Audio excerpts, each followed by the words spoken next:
Wild West was more than a time. It was a trial by fire. A land of dust and blood where justice was drawn from the holster and survival belonged to the bold. Outlaws ruled by fear. Lawmen carried justice in iron, and towns balanced on the edge. One heartbeat from order. One heartbeat from ruin. These are not just stories. These are the scars of the frontier. Welcome to the Wild West.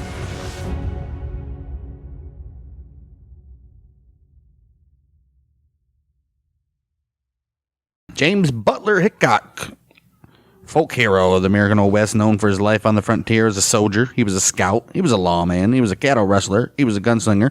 He was a gambler. He was a showman and an actor, kind of. And he is also known for his involvement in many famous gunfights. Yeah, he's one of those.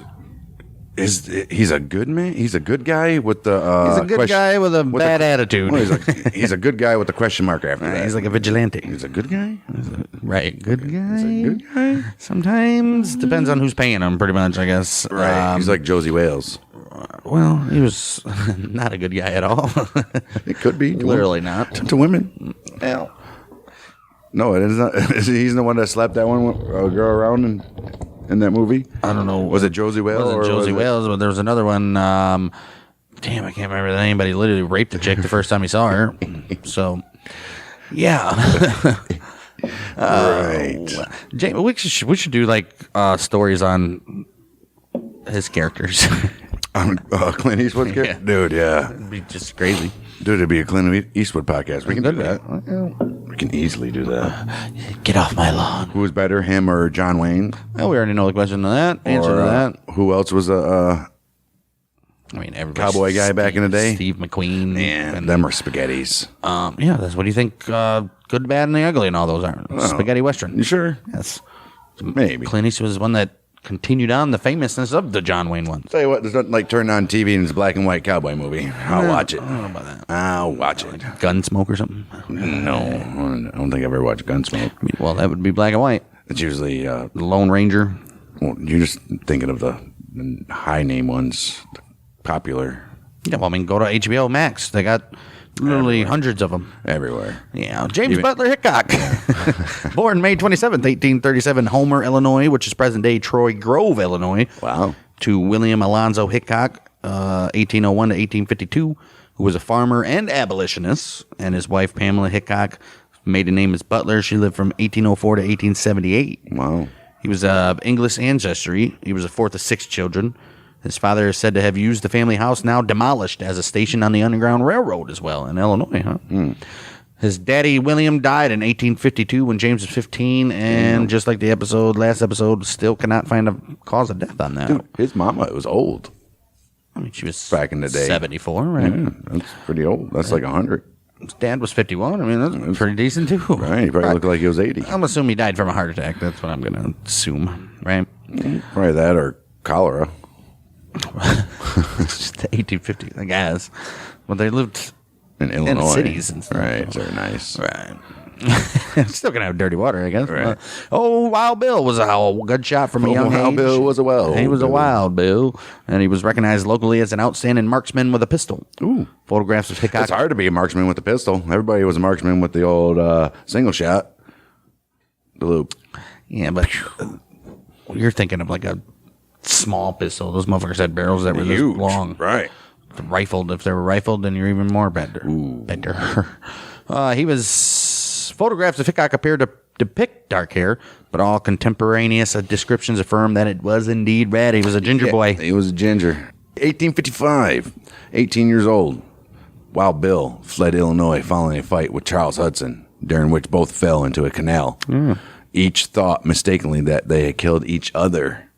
Wow. I guess Get out of here. because apparently they both alive themselves. Hickok moved to Leavenworth in the Kansas Territory, where he joined. Wait a minute. I'm pretty sure when we did this before, he killed the guy. They thought so. It's the first time I'm hearing that they both thought. Right. Hickok then moved to Leavenworth in Kansas Territory, where he joined Jim Lane's Free State Army, which is also known as the Jayhawkers. which was an anti-slavery vigilante group active in the new territory during the Bleeding Kansas era. At this time, when Wild Bill was running around with the old Jayhawks, he met 12-year-old William Cody, which would be later known as, you guessed it, Buffalo Bill. Puts the lotion on the skin. Right, who, despite his youth, served as a scout just 2 years later for the United States Army during the Utah War. He was 14, huh? Damn, there was a Utah War? Well, that would be Indians, yes. Wow. Hickok used his late father's name, William Hickok, from 1858, and the name William Haycock during the American Civil War. Why? Most newspapers referred to him as William Haycock until 1869. He was arrested by using the name Haycock in 1865. We know that. Afterward, resumed using his given name, James Hickok. Right. Military records after 1865 list him as Hickok, but he was also known as Haycock. Oh, wow. It depends on who you ask, I guess. Right. In an 1867 article about a shootout with Davis Tutt, which we'll get to, his surname was misspelled as Hitchcock. Oh, wow. When Wild Bill was in Nebraska, he was referred to by one man as a duckbill for his long nose and protruding lips. Ooh, I bet he didn't like that. He was also known before 1861 among Jayhawkers as Shanghai Bill because of his height and his slim build. He later grew a mustache following the McCandless incident, and in 1861 began calling himself Wild Bill. You can't give yourself that nickname, guy. Right. Well, flash back to 1857, he claimed a 160-acre tract in Johnson County, Kansas, near present-day Lenexa. Wow. March 27, 1858, he was elected one of the first 4 constables of Monticello Township. 1859, he joined Russell, Majors, and Waddell Freight Company, which is the parent company of the Pony Express. Oh, shit. 1860, he was badly injured by a bear. Man. While driving a freight team from Independence, Missouri to Santa Fe, New Mexico. It's a hell of a ride. According to Hickok's account, he found the road blocked by a cinnamon bear and its 2 cubs. Dismounting, he approached the bear and fired a shot into its head, but the bullet ricocheted off its skull, infuriated him. Oh. That's one thing you don't... It's got its cubs, dude. Come on. Right. Well, after that, the bear attacked, crushing Hickok with his body. Oh, Wild Bill managed to fire another shot, wounding the bear's paw. The bear then grabbed his arm in its mouth, but Hickok was able to grab his knife and slash his throat, killing that bear. Damn, modern day Revenant or Revenant? Revenant. Well, that's a true story. Revenant is? Yes. Wow. Hugh Glass. Imagine the blood just pouring down Bill's face probably after he slit the throat. Holy shit. Then he's like, can't breathe. Right. Damn. Hickok was severely injured. Crushed chest, shoulder, and arm. He was bedridden for 4 months before being sent to Rock Creek Station in Nebraska to work as a stable hand while he recovered. Oh, just go shovel shit and all this stuff with a cracked Right. chest. Dude, I'm surprised he didn't die. You ever seen like the bears? They Right. like cats, pounce on you. Pounce. While he was in Nebraska, the freight company, they had built a stagecoach stop along the Oregon Trail near Fairbury, Nebraska, on the land purchased from David McCandless. Ooh, this McCandless feller, July 12th, 1861, old David McCandless went to the Rock Creek Station office to demand an overdue property payment from Horace Wellman, who's the station manager. McCandless reportedly threatened Wellman, and either Wellman or Hickok, who was hiding behind a curtain, killed him. Uh-oh. Hickok, Wellman, and another employee, J.W. Brink, were tried for killing McCandless, but were found to have acted in self-defense. McCandless may have been the first person Hickok killed. He subsequently visited McCandless's widow, apologized for the killing, and offered her $35 in restitution, all the money he had with him at the time. He's like, I'm sorry, I didn't. That's a lot of money. I didn't mean it. Right. After the Civil War broke out, April of 1861, Hickok became a teamster for the Union Army in Sedalia, Missouri. By the end of 1861, he was a wagon master. But September 1862, he was discharged for unknown reasons. He then joined General James Henry Lane's Kansas Brigade, and while serving with the brigade, saw his friend Buffalo Bill Cody, who was serving as a scout. And was like, hey, what the hell? Is he his friend? He met him Right. 7 years ago now. Everybody's friends, right? When you meet somebody once. Yeah. Late 1863, Hickok worked for the Provost Marshal of Southwest Missouri as a member of the Springfield Detective Police. Look at that. Good for you, Wild Bill. His work included identifying and counting the number of troops in uniform who were drinking while on duty. Snitch. Oh, wow. Verifying hotel liquor licenses. He's a hall monitor. Right, and tracking down individuals who owed money to the cash-strapped Union Army. Wow. Buffalo Bill claimed that he encountered Hickok disguised as a Confederate officer in Missouri in 1864. He was like, I'm trying to just do my duty, man. Hickok had not been paid for some time and was hired as a scout by General John B. Sanborn by early 1865. No shit. In June, Hickok mustered out and went to Springfield, where he gambled.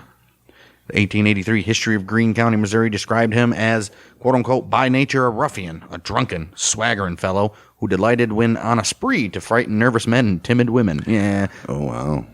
Got all drunk and was like, Right. I'll kill you. Right. He's just a don't give a shit mofo. Wow. Let's take a look at the Hickok-Tut shootout. Happened on the 21st of July in 1865 in the town square of Springfield, Missouri, between Wild Bill and there was another gambler in town called Davis Tut. It was one of the few recorded instances in the Wild West of one-on-one pistol quick draw duel in a public place. Oh, that's pretty cool. Yeah.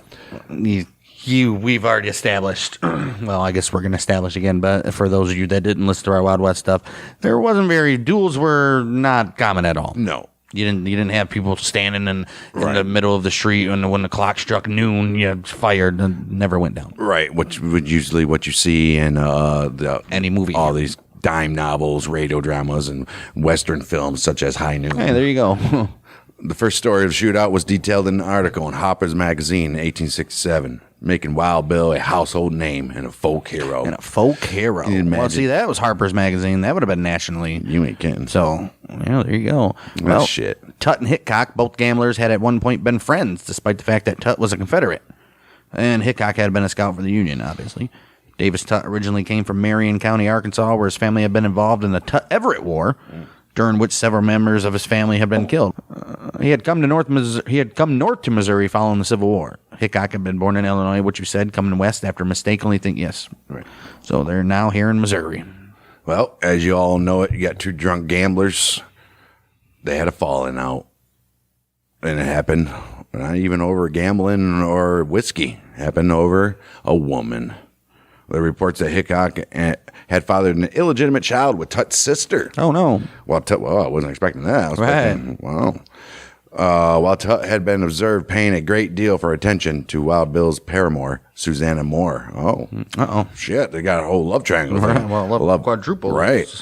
When Hickok started to refuse play in any card game that included Tut, the cowboy retaliated by openly supporting other local card players with advice and money in a dedicated attempt to bankrupt Hickok. He's like, all right. You don't want to do that. All right. Well, the simmering conflict eventually came to a head during a game of poker at the Lion House Hotel, which is now the Old Southern Hotel. Hickok was playing against several other local gamblers while Tut stood nearby loaning money as needed and encouraging them, coaching them on how to beat Hickok. The game was being played for high stakes. I mean, you can't be doing that. And Hickok had done well, winning about $200, which is about almost $4,000 as of today. Of what was essentially Tut's money. Oh. Irritated by his losses and unwilling to admit defeat, Tut reminded Hickok of a $40 debt from a past horse trade. Whatever. Oh, there we then go. you give him $40. Right, here you go. Right. Well, Wild Bill shrugged it off and he paid the sum, but Tut was unappeased. He then claimed that Hickok owed him an additional $35 from a past poker game. He says this, I think you are wrong, Dave. That's what Right, that's wrong, bitch. Right. It's only $25. So he did owe him. I have a memorandum in my pocket. Ooh, he's got. Well, look at this piece of garbage. He knows he owes people, and he's still just over there gambling away. Like At least he has receipts in his pocket if somebody tries cheating him. I guess. He's like, whoa, 35? No.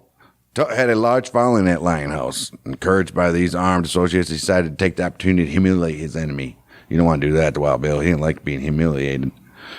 In the midst of their argument over the $10 difference in the debt, and while Hickok was still playing poker, Tut grabbed one of Hickok's most prized possessions off the table, his Waltham Repeater gold pocket watch, and announced that, hey, guess what? I'm going to keep this here watch here as collateral until you pay that $35 in full, Bill. Wow. Oh. Can you imagine that scene in that little dim bar with dust floating everywhere with the sun coming in the window? And Right, and the bartender's like, come on. he's cleaning the glass. He's like, oh. Well, Hickok was shocked and livid, but outnumbered and outgunned, he was unwilling to resort to violence at the time. He quietly demanded that Tut put the watch back on the table. Tut reportedly replied only with an ugly grin and left the premises with the watch. Aside from publicly humiliating Hickok and taking his property, Tut's demand for collateral on a debt from a fellow professional card player implied he thought Hickok was an insolvent gambler trying to avoid his debts. Wait, but he had a memorandum. Didn't they look at that? But he still didn't pay him. Right. To ignore such an insult from Tut would have ruined Hickok's career as a gambler in Springfield, which was reportedly his only source of income. Right. You can't be letting this guy slander you. Nobody's going to let you play anymore. Right. They ain't going to play with you. Wow. Well, furthermore, groups of Tut's friends reportedly continued to mock Hickok after the initial confrontation, baiting him with talk of the pocket watch to see if he could be goaded into drawn in anger so he could be shot down by the whole group. He's like, come on, let's get this guy to draw that pistol. After several days of this, Hickok's patience was at its breaking point when a group of Tut supporters at the Lion House mocked Wild Bill and announced that they had heard Tut was planning to wear the watch in the middle of town square the very next day. Hickok reportedly replied, he shouldn't come across that square unless dead men can walk. Ooh. Damn. Having apparently made up his mind, Wild Bill returned to his room to clean and oil and reload his pistols in anticipation of a confrontation with Tut the very next morning. He's like, I'm going to make sure these things are nice, ready to go. Well, although Tut had humiliated his rival, Hickok's ultimatum essentially forced his hand. To go back on his very public boast would make everyone think he was afraid of Hickok. Right. And so long as he intended to stay in Springfield, he could not afford to show cowardice. Right.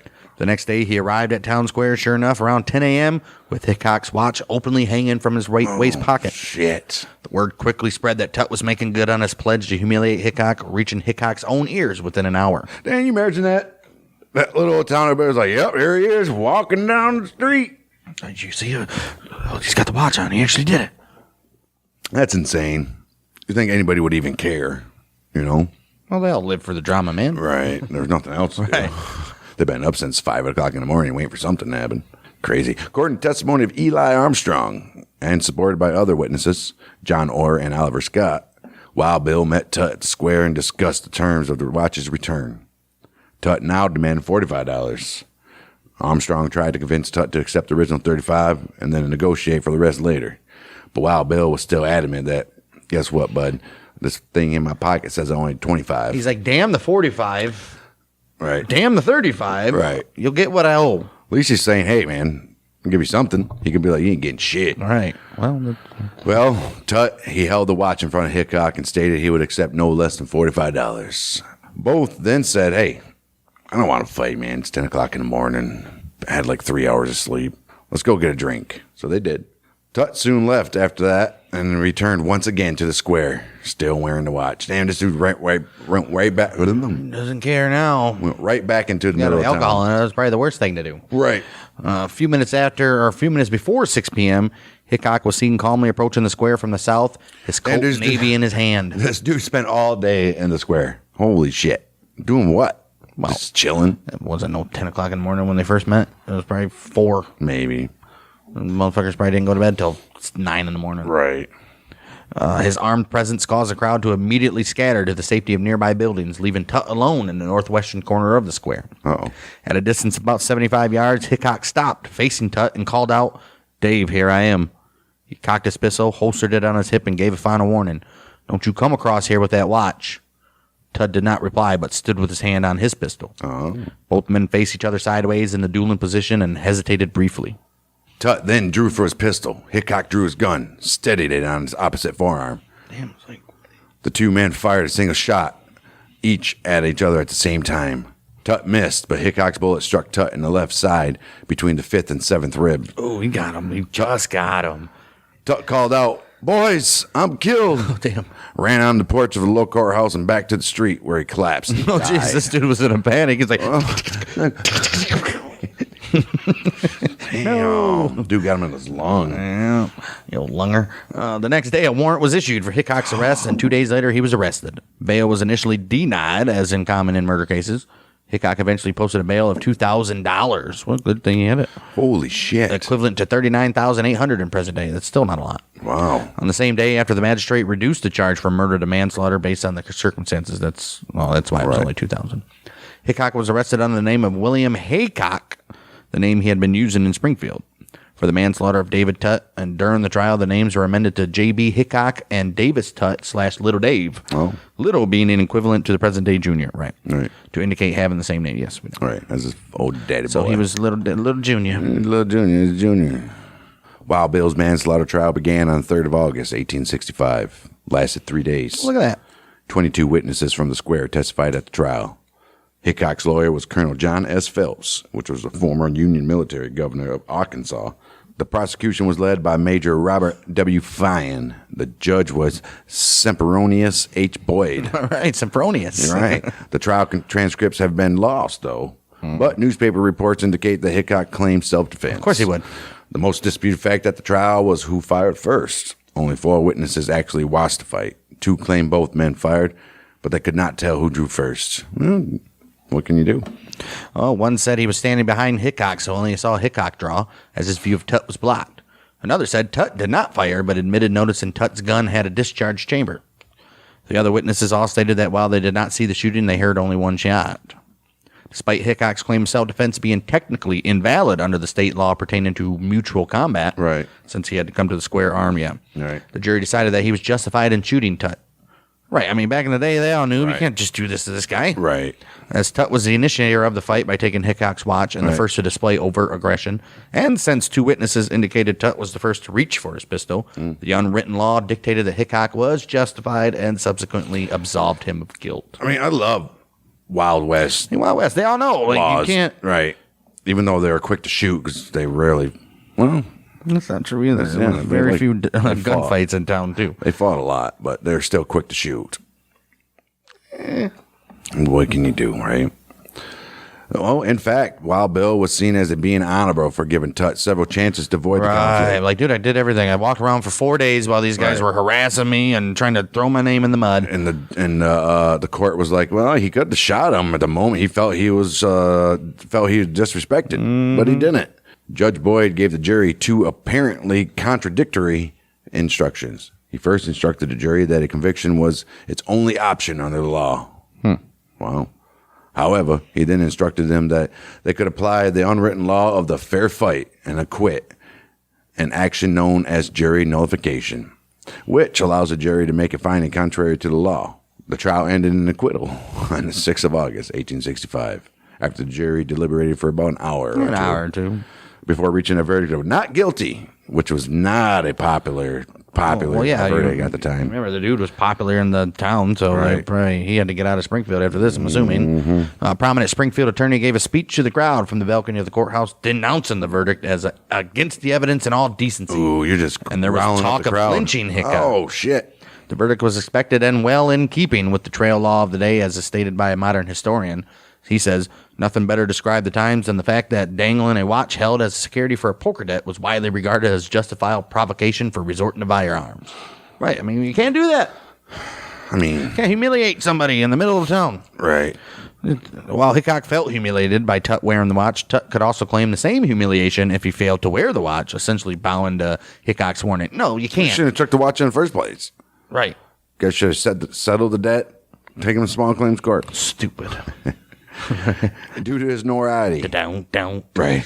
The gunfight has since received much research and attention. Several weeks after the gunfight on 13th September 1865, Colonel George Ward Nichols, which was a writer for the Harpers, sought out Hickok and began the interviews that would eventually turn the then unknown gunfighter into one of the great legends of the Old West. Davis Tutt's body was initially buried in Springfield City Cemetery, but was disinterred and reburied in Maple Park Cemetery in March of 1883. Damn, 18 years later. His half-brother, Lewis Tutt, which was a former slave who was the son of Tutt's father and his female slave, he's the one that did that. Damn, this dude is half black? No, it's half brother, which clearly His bro is his bro is black. Yes. nice. Good for him. Beautiful. Did he get buried by his half brother, like next to his half brother, or his half brother's the one that reinterred him? I think his half-brother is the one that did it. Right, maybe.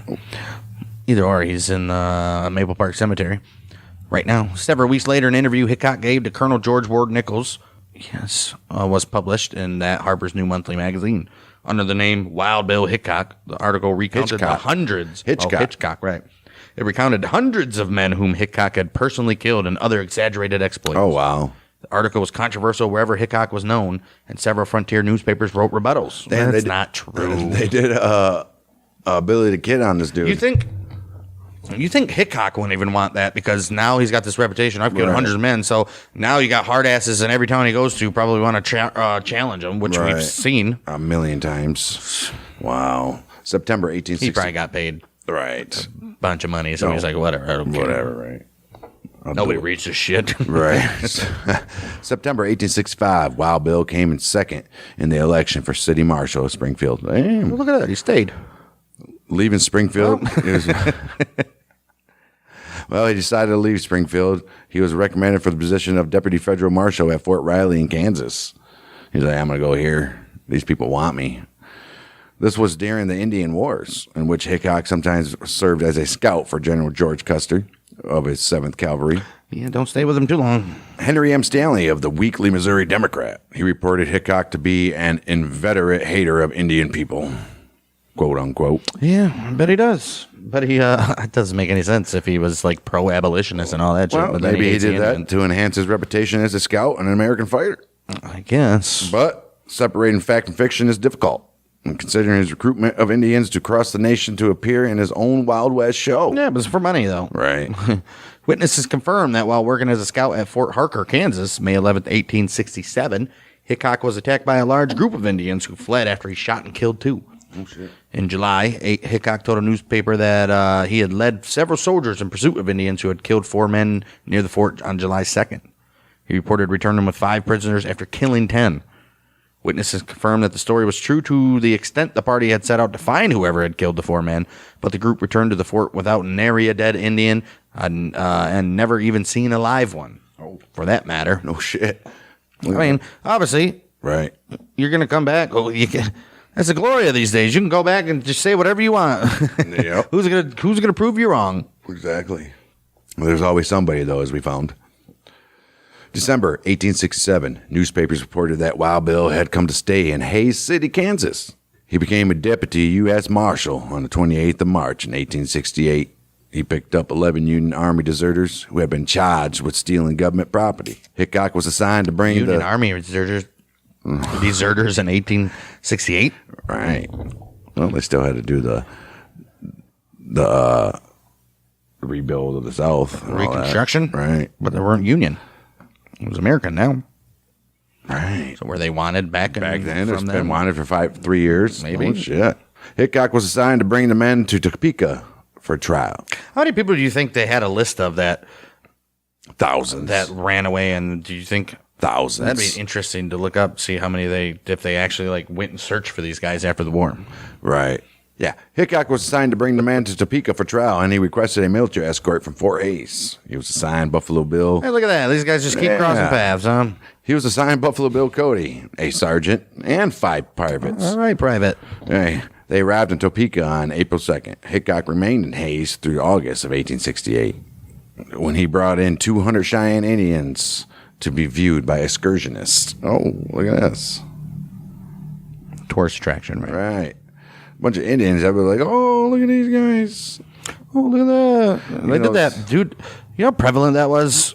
Like Japanese and Chinese, they did that to all of them. Like, would like just put them like, hey guys, look at these guys. They're weird. They're weird. They look weird. Look what they do. They're crazy. weird. Look at the way they look at us. I can't tell if they're sleeping or not. September 1st, 1868, Hickok was in Lincoln County, Kansas, where he was hired as a scout by the 10th Cavalry Regiment, which was a segregated African-American unit. Oh. September 4th, Hickok was wounded in the foot while rescuing several cattlemen in the Bijou Creek Basin who had been surrounded by Indians. Uh-oh. The 10th Regiment arrived at Fort Lyon in Colorado in October and remained there for the rest of 1868. Oh, this shit. dude just gets around, doesn't he? We ain't kidding. Look at this guy. July 1869, Wild Bill returned to Hays and was that. elected city marshal of Hays and sheriff of Ellis County, Kansas. In a That's double duty. Right. It was a special election that was held on the 23rd of August, 1869. They're like, Hickok's back in town. Let's elect him. Right. 3 sheriffs had quit during the previous 18 months. Ooh. Hickok may have been acting sheriff before he was elected. We don't know. A newspaper reported that he arrested offenders on the 18th of August. Well, that would have been before the election, right? So obviously he had a badge of some sort. Right. And also the commander of Fort Hays wrote a letter to the assistant adjutant general on the 21st of August in which he praised Hickok for his work in apprehending deserters. Maybe he was just like He was a U.S. Marshal, though. Yeah. The regular county election was held on the 2nd of November, 1869. Hickok ran as an independent, but lost to his deputy, Peter Lanahan, who ran as a Democrat. Well, you know that Democratic power. They're going to vote blue no matter who. Yep. Well, Hickok and Lanahan, however, remained sheriff and deputy, though. What? What? What? What? How does that make sense? Maybe Lanahan was like, no, you just, whatever, dude. Why would he run then? That don't even make any sense. Stupid. All right. Hickok accused a J.V. McIntosh of irregularities and misconduct during the election. Oh, wow. Fake news. Right. On December 9th, Hickok and Lanahan both served legal papers on McIntosh, and local newspapers acknowledged that Hickok had guardianship of Hayes City. Oh, shit. Oh, okay, just because local newspapers? Who the hell is the Right. media? And the media's been doing this for shit for years. You ain't kidding. Jeez. September 1869, his first month as sheriff, Hickok killed 2 men. Oh, shit. The first was Bill Mulvey, who was galloping through town on a rampage, drunk, shooting out mirrors and whiskey bottles behind bars. I mean, Can't do that. No. Citizens warned Mulvey to behave because Hickok was sheriff. Mulvey angrily declared that he had come to town to kill Hickok. Oh, you can't do that, you dumb son of a bitch. Well, when he saw Hickok, he leveled his cocked rifle at him. Hickok waved his hand past Mulvey at some supposed onlookers and yelled, "Don't shoot him in the back. He is drunk."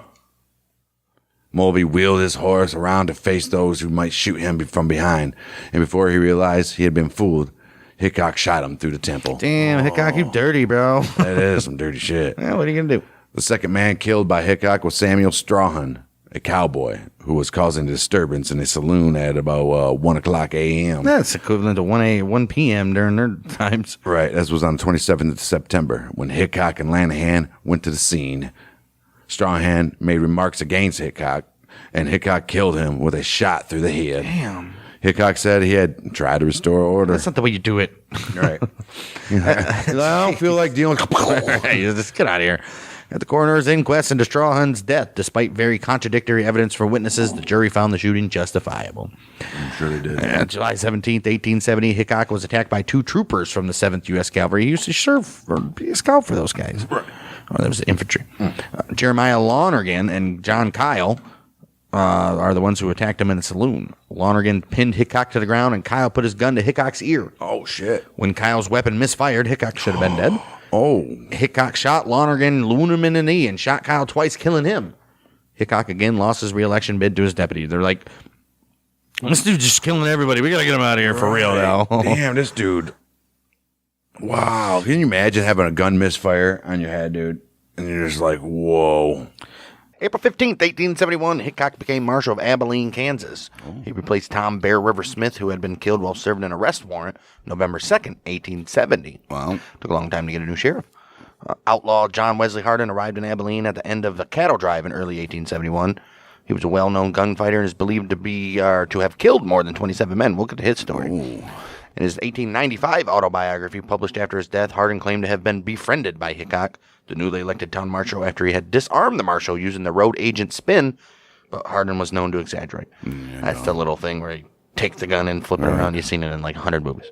In any case, Hardin appeared to have thought highly of Hickok. Oh, wow. Bill later said he did not know that Wesley Clemens was Hardin's alias, nor that he was a wanted outlaw. He told Clemens, which was Hardin, to stay out of trouble in Abilene and asked him to hand over his guns, and Hardin complied. Hardin alleged that when his cousin Manning Clements was jailed for the killing of 2 cowhands, which was Joe and Dolph Shadden, in July of 1871, Wild Bill, at Hardin's request, arranged for his escape. Oh, I doubt that. I don't think so. Come on now. I don't think so. August 1871, Hickok sought to arrest Hardin for killing Charles Cougar in a Abilene hotel for snoring too loud. Oh, we remember that one. Yeah. Hardin left Kansas before Hickok could arrest him, though. She's not today, copper. Newspaper reported a man was killed in his bed at a hotel in Abilene Monday night by a desperado called Arkansas. The murderer escaped. This was his 6th murder. Quote, unquote. How do they know? Right. Hickok and Phil Coe, a saloon owner and acquaintance of Hardin's, had a dispute that resulted in a shootout. Oh, shit. The Bows Head Saloon in Abilene had been established by gambler Ben Thompson and Coe, his partner, businessman, and fellow gambler. Okay. 2 entrepreneurs had painted a picture of a bull with a large erect penis on the side of their establishment as an advertisement. Cool. Citizens of the town complained to Hickok, who requested that Thompson and Coe remove the image. They refused, so Hickok altered it himself. Infuriated, Thompson tried to incite John Wesley Hardin to kill Hickok by exclaiming to Hardin that he's a damn Yankee, picks on rebels, especially Texans, to kill. Oh, wow. Around town, Hardin was better known as Little Arkansas. Little Arkansas. He seemed to have respect for Hickok's abilities and replied this: "If Bill needs killing, why don't you kill him yourself?" Hoping to intimidate Hickok, Coe allegedly stated that he could kill a crow on the wing. Cool. Hickok's retort is one of the West's most famous saying, though it's possibly false. And it said this: "Did the crow have a pistol? Was he shooting back? I will be." October 5th, 1871, Hickok was standing off a crowd during a street brawl when Cole fired 2 shots. Oh, what a pitch. Hickok ordered him to be arrested for firing a pistol within the city. Oh, I thought he fired it at him. He can't do that. Ordered him to be arrested in city because he shot in city limits. Right. Cole claimed he was shooting a stray dog and then suddenly turned his gun on Hickok, who fired first and killed Cole. Oh. Another account of the Cole shootout. Theophilus Little, the mayor of Abilene and owner of the town's lumberyard, recorded his time in Abilene by writing in a notebook, which was ultimately given to the Abilene Historical Society. Fantastic. Okay. Wow. Writing in 1911, he detailed his admiration for Hickok and included a paragraph on the shooting that differs considerably from the reported account. It said this: "Phil Cole was from Texas, ran the Bull's Head, a saloon and gambling den, sold whiskey and men's souls. As a character as I ever met. For some cause, Wild Bill incurred Cole's hatred, and he vowed to secure the death of the marshal. Not having the courage to do it himself, he one day filled about 200 cowboys with whiskey and intending to get them in trouble with old Wild Bill, hoping that they would go to shooting and in the melee shoot the marshal. But Cole reckoned without his host. Wild Bill had learned of the scheme and cornered Cole, had his 2 pistols drawn on Cole. Just as he pulled the trigger, one of the policemen rushed around the corner between Cole and the pistols, and both balls entered his body, killing him instantly. Wow. In an instant, he pulled the triggers again, sending 2 bullets into Cole's abdomen. Cole lived a day or 2, and whirling with his 2 guns drawn on a drunken crowd of cowboys. "And now, do any of you fellas want the rest of these bullets?" he asked. Not a word was uttered. So he killed a cop? Wow. Oh, shit. After shooting Cole, Hickok caught a glimpse of someone running toward him and quickly fired 2 more shots in reaction, accidentally shooting and killing Abilene Special Deputy Marshal Mike Williams, who was coming to his aid. Right. This was the last time Hickok was ever involved in a gunfight. Wow. The accidental death of Deputy Williams was an event that haunted Hickok for the remainder of his life. Yeah, he killed him. Killed your guy, bud. Oh, shit. What about the policeman he killed? Right. You didn't care about him, huh? Hickok was relieved of his duties as marshal less than 2 months after the accidental shooting, this incident being only one of a series of questionable shootings and claims of misconduct during his career. Right. Wow. 1872, Hickok recruited 6 Native Americans, 3 cowboys.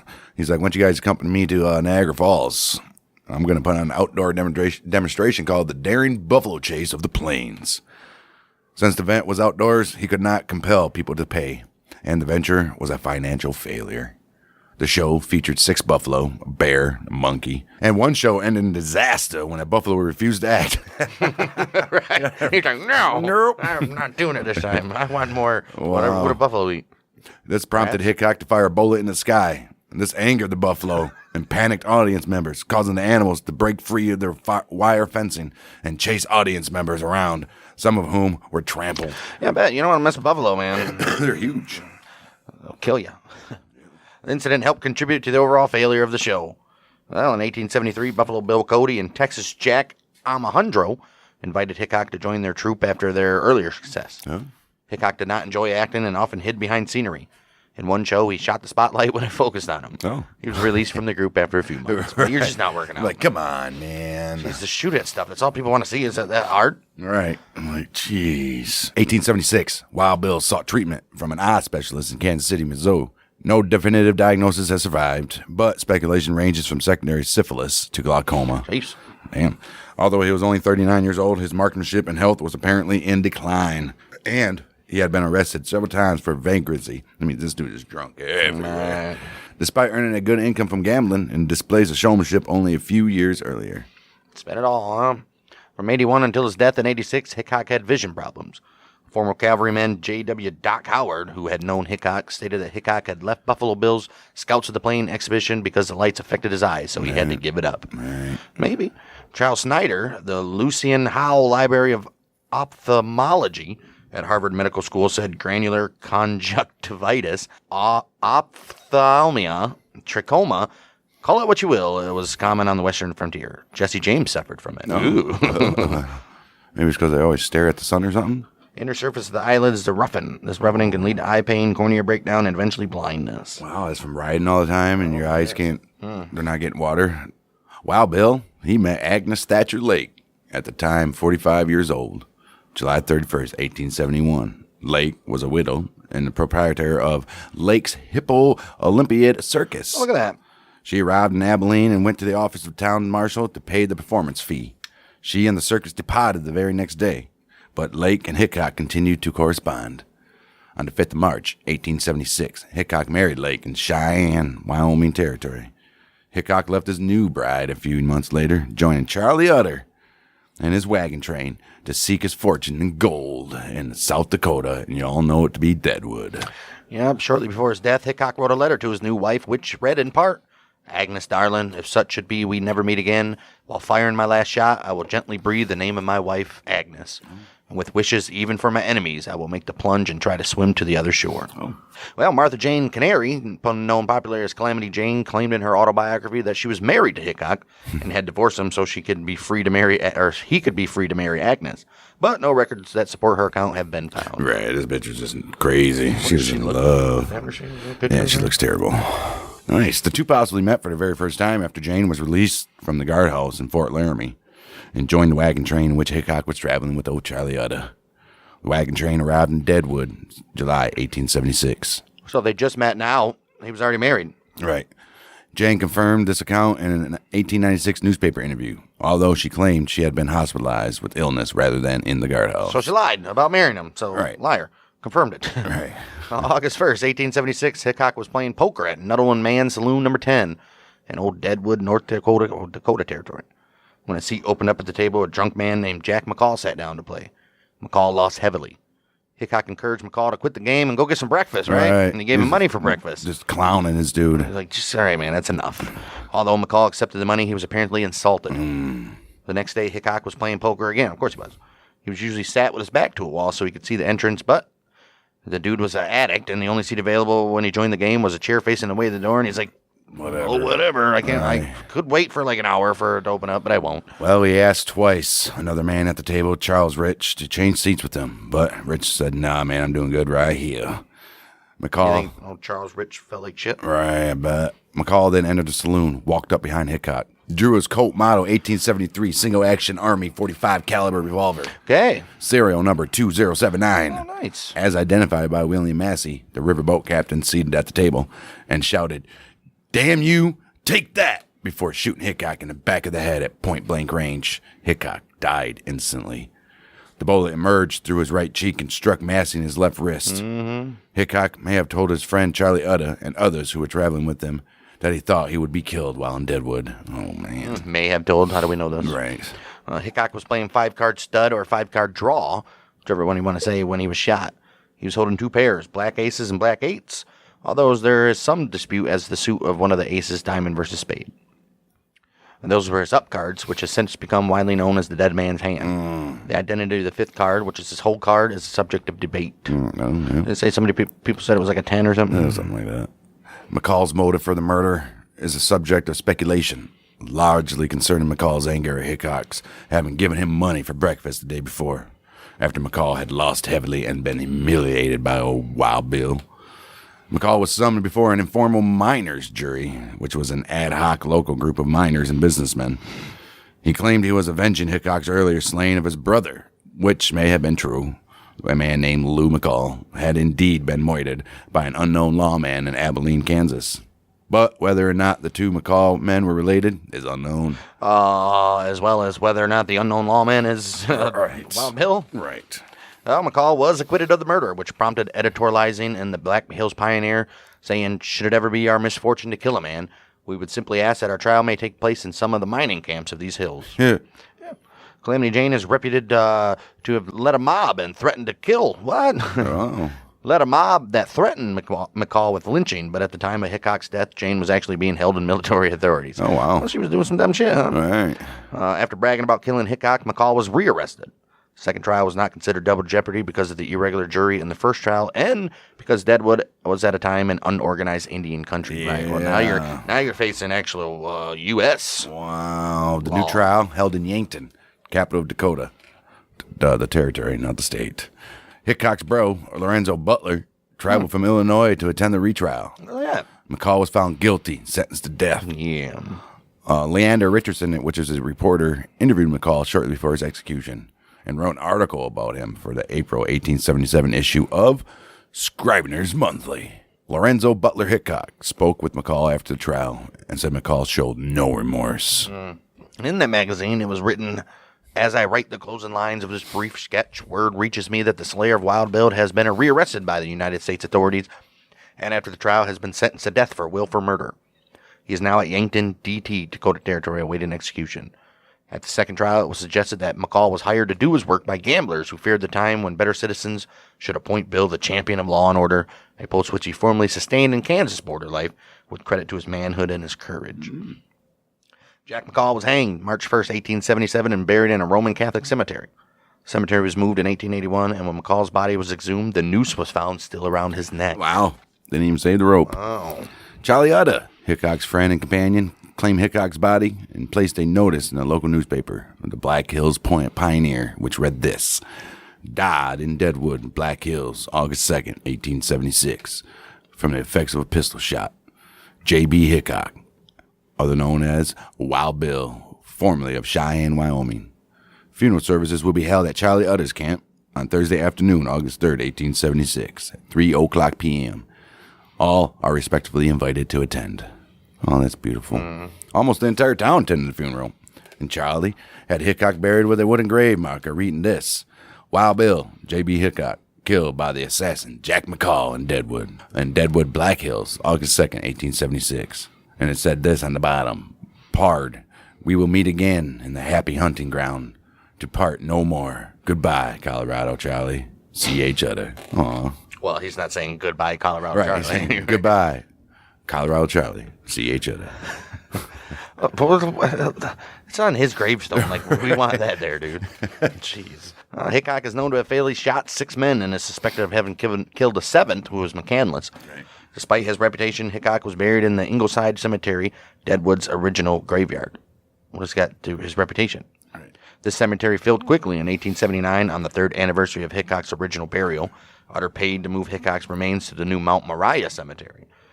Utter supervised the move and noted that while perfectly preserved, Hickok had been imperfectly embalmed. Oh, wow. As a result, calcium carbonate from the surrounding soil had replaced the flesh, leading to petrification. Oh, nice. One of the workers, Joseph McClintock, wrote a... Isn't that a movie? McClintock? Maybe. McClintock? That's possible.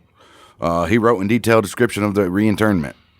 McClintock used a cane to tap the body in face and head, finding no soft tissue anywhere. He noted that the sound was similar to tapping a brick wall and believed the remains weighed more than 400 pounds. Holy shit. William Alston, the cemetery caretaker, estimated 500 pounds that they weighed. All right, here we go. But it was actually 450 pounds. Right. This made it difficult for men to carry the remains to the new site. The original wooden grave marker was moved to the new site, but by 1891 it had been destroyed by souvenir hunters, whittling pieces from it. You piece of shit. Take the whole thing at once. And then it was replaced with a statue. This, in turn, was destroyed by souvenir hunters. Come on. And replaced in 1902 by a life-size sandstone sculpture of Hickok. This, too, was badly defaced and was then enclosed in a cage for protection. The enclosure was cut open by souvenir hunters in the 50s, and the statue was removed. Jeez. Hickok is currently interred in a 10-foot square plot at the Mount Moriah Cemetery, surrounded by a cast iron fence with the U.S. flag flying nearby. The flag never goes down on Mount Moriah Cemetery, as Deadwood was granted permission by the U.S. Congress during World War I to fly the flag 24 hours a day to honor all veterans who have served their country. Oh, fantastic. You have to have permission? Who cares? What, are they going to come and check up on it? That's the laws of the land, man. Oh, shit. That's the laws of the flag. It has to be illuminated. You have to take it down at night. Calamity Jane was reported to have been buried next to Hickok, according to her dying wish. 4 of the men on the self-appointed committee who planned Calamity's funeral, which was Albert Mulder, Frank Ackney, Jim Carson, and Anson Higby, they later stated that since Hickok had absolutely no use for Jane in his life, they decided to play a posthumous joke on him by laying her to rest by his side. Like this annoying bitch. Right. Hickok's favorite guns were a pair of Colt 1851 Navy model 36 caliber cap and ball revolvers. They had ivory grips and nickel plating and were ornately engraved with J.B. Hickok 1869 on the backstrap. He wore his revolvers butt forward on a belt or sash when wearing city clothes or buckskins, respectively. And seldom used holsters. He drew the pistols using a reverse twist, or a cavalry draw, as would a cavalryman. As Marshal of Hayes, Hickok had an Adams and Dean percussion 44 caliber pistol. At the time of his death, Wild Bill was wearing a Smith & Wesson Model No. 2 Army revolver, a 5-shot, single-action, 32 caliber weapon. Innovative as one of the first metallic cartridge firearms and favored by many Union officers during the old Civil War. Good for him. Bonham's Auction Company offered this pistol at auctions on 18th November 2013, San Francisco. Described as Hickok's Smith & Wesson No. 2, serial number 29963. A 32 rimfire with a 6-inch barrel, blued finish, and varnished rosewood grips. The gun did not sell because the highest bid was of $220,000 was less than the reserve set by the gun's owners. Hey man, didn't get to the reserve. No. The second pistol Hickok had his Sad. right. The second pistol Hickok at his death was a Sharps Model 1859 32 caliber 4-barreled rim-fired Derringer. Yeah, a 4-barrel, huh? No. Hickok has remained one of the most popular and iconic figures of the American Old West and is still frequently depicted in popular culture, including literature, film, and television.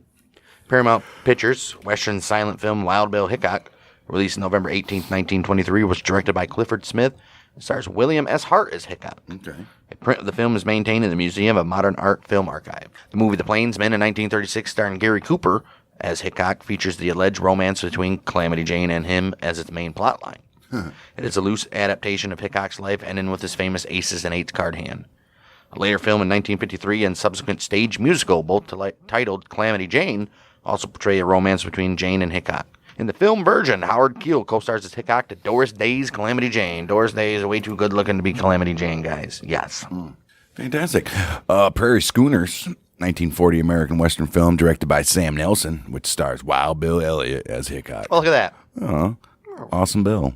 Awesome Bill. 1954, an episode of Gunsmoke on CBS Radio featured Don Denner as Wild Bill. Hickok was sent from Abilene to arrest Matt Dillon, which played by William Conrad, for the murder of a man he had thrown out of Dodge earlier that month. Damn, Matt Dillon, huh? Right. In the episode, Dillon and Hickok are old friends. Cool. The Adventures of Wild Bill Hickok was a 1950s TV series starring Guy Madison and Andy Devine. Why would you name your child Guy? Right. I never understood that. The White Buffalo, 1977, starring Charles Bronson as Hickok, tells a tale of Hickok's hunt for a murderous white buffalo that follows him in his nightmares. That sounds stupid. It might be decent. Highly fictional film account of Hickok's later years and death, titled Wild Bill in 1995, stars Jeff Bridges as Hickok and David Arquette as Jack McCall, and was written and directed by Walter Hill. Really. Not a bad movie. Pretty good. Also in 95, he's depicted as a character in an episode of Legend TV series by William Russ. The episode correctly relates Hickok's vision problems late in his life and also includes his murderer, Jack McCall, in a highly fictionized role. No. It ends with Hickok surviving the murder attempt due to wearing body armor when shot in the back, then secretly leaving for a ranch in California. Since he was actually shot in the back of the head, that plot element is a complete artifice of the episode writers. Obviously, they're just doing it just because. Right. Obviously. Do some things. Right. A semi-fictionalized version of Hickok's time as Marshal of Abilene, titled Hickok, in 2017, stars Luke Hemsworth as Hickok. It was decent. Trace Atkins as Bull's Head Saloon Keeper Phil Cole. Chris Christopherson as Abilene Mayor George Knox. I thought Trace Atkins played Hickok. And Kawhi Lyman Merceru as John Wesley Hardin. It was written by Michael Lanahan and directed by Timothy Woodward Jr.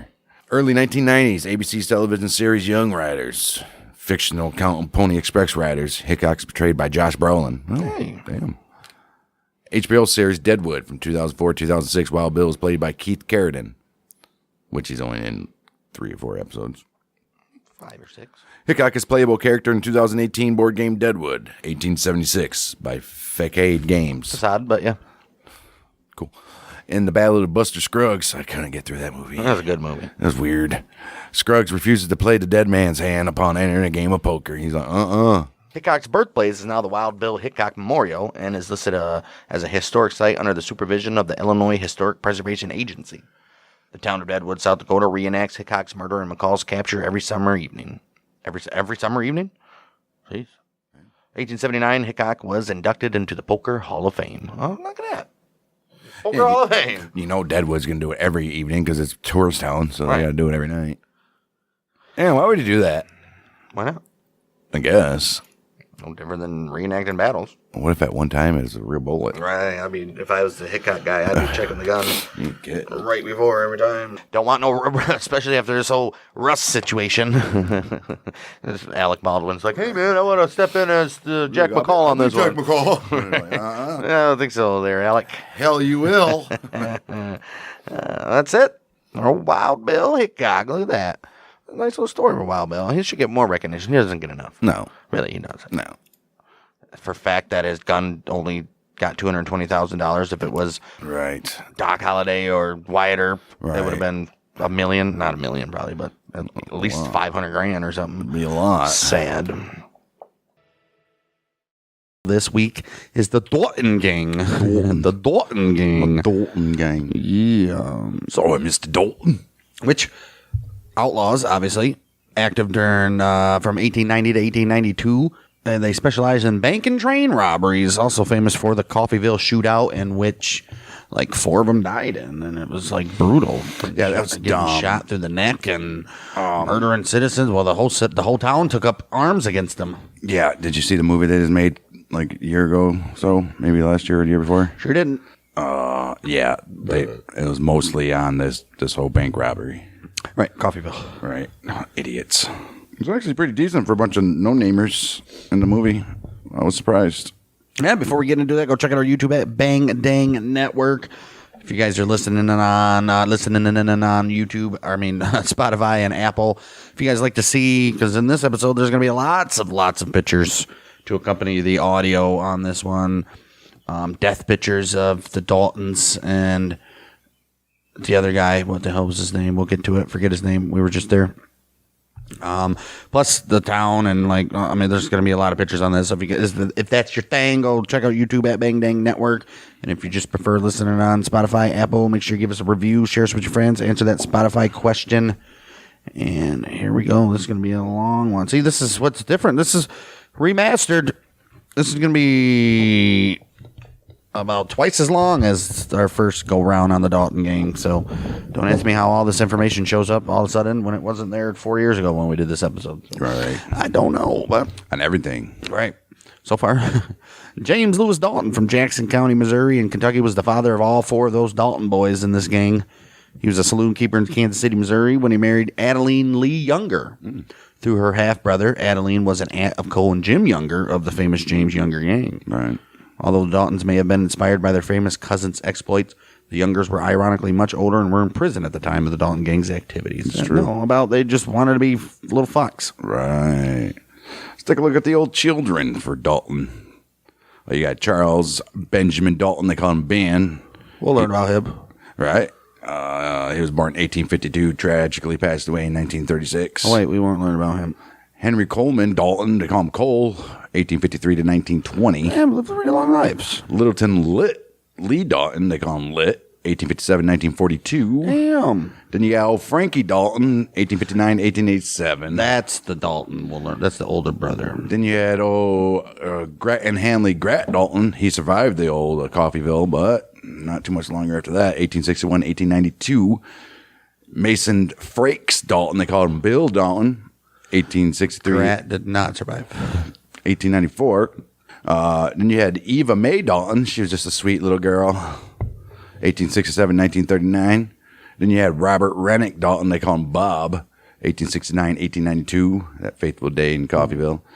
Emmett Dalton. 1871 and 1937. Then you had Leona Randolph Dalton. 1875, 1964. Damn. Then you had Nancy Mae Dalton. 1876, 1901. Ooh. Damn, cholera got there or something. 25, huh? Then you He was had actually older than Bob. right. Then you had Simon Noel Dalton. They call him C or Cy. 18, senor. 1878 to 1928. He wasn't that old either, huh? The brothers who were members of the Dalton gang were Bob, Grat, Emmett, and Bill. Yeah. Emmett's the one that got Emmett's the fucked, one. though. Emmett's the one that survived. Yeah, and he got shot like 27 times, which we'll see. Obviously, you guys know how we do it. We go through the early life before we get to that famous day in Coffeyville. Coffee Bill. November 27th, 1887, Frank Dalton and another Deputy Marshal, Jim Cole, went across the river from Fort Smith to arrest 3 whiskey bootleggers. As they approached the camp, the bootleggers begin to fire. I mean, why not? Frank shot and killed 2, but his gun jammed, and he was killed by the remaining bootleggers. Oh, shit. His deputy abandoned him after being wounded. Frank is buried in Coffeyville, Kansas. Damn. After Frank's death, Grat moved back from California and took over his brother's job as deputy marshal at Fort Smith. He did. He also brought Bob along as a posse member. August 1888, the two formed a posse to arrest a man named Charlie Montgomery. Well, fantastic. Well, Montgomery, he was alleged to be posing as a deputy marshal. Bob discovered his location on Timber Hills while Grat was away searching in Coffeyville and went ahead to lead the posse in making the arrest himself. The arrest. Right, before Montgomery could escape the old territory. The stakeout ended in Montgomery's death, which usually happened back then. January 1889, Grat and Bob both became deputies, first under Marshal Jones and later under Marshal R. Walker in Wichita, that is Kansas.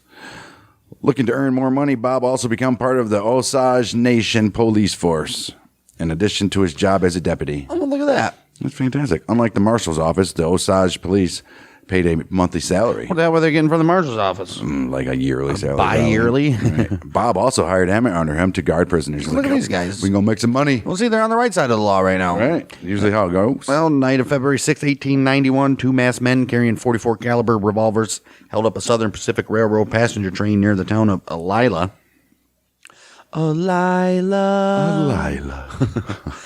Which is present-day Earlemark, California. Outlaws had worn masks during the Alila robbery, concealing their identities, clearly. Some years later, Lit Dalton asserted that Bob and Emmett had told him many times that they were indeed the ones that robbed the train. Indeed, right? Bob and Emmett were hiding out in a ranch barn a mile west of Malaga. After arriving, the brothers talked until morning. Lit noticed that Grat's horse was indeed limp and agreed to help Grat sell it. Since the horse was lame, they could only get $60 for it only. $60 is a lot. And Grat was unable to find another horse afterwards. So Grat shipped his saddle and riding rig to Delano and took the train to Traver, where he met Bob and Emmett. He goes, let's take the train. It's a little easier ride. They played poker all night in Traver and then traveled to Tulare to do the same. They had been following the Southern Pacific pay car as it made its way down the valley from Oakland to Bakersfield to pay railroad employees. This train was always accompanied by a crowd of gamblers and prostitutes, and Grat and Bob had followed the pay car together several times before. Oh, look at these guys. As like lawmen? All right. So now they're like, you know, this is be so easy just to get this shit. Right. Why are we doing all this when we can just rob these? In the 2 weeks following the robbery, Bob and Emmett hid out in the mountains near Bill's ranch. Bill left his brother supplies and food and obtained horses to evade pursuit. Despite these efforts, Bill was arrested in Paso Robles by Sheriff Kay and taken to Visalia. All right. After a hearing, Bill was held for trial for the Alila robbery, but he secured bonds and was released. Fantastic. Sheriff Kay decided to pursue Bob and Emmett with his deputy, Jim Ford. Kay tracked Daltons to their mother's home and kept watch of the house for a few days before being forced to return to King's Fisher because of bad weather. Why? Well, you have to leave somewhere and just hunker down, but everybody else that's there just not leaving. Well, they also have houses. Right. When he returned the next day to watch the house, he discovered that Bob and Emmett had escaped. Well, obviously. Kay talked to their mother for several hours, and she even invited him in for breakfast. She denied any wrongdoing by her son, stating that they were, in fact, lawmen, and told Kay they had gone to Guthrie if he wanted to talk with them. You know, they're in Guthrie. There's some law-abiding citizens just like We you. can go sort this out. Okay, and Ford traveled the 50 miles to Guthrie, but soon came into problems when dealing with different tribal jurisdictions. At Guthrie, Kay and Ford noticed that there had been some sort of celebration the night before, as they were greeted by 3 white men hanging from a large tree at the entrance of town. Oh, no. And noticed the streets were lined with several groups of black men playing craps on the sidewalks. Of course they were. Oh, geez. Kay found out that before they had arrived, Bob and Emmett had gotten into a fight at one of the saloons there and badly beat up 2 cowboys before leaving for Topeka. So what's the significance of the black men playing craps on the sidewalks? Are they trying to insinuate that they hung the white guys? Right. What they got going on there? What the hell?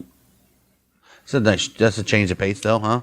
coming into town and seeing white guys hanging from a tree and black guys and stuff. They're like, what is this? Like, wow. Where are we at? Right. Sheriff Kay was forced to give up the chase in order to return to California for Grat's trial. The Daltons had plenty of friends in the area willing to hide them and easily lost Kay once they were in familiar territory. After they realized they were no longer being pursued, Bob and Emmett, they began to form what would be known as the Dalton Gang.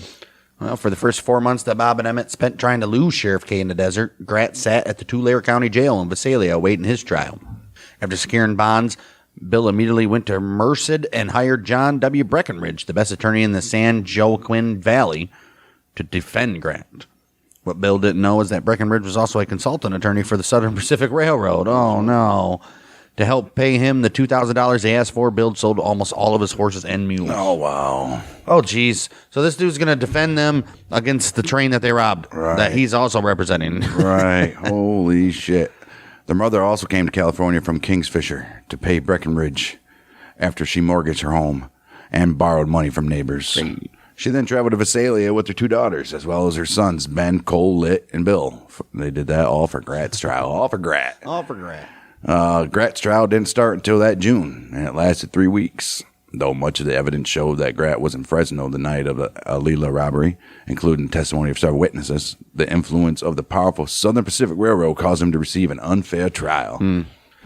Well, Breckenridge showed up to the trial late and drunk, and neither the defense nor the prosecution mentioned that the fireman had been accidentally killed by the expressman. Oh, in the robbery. So the guy that was supposed to protect the it was actually the one that killed him. Wow. This is unknown to Grat since the Dalton brothers had all assumed that Emmett had killed the fireman. Right. Almost all of Breckenridge's witnesses were barkeepers, gamblers, saloon hanger-ons, or pimps. Sheriff Kay even pointed out during the trial that Breckenridge had overlooked Grat's rights. Southern Pacific Detective Will Smith, and going straight to the wild, wild west, right, visited Grat's cell almost every day during the trial to try to get a confession out of him, and Grat began to despise Smith. Said, shut the fuck up, dude. I told you 100 times I ain't telling you shit. Right. Well, Kay knew this. Besides Breckenridge's sabotage of the case, Grat would probably be found innocent, and their case against Bob and Emmett would fall through. Towards the end of the trial. So Breckenridge showed up drunk on purpose. Right. Like to be a dick. Wow. I should kill that guy. Towards the end of the trial, Sheriff Kay, Detective Smith, and District Attorney Power, they talked to Grat while taking him back to his cell from the courtroom when Breckenridge wasn't present. Kay told Grat that he knew neither Bob or Emmett killed the fireman. We know that. Well, he offered to admit this in court if Grat and Bill told the true story of the robbery. Wow. Detective Smith decided to chime in, but Grat said he wouldn't say a word while Smith was present because he hated him. Smith was told to leave, and both Bill and Grat agreed to tell their story. Okay. But only if they showed that there was no first-degree murder in the robbery. Mm-hmm. The Daltons told their stories, but neither Kay nor Breckenridge ever cleared up the murder point and ruined Grat's case. Oh, my God. Wow. Come on, Grat. Wow. Well, Grat was taken back to jail to wait his sentence. While in jail, a train robbery occurred near Ceres on the 3rd of September, 1891, but was very unsuccessful because there was no money that was taken. The only evidence found at the robbery was a coat made from a tailor from Visalia. Kay suspected that this was probably the work of some suspects he had from Visalia. But the railroad detectives demanded the rest of the remaining Dalton brothers. I was like, I know they're the ones that did it. But like, no, dude, I think this is somebody else. Oh, nope. Okay. Well, Kay telegraphed his deputy, George Whitty, and told him to check on Bill Dalton and to immediately notify him when he was found. Kay checked on his Visalia suspects, who at the time were running a livery stable in Modesto, and was convinced they were not involved in the Ceres robbery. He then went to Fresno to check on Lit and Cole Dalton and was convinced of the same. Wow. So, come on now. When Kay returned to Visalia, he immediately went with Detective Smith to the tailor of the coat found at the Ceres robbery. The tailor remembered the coat, but he did not remember who'd bought it. Only that some girl had picked it up once it was clean. After Kay finished talking to the cleaner, Deputy George Whitty reported to him that telegrams from Coast said that Bill was not in Paso Robles or Estrella. Neither was he in Merced or Livingston. What else you got? Where else was he? Right. Whitty did have a clue from another deputy that 2 strange men had been seen hanging around after dark on the open plain near Traver and at the abandoned overland stage station at Cross Creek. Kay suspected that Bob and Emmett might be back in California to free Grat from jail and took Deputy Whitty with him to the Cross Creek station on his buggy. Late in the afternoon, Kay and Whitty were about 400 yards from the station when they saw two men crouching as they crossed the road from the old stage barn to the station. All right. Kay's buggy was directly facing the setting sun, so they could not tell who they were. The road curved behind some willow trees, and Kay told Whitty to drive past the house, passing close to the door, and then to drive back. Well, that's not suspicious. Wow. With his revolver in hand, Kay dropped to the ground as they passed the door and slowly entered the station. Maggie Rucker, the woman who once ran the Cross Creek Overland Station, was sitting with another girl alone in the front room, silently making dresses. What? Cool. Kay asked Rucker if there was anyone else around, and she replied that there wasn't. Right as she said this, Kay heard someone rush across the floor of an adjoining room, and through the crack in the door, he could see a man taking position at the window. Uh-oh. Okay, moved quietly across the floor and pushed the door a little farther open with his revolver. He's probably looking at the chick. She's like, "You lying bitch." Right. Standing with his back towards him was Bill Dalton, watching the horses and buggy Kay had just left while nervously working the lever of his Winchester. Oh, wow. Kay nudged the door open with his elbow, aimed his revolver at Bill, and said, "Bill, hello." Bill, thrown off his guard, quickly turned around and mimicked the greeting. "Kay, hello." They then threw the butt of his Winchester to the ground, and the two nervously laughed at each other. What? Wow. Well, Bill threw his to the ground. Kay didn't. Right. Well, Kay Nervously laughed at each other. Like, we literally almost just killed each other here, guys. Right. Well, Kay, he had Bill put his rifle down. Said, "Bill, put your rifle down." Backed him into the front room. Checked him for any other weapons. When they came back into the front room, both Maggie Rucker and the girl remained quiet, as they both expected Kay to have been murdered. Oh, see, they were setting him up. Look at these dirty bitches. Well, Deputy Whitty entered shortly after and was told by Kay to go in the room and grab Bill's rifle. As Whitty entered the room, he heard a noise come from somewhere else inside the house. Thinking it might be Bob, Kay demanded that Bill tell him where he was. Bill told Kay that Bob was not in this country and that he had stopped at Rucker's place alone and spent the night. Well, Kay knew this was untrue, as he said he just seen two men cross the road. Well, that's not true. He soon discovered a worn place in the carpet and found a trap door hidden underneath. Really? He had Bill lift the carpet and open the trap door, and instead of Bob, they discovered a man named Riley Dean, who was a saloon hanger-on from Visalia and Traver. He's like, "Who knows this guy?" He's like, "Oh, we met him in a saloon. He just came with us." Right. It became apparent to Kay that Bill had been busy hiding Dean when he arrived. Otherwise, they would have heard him come in. Okay. Kay decided to place both men under arrest and took them to Visalia. So what's up with this Dean guy? Riley Dean. Huh? Check that out. See who that guy is, right? After Bill and Riley Dean were brought to the Visalia jail, Sheriff Purvis of the Stanislaus County, Detective Will Smith, and Wells Fargo detectives Hume and Thacker, they arrived to bring the two men to Modesto to stand trial for the series robbery. That they didn't commit. Right. When Bill and Dean were acquitted, Bill was rearrested by Kay after his bondsmen were convinced to withdraw by Detective Hume. Oh, they made his bond guys say no. Shit. He was then taken back to Wait, Visalia. he's acquitted, so it doesn't matter. Right, for another one, though. He was then taken back to Visalia to await his trial for the Alila robbery. Bill was interviewed by the Fresno Expositor in September 1891. He said this: "The truth is, I'm like Patty Miles's boy. No matter what goes wrong or what depredation is committed, Bill Dalton is always charged with the same." Who's Patty Miles? The story? Patty Miles's boy. Yeah, I don't know who Patty Miles is. Sorry, guys. If you guys know, let us know. Yeah, let us know about Patty Miles's boy. Right. Bob and Emmett, meanwhile, had been busy in Oklahoma forming their gang. Well, after their unsuccessful career in California, they decided they could do much better in their home country. And unlike their first attempts, they began carefully planning their robberies. As a former lawman, Bob knew the difficulty officers had enforcing laws in Indian and Oklahoma territories. While the Indian nations had their own tribal law enforcement, these agencies had no jurisdiction over non-Indians, though. Oh, no shit. The newly formed Oklahoma Territory had organized their own sheriff and city police departments, but there was so far very little cooperation between them. All right. So they're like, yeah, man, this is like for real Wild West. Wow. Well, the only agencies with jurisdiction over the whole territory was the U.S. Marshal Service. But it was quickly becoming fragmented due to the power struggles between newly formed district courts and jealousy between marshals over their different jurisdictions. Oh, man, yeah. More government caused more problems. There was also little incentive among deputy marshals to search for potentially dangerous outlaws. They're like, why? Their only pay being for fees and a set amount for each criminal they arrested. Unless there was a high enough reward being offered, they would insist to choose to focus their attention on petty criminals. Right, we're going to get paid the same anyways. Right. Like, I'm good. With Bob as the leader, the boys recruited mostly men who had grown up with them in Oklahoma. Oh.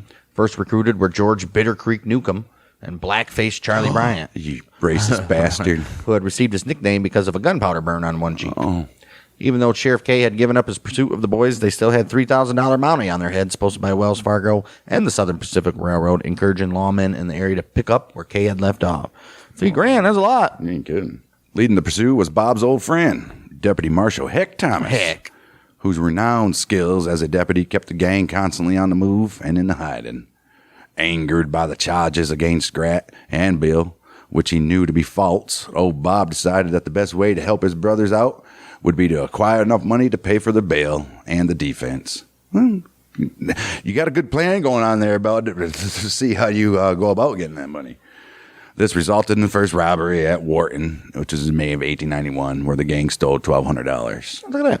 Joining afterwards were Bill Doolin, Dick Broadwell, Bill Powers, and Charlie Pierce. All right. The gang was also assisted by Bob's lover, Eugenia Moore, known by her aliases Tom King and Miss Mondays, who acted as their informant, but also a notorious horse thief and outlaw herself. When not preying on the railroads, the gang spent their time digging out large rooms into the steep hills and the cedar breaks on the North Canadian River. Oh, shit. This was on the property of a man named Jim Riley, about 8 miles from the present-day town of Taloga, Oklahoma. Taloga? The deep canyons of the area, covered with dwarf cedar and blackjack oaks, made it an ideal hiding place. Fantastic. Riley would feed the outlaws and would do the same for any passing officers, but he would never reveal each other's whereabouts to either parties. Well, look at this guy, a partial guy. He's all right. I know that your little cat and mouse game you got going on here. I'll assist you, give you some food, give you some fresh horses, maybe. Right. And then it's up to you to figure it out. All right. August 1891, Charlie Bryant spotted in Hennessy, Oklahoma, after leaving the gang's hideout to visit his mother in Mulhall. Or brother. Right. The locals who identified him notified a deputy marshal named Ed Short. He arrested Bryant and took him on a train to be committed to the jail at Wichita, Kansas, without notifying Marshal Grimes at Fort Smith. Ignoring the advice of the people of Hennessy, he also took prisoner without a guard. Wow. After the train left Hennessy and was approaching the stop at Wakamis, Oklahoma, Short, he noticed a group of mounted men who looked as if they were trying to beat the train, and he feared it was the Dalton gang coming to free Bryant. Oh, he's like, maybe I should have brought those damn guards. Well, Short took the prisoner back and placed him in the baggage car. He then put the baggage man in charge of Bryant and gave him his revolver. Short then went to the rear platform with his rifle. The baggage man carelessly stuck the revolver in a pigeonhole message box and went to work at the other end of the car. Oh, no. Right. Without making any noise, Bryant went to the message box and secured the revolver. He then ordered the baggage man to ignore him and go back to his work. He said, all right, whatever. I didn't want to watch you in the first place. Right. No shit. Bryant opened the door to the rear platform, and while Short had his attention on the mounted men, shot him in the back point blank. You bastard, shooting people in the back. Point blank. Wow. With Short, he then turned, and the two shot each other to death. Oh, damn. So he turned around. They were just like, bang, bang, bang, bang. Pow, pow, pow. The second train robbery by the Dalton gang in Oklahoma was at a small station called La Lieta on September 15th, 1891, about 4 miles north of Wagoneer, which is in Oklahoma. Here, they secured more than $19,000. Many members of the gang, including Emmett, complained that $3,500 each was not enough to meet their needs. Jeez. Bill Doolin, he complained that Bob was not dividing the money fairly and accused Bob of squandering their money on women and gamblers. Doolin said, you know what, I quit. And so did Newcomb and Pierce due to the mismanagement of the finances. Jeez, this was like a modern, or not modern day, but a Wild West, Wild West version of NWA. September 21st, Grat Dalton was brought into court to face sentencing, but this was instead postponed to October 6th. This was a date that Grat had no intention on making. Rumors had circulated for months that Bob had planned to come and liberate Grat, so two of Sheriff K's deputies, Jim Waggy and Bob Hockett, had been hired by Wells Fargo to guard Grat's cell until he was sentenced and sent to San Quentin. Man, they want this Grat guy. This was in addition to the jailer, J.M. Williams. One night, Jim Waggy heard a noise in the basement and upon investigation discovered that someone had tried to break the lock to the grated window. Uh-oh. You can't do that. Wow. He decided to watch outside of the place at night to see if he could catch in the act whoever was trying to open the grating. Waggy hid all night in a yard across the street, but didn't see anything. Didn't bring enough snacks Mountain Dew. Right. Instead, he caught a cold from sitting in the fog all night. I didn't catch nothing but a cold. Wow. The very next morning, Grat called Waggy over to his cell and asked him where he got such a cold. Waggy told him that he must have slept in a draft. To which Grat replied, yes, it must have been pretty cold in the yard over there last night. Grat could not see the yard Yagi was laid in from his cell, and the deputy hadn't told anyone he had done that night. Wow. Expecting there to be an escape, and because none of the other deputies would listen to him, Waggy decided to quit. Oh, jeez. He said, screw this. Man. Getting colds for nothing. Right. Night of September 27th, Grat and two cellmates, Arvil Beck and W.B. Smith, escaped from the Tulare County Jail in Visalia while Sheriff K was in San Francisco. Oh, shit. At first, it looked to Kay as if it had been an inside job, as it was obvious Grant had simply unlocked the cell door with a key and broke through the basement window to get out. They did, however, find pieces of a file and a hacksaw blade in the prisoner's toilet. Oh, no shit. Bill had been in a separate cell from Grat. Okay, but if they used the saw, you would clearly see that. Right. Bill, he had been in a separate cell from Grat, located upstairs. When approached by Kay, Bill told him, the boys were there when I went to sleep. And when I awakened, they unlocked and gone. Why in the world do you suppose they went away and left me I was behind? just going to say, why didn't they take Bill with them? Jim Waggy also showed up after the breakout to overlook the scene. By that time, Bill had been moved downstairs into what was Grat's cell. Why? Oh, idiots. When Jim approached, Bill said, Jim, the birds have flown. When they entered the cell, Bill took out his guitar, sat on a soapbox, leaned against the bars of the corridor, and began to play a popular song he put his own words to, entitled, You'll Never Miss My Brother Till He's Gone. Look at these guys just taunting him now. Well, while Bill was playing his guitar, Waggy noticed that he was trying to cover up where the break had been made. One of the bars had been cut out and replaced with a broom handle blackened by soot. Waggy said, here's your hole, and kicked the broom handle onto the floor. Bill immediately threw his guitar on the bed and exclaimed, now what in the world do you know about that? How did they ever cut that bar without me knowing it? Right. Well, most officers, they believed that Grat immediately escaped the county, but Sheriff K, he thought otherwise.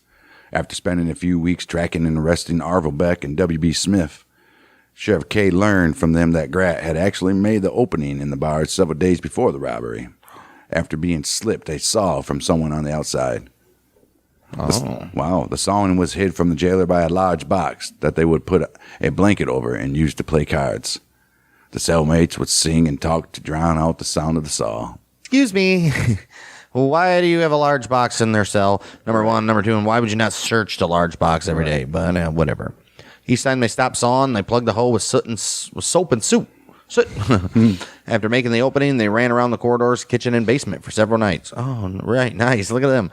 Probably getting a bunch of shit. All right. This is why Grat was able to notice Deputy Waggy hiding in the yard across the street from the jail. The last night, they dug a hole in the brick wall of the wood room, but found heavy iron bars embedded in the wall that they couldn't get in between. Oh, shit. They used the bar they had cut out to pry open the grating in the wood room window, and instead of risking going and putting it back, just left the broom handle in its place. Might as well, right? Okay, right. After the escape, Beck, he separated from the others and went north, while Grat and Smith went to a friend of Grat's named Joe Middleton, who lived in Hanford. Grat and Middleton told Smith they planned to hide out in the Coast Range and invited him to come along. Smith instead went north and several weeks later was arrested by Kay. Threatened with prison time, Smith told Kay that Middleton could be followed to Dalton's camp when he carried him supplies. Snitch. Well, after having a deputy watch Middleton's place, he learned that Middleton was buying enough groceries to last 3 months and was seen driving east of Sanger. Driving? What? It's a cart. When Middleton returned, Kay arrested him at his home and threatened to send him to San Quentin if he didn't give up Grat's hideout. Middleton had been threatened by Dalton for not helping him escape the country fast enough and was afraid of him. He told Kay that Grat's camp was on a steep mountain in the Sierra Nevada, close to the Kings River and about 15 miles northeast of Sanger, but they would never find the place. Too hidden for you guys, man. Right. Then I was like, this is where we're going to take you and you're going to show us then. You ain't kidding. The mountain was a natural fortress, rocky, heavily wooded, with a good view of the surrounding countryside. This mountain would later be known as Dalton Mountain. Good for them. He also said that Grat was accompanied by Riley Dean, the man who had been arrested with Bill for the Ceres robbery, as well as a dog. Oh, nice. Kay promised Middleton secrecy and a horse and a buggy if he led him to within a half mile of the Dalton's camp. Since Grat's location was in Fresno County, Kay telegraphed Sheriff Hensley in Fresno, and the two made plans to assemble a posse in Centerville. Like, we can do this. Let's assemble a posse. After pointing out the location of the camp, Middleton left in a hurry, and the two posses spent the night on the living room floor of the nearby Elwood Ranch. The next day, which was Christmas Eve, 1891, the posse of both Sheriff Kay and Sheriff Hensley woke up at 3 in the morning and ascended the mountain to Dalton's camp. It had been raining for several days prior, and it was so cold the ground was covered in ice. The posse reached Dalton's camp at 9 and split into 2 groups in order to surround the camp. Kay leading one, Hensley the other, clearly. Oh. Kay and his men made their way to a rock ledge that Middleton told him would bring them within a few feet above Dalton's camp. Oh. A few feet, huh? Damn. From their position, Kay and his deputies were 50 yards from the Dalton and Dean, who were both discussing their plan to hunt one of Elwood's hogs for Christmas dinner.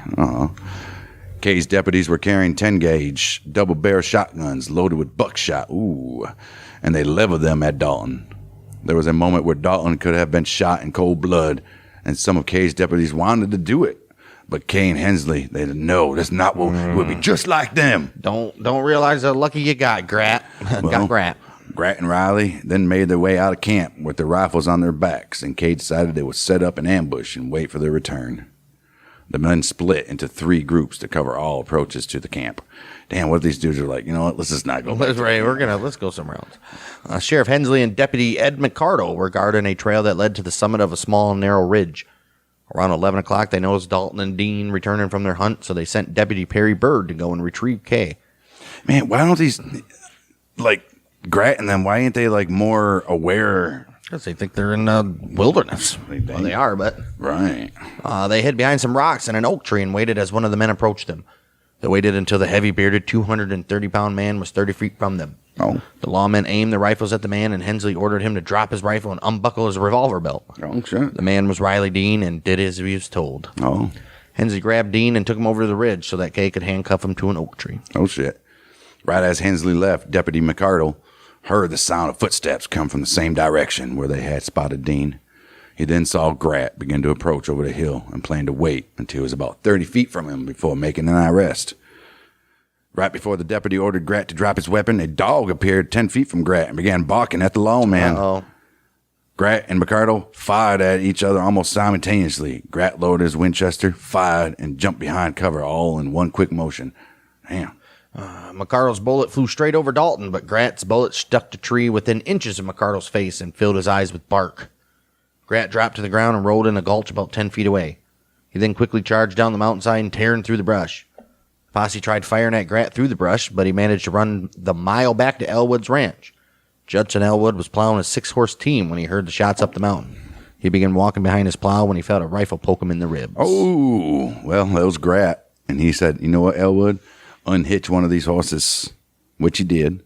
And Grat rode away from the house, jumped the horse over an old rock fence, and began yelling and firing his revolver in the air so that Dean would know that he had escaped. He then rode away with the dog running behind of him. Oh, running ahead of him. Right. Grat first rode to Charles Owens' ranch across from Clovis Cole, where he stayed for a few days. Officers were watching lit at Clovis Cole's, but didn't think to watch Owens' place. Hey, why not? Grat then rode to a home 7 miles south of Livingston, the home of his friend, ex-supervisor W.W. Gray. The weather conditions during his escape led him to becoming sick with a pneumonia, so he stayed near Livingston for several weeks, sleeping in Gray's cupola and watching the surrounding plains with an eyeglass for any sight of a posse. When Grant recovered, he was able to escape with the help of his brother Cole. They cut through Antelope Valley and skirted the desert town to San Diego County before taking the old trail to Yuma. The two left California in February 1892 and rode for 107 days before reaching Kingfisher. No shit. By the time Grant reached his mother's, he had lost 40 pounds. Cole had split up with Grat at Gila Bend, Arizona, after the two got in an argument in which Cole was trying to convince Grat not to join Bob and Emmett. Right. He's like, screw you, man. I'm out of prison now. Well, Grat returned to Oklahoma in the spring of 1892, and shortly afterward joined his brother's gang. Yeah. Sometime later, the 3 dissatisfied members also returned, and new plans began to form. All right. Bill had returned to Oklahoma 7 months earlier, living at his mother's house near Kingfisher. Look at him. He ended up getting out of jail, huh? Yeah, he's like, I'm done. I ain't going back after that. After being found innocent by a Visalia jury, Bill, he was acquitted and released on the 15th of October. All right. He then sold the lease to his ranch in San Luis Obispo County, and then moved his family to his wife's parents in Livingston, California, and left for Kingfisher. He said, you guys stay here, I'll be back, Right. maybe. Though he did not participate in any of the holdups with his brothers, he acted as their spy and advisor. Okay, well, still good for him. Got paid. Conspirator? Conspiracy? Right. June 1st, 1892, the gang robbed the Santa Fe train at a small station called Red Rock at 10 p.m. Red Rock. Here, the Santa Fe had found out about the Daltons' plans and attempted to set up a trap for the gang, filling the train with heavily armed officers. Mm-hmm. They made the mistake of leaving the train dark, though, which made Bob suspicious, and the gang allowed the train go by. Oh, see? They then robbed the next train a few minutes later, scaring about $50,000. Wow. Shit. The $50,000, however, came to only about $1,800 after drafts and securities had been thrown out. Can't do nothing with them. After splitting the money amongst themselves, the gang soon realized they needed to rob another train. Right. They thought they had a big old bust there. It wasn't. They probably could have done something with them, but it would have took months and months and months. Forever. The night before the robbery at Red Rock, Judge Burford, U.S. District Attorney for Oklahoma, Horace Speed, and Deputy Marshal George Yost, son of Marshal Jacob Yost, the Daltons' former employer at Fort Smith. They were sitting in a hotel lobby in Kingfisher where they were talking about the cases that would be in court the next day. Bill Dalton, he came into the hotel lobby and began to speak to Deputy Yost in a loud voice so everyone around could hear. 10 p.m., he looked at his watch and announced to Yost aloud that it was his bedtime, but that he would be back to have breakfast with him in the morning. It's my bedtime, but I'll be back. Breakfast in the morning. After he left, the judge asked Yost who the man was, as he seemed educated and well-informed. Yost told the judge he was Bill Dalton, the brother of the notorious train robbers, and the judge asked him to introduce them when he came to breakfast. Bill arrived for breakfast, like he said, and the four of them took to the same table. About 8 a.m., a telegraph messenger came into the room and handed the deputy marshal a telegram reporting the robbery at Red Rock by the Daltons at 10 p.m. the previous night. The deputy handed the message to Judge Burford, who read it out loud to the audience. As soon as the judge had finished, Bill announced, "Well, I can prove that I was not there, and not by accident either." Oh. he said, "I ain't stupid. You guys ain't charging me for this shit again, motherfuckers." But they could still get him for conspiracy because he clearly knew about it. They can try, right? Oh, wow. This is interesting. All right, the next robbery was July 14th at Adair, Oklahoma, near the Arkansas border. At the station, the gang took what they could find in the express and baggage rooms. They sat to wait for the next train on a bench on the platform, talking and smoking with their Winchester rifles across their knees. Oh, that's nice. When the train came in at 9:45 p.m., they backed up a wagon to the express car and unloaded all the contents. The 8 armed guards on the train all happened to be in the back of the train when it pulled in. They fired at the bandits through the car windows and from behind the train. Oh, shit. Wow, during that gunfight, 200 shots were fired. Damn. None of the Dalton gang was hit. Wait a minute, 200 shots were fired? How many shots were fired in the Hollywood shootout? Right. Wasn't it just like 100 and something? 2,000 rounds. Holy shit. Doctors W.L. Goff and Youngblood were sitting on the porch of the drugstore near the depot.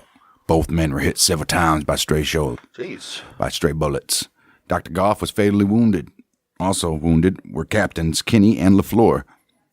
But they recovered. The gang secured about $18,000. They were also accused of robbing a bank in El Reno, Oklahoma, on the 28th of July. But this was based on little evidence, as no one identified any members of the gang. After the robbery at Adair, officials of the Missouri, Kansas, Texas Railroad offered a reward of $40,000 for anyone who could capture and convict the Dalton gang, and a reward of $5,000 for the arrest of any of them. All right, so 40 for the whole gang, huh? Is that bad? Bob Dalton had ambitions. Oh. He claimed, beat anything Jesse James ever did. Robbed 2 banks at once in broad daylight. No shit. October 5th, 1892, the Dalton gang attempted this feat when they set out to rob the C.M. Condon and Company's Bank and the First National Bank on opposite sides of the street in Coffeyville, Kansas. They did. Why are there 2 banks right across the street from each other? But I guess Bob had planned the entire robbery. Emmett, however, was against the idea. He had gone to school at Robbins Corners near Coffeyville and knew several hundred people in town. Hundred people? Right. He was afraid some of his friends would be hurt, but Bob assured him there would not be any shooting, and then it would all be over before anyone knew what happened. Well. Well, you were wrong. You were wrong. Francis wrong, Bob. Well, the plan was that Bob and Emmett were to rob the First National Bank, while Gratt, Broadwell, and Powers robbed the Condon Bank across the street. Emmett thought Gratt would mess things up if he went alone with Powers and Broadwell, and thought they should trade places. This led to a heavy argument between Bob and Emmett and created bitterness between them on the way to the robbery. Well, it's already going wrong. Right, they were pissed. Well, Bob had planned for the gang to tie their horses to a post behind the Condon Bank where it was protected from the center of town by brick walls.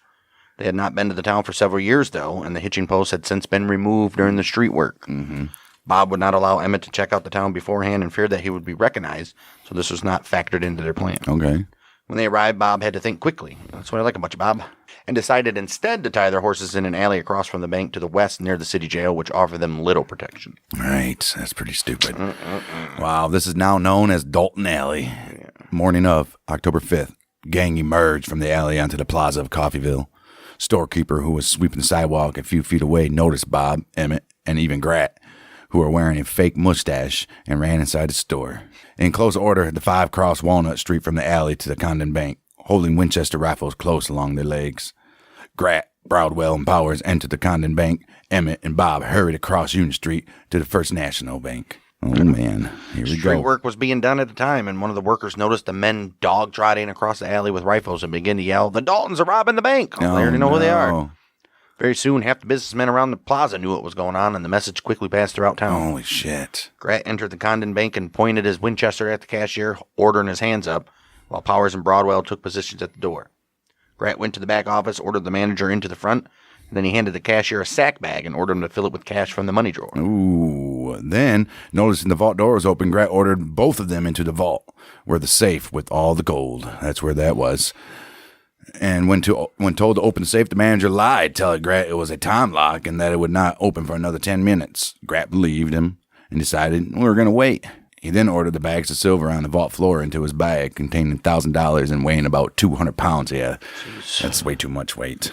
Well, meanwhile, Emmett and Bob had entered the First National Bank, covered the officers and two customers, and ordered the cashier, Thomas Aries, to open the safe with gold and cash. Put the gold in the sack, forced Aries in front of them as cover, and went out the front door. They had planned to meet with Grat and cross the plaza to the alley where they could make their escape, but word of the robbery had spread through town. As they exited, an American Express agent opened fire with his revolver, and Bob and Emmett returned fire and left Aries on the sidewalk. Oh, shit. Did they hit him? Wow, they turned around and went through the back door, carrying both rifles and sack bags, while taking two other bank employees as cover. Grat heard all these shootings from the Express agent. He then decided the sack bag was way too heavy to carry and ordered the silver taken out, then stashed what cash he could fit in his coat pockets. Two hardware stores in the town had meanwhile begun passing out guns to the local civilians, who began firing through the windows at Condon Bank. The three returned fire and held out, waiting for the time lock to open. Right. Several civilians were wounded in this very fighting. I bet. Well, when Emmett and Bob went to the back door of the First National Bank, they were met by Lucius Baldwin, who had been watching the door with his pistol. Bob ordered him to drop the gun, and when he failed to answer, shot him with the Winchester, killing him. Oh, man. Bob and Emmett made their way to the end of the back alley into 8th Street, where they could hear the townspeople shooting at the Condon Bank. Outside of a drugstore across from the First National, George Cubine was standing with his Winchester aimed at the front door of the bank, awaiting the exit of Bob and Emmett. Bob shot him in the head, killing him. Damn. Cubine's partner, Charles Brown, was standing unarmed next to him and went to pick up his Winchester. As he lifted the rifle up, Bob shot and killed him as well. Well, shouldn't even touch that rifle, buddy. Run away, buddy. Wow, after being left on the sidewalk by Bob and Emmett, Thomas Ayers had run into one of the hardware stores and grabbed a rifle. He spotted Bob just as he had killed Brown and aimed his rifle at him from behind the store window. Bob saw Ayers from about 200 feet away and quickly shot him in the head. Jeez. Ayers was not murdered, though, but he remained paralyzed for life. It's a hell of a shot, 200 feet. In the midst of the shooting, Powers told Grat that he'd been hit in the arm. Grat ordered the employees to lay on the floor in the back office, and after receiving the signal from Bob, told Powers and Broadwell that it was time to go. Let's go. Three went out the side door, crouching and dashing across Walnut Street to the alley where they had hitched their horses. Bob and Emmett met Grat and the others in the alley, the sacks of money still over their arms. Damn. All right, now just get away, buddies. Wow, as the Daltons made their way west down the alley towards the horses, Town Marshal Charles T. Connolly came through the library into the alley and then ran east towards the plaza without noticing the bandits behind him. Oh, no. Grat then shot him in the head and murdered him. Following behind Marshal Connolly was John Clore, still in the stable. Grat noticed him, but before he could aim, Clore shot him in the throat. Oh, there goes Grat. Damn. Taking fire from the hardware store, Bob was hit in the head and the heart, killing him instantly. Holy shit. Powers tried to mount his horse, but shots from the store also killed him. Emmett was able to mount his horse unwounded to begin riding away, but after noticing Bob was hit, turned around and attempted to lift Bob onto his horse. Emmett was then hit in the back with a load of buckshot. Oh. Broadwell was hit several times, but managed to ride away. He was found 2 miles away, dead. Holy shit. Holy shit. Damn. Bill Dalton and Bill Doolin had been waiting several miles away with extra horses to aid the gang's escape. After getting tired of waiting, they left, only to learn later of the fate of their fellow What a gang bunch members. of pieces of shit. First of all, Right. they're your brothers, Bill. Right. Oh, tired of waiting. What if shit went wrong? What a bunch of Man, I'm idiots. pretty sure they heard all the shooting, though. Think. Grat and Bob Dalton, Dick Broadwell, Bill Powers, all murdered. Emmett Dalton received 23 gunshot wounds and survived. He was shot through the right arm, below the shoulder, through the left, right, and in some accounts, hip and groin, and received 18 to 23 buckshot in his back. Jeez. Damn. He was given a life sentence in the Kansas State Penitentiary in Lansing, Kansas, of which he served 14 years before being pardoned. Oh, nice. He moved to Hollywood, California, and became a real estate agent, an author, and an actor, and died in 1937 at age 66. Oh, Look at him. shit. Bill Doolin, Bitter Creek Newcomb, and Charlie Pierce, none of whom was at Coffee Bill, were the only members left of the original Dalton gang. Damn. Years after the robberies and his release from prison, Emmett said that the relentless pressure put on them by Deputy U.S. Marshal Heck Thomas as he hunted them was a key factor in his gang's decision to commit the robberies. Wow. They hoped that a big haul from the banks would allow them to leave the territory and escape Thomas's heat. All we need is just one more score. Idiots. For a time afterwards, Bill Doolin and his partners operated under outlaw Henry Starr, who was a Cherokee Indian, hiding out about 75 miles northeast of Kingfisher, from where they made several raids. Doolin, Newcomb, Pierce, they visited Dalton's mother in Kingfisher to console her after her son's deaths. Brothers Litt and Bill Dalton were also visiting their mother, and Doolin proposed that they join his group to avenge their brothers. Bill agreed to join them and soon took part in several robberies. But Litt is like, in disgust, though. He was like, no. What do You see what happened to all of our brothers? Right. You wanted to do it again? Right. Well, Henry Starr was arrested in 1893 and held for trial at Fort Smith for the murder of a marshal. As Doolin and Dalton were accepted as leaders of the gang, it became known as the Doolin-Dalton Gang, and also as the Wild Bunch. Dalton took part in several robberies with the Wild Bunch, including the gun battle on September 1st, 1893, at Ingalls, Oklahoma Territory, where 3 deputy U.S. Marshals were killed. Ooh. Eventually, Bill left Doolin to form his own Dalton Gang. Really? May 23rd, 1894, Dalton and his new gang robbed the First National Bank at Longview, Texas. No, look at that shit. They like that First National, huh? During the robbery, one member of the gang and 4 citizens were killed in a shootout. This was the gang's only job. Jeez. After the gang separated with their share of the loot, Bill hid out with his family in a cabin near Elk Indian Territory.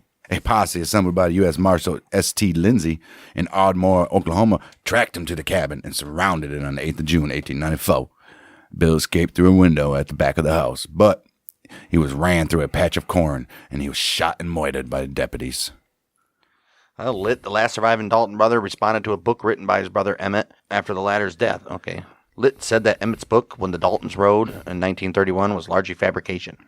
Emmett had denied accompanying Bob to California. On his deathbed, Emmett told Frank Forrest Latta that he had robbed a train in California and used the alias William McElhaney. Asked Latta not to publish the information until after his death. Oh, okay, yeah. How would Litt know what was true or not anyway? He wasn't riding with the damn guys. They don't know shit. In her unpublished novel, Grat Dalton's Ride, Eva Evans, wow, the daughter of the famous California outlaw Chris Evans, tells the story of Grat Dalton's escape from California after the Alila robbery. In it, she implied that her father was one who helped Grat escape from the Visalia jail, lending credibility to an earlier claim by Sheriff Gene Kay of this being true. Oh, look at that. Most of Sheriff Kay's information on Chris Evans came from his deputy, Perry Bird, who also happened to be Evans's brother-in-law. But Kay had other support and information as well. Did he? All right, well, Chris Evans and Grat Dalton had become friends while working together in Tulare County during the summer of 1888 at the Granger's Bank of California's wheat warehouses in Tipton and Pixley. This would have been while Grat was on active duty as deputy marshal in Indian Territory, but Sheriff Kay claimed that Grat had told him that he had made 2 extended trips to California while serving as a U.S. Marshal. Oh. This was also confirmed by Litt Dalton, who had owned a saloon in San Miguel from 89 to 90. He claimed that Bob, Grat, Emmett had all made at least 2 trips to Bill's ranch in California during the time, and that at least one of them would show up to a saloon to get a gallon demijohn full of whiskey to bring back to the rest of the guys. I bet. Sometime before the Alila robbery, but after Grat, Bob, and Emmett had all arrived at Bill's ranch in 1890, Grat had been rumored to have been in possession of rare $2 bills. Damn! This was only a few months after $2,000 in rare $2 bills had been stolen during a train robbery outside of Goshen, which is a robbery later attributed to Chris Evans and John Sontag. Grat had already been known in the San Joaquin Valley as a heavy drinker. He was a fighter and a gambler. So when Kay passed Grat on the street while in Modesto, his deputy George Whitty was easily able to recognize him. He said, well, that's Grat. That's Grat Dalton. Kay stopped Grat in the street and said, "Say, I hear you have some $2 bills. I haven't seen one since I left Missouri. Let me look at one." Kay noticed the bills were perfectly new and asked Grat where he got them. He began to say something about a horse, but then became suspicious. Knowing Grat must have sold or hired a horse, Kay sent Whitty to investigate while he kept Grat in sight. Oh, wow. Kay hung around for Grat for a few hours and talked to him most of the time until Whitty returned. Oh, shit. Whitty had gone to the livery stable in Modesto at the time, being jointly run by Chris Evans and John Sontag, and learned that Grat had sold the horse to Evans, who in turn gave him the $2 bills. Oh, look at that shit. Evans, however, claimed that he had received the bills from Soul Sweet store after cashing a check there. He's Give it in the runaround. Right. Kay apologized to Grat and he let him go. But upon visiting the Soul Sweet store, Kay learned that Evans had received gold instead of $2 bills. See. Well, Kay did not think much of this until later. Well, you're a piece of shit. Right. He's like, deputy, when Perry Bird mentioned Chris breaking Grat out of jail. Kay believed Chris was either protecting himself by helping Grat break from jail or returning the favor for Grat protecting him. Right. Chris was also reported by Visalia newspaper to have attended every day of Grat's trial for the Leela robbery. Wow. This was also confirmed by Lit Dalton, who had also attended the trial and claimed to have several hour-long conversations with Evans. Nice. There has been much debate over the identity of the sixth man at Coffeyville, reported by witnesses who claimed was accompanying the gang as they arrived in town right before the robbery. The count given on October 7th, 1892, by Coffeyville's The Journal, is considered to be the most authentic on events that day of the robbery. Well, I mean, it was in their town. Right. The Journal acknowledged witnesses' statements then, and in a later article, that were two major unanswered questions. Who was the sixth man seen riding into town with the gang, and what happened to that man? Well, the Journal then went to state that the other dead body proved to be that of Tom Evans. Oh. And marked number 6 on their map of the shooting area as where Tom Evans fell. And in 3 other references to him, the Journal called him Tom. For some reason, however, the body was buried as Bill Powers. Oh. While 6 men were confirmed to have been seen riding into town, other witnesses that day were all in agreement that upon reaching town, there were only 5 in the group. Maybe one, maybe. I don't know. Wow. After the attempted robbery, Emmett was taken upstairs above the drugstore to be treated by Dr. Wells. In order to persuade the townsfolk not to hang him, he agreed to tell them everything they wanted to know. As Emmett reviewed the roles of the various participants, he concluded by saying, "Then there was Tom Evans down tending the horses." He then corrected himself, saying that he meant Bill Powers. "No, I mean Bill Powers. How do you mean that?" Two different totally people. Right. No one then or later asked him about the horse tending remark, but it couldn't have referred to Bill Powers because his role as an active participant is well recorded. Right, he's dead. All right. Many newspapers at the time assumed that an unknown member of the gang escaped. Since Emmett had originally attempted to convince his captors that he was Charles Dryden until he realized that this was hopeless, his word was considered by many to be of questionable. He's a fucking criminal. Right. If someone in the gang had escaped, there would be nothing gained by Emmett for admitting it. Right. It had been speculated by those seeking to answer the confusion that Bill Powers possibly escaped and it was Tom Evans who was killed, as originally reported, or that Tom Evans was just an alias of Bill Powers. It could very, very possibly be. Well, Bill Powers was somewhat of a man of mystery. The Journal reported that no one has yet been found who knows him or anything of his antecedents or history. Who is this Bill Powers, they say? Tom Evans, on the other hand, was reported to be the fraternal twin of outlaw Chris Evans, who at the time of the Coffeyville raid was a fugitive hiding out in the southern Sierra Nevada mountains. Chris Evans' family ridiculed reports of any such involvement or that Tom had been moited. He's like, not my time. But otherwise, never disclosed his actual whereabouts because they don't even know. Mama's still waiting. Well, Chris had continually attested his innocence, and any confirmation of his already rumored association with the Dalton gang would have damaged his case. Right. A later report in the Visalia Times-Delta, a major newspaper in Visalia, California, attributed to a relative of Mrs. Evans, most likely Chris Evans' brother-in-law, Perry Bird, who was the deputy. He stated, Tom Evans killed at Coffeyville, Kansas, when the Dalton brothers made their famous raid on the banks of that town, was the twin brother of Chris. Uh-oh. There have been several other nominees suggested to be the sixth man in Coffeyville, including Bill Dalton, George Newcomb, Bill Doolin, all of which have never been confirmed. All right. I don't think that's the case. They've had a lot of movies. A lot of movies. Most recently, 2021, which is Death Alley. The video game Red Dead Redemption has a gang called Walton's Gang, loosely based on Dalton. Right. Huckleberry Hound. Call of War as Gunslinger. Wow, jeez. They had an episode based on Coffeyville Shootout. Video game. Yep. Played it. It's good. Decent. It's all right. Decent. Right. Oh, the Dalton Gang is the name of a country and western band briefly impersonated by U2 during the 1987 Joshua Tree U.S. tour. What? They tried to be little outlaws. Okay, good for them. Yeah, that'll do it. That'll do it. So, stupidity. Let's go rob 2 banks in the middle of daylight.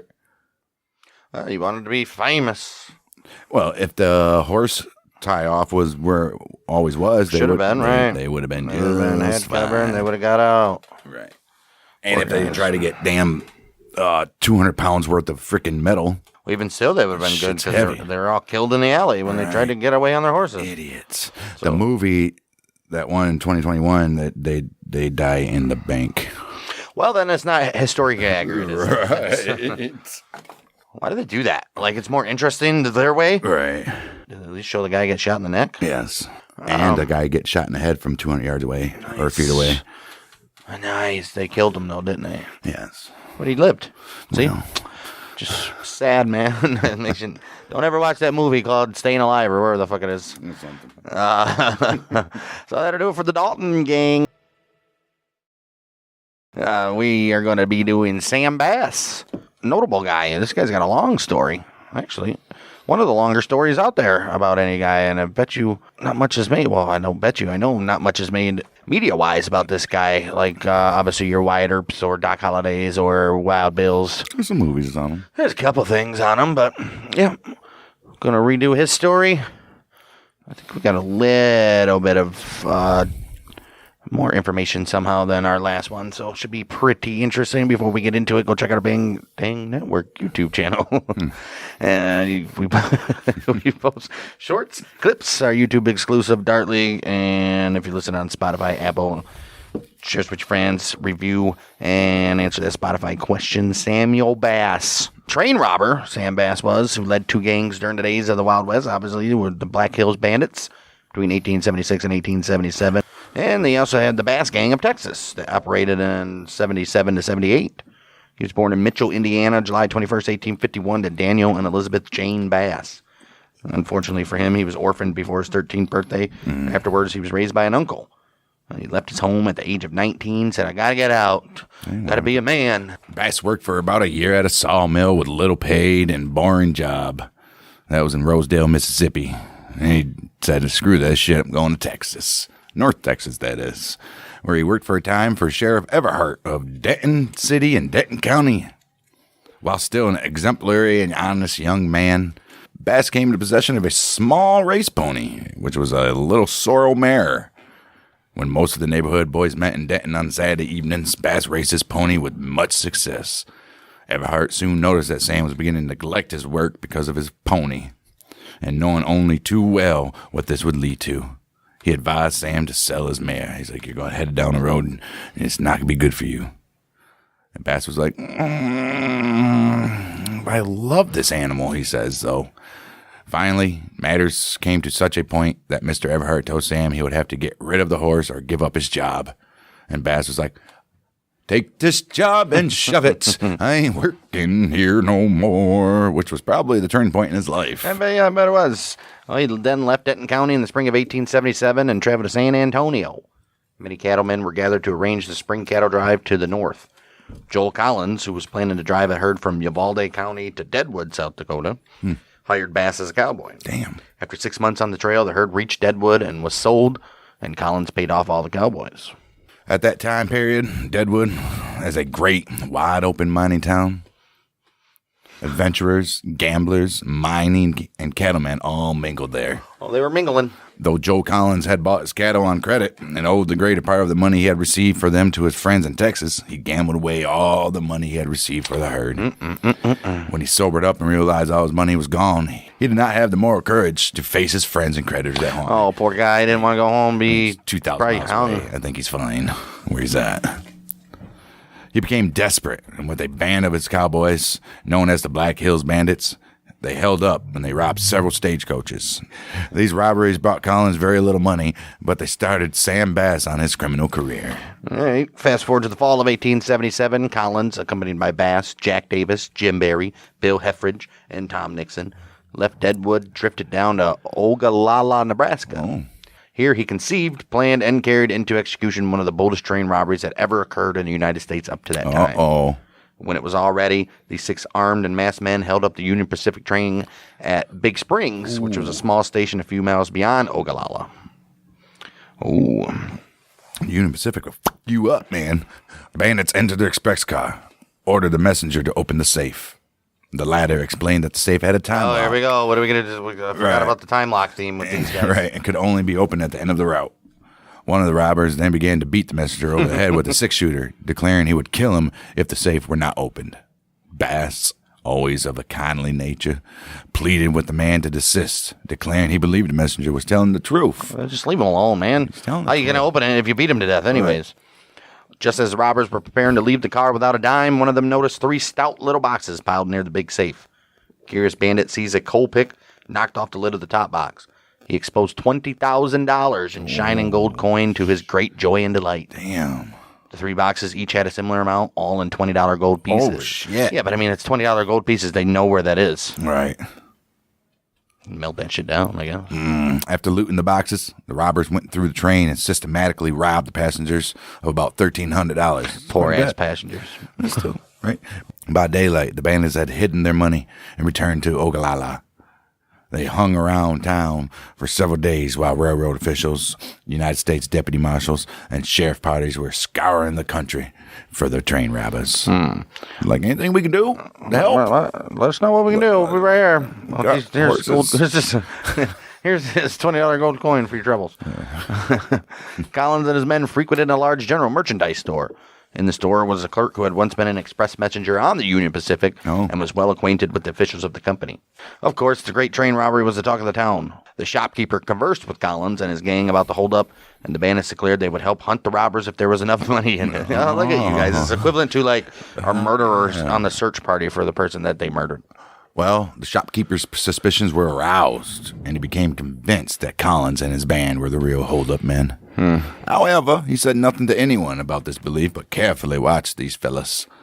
Finally, Collins came to the store, and after buying clothing and provisions, he told the shop guy that he and his companions would return to Texas and be up the trail the following spring with another herd of cattle.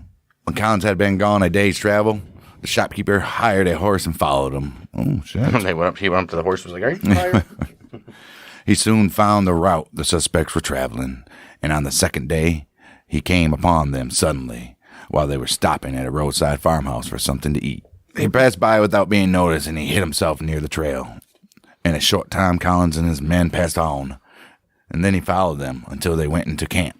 When it was dark, the amateur detective crept up to the bandits, but they had gone to sleep, and he had learned nothing. It's a waste of time. Right. Well, that next day, he resumed the trail. He watched the gang make their camp for the night again, crept up to them within a few yards of his suspects.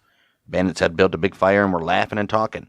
Soon they spread out a blanket and, to the shopkeeper's great astonishment, brought out some money bags and emptied upon the blanket $60,000 in gold. Oh, shit. From his concealed position, he heard the robbers discuss the holdup. Oh, no. They declared they did not believe anyone had recognized or suspected them. Well, they were wrong, and decided it was now best for them to divide the money, separate in pairs, and go on their way. The coins were stacked in 6 piles. Each man received $10,000 and $20 gold pieces. It was further decided that Collins and Bill Heffridge, they would travel back to San Antonio. Sam Bass and Jack Davis, they're going to go to Denton County. Oh, and Jim Barry and Tom Nixon, they were to return to Barry's home in Mexico, Missouri. No shit. Well, as soon as the shopkeeper had seen the money and heard the robbers' plans, he slipped back to his horse, mounted, and rode day and night to reach Ogallala. He notified the railroad officials of what he had seen and gave the names and descriptions of the bandits and their destinations. This information was broadcast over southern Nebraska, Kansas, Indian Territory, and of course, Texas. They're in trouble. Ooh, they didn't hear like the horse? You're in the middle of nowhere. I mean, come on. In the fugitive list sent to each of the companies of the Frontier Battalion of Texas Rangers, Sam Bass was thus described as 25 to 26 years old, standing 5 feet 7 inches high. Black hair, dark brown eyes. He had a brown mustache, large white teeth. Shows them when talking. Has very little to say. All right. Shows his teeth when talking. All right. All right. A few days after the separation of the robbers, Joel Collins and Bill Heffridge rode into a small place in Kansas called Buffalo Station. They'd led a pack pony. Dismounting from their tired horses and leaving them standing in the shade of the store building, the two men entered the store and made several purchases. A railroad agent at the place noticed the strangers ride up. He had, of course, been advised to be on the lookout for some people that might be some train robbers. Oh. Are these guys paying with the coins? That'd be pretty dumb. All right, dumbass. He entered the store and in a little while engaged Collins in conversation. While talking to Collins, he pulled his handkerchief out of his coat pocket and exposed a letter with his name thereon. The agent was a shrewd man. He asked Collins if he had not driven a herd of cattle up the trail in the spring. Collins declared he had, and finally admitted that his name was Collins, in answer to the direct question. Well, 500 or 600 yards from the Buffalo Station, a lieutenant of the United States Army had camped a troop of 10 men scouting for train robbers. Shit. For the train robbers. As soon as Collins and Heffridge remounted and resumed their way, the agent ran quickly to the soldiers' camp, pointed out the bandits to the lieutenant, and declared, "There go two of the Union Pacific train robbers." Oh, shit. They're like, fuck. Oh, man, here we go. Here we go, guys. The Army officer mounted his men and pursued Collins and Heffridge. When he overtook the two men, he told them their descriptions tallied with those of the same train robbers he was scouting for. And then he declared they would have to go back to the station and be identified. Collins laughed at the idea and declared that he and his companion were cattlemen returning to their homes in Texas. They reluctantly turned and started back with the soldiers. I'm like, oh, shit. Well, after riding a few hundred yards, the two held a whispered conversation. Suddenly, the two pulled their pistols and attempted to stand off with the lieutenant and his troop. The outlaws were promptly shot and killed. Oh, shit. Our army ain't fucking around, dude. Ain't got time for you guys. Right. Like, whatever. On examining their packs, the soldiers found tied up in the legs of a pair of overalls, $20,000 in gold. Not a dollar of the stolen money had been used, and there was no doubt about the man's identity. Oh, shit. Idiots. Well, not long after they had divided up Nebraska, Jim Barry appeared at his home in Mayhew, Missouri. At once, he deposited quite a lot of money into the local bank and exchanged $3,000 in gold for currency, explaining his possession of gold by saying he had sold a mine in the Black Hills. In 3 or 4 days, the county sheriff learned of Barry's deposits, called the bank to see the new depositor's gold. His suspicion... Why would he do it in his hometown? Right. Stop at some other fucking raggedy town. Right. His suspicion became certain when he found that he had deposited $20 gold pieces. Man. Well, that night, the sheriff with the posse rounded up at Barry's house, but the suspect was not there. The home was well provisioned, and the posse found many articles of newly purchased clothing. Just after daylight, while searching the place, the sheriff heard a horse whinny in some timber nearby. What does whinny mean? Upon investigating, he suddenly came upon Jim Barry sitting on a pallet. No shit. Barry discovered the officer about the same time and attempted to escape by running. Damn. Too late, buddy. Oh, jeez. Oh, shit. He was fired upon, one bullet striking him in the knee and badly shattering it. He was taken to his home and given the best medical attention around, but gangrene set in. He died in a few days. Holy shit. Most of his $10,000 was recovered. Tom Nixon must have left Barry somewhere en route, for he made good on his escape with his ill-gotten gain and was never apprehended. Oh, good for you, Tommy. So he's a smart one. Right. Long time he returned to Canada. Good for you, Tom Nixon. Fuck yeah, that's the way to do it. Right. After the separation in Nebraska, Sam Bass and Jack David sold their ponies and bought a light spring wagon and a pair of workhorses. They placed their gold pieces in the bottom of the wagon, threw their bedding and clothes over it, and in this disguise traveled through Kansas and Indian Territory to Denton County. During the trip through the territory, Bass afterwards said he camped within 100 yards of a detachment of cavalry. Oh, shit. You guys, yeah. Right. Don't. I mean, they changed their appearance. They did some good stuff. Right. After supper one day, he and Davis visited the soldiers and chatted with them until bedtime. It's bedtime. It's time to go to bed, soldiers. Soldiers said they were on the lookout for some train robbers that held up the Union Pacific in Nebraska, never dreaming for a moment that they were conversing with two of them. Just like that, I don't know if it was a true story or not, but that movie, Wicked Springs. Never heard of it. Two Confederate soldiers and two Union soldiers get lost during battle. Oh, yeah. And end up sleeping over with each other and talking throughout the night during campfire. And then when they woke up, they realized they're each wearing the enemy's uniform. Right, it was dark. And then had to go to battle that next day. Right. The men also mentioned that two robbers had been reported killed in Kansas. They're like, oh, fuck. This rumor put Bass and David on their guard, or Davis on their guard, and on reaching Denton County, they hid in the elm's bottoms until Bass could interview some of his friends. Upon meeting them, he learned that the names and descriptions of every one of the Union Pacific robbers were in possession of the law officers. Oh. That Collins, Heffridge, and Barry had been killed, and that every sheriff in North Texas was on the watch for Davison himself. Oh, shit. Gotta stay hunkered down in these Elm Bottoms for a bit there, buddy. Wow. Well, Davis begged Bass to go with him to South America, but Bass was like, nah, man. So Davis said, guess what, Sam Bass, my friend? Goodbye. Gotta get out of here, buddy. Gotta go. Loner's gonna be alone now. He was never captured either. Good for him. Look at see the smart people. On his deathbed, Bass declared he had once received a letter from Jack Davis written from Nolans asking Bass to come there and go into business of buying hides. Should have did that. Yep. Bass had left Denton County early in the spring, an honest, sincere, and clean young man. No. By falling with Evo Associates, he had become, within a few months, one of the most daring outlaws and train robbers of his time. Oh, shit. And frickin' Neverheart knew it. Right. It was either the pony or him, bud. Before he had committed any crime in the state, the officers of North Texas made repeated efforts to capture him for the big reward offered by the Union Pacific. But owing to the nature of the country around Denton and the friends Bass had, as long as his gold lasted, it was met with no success. You ain't kidding. He's just going to give people fucking $20 coins. You ain't kidding. Don't say shit. Right. Bass's money soon attracted several desperate and daring men to him. Right. Henry Underwood, Arkansas Johnson, Jim Murphy, Frank Jackson, Pipes Herndon, and William Collins. Oh, no, don't mess with Collins, but that was bad the first time. Well, And William Collins, the last one, a cousin of Joel Collins, and 2 or 3 others, and others. and others. Yeah, they joined him in Elm Bottoms. Naturally, Bass was selected as the leader. It was not long before the outlaw chief planned and executed his first train robbery in Texas. He did that at Eagle Ford, which is a small station on the Texas Pacific Railroad, a few miles out of Dallas. Quick succession, the bandits held up 2 or 3 other trains, the last at Mesquite Station, 10 or 12 miles east of Dallas. From this robbery, they secured about $3,000. About 12. Look at his first robbery that he ever did. Right. He probably never surpassed that ever again. They met with opposition here, for the conductor, though armed with only a small pistol, fought the robbers and slightly wounded one of them. You, bud. The whole state was now aroused Ooh. by the repeated Texas train got a heart on. Right. Everything's bigger in Texas, too. General John B. Jones hurried to Dallas and Denton to look over the situation and arranged to organize a company of Texas Rangers in Dallas. Captain June Peak, a very able officer, was given the command. No matter how brave a company of recruits, it takes time and training to get results. And when this raw company was thrown into the field against Bass and his gang, the bandit leader played with it as a child plays with his toys. Said, all right, I'll have a little game. You guys want to have a little game? Wow, counting the 30 Rangers and the different sheriff's parties, there were probably 100 men pursuing the Bass gang. Sam played hide and seek with them, and it is said he never ranged any farther west than Stevens County or farther north than Wise County. You stayed right there, like, come get me. Right.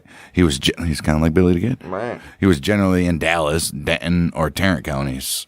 He would frequently visit Fort Worth or Dallas at night, ride up with his men to some outside saloon. I think they have an outside saloon. Outside the area, I'm assuming they're meaning. They'd all get drinks, and then vamos out of there. Vamos. Vamoose. Vamoose. Vamos. Well, finally, in a fight at Salt Creek in Wise County, Captain June Peak and his Texas Rangers killed Arkansas Johnson. Oh, shit. Who was Bass's most trusted lieutenant. Either just before or soon after this battle, the Rangers captured Pipes Herndon and Jim Murphy. Oh, man, that was falling apart. And drove Bass and his 2 remaining companions out of North Texas. At that time, the state had, on the frontier, 6 companies of veteran Rangers. Oh, shit. They were finely mounted, highly equipped, and were the best mounted police in the world. I bet. Any one of those highly trained commands could have broken up the Sam Bass gang in half the time it took command of new men. Oh, wow. Well, why didn't they then? Right. Idiots. After the fight in Salt Creek, only Sam Bass, Seaborn Barnes, and Frank Jackson were left. These men had gained nothing from their 4 train robberies in North Texas and were so hard-pressed by the law officers on all sides that Bass reluctantly decided to leave the country and try to make his way to Mexico. General Jones learned of the plan to go to Mexico through some pretended friends of Bass. You can't trust nobody. Right. He, with Captain Peak and other officers, approached Jim Murphy, one of Bass's gang captured at about the time of the Salt Creek fight. He was awaiting trial by the federal authorities for the train robbery, and they promised that they would secure his release if he would betray his friend, his buddy. Well, Murphy hesitated and said his former chief had been kind to his family, had given them money and provisions. and that it would be ungrateful to betray his friend. Yeah, that's true. The general declared he understood Murphy's position fully, but Bass was an outlaw, a pest to the country, who was preparing to leave the state, and so he could no longer help him. General Jones warned Murphy that the evidence against him was overwhelming and was certain to send him to the federal prison, probably for life, and exhorted him to remember his wife and children. Just think of your wife and kids. You're still going to jail. Right. Murphy finally yielded and agreed to betray Bass and his gang at the first opportunity. Oh, no. Do you think Bass? How do you not know this guy's got caught? Right. And then he's just going to come strolling back. Hey, guys, I'm out. He took this all. They had nothing. Right. What do you mean? $10,000 in gold that you had on you? Where's your gold, Johnny? It wasn't him. All right. According to the plan agreed upon, Murphy was to give bond. And when the federal court convened at Tyler, Texas a few weeks later, he was not to show up. Well, there you go. It would then be published all over the country that Murphy had skipped bond and rejoined Bass. This was carried out to the letter. Murphy joined Bass in Elm Bottoms of Denton County and agreed to rob a train or a bank and get out of the country. Quick. Pronto. Some of Bass's friends, suspicious of Murphy's bondsmen, wrote Sam that Murphy was playing a double game and advised him to kill the traitor at once. Should have did it. Should have did it, Sammy. Well, Bass immediately confronted Murphy with these reports and reminded him how freely he had handed out his gold to Murphy's family. Bass declared he had never advised or solicited Jim to join him and said it was a low-down, mean, and ungrateful trick to betray him. Ooh. He told Murphy plainly if he had anything to say it quickly. Barnes agreed with his chief and urged Murphy's death. He said, kill that motherfucker. Kill him, Sam. Murphy's like, damn, motherfucker's smarter than I thought. Murphy denied any intention of betraying Bass, and he offered to take the lead in any robbery that Bass had planned and be the first to enter an express car or climb over the bank railings. He's like, I'll do whatever you need me to do, man. Put me in the front line. Bass and Barnes were very angry and decided to kill Murphy. Frank Jackson had taken no part in the conversation, but he now declared he had known Murphy since he was a little boy, and he was sure Murphy was sincere and meant to stand by them through thick and thin. Bass was not satisfied and insisted that Murphy be moited then and there. Well, Jackson finally told Bass and Barnes that they could not kill Murphy without first killing him. Fine, pow pow. Mm-hmm. Although the youngest of the party at just 22 years old, Jackson had great influence over his chief. He was brave and daring, and Bass could not get along without him at the time, so his counsel prevailed, and Murphy was spared. And then they all agreed, we need to get the hell out of this country, guys. They planned to rob a small bank somewhere on the way to Mexico and thus secure the funds needed to facilitate their escape because they ain't got no money. What the hell did you do with the $10,000, guy? He just gave it away like an idiot. Bass, Seaborn Barnes, Frank Jackson, Jim Murphy left Denton County early July 1878. With his usual boldness, Bass, after he had passed through Dallas County, had no attempt at concealment, but traveled the public highway in broad daylight. Yeah, the ball's on this guy, huh? Damn, Bass and Bonds were still suspicious of Murphy and never let him out of their sight, though they refused to talk or associate with him in any way. Damn. Well, when they reached Waco, the party camped on the outskirts of town and remained there for 2 or 3 days. They visited the town each day, looked over the situation, and saw much gold and currency in one bank. They were like, Jackson was enthusiastic and wanted to rob it at once. He's like, no!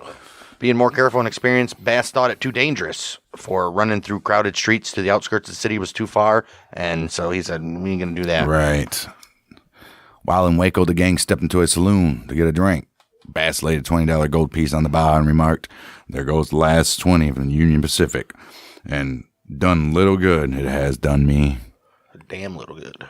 On leaving Waco, the robbers stole a fine mare from a farmer named Billy Mounds. Hey, Billy Mounds. Hi, Billy Mounds here. Right. and traveled to the main road to Belton. They were now out of money and planned to rob the bank in Round Rock, Texas. They had to. All right. Well, General Jones, meanwhile, was by then getting anxious over the gang. Not a word had been heard from Jim Murphy since he had rejoined the gang, for he had been so closely watched that he had no opportunity to communicate with the authorities. It seemed as if he would be forced to participate in the next robbery despite himself. Oh. Well, of course, he's going to have to. Right, there's no choice. Well, in Belton, Sam sold the They had to have talked to him, like when they let him out. They were like, we're going to have to probably commit a couple crimes with these guys. Mm-hmm. Sure, it was no big deal, as long as you don't kill somebody. In Belton, Sam sold an extra pony that he had. The purchaser demanded a bill of sale as the vendors were strangers in the country. While Bass and Barnes were in a store writing out the required document, Murphy seized the opportunity to dash off a short note to General Jones saying, we are on our way to Round Rock to rob the bank. For God's sake, be there to prevent it. Wow. As the post office was right next to the store, Murphy succeeded in mailing his letter of betrayal just 1 minute before Bass came out on the street again. The gang continued to Round Rock and camped near the old town, which was situated about 1 mile north of New Round Rock. The bandits concluded to rest and feed their horses for 3 or 4 days before attempting the robbery. Jeez. This delay gave General Jones time to assemble his rangers to repel the attack. You guys should have just went for it. Right. I mean, that's the problem. After General Jones was made Adjutant General of Texas, he sent a small detachment of 4 to 5 rangers to camp on Capitol grounds at Austin. He drew his units from different companies along the line.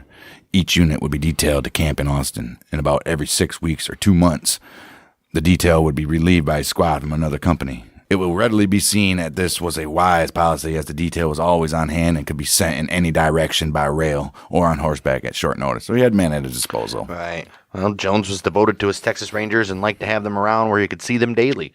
At that time, 4 men from Company E, Corporal Vernon Wilson and Privates Dick Ware, Chris Connor, and George Harold, were camped at Austin. Corporal helped General Jones as a clerk in his office, but was in charge of the squad on the Capitol grounds, slept in camp, and had his meals with them. Look at that. Good for you. Good for you, right? Okay, I guess we're going to this little story with General Jones, huh? When General Jones received Murphy's letter, he was astonished at Bass's audacity in approaching within 15 or 20 miles of the state capitol, the very headquarters of the Frontier Battalion. He's like, I can't believe he's going to rob a bank there. The letter was written at Belton, Texas, and received at Adjutant General's office on the last mail in the afternoon. The company of Rangers nearest Round Rock was Lieutenant Reynolds' Company E, stationed at San Saba, 115 miles distant. Wow. There was no telegraph to San Saba at that time. General Jones reflected a few moments after receipt of the letter and then arranged his plan rapidly. He's like, oh, shit. Well, he turned to Corporal Wilson and told him that Sam Bass and his gang were or soon would be at Round Rock, Texas to rob the bank. He says, I want you to leave at once to carry an order to Lieutenant Reynolds. It's 65 miles to Lampasas, and you can make that place early enough in the morning to catch the Lampasas and San Saba stage. You must make that stage at all hazards, save neither yourself nor your horse, but get these orders to Lieutenant Reynolds as quickly as possible. Oh, shit. He's like, no matter what.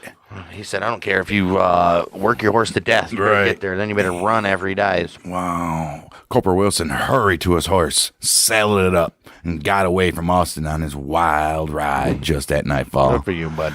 Wilson reached the Lampasas at daylight the next morning and made the outgoing stage to San Saba. Look at that shit. You, buddy. Good following orders, bud. From Lampasas to San Saba was 50 miles. Jeez. And took the stage all day to make that trip. Could have probably did it faster on a horse. As soon as he landed in town, Corporal Wilson hired a horse and galloped 3 miles down to Lieutenant Reynolds' camp and delivered his orders.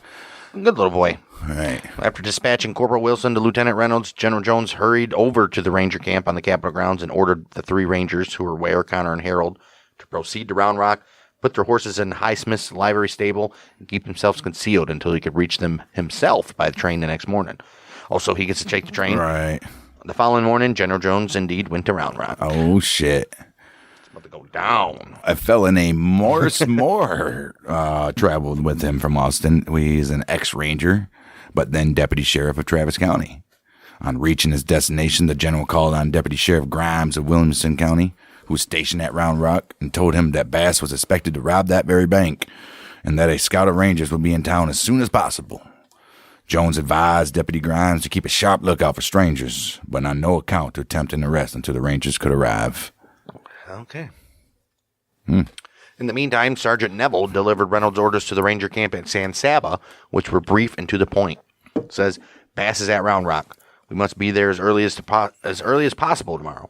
Make a detail of 8 men and select those that have the horses best able to make a fast run. And you, with them, report to me here at my tent, ready to ride in 30. Oh, shit. Shit. Damn. First Sergeant C.L. Neville, Second Sergeant Henry McGee, Second Corporal J.B. Gillett, Privates Abe Anglin, Dave Ligon, Bill Derrick, and John R. and W.L. Bannister. Just John R. I think they're bros. Maybe, right? Yeah, John R. Bannister and W.L. Bannister. They were all selected for this campaign.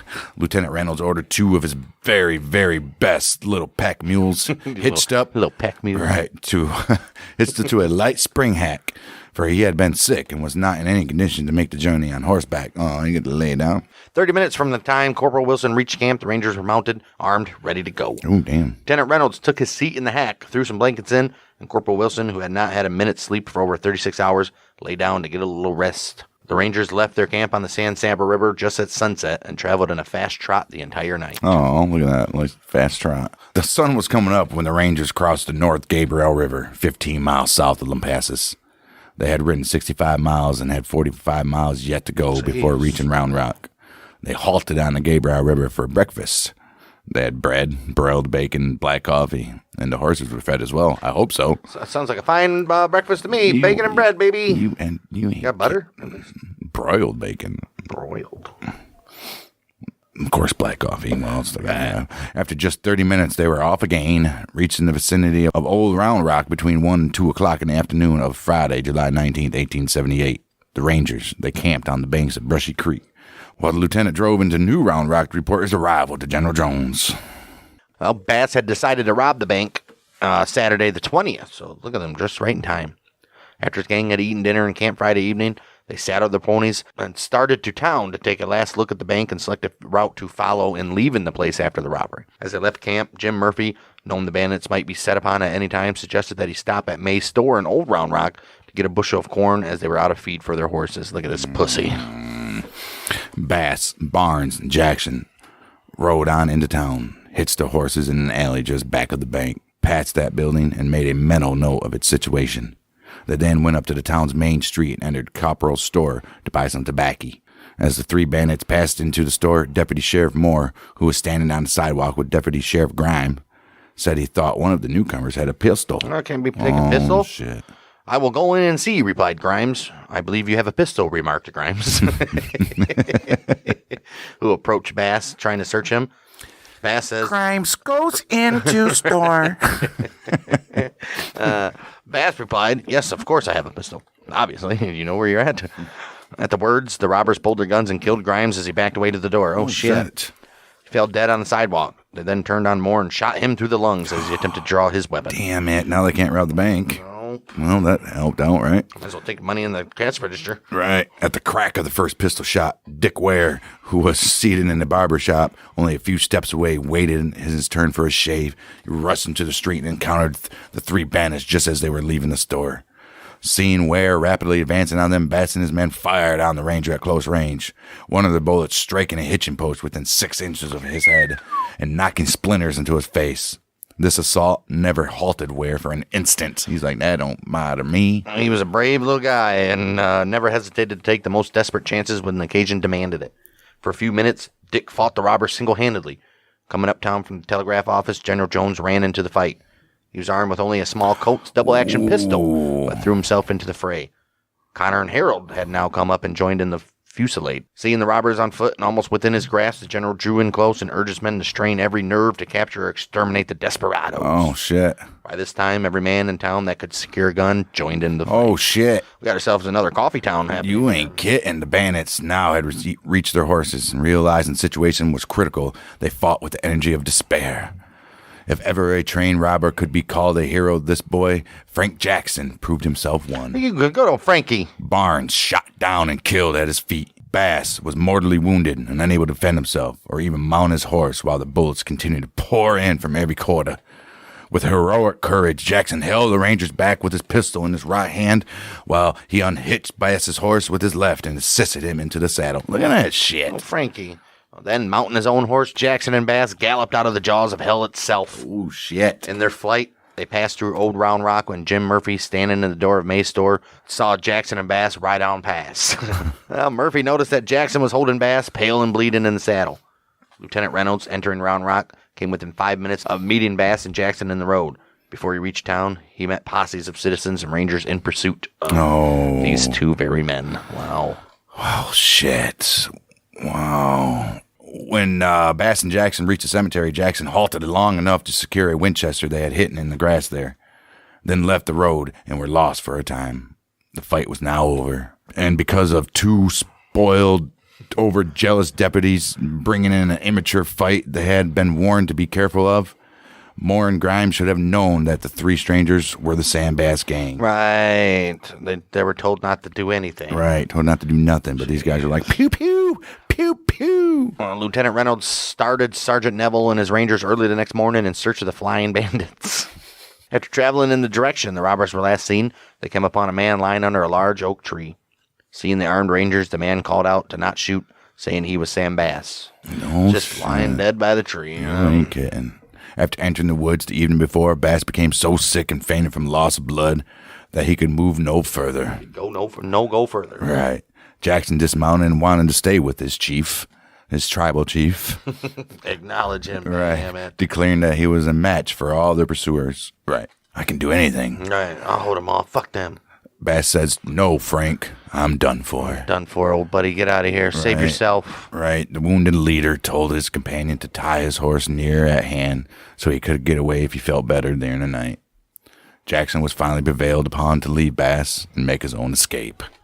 Well, when daylight came Saturday morning, Bass got up and walked to a nearby house. As he approached the place, a lady, seeing him coming, holding his pants up and all covered with blood, left her house and started to run off as she was alone with a small servant girl. Bass saw she was frightened and called for her to stop, saying he was perishing for a drink of water and would return to a tree not far and lie down if she would only send him a drink. Well, the lady indeed sent him a cup of water, but the poor fellow was too far gone to drink it. Oh, wow. He was found under this tree 1 hour later. He had a wound through the center of his left hand, the bullet having pierced the middle finger. That's it. Really? He's going to die from that? Nope. Bass's death wound was given him by Dick Ware, who used a .45 caliber Colt's long barrel 6-shooter. The ball from Ware's pistol struck Bass's belt and cut 2 cartridges in pieces and entered his back just above the right hip bone. Oh, the bullet badly mushroomed and made a fearful wound that tore the victim's right kidney all to pieces. Damn. From the moment he was shot until his death 3 days later, Bass suffered untold agonies. As he lay on the ground Friday night where Jackson had left him, the wounded man tore his undershirt into more than 100 pieces and wiped the blood from his body. Bass was taken to Round Rock and given the best of medical attention, but died the following day, Sunday, July 21st, 1878, which is his 27th birthday. Ooh, 27 Club. 27 Club. He was the first member. While he was still able to talk, General Jones appealed to Bass to tell him the names of the rest of the gang members and where they might be. Oh, why would he do that? Right. General Jones said, "Sam, you have done much evil in this world Much evil. and have only a few hours to live. Now, while you have a chance to do the state some good, please tell me who your associates were in those violations of the laws of your country." Sam replied that he could not betray his friends and that he might as well die with what he knew. Good. Good for you, Sammy. Sam Bass buried in the cemetery at Old Round Rock. Small monument was erected over his grave by his sister. Its simple inscription reads, "Samuel Bass, born July 21st, 1851. Died July 21st, 1878. Brave man reposes in death here. Why was he not true?" Wow. Did he know it was his birthday? Right, ain't that crazy? Meanwhile, Frank Jackson made his way back into Denton County and hung around for some time, hoping to get an opportunity to murder the betrayer of his chief. Right, which was Murphy. Yep, Jackson declared if he could meet Jim Murphy, he would kill him, cut off his head, and carry it away in a gunny sack. Oh. Murphy indeed returned to Denton, but learned that Jackson was hiding in the Elms Bottoms, awaiting a chance to slay him. He thereupon asked permission to the sheriff to remain about the jail for protection. What? While sulking about the prison, one of his eyes became infected. A physician gave him some medicine to drop into the diseased eye, and at the same time cautioned him to be careful, as the fluid was a deadly poison. Murphy then drank the entire contents of the bottle and was dead in a few hours. Wow. Yeah, he felt so bad. Remorse, no doubt, caused him to end his life. Wow. He was like, dude, I'm going to die. I'm getting my head cut off. Damn. Just kill myself, huh? There's no photograph of Bass, either while he was dying in town under a doctor's care or after he had died himself, even though Texas Rangers were under tremendous pressure from Austin politicians to capture or kill him. To this day, no known photo has ever been confirmed to be of Sam Bass. And when his sister visited Round Rock a year after his death to place a headstone there, she indicated that the photo on the wanted poster shown to her by the Williamson County Sheriff was not her brother. That's not him. Don't worry, guys. You couldn't find the fucking Right. man. Well, his grave is now marked with the replacement headstone, as the original suffered at the hands of souvenir collectors over the years, of course. What remains of the original stone is on display at the Round Rock Public Library. There are roads named after Bass in Round Rock, Denton, and Sanger, Texas. During Round Rock's annual Frontier Days celebration, performers reenact the shootout in the old downtown. Ralston, Texas celebrates Sam Bass Day annually on the third Saturday in July. Sam Bass Day. Sam Bass Day. There's also the Sam Bass Fire Department Oh my gosh. of Brushy Creek in Round Rock, Texas, Williamson County. Wow. They've got a whole fire department named after them. These guys love their fucking outlaws. In 1936 episode on the syndicated radio drama Death Valley Days, Bass's last days are portrayed. Oh shit.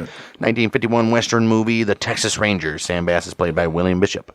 1953, Sam Bass was the antagonist in a newspaper daily strip story about Laredo Crockett by Bob Schwenking. 1957, Tales of Wells Fargo, Season 1, Episode 10. Main character Jim Hardy is ordered to infiltrate Sam Bass's gang so he can learn where they're holed up between raids. He is played by Chuck Connors. Cool. A Lone Ranger episode about Sam Bass, broadcast April 24th, 1944, taking great liberties with the facts. 1959, Alan Hale Jr. played Bass in the episode The Saga of Sam Bass, on the Western television series Colt 45. And this most recent portrayal apparently is in the 2015 Western movie Kill or Be Killed, which was loosely inspired by Sam Bass and his gang. There's also a movie in 1949 called Calamity Jane and Sam Bass. Well, clearly fictional. That's going to do it for us and Samuel Bass, everybody. A nice little story. I like Samuel. Samuel Bass. You know... If it wasn't for Jim Murphy, right. Would have worked out. Piece of fucking shit. Nobody got killed at all during any of these robberies until... Stupid that reconnaissance. Right. What are you going to do? Dude got fucked up, dude. He sat there for 3 days under a tree, bleeding out. I didn't die sooner. You know, all would have been fine if Jim Murphy wouldn't have slipped away and got a message to General Jones. He wouldn't have got away with it, too, if it wasn't for you, Mr. Murphy. Was it for you, Murphy? Mr. Murphy. Was it for you, James? You don't like being called James? Call me Jimmy. We got Charles Black Bart Bowles, who and we're kind of ran in a little bit of a different area because this guy operated in North California and Southern Oregon, so Wild West, Pacific North Wild West, right? Right. He's actually, out of all the people that we've done in the Wild West, he's probably got the longest career. And he was mainly a stagecoach robber. And he did about 8 years of doing that. Usually you get like 2 years out of these guys, and that's it. You know? Maybe. Oh, no, not maybe. Yeah, my old English guy. Born in England, moved over here. So we'll get into his little story. And he's known for being a sophisticated and a gentleman bandit who actually got more famous because he left some poems behind a couple of his crime scenes. So we'll take a look at those poems, take a look at him, and no violence in this. I don't think there's a single shot fired. Well, oh, no, I lied. Right before he gets captured, obviously. But other than that, nobody killed, nobody nothing. So he's just a regular old run-of-the-mill. He's a Northern English. He's an English guy. Right. Hey, mate. Can I please have your money, mate? Right? Is Right. that English or is that Australian? Either way, it's all the same. Well, kind of. Still owned by the same people. Before we get into it, go check out our YouTube at Bang Dang Network, where you can get the full episodes of Outlaws Gunslingers, Battles of the American Civil War, plus shorts, clips. And, yeah, that's all over there. And if you guys are interested in our Dart League that we do, we got a whole separate channel for that now that used to be on our Bang Dang Network. But that's his own channel. We'll link that below as well. If you listen on Apple, Spotify, give us a review. Share us with your friends. Answer that Spotify question. Getting on with Charles Bowles, which spelled B-O-L-E-S. But then if you look up his name, it's B-O-W-L-E-S. And then it's also spelled B-O-L-L-E-S sometimes. knows. So, right. He, during the 1870s and 80s, it was like an 8-year stretch of this guy in Northern California, Southern Oregon. Charles Bowles, born in Norfolk, England, to John and Maria Bowles. He was the third of 10 children, having 6 brothers, 3 sisters. When he was 2, his parents immigrated to Jefferson County, New York, where his father purchased a farm 4 miles north of Plessis Village in the direction of Alexandria Bay. Later months of 1849, old Black Bart and his brothers David and James, they headed for California. They wanted to make it big and strike gold. Everybody's going to that gold mine. Yeah, it's 1849. Call them 49ers for a reason. Mm-hmm. After spending the winter of 1849 in Missouri, they continued on to California, where they started prospecting in the North Fork of the American River. This is near Sacramento. They traveled back to New York in 1852, but old Black Bart later returned with his brothers David and Robert. Both brothers fell ill shortly after their arrival, and they died.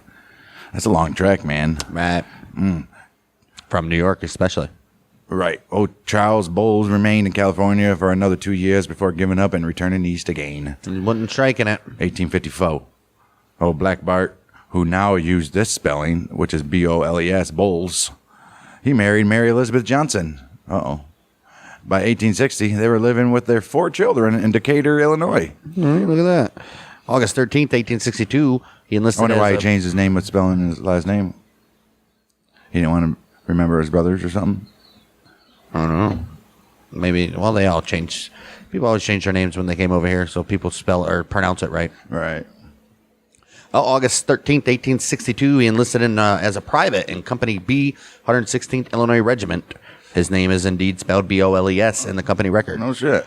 He was a good soldier and became a first sergeant within a year. He was seriously wounded at the Battle of Vicksburg and took part in Sherman's March to the Sea. Really? He received brevet commissions as both second lieutenant and first lieutenant. June 7th, 1865, was discharged with his regiment in Washington, D.C. How come he's never in our stories? Because he did nothing. He was just there. Right.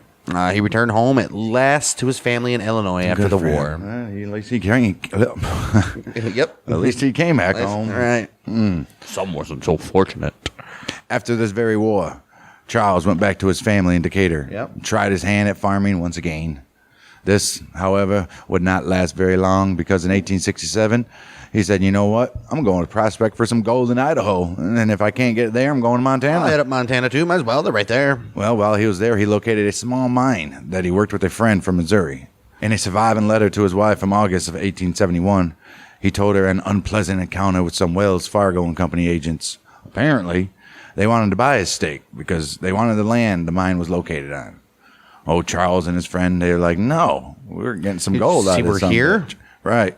Well, the Wells Fargo agents cut off their water supply, which forced them to abandon their claim. Fucking bastards. That's asshole shit right there. They did some, what you call it? John Dutton shit? No, I was going to say that, but what they did on the ranch Oh, right. to them. Well, Bastards. In another letter to his wife, he vowed to exact revenge.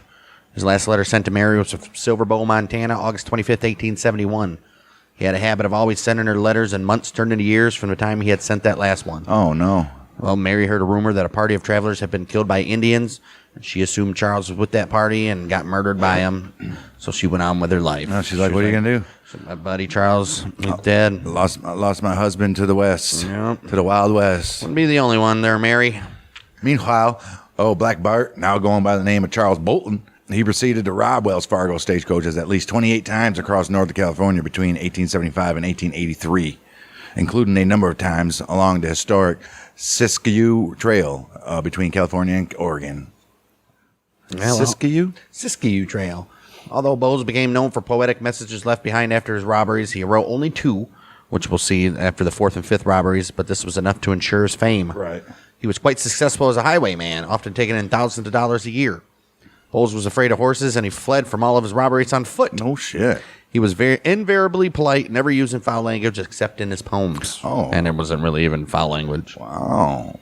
He dressed in a long linen duster coat and a bowler hat, using a flour A bowler sack. hat, that's what you see Right. all the pictures of H.H. Holmes in, that kind of Right. hat. Yeah, the little round Right. weird things. He has used flour sack with holes cut for his eyes as a mask. He brandished a shotgun, but reportedly never once fired it during his years as an outlaw. All these became his trademarks, and he quickly gained notoriety. 26th of July, 1875. Black Bart robbed his first stagecoach in Calaveras County, California, on the road between Copperopolis and Milton. Oh, Copperopolis. He spoke with a deep and resonant tone as he politely ordered stage driver John Shine to throw down the box. Shine handed over the strong box. Bowles shouted, "If he dares to shoot, give him a solid volley, boys." Oh. Seeing rifle barrels pointed at him from the nearby bushes, Shine quickly handed over the box. At this point, a woman passenger offered her purse up to Charles, to which he declined, saying, "I only want those Wells Fargo's goods, ma'am." See, I like that. Good for you, fucking, Charlie. Oh, Robin Hood? fucking Robin Hood. Yeah, man, he had a vendetta against these guys. Right. And it worked Charles then proceeded to open the box and remove several bags of gold coins and some packages and fled the scene. Shine waited until Bowles vanished and then went to recover the empty strong box. But upon examining the area, he discovered that the quote-unquote men with rifles were actually carefully rigged sticks in bushes. Oh, Black Bart's first robbery netted him $160. that's pretty good.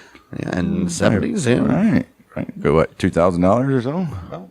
His next robbery occurred December 28th, year 1875. He robbed the stagecoach from North San Juan, Nevada to Marysville, Yuba County, which is also in Nevada, right? I would assume. A newspaper related that it was held up by 4 men. This, too, had a description of the lone robber and his trademarks. The 3 other men were in the hills around the stage, and the driver saw their rifles. When the investigators arrived at the scene, they found the rifles used in the heist were nothing more than sticks wedged in the brush. Look at this guy. Look at this guy. Well, fast forward to June 2nd, 1876. He robbed another coach 5 miles north of Cottonwood, California. He took the Wells Fargo box and some mail. His 4th robbery happened August 3rd, 1877, and this was the first time he referred to himself as Black Bart. Oh. He stopped the stage between Point Arena and Duncan Mills, California, and made off with $300. Hey, He's look not at getting very good return on investments here. That's decent. He has, there's no, he don't have to buy ammo. It's true. He don't got to feed a horse. Right. This robbery was different because this is the first time he also left behind a poem which read, "I've labored long and hard for bread, for honor and for riches, but on my corns too long you've tread, you fine-haired sons of bitches." It was signed Black Bart, the P08. He's pissed at those Wells Fargo people. Yeah. Some bitch. His next robbery was on 25th of July in the year of 1878. He left his second and last poem. "Here I lay me down to sleep, to wait the coming morrow. Perhaps success, perhaps defeat, and everlasting sorrow. I've labored long and hard for bread, for honor and for riches. But on my corns too long you've tread, you fine-haired sons of bitches." He's like, you know what, that last one was good. Let's include it in this one, but let's expand upon that. 3 more and you got a song, bud. Right. Oh, so he's still going on. Right. And it continues. "Let come what will, I'll try it on. My condition can't be worse. And if there's money in that box, 'tis money in my purse. Black Bart." Well, like he said, that would be the last poem. What is he, a fucking leprechaun? I'll be gold. There's money in me purse. I'll do a little jig. Yep, indeed, that would be the last poem he would leave at a robbery, but his days of holding up stagecoaches wasn't done. Over the next 7 years, like we said, he carried out a couple dozen more, about 28 in all of Wells Fargo coaches. He said, "I ain't messing with nobody but Wells Fargo." You know what? I'm down with this. Right. These guys fucked him over, took his land like little bitches. He said, "All right, we'll see." October 2nd, 1878, Mendocino County near Ukiah. Bart was seen picnicking along the roadside before the robbery. Okay. Oh, good for him. October 3rd, 1878, just a day later in Mendocino County, the stage from Cavello to Ukiah was robbed. Bart walked to the McCreary farm. Oh, okay, so the second he was seen picnicking along that, Right. and then the next day he robs it. He walked to the McCreary farm and paid for dinner. 14-year-old Donna McCreary provided the first detailed description of Bart. She said he had gray and brown hair, missing 2 of his front teeth, deep-set, piercing blue eyes under heavy eyebrows, slender hands, and intellectual in conversation, well-flavored with polite jokes. Oh, good for him. I mean, he's just an old... It's just a, he's a good old boy from across the pond. Good for him. 21st of June, 1879. He's a New Yorker. He went there when he was 2. Right. 21st of June, 1879. The stage from LaPorte, Plumas County to Oroville, Buck County. Bart said to the driver, "Sure hope you have a lot of gold in that strong box. I'm nearly out of money." In fact, the stage held no Wells Fargo gold or cash. Aw. That sucks. Wow, that put him down for a couple months. Right. 25th of October, 1879. An interstate route was robbed when Bart held up the stage from Roseburg, Douglas County, Oregon, to Redding, Shasta County, California. He stole United States mail pouches on a Saturday night. What is in these mail pouches? That's Hopefully some bonds or something. Yeah, but you can't get off of those. All right. Sit on those for years. 27th October, just 2 days later, 1879. Another California robbery. The stage from Alturas, Modoc County to Redding, Shasta County. Jim Hume, he was sure that Bart was the one-eyed ex-Ohioan Frank Fox. Why? Why was he sure he was Frank Fox? Did they have similar Does Frank Fox guy have similar things as Black? Who is this Frank Fox guy? I don't know. He's not clickable, so can't be good. Oh, wow. He had one eye. You think there'd be a picture or something? Right. And there's an Iowan. He's a one eye Iowan. Iowan. July 22nd, 1880, Sonoma County, the stage from Point Arena to Duncan Mills, which was the same location as the one he robbed August 3rd, 1877. Wells Fargo added it to the list when he was captured, though. Oh. So, September 1st, 1880, Shasta County, the stage from Weaverville to Reading, near French Gulch. Bart said, "Hurry up. Hurry up the hounds. It gets lonesome in the mountains." Well, I'm so saying, he come wants after him- me, pretty right, much. Right, shit. September 16th, 1880, Jackson County, Oregon, the stage from Roseburg, Oregon to Eureka, California. This is the farthest north Bart is known to have robbed. Oh. He's just going everywhere. Getting it on 23rd September 1880, Jackson County, Oregon. Stage from Eureka to Roseburg. President Rutherford B. Hayes and General William T. Sherman traveled on this stage 3 days later. Oh, shit. The 1st of October, a person, and in parentheses it says Frank Fox with a question mark, who closely matched the description of Black Bart, was arrested at Elk Creek Station and later released. So who's this Frank Fox guy? Right. 20th November 1880 in Siskiyou County. The stage from Reading to Roseburg. This robbery, it failed because of the noise of an approaching stage or because of a hatchet in the driver's hand. Black Bart's like, I don't want to shoot you, man. He's like, touche, my Don't buddy. these guys have shotgun riders? I think they would have. All right, August 31st, 1881, Siskiyou County again, the stage from Roseburg to Eureka. Mail sacks were cut in a T shape, under which was another Bart trademark. Okay, October 8th, 1881, in Shasta County, the stage from Eureka to Reading. Stage driver Horace Williams asked Bart, "How much did you make?" Bart answered, "Not very much for the chances I take." Right. October 11th, 1881, Shasta County, the stage from Lakeview to Reading was robbed. Lawman Jim Hume kept losing Bart's trail. He can't find him. It's kind of like Pat Garrett trying to chase down old Billy. December 15th, 1881, Yuba County near Marysville. Bart took mailbags and evaded capture due to his swiftness of foot. Look at that shit. I mean, it's true. You could probably climb like hillsides quicker without a horse and all that shit. So. Right. Wow. Look at this guy. December 27th, 1881, Nevada County. In Nevada County? Mm-hmm. In Nevada County, the stage from North San Juan to Smartsville. Nothing much was taken in this one. But Black Bart was wrongly blamed for another stage robbery in Smartsville. Okay. January 26th. Oh, no. Yep. January 26th, 1882, Mendocino County.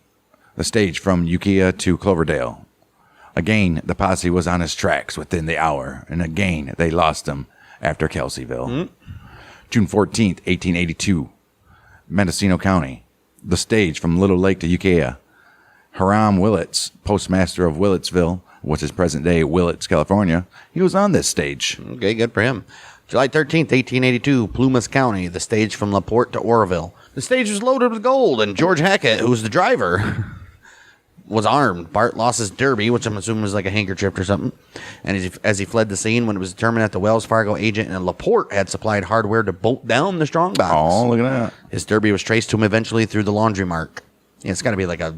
All right. Yeah. The same stage was again held up in Forbestown, and Hackett blasted the would-be robber into the bushes. This was mistakenly blamed on Bart as well. Oh, shit. Well, they got him, though. Or did they not kill him? Right. 17th September 1882, Shasta County. Stage from Eureka to Reading. A repeat of the 8th of October 1881 robbery. Same stage, place, and driver. But Black Bart got only a few dollars this time. Look at this guy. He's just going right back to it. November 24th, 1882, Sonoma County. The stage from Lakeport to Cloverdale. The longest 30 miles in the world. April 12th, 1883, Sonoma County. Stage from Lakeport to Cloverdale. Another repeat of the last robbery. Jeez. June 23rd, 1883, Amador County. The stage from Jackson to Ione. This dude's just robbing all of them, getting like a little bit, and a little bit, I guess. Does he letting these people know why? Like, hey, man, I'm nothing here for you. I just need to get back at these Wells Fargo motherfuckers. Maybe. Doubt it. It's like, just drop it and you won't get hurt. All right.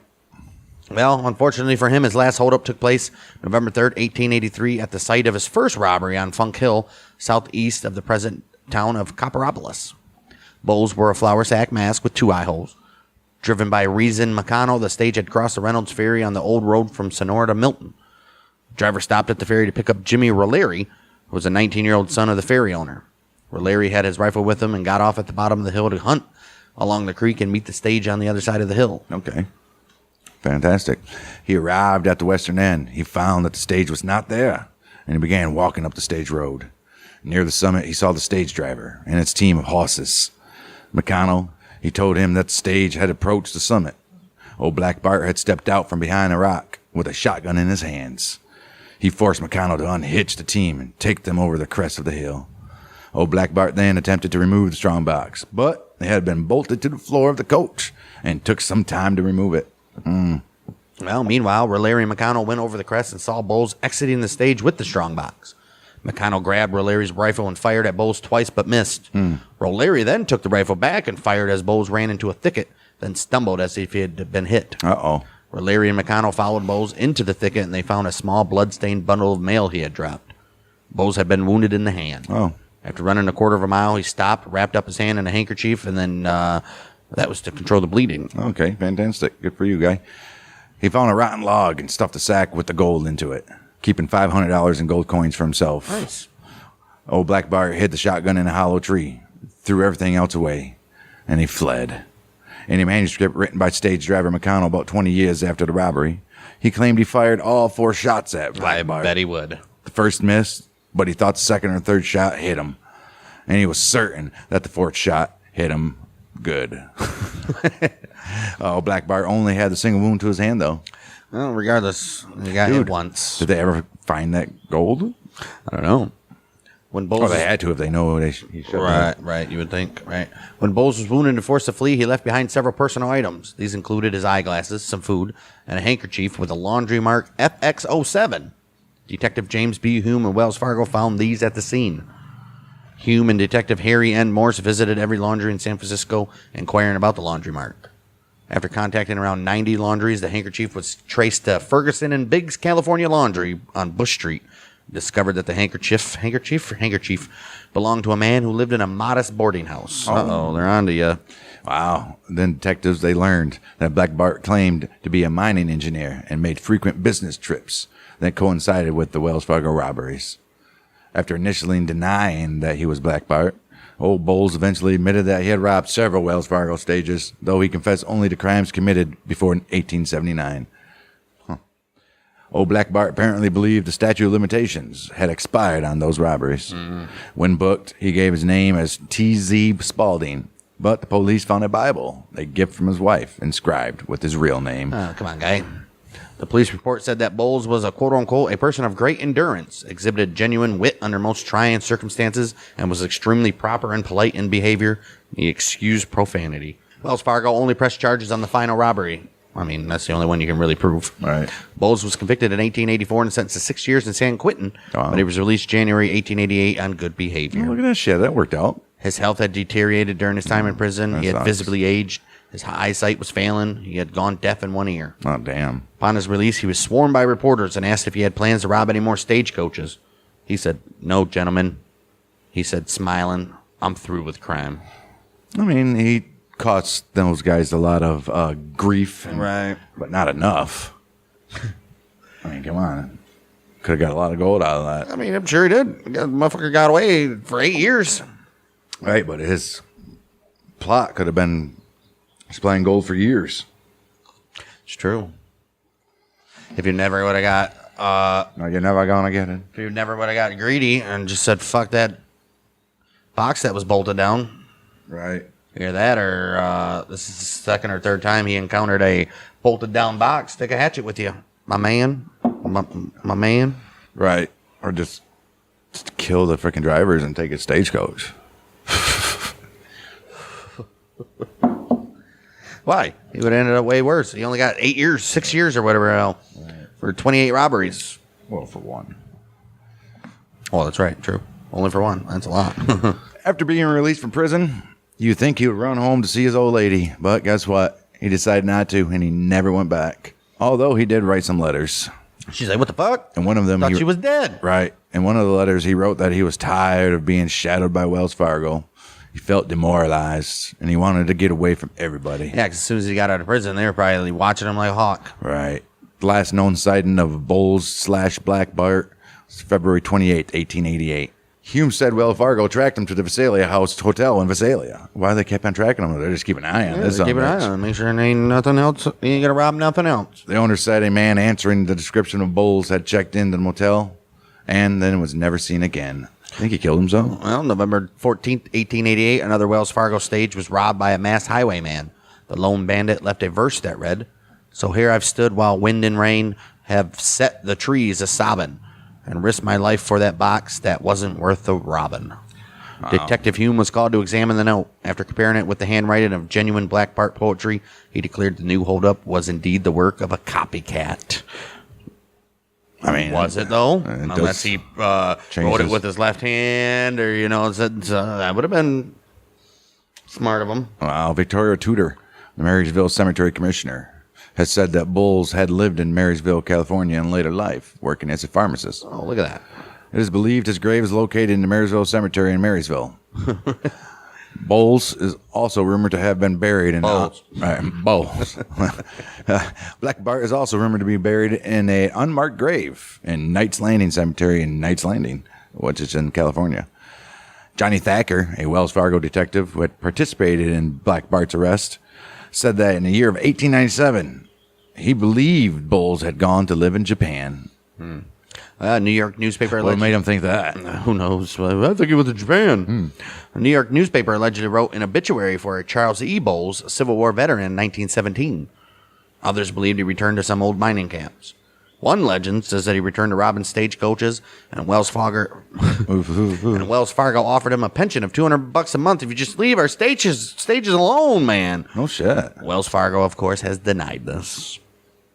Yeah, but $200 a month in 1917 is not very much. Well, it wouldn't have been 1917. It would have been in 1888. Oh, right. That would have worked. Right. Well, Black Bart, like many of his contemporaries, he read dime novel style series adventure stories, which appeared in local newspapers. Early 1870s, Sacramento Union, they ran a story called The Case of Summerfield by Caxton, which is a pseudonym of William Henry Rhodes. Is he a famous author? I'm assuming he wrote a bunch of those dime novel things in the papers back then. In the story, the villain, dressed in black, had a long, unruly black hair, a large black beard, and wild gray eyes. The villain, named Black Bart, robbed Wells Fargo stagecoaches and brought great fear to those who were unlucky enough to cross him. Well, Black Bart may have read the Sacramento Union story. He told a Wells Fargo detective that the name popped into his head when he was writing the first poem, and he used it. Oh, so that story came out before. Right. Okay.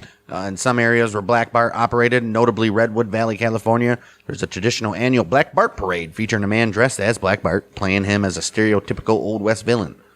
Also in Redwood Valley, California, the road leading from California State Route 20 to Hell's Delight Canyon is called Black Bart Trail.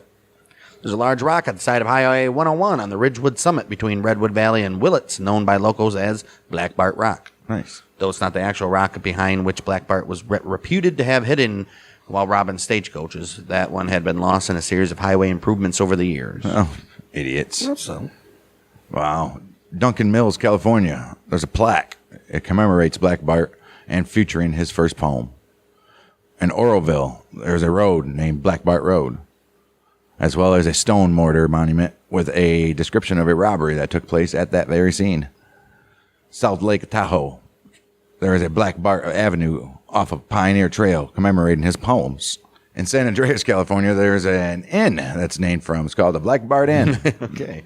Nice. Look at this guy. All right. Black Bart's life and exploits and his pursuit and capture by Hume and Morse are the subject of the 2017 novel. You don't see an Ed Gein saloon. Gein? The Ed Gein Inn. Maybe. Ed Gein. Nobody knows how to say his name. It's Gein. Black Bart's life and exploits and his pursuit and capture by Hume and Morse are the subject of the 2017 novel The Ballad of Black Bart by Lauren D. Esselman. Fantastic.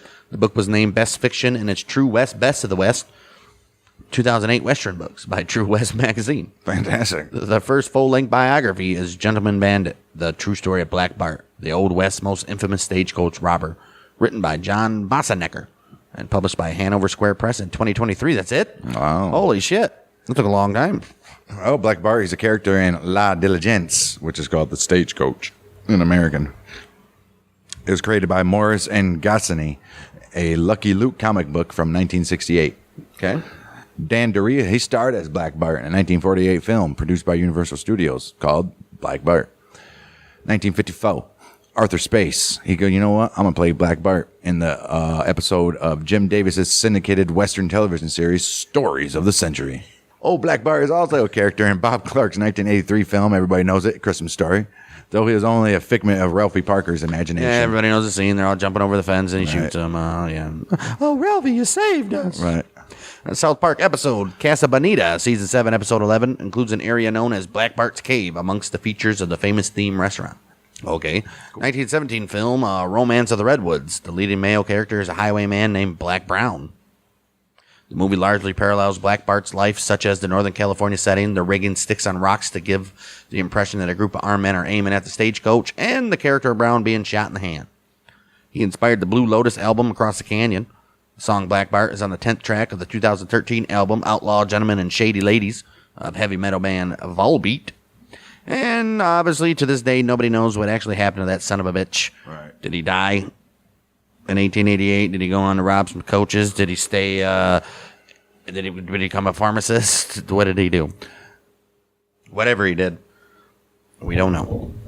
Yeah, he tried sticking it to the man, and it worked out for a little while. I mean, he did good. Did what he had to do. Right. Didn't shoot nobody. Didn't kill nobody. Right. Didn't get killed. And probably lived a long, nice little life after he got out of prison. If it wasn't for them starting to bolt down the boxes, it probably would have kept on rolling. Right. He probably would have done it well into the 1900. Well, He would have been old then. if he did die in 1917, like the New York thing said, he would have been like, what, 88? He was already 50 in the late 70s, early 80s. Well, you see, he was born in 1929. Right. So he's 50 When he when he got out of prison. So He was 60 when he got out. 50, 88. 60 when he got out. So he could have lived another couple years. But either way, that's Black Bart's story. Nothing too crazy for him. I don't know. 60 years old. Pretty damn old back then, especially doing 4 years in prison. It takes a lot of years off your life. Maybe that 4 years in prison saved him. You know? Yeah. That's old Black Bart's story. Everybody's heard of Dodge City, Tombstone, Deadwood, all that. But has anybody heard of Hot Springs and all that good shit. Hot Springs, all that good shit, you know? But has anybody heard of Las Vegas, New Mexico? Which was the original Las Vegas, by the way. And this is the first of this month's 2 remastered episodes. So look at that. 2 remasters in a row for you guys this month. First one, all are going to be about Las Vegas and New Mexico. And I believe our next episode is going to be the man, the myth, the legend himself, Doc Holliday. So, Doctor, huh? coming back to old Doc, who coincidentally visits this town. Yeah. Once or twice, sets up a little business, and then gets ran out of town. So go figure that one, huh? Wasn't he like doing dentistry or something? Something like that. And then he set up a saloon, and then he didn't play nice with others.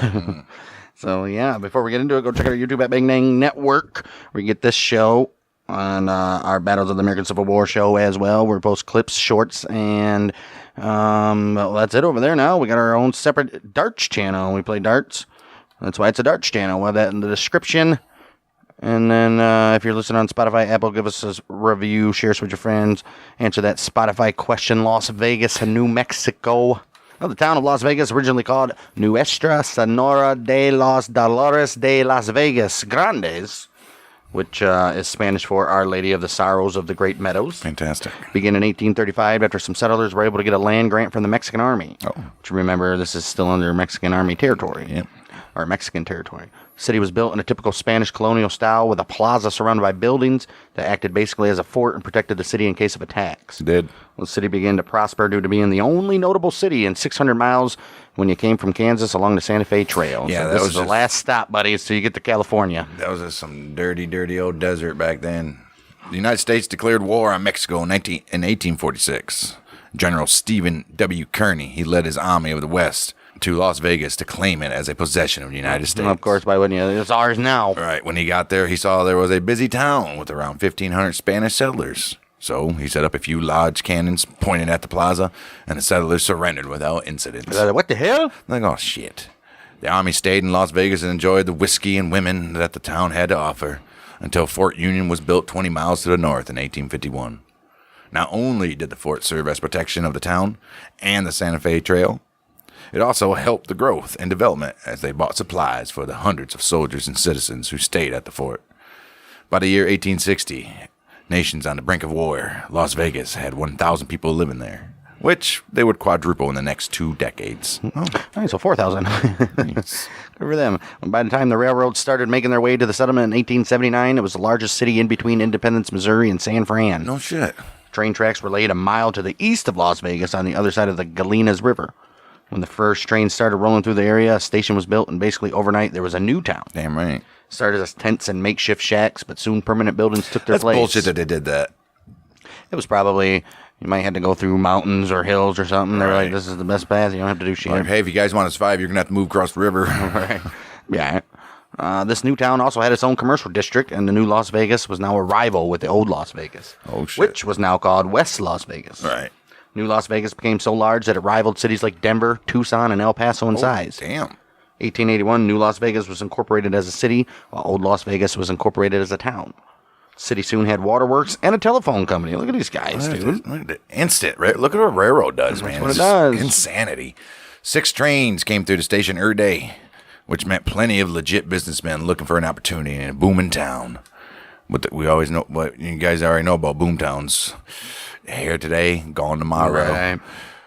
What good always came bad, though, and the access to town by train made it so that numerous outlaws, thieves, con artists, and murderers made their way into the city as well. Before long, the new Las Vegas was as lawless as any of the Wild West cities before it. To deal with this problem, peace officers were called in.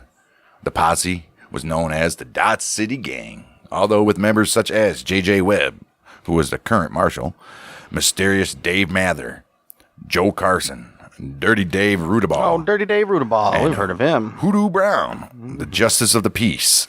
They were all as lawless as who they came to police. Of As course. usually happens, right? It was also in the summer of 1879 that old Doc Holliday himself rolled into town.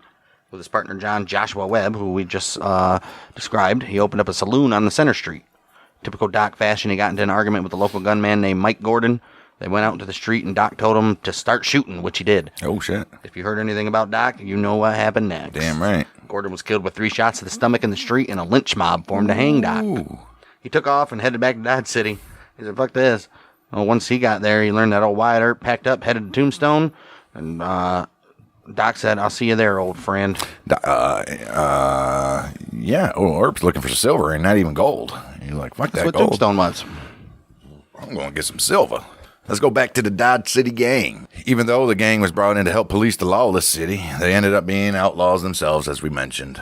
Soon after they arrived, they were in control of the city. Over the next 2 years, they were involved in train and stagecoach robberies, cattle rustling, and thought to have taken part in many murders and lynchings and robbings and all kinds of there's just Whatever they could do, they did it. watch a Old West movie and there's always a guy with henchmen. Right.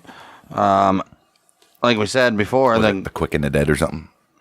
well, that was the sheriff, Right.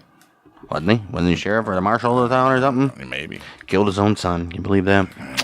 Sad.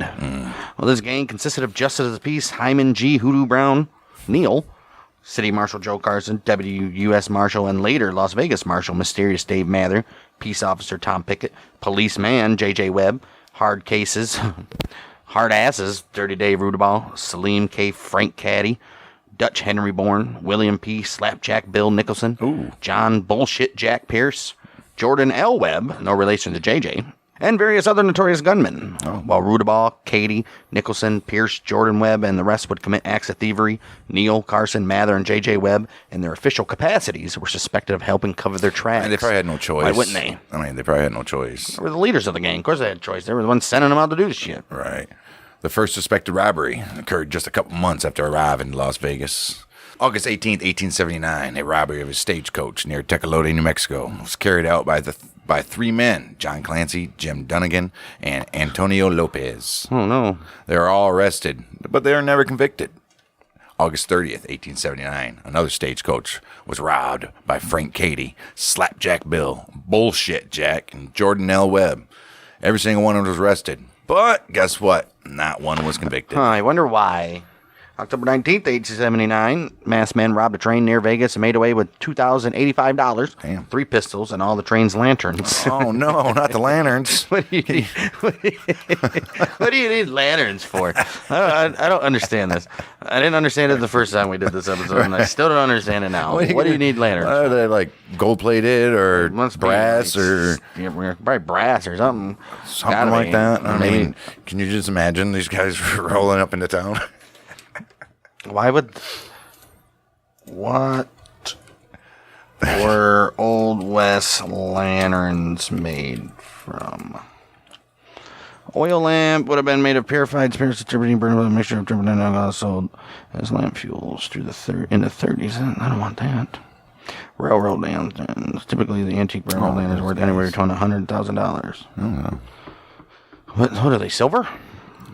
Tin? Aluminum? gotta be something like that. I don't know. Maybe they did it for the metal or something. I don't know why. No, Unless lanterns were a good way to... You could sell them. right. In the year of 1881, Dave Rudaball would confess to this crime as well as the August 30th, 1879 stagecoach robbery with Las Vegas Marshal Joe Carson and a man named Joseph Martin. They were a part of that one as well. Town was getting a bad reputation of being full of thieves and murderers. I mean, come on. Miguel Otero of the Dodge City Times wrote that in 1 month, 29 men were killed in the Las Vegas area. Holy shit. The violence was only about to get worse as the most well-known incident to occur in Las Vegas was about to go down between the Dodge City gang and some drunken fucking fools. No. They were shooting it up and being dumb. There Can't we be go. doing that. Shit. You can't be an outlaw in an outlaw's town. Right. January 22nd, 1880. TJ House, James West, John Dorsey, William Randall. They were all walking the streets being obnoxious and looking for trouble. They wound up at the Close and Patterson Variety Hall. And being there was a no firearms in town. What? They wound up at the Close and Patterson Variety Hall and, and being there. Seeing how, whatever, Right. same thing. They wound up at the Close and Patterson Variety Hall, and seeing that there was no firearms allowed in town, Marshal Joe Carson asked the men, "Hey, guys, Firearms, you boys. need to check those firearms. I know you seen the sign right when you came in." They said, "Fuck you!" And all hell broke loose after that, fellas. Gunfight broke out. Marshal Carson was killed immediately. Damn. Deputy Dave killed Randall and West. Wounded John Dorsey, and TJ House managed to escape. He's like, "Oh, shit. Look at Deputy Dave." Deputy Dave, he said, "Pow, pow, Randall and West." Boom, boom. I'm gonna do Johnny Dorsey. Poor Marshal Carson, though. He was like the leader guy. Yeah. A couple weeks later, February 5th, the gang learned that House and Dorsey were at a man named Juan Antonio Dominguez's house in Buena Vista, about 30 miles north. J.J. Webb, Rudaball, and about 5 other men rode to get these bastards. I thought Rudaball died. No, Rudaball's still there, bud. They surrounded the house and ordered them to surrender.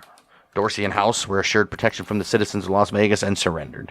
Oh. They were placed in the jailhouse, but soon after, a group of vigilantes took them from the jail and brought them to the windmill in the plaza to get hanged. Oh, wow. Before they could be strung up, Mrs. Carson shot them both, killing them. Oh, shit. Damn. Good for Said, you, "Kill Mrs. my Carson. husband, you sons of bitches." Damn, I'm sick of this shit. Damn. Since Joe Carson was dead, Dave Mather was named Marshal. J.J. Webb named Police Officer. The Dodge City gang's time in Vegas was almost at its end. But not before another murder, guys, because that happened on the 2nd of March, year in 1880. Hoodoo Brown heard there was a freighter in town named Mike Kelleher, and he was carrying about $1,900 in cash. Oh, he's not allowed to carry cash. Hoodoo, you're supposed to be the good guy in here, and you're just doing this shit. He's like, what? $1,900 in cash? Well, the March 8th edition of the Ford County Globe reprinted this report from the Las Vegas Daily Optic. About 4 o'clock this morning, Michael Kelleher, in company with William Brickley and another man, who was a member of the Dodge City gang, entered Goodlit and Robert's saloon and called for drinks. Michael Kelleher appeared to be the leader of the party, and he, in violation of law, had a pistol on his person. This was noticed by the officers who came through a rear door, and they requested that Kelleher lay aside his revolver. But he refused to do so, remarking, "I won't be disarmed. Everything goes." Immediately placing his hand on his pistol, no doubt intending to shoot. But Officer Webb was too quick for him. The man was shot before he had time to use his weapon. He was shot 3 times, once in each breast and once in the head. Kelleher had $1,090, or $1,900, depending on what you ask, on his person when he was killed. And where'd that go? Where'd that go? Right, son of a bitch. And just freaking lay your gun on a thing, right? Jeez, oh, Pete. We probably knew what was about to happen. He heard of these little fuckers before he Right. came to town. Right. Wow. Webb, he was arrested, even though it said that Hoodoo Brown was the one that who took the cash. It was after this incident that the citizens of Las Vegas had enough of this bullshit coming out from the guys that were supposed to be protecting them. Right. And they formed a vigilante group and posted this notice in the the Las Vegas Optic. It read this: to murderers, confidence men, and thieves. The citizens of Las Vegas have tired of robbery, murder, and other crimes that have made this town a byword in every civilized community. Yeah, they're like, we're tired of people saying, talking shit about Las Vegas. They're like, we ain't going to go there. We'll go around. Right. They have resolved to put a stop to crime. If in attaining the end, they have to forget the law and resort to a speedier justice than it will afford. All such characters are therefore hereby notified that they must either leave this town or conform themselves to the requirements of law, or they would be summarily dealt with. The flow of blood must and shall be stopped in this community once and for all, and the good citizens of both the old and new towns have determined to stop it. If they have to hang by the strong arm of force, and hang and force are in capitals, Right. every violator of the law in this country. Signed Vigilantes. All right. Vigilantes. After this notice was posted, Hoodoo Brown, Dave Mather, and the rest of the gang got the hell out of town. Though the Dodge City gang was out of town, that didn't mean that Las Vegas was free of crime. Late 1880s, the owner of the Imperial Saloon named Vicente Silva secretly headed a cattle rustling gang with many times entire herds disappearing. Uh-oh. Jeez. They called themselves the Silva's Whitecaps, the 40 Bandits, or the Society of Bandits. Works out. Well, they would meet at the Silva Saloon and continue their operation up until 1892 when the citizens of Vegas hanged one of their members. Oops, didn't they fucking warn you guys? All right, the guy's name was Pat Mays. He's dead. The group disbanded shortly after, and Silva was eventually murdered by his former gang members in 1885. Damn. Well, as for the other members of the Dodge City gang, most of them suffered the fate that you would expect of those days. Well, some, they made it to old age. Good for them. Let's take a look at those guys. Dutch Henry Morn, more often called Dutch Henry, was an outlaw and one of the most prevalent horse thieves of the Old West. He was eventually sent to prison for stealing mules in Arkansas. Oh, shit. When he was released, he lived a clean life, marrying and becoming a father. Good Fantastic. for you, bud. Prison changed him. He died of a pneumonia on that sucks. January 10th, 1921 at Pagosa Springs, Colorado. He lived a long time. Look at him. Or was it the Spanish flu? It was long Spanish flu. All right. He was born in 1849, so he made it to what, 60? 71? Yeah, 71. 72? It's decent back then. It's old age. Let's take a look at Hyman G. Hoodoo Brown Neal. He was a justice of peace in Las Vegas, as we all know. He's from New Mexico. Neal fled to Texas, then Kansas, before arriving in Leadville, Colorado, where he was allegedly murdered in a gambling dispute. Poor guy. We don't know what year that happened in, though. Salim K. Frank Cady. We don't know what happened to that guy. Disappeared. Joe Carson, Las Vegas City Marshal himself. We all know what happened to that guy. He was killed in a gunfight at the Close and Patterson, at the Close and Patterson Variety Hall. Yeah, mysterious Dave Mather. He was the U.S. Marshal and Las Vegas Marshal. He returned to Dodge City, Kansas, where he served as Assistant City Marshal before moving on again to Canada. Oh, shit. In Vancouver, he served in the Royal Canadian Mounted Police, where he was still seen in the Royal Blue and Red as late as 1920. Dude was living on the freaking border of Mexico and the United States and then Went all the way up, all the way up, all to the way up Canada. there. Holy And then, shit. Desert to tundra. presumably, was a pretty good mounted policeman, huh? No, he was a mounted policeman. Wow. Yeah, that's what I just said. Served in the Royal Canadian Mounted Police, where he was still seen donning the uniform as late as 1920. No shit. Look at him. William P. Slapjack Bill Nicholson. We don't know what happened to that guy.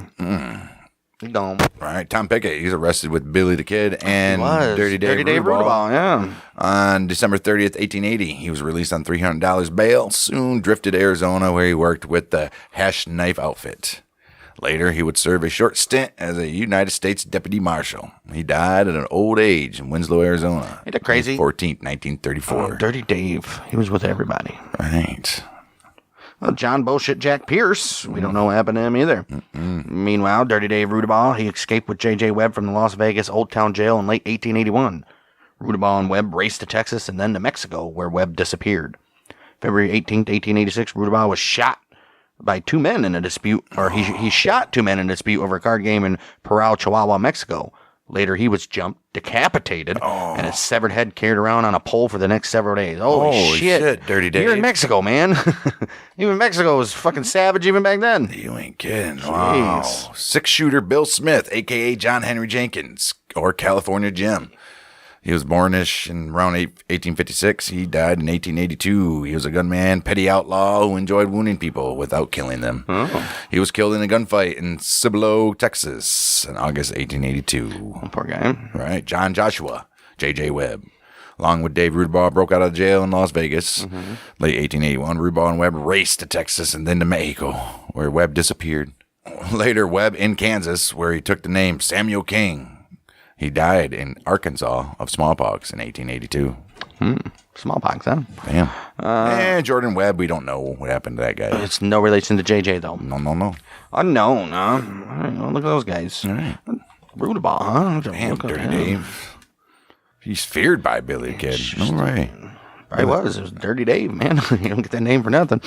By 1898, the town had finally settled down, and the citizens enjoyed modern amenities, including an electric street railway, the Duncan Opera House at the northeast corner of 6th Street and Douglas Avenue, a Carnegie Library, the Hotel Castaneda, which is a major Harvey house, and the New Mexico Normal School, now called the New Mexico Highlands University. The city also provided Teddy Roosevelt with 21 men for his Rough Riders group. Good for them.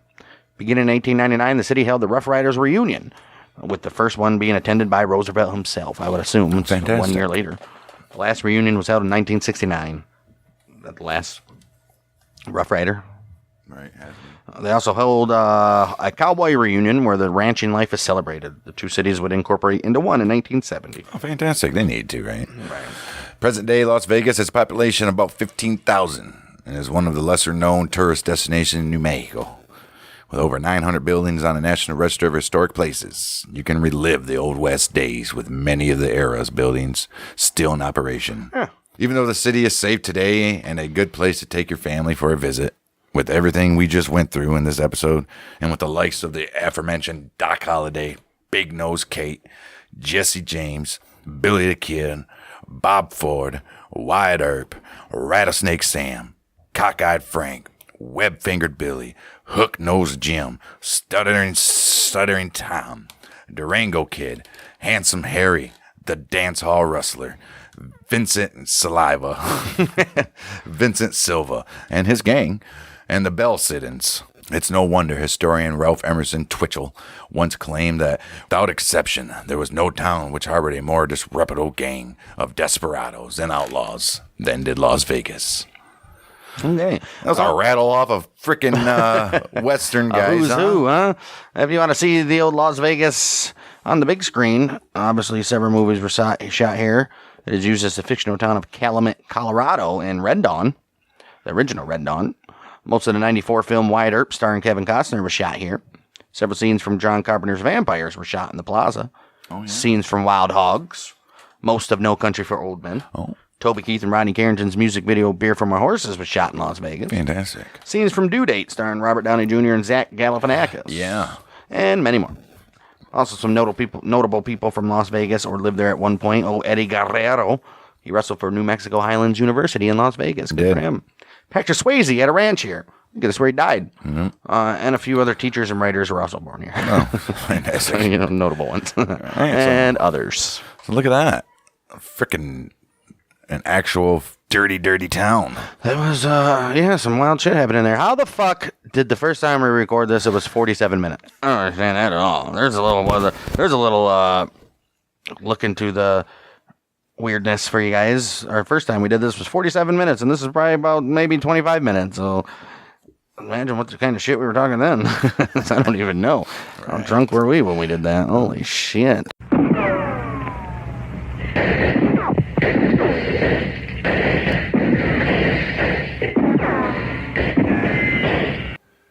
All right, this is going to move us on to Cimarron, New Mexico. Yeah, we decided to do another one with Las Vegas since it was so short. We might as well stay in New Mexico with an even good rival what Las Vegas was. Cimarron, New Mexico. If you guys don't know about this, you're about to. Some Good shit. Craziness happened in this town, though. It was a town established within a 1.7 million acre land grant, which was the largest land grant in U.S. history. Damn. Just off the Cimarron cutoff of the Santa Fe Trail. Land grant was originally the Bobian Miranda land grant. And then a fur trapper from Illinois named Lucien B. Maxwell worked in the area as a guide, started in 1872. While he worked as a guide, he often visited the Bobian Miranda Ranch, where he courted and eventually married Luz, who was one of the Bobian's daughters. I hope so. 1857, Maxwell bought out the Miranda's take in the grant, and they went to develop the area. By 1858, he built a mansion, and it was the size of a city block. The mansion had high ceilings, velvet drapes, gold trim paintings, and 4 pianos. With a mansion that big, in addition to just living there, he profitized off of it by turning part of it into a saloon, a hotel, a dance hall, gambling rooms, billiards, and a place for women if special virtue due to these amenities. It's like its own little town. Right. Like a town in a town. On a city block. All right. Fantastic. His establishment was known to be visited by prominent names such as Kit Carson, Clay Allison, Davy Crockett, who was the nephew of the actual Davy Crockett. You guys remember? Right. Not that Davy. And Buffalo Bill Cody always came here. Oh, Buffalo Bill. Just like any saloon in the West, there were gunfire incidents, but Maxwell didn't like that. He didn't tolerate it, and he quickly kicked those assholes out. Nice. Like, Good for him. ain't going to happen in my saloon. No, Take today, that shit down the road. Yeah, go to New Mexico or Las Vegas. Right. You sons of bitches. The actual town of Cimarron wasn't officially established, though, until 1861. The name Cimarron, Spanish, meaning wild and unbroken, which was fitting due to the mountain men, outlaws, trappers, and cowboys that the town attracted. Maxwell's father-in-law, he died tragically in 1864, so he quickly bought out the other 5 heirs to the grant. He's like, oh, damn, they're too smart. He renamed the grant the Maxwell Land Grant. And he was now the largest land grant owner in the country. Good for him. It was in 1864 that he also commissioned an engineering firm from Boston to build a 3-story mill that he called the Aztec Mill. Kind of looks like an Aztec. Kind of, right? New Mexico, right? It grinded 15,000 pounds of wheat a day, which supplied Fort Union flour, as well as some supplies for the area's Indians. Maxwell was compensated by the government for what he supplied to the Indians as well. I would assume by the fort as well, right? Nice. He would continue to operate the mine until 1870. Gold was discovered in 1866 on Baldy Peak. Of course, with gold comes miners, and miners comes travelers, and travelers comes outlaws. Right. And then, and this is what a boomtown usually is anyways, guys. We all know boomtowns. With all these people now coming to Cimarron, the town soon had 16 saloons, 4 hotels, and a bunch of trading stores. Same thing that happened in all these new towns popping up in this era happened here as well. Lawlessness soon became rampant. On one night, the Cosgrove house was holding a celebration for a newly married couple. And guess what happened? People started acting up. You know that happens. Charles Cosgrove, who was the owner, was trying to get the troublemakers to leave, and at that point, the sheriff, Mason Chase, came up to see what was going on. Cosgrove was already pissed off and assumed that the sheriff was one who started the mess. Oh. Cosgrove shot him in the chest, but luckily for the sheriff, he had a thick notebook in his pocket and he survived. Oh, shit. What the hell? Did Cosgrove go to jail? Jeez. I would hope so. Damn. Around 1870, notorious gunslinger Clay Allison, he come into old Cimarron with his gang. Uh-oh. They made Cimarron their regular Saturday night party place. Well, the business owners, they loved their money, but the townspeople were scared to death of this group. Like, How much money are they going to make when it's only these fuckers probably not even paying for their drinks anyways? Right. They're like, they get drink all day, party all night, ride through the town hollering and hooting and shooting their guns while bouncing from saloon to saloon, the gambling hall to gambling hall, and then maybe at a dance hall. Hey, you got to get that boogie in. Right. Boogie. They would get so drunk through the nights that they would just shoot lamps and not the lanterns. Right, need those. Shoot lamps and lanterns and mirrors. And one of the favorite thing to do, you guessed it, they make people dance while shooting at their feet. Wow. Also in 1870, though, Maxwell sold his land grant. He said, I'm getting the hell out of here. I'm selling this for $700,000, which is about almost $14 million today. And he got out of Cimarron and moved to Fort Sumner, New Mexico. Shit. The new owners that took over exploited the area's resources and hassled settlers for their rent. And he goes to Fort Sumner. I guess that's probably Better than Cimarron, apparently. Yeah, I guess. The new owners opened a sales office in Maxwell's mansion and waited for customers to rush in. Unfortunately for them, faltering gold production and threats from Indians spooked potential buyers. Like, we're not doing anything here, guys. Yeah. Well, Yes, have you seen your town? right. At this time, the Maxwell Land Grant Company, they didn't like that the town was so rowdy. President of the company, John Collinson, sought out a newspaper man from Santa Fe named Alexander P. Sullivan. They drew up a contract for Cimarron's news and press. With the first issue on September 22nd, 1870, about time to get a newspaper. They also found out that a chef for Abe Lincoln and Ulysses S. Grant was working at a hotel restaurant in Elizabethtown. And they convinced him to come on down to Cimarron. Come on, work at our famous hotel over here. Yeah. That new hotel and restaurant became known as the Lambert Inn, which started business in 1872.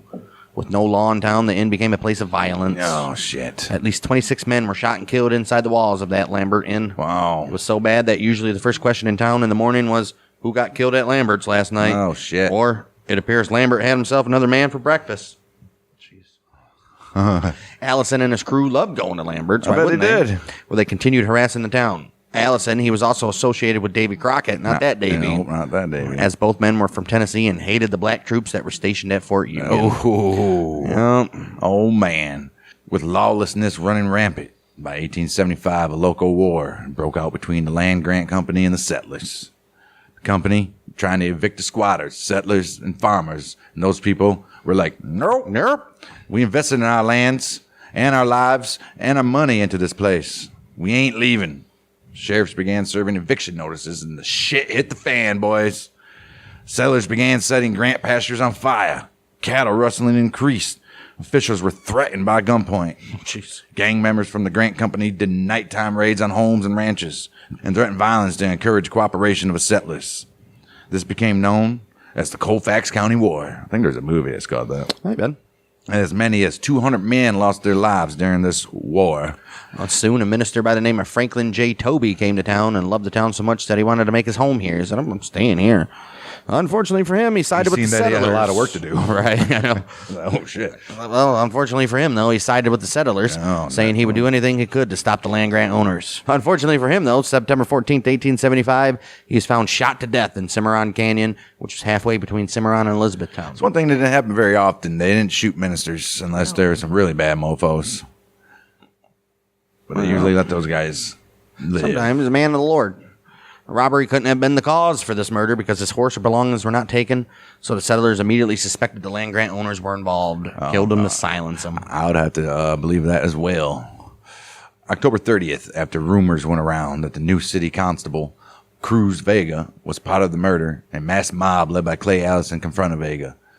He denied Hey, having... look at Clay Allison being the good guy here, supposedly. Maybe he was all along. He's just a rowdy He drunk. just like to drink and shoot. All right. Vega denied having anything to do with the moida, but the mob didn't believe him. They beat the shit out of this guy right before hanging him in front of a telegraph pole. Oh, wow. On November 1st, Vega's uncle, Pancho Griego, and Vega's 18-year-old son started making threats to the town. Oh, shit. You know what's going to happen next. Looking for trouble, they went into the Lambert Saloon where Grego accused Allison of killing his nephew. Grego fanned himself with his hat, trying to distract Allison while he reached for his gun. Allison wasn't fooled and shot him twice, killing him. Ooh. The saloon was closed while they investigated, and Allison was found to shoot in self-defense. Right. The people in town were actually more upset about the saloon having to close than they were about somebody dying inside. They're like, what the fuck? Where am I going to go get my stew now? Well, there's 4 of them. Well, this one's the Lambert Inn, though. Right. All the violence and murders in Cimarron left many of the residents fed up.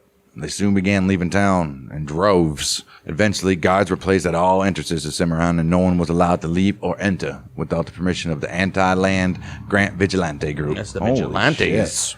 In November 9th, 1875 issue of the Santa Fe New Mexican, they informed the public that Cimarron was in the hands of a mob. Sure was. They say that because supposedly Cimarron was under control of Davy Crockett. Not that Davy. Davy and his mean old ranch forehand, Gus Heffron, they were always at the bars and they were gambling.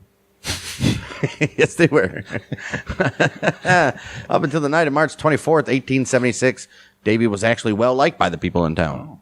Well, that night, Crockett, Heffron, and a man named Henry Goodman were going from saloon to saloon getting wasted. Getting ready to call it a night, they stopped at Lambert's to grab a bottle of whiskey for the ride home. Crockett went to go out of the saloon but couldn't open the doors because someone was trying to open it from the outside. This made drunk-ass Davy pissed. And when the door finally opened, there was a soldier from the 9th Cavalry, which was a black unit known as the Buffalo Soldiers. Yeah, the Buffalo We already Soldiers. know about Davy and the Black. Well, Davy Crockett, not that Davy, but maybe that Davy, hated black soldiers. So he pulled his gun out and murdered this man. He then shot at 3 other soldiers playing cards in the saloon, killed 2 of them. Horses were stabled at a barn where the rest of the soldiers were housed, so they fled on foot. When Davy appeared before the justice of the peace, he said that putting black men in uniform was adding insult to injury. He was acquitted of the moitas because he was drunk and fined $50 for a firearm offense. Jeez. That's nice that you can get away with it for being drunk. Only in the Wild West can you get away with murder for being drunk. Well, he was drunk. Oh, what are you going to do? And it's Davy. Right. It's Davy. Come on. Get it off. It's Davy's Davy. Right. Getting off the murder made Davy even more cocky. Oh, I bet. Call him Cocky Dave. Davy Cocky. He and Heffron would ride their horses into saloons and shops, fire their guns in the ceilings, and force people to buy them drinks at gunpoint. One night, they forced Sheriff Reinhardt to drink liquor until he passed out. His uncle would be so ashamed of him. Right. Tired of Davy's antics, Sheriff deputized Ranger Joseph Holbrook and Postmaster John McCullough to get rid of him. September 30th, the sheriff and the 2 other men hid near Schwenk's barn, waiting for Davy and Heffron. Oh, shit. Here we go. When they both finally came, Holbrook revealed himself. Said, "Raise those hands." Davy laughed. He said, "Shoot me. I dare you." Which Holbrook said, "All right," and shot him. Damn. The sheriff and McCullough also shot at the 2 men, which startled their horses and made them run. Heffron kept riding, but Davy's horse stopped on the other side of the river. His hands were in the deathlock grip on the saddle and had to be pried open. Poor Davy. Heffron was later arrested but escaped on the 31st of October, 1876. Rode off into the sunset over to the Colorado mountains, never to be seen or heard from again. Well, good for you.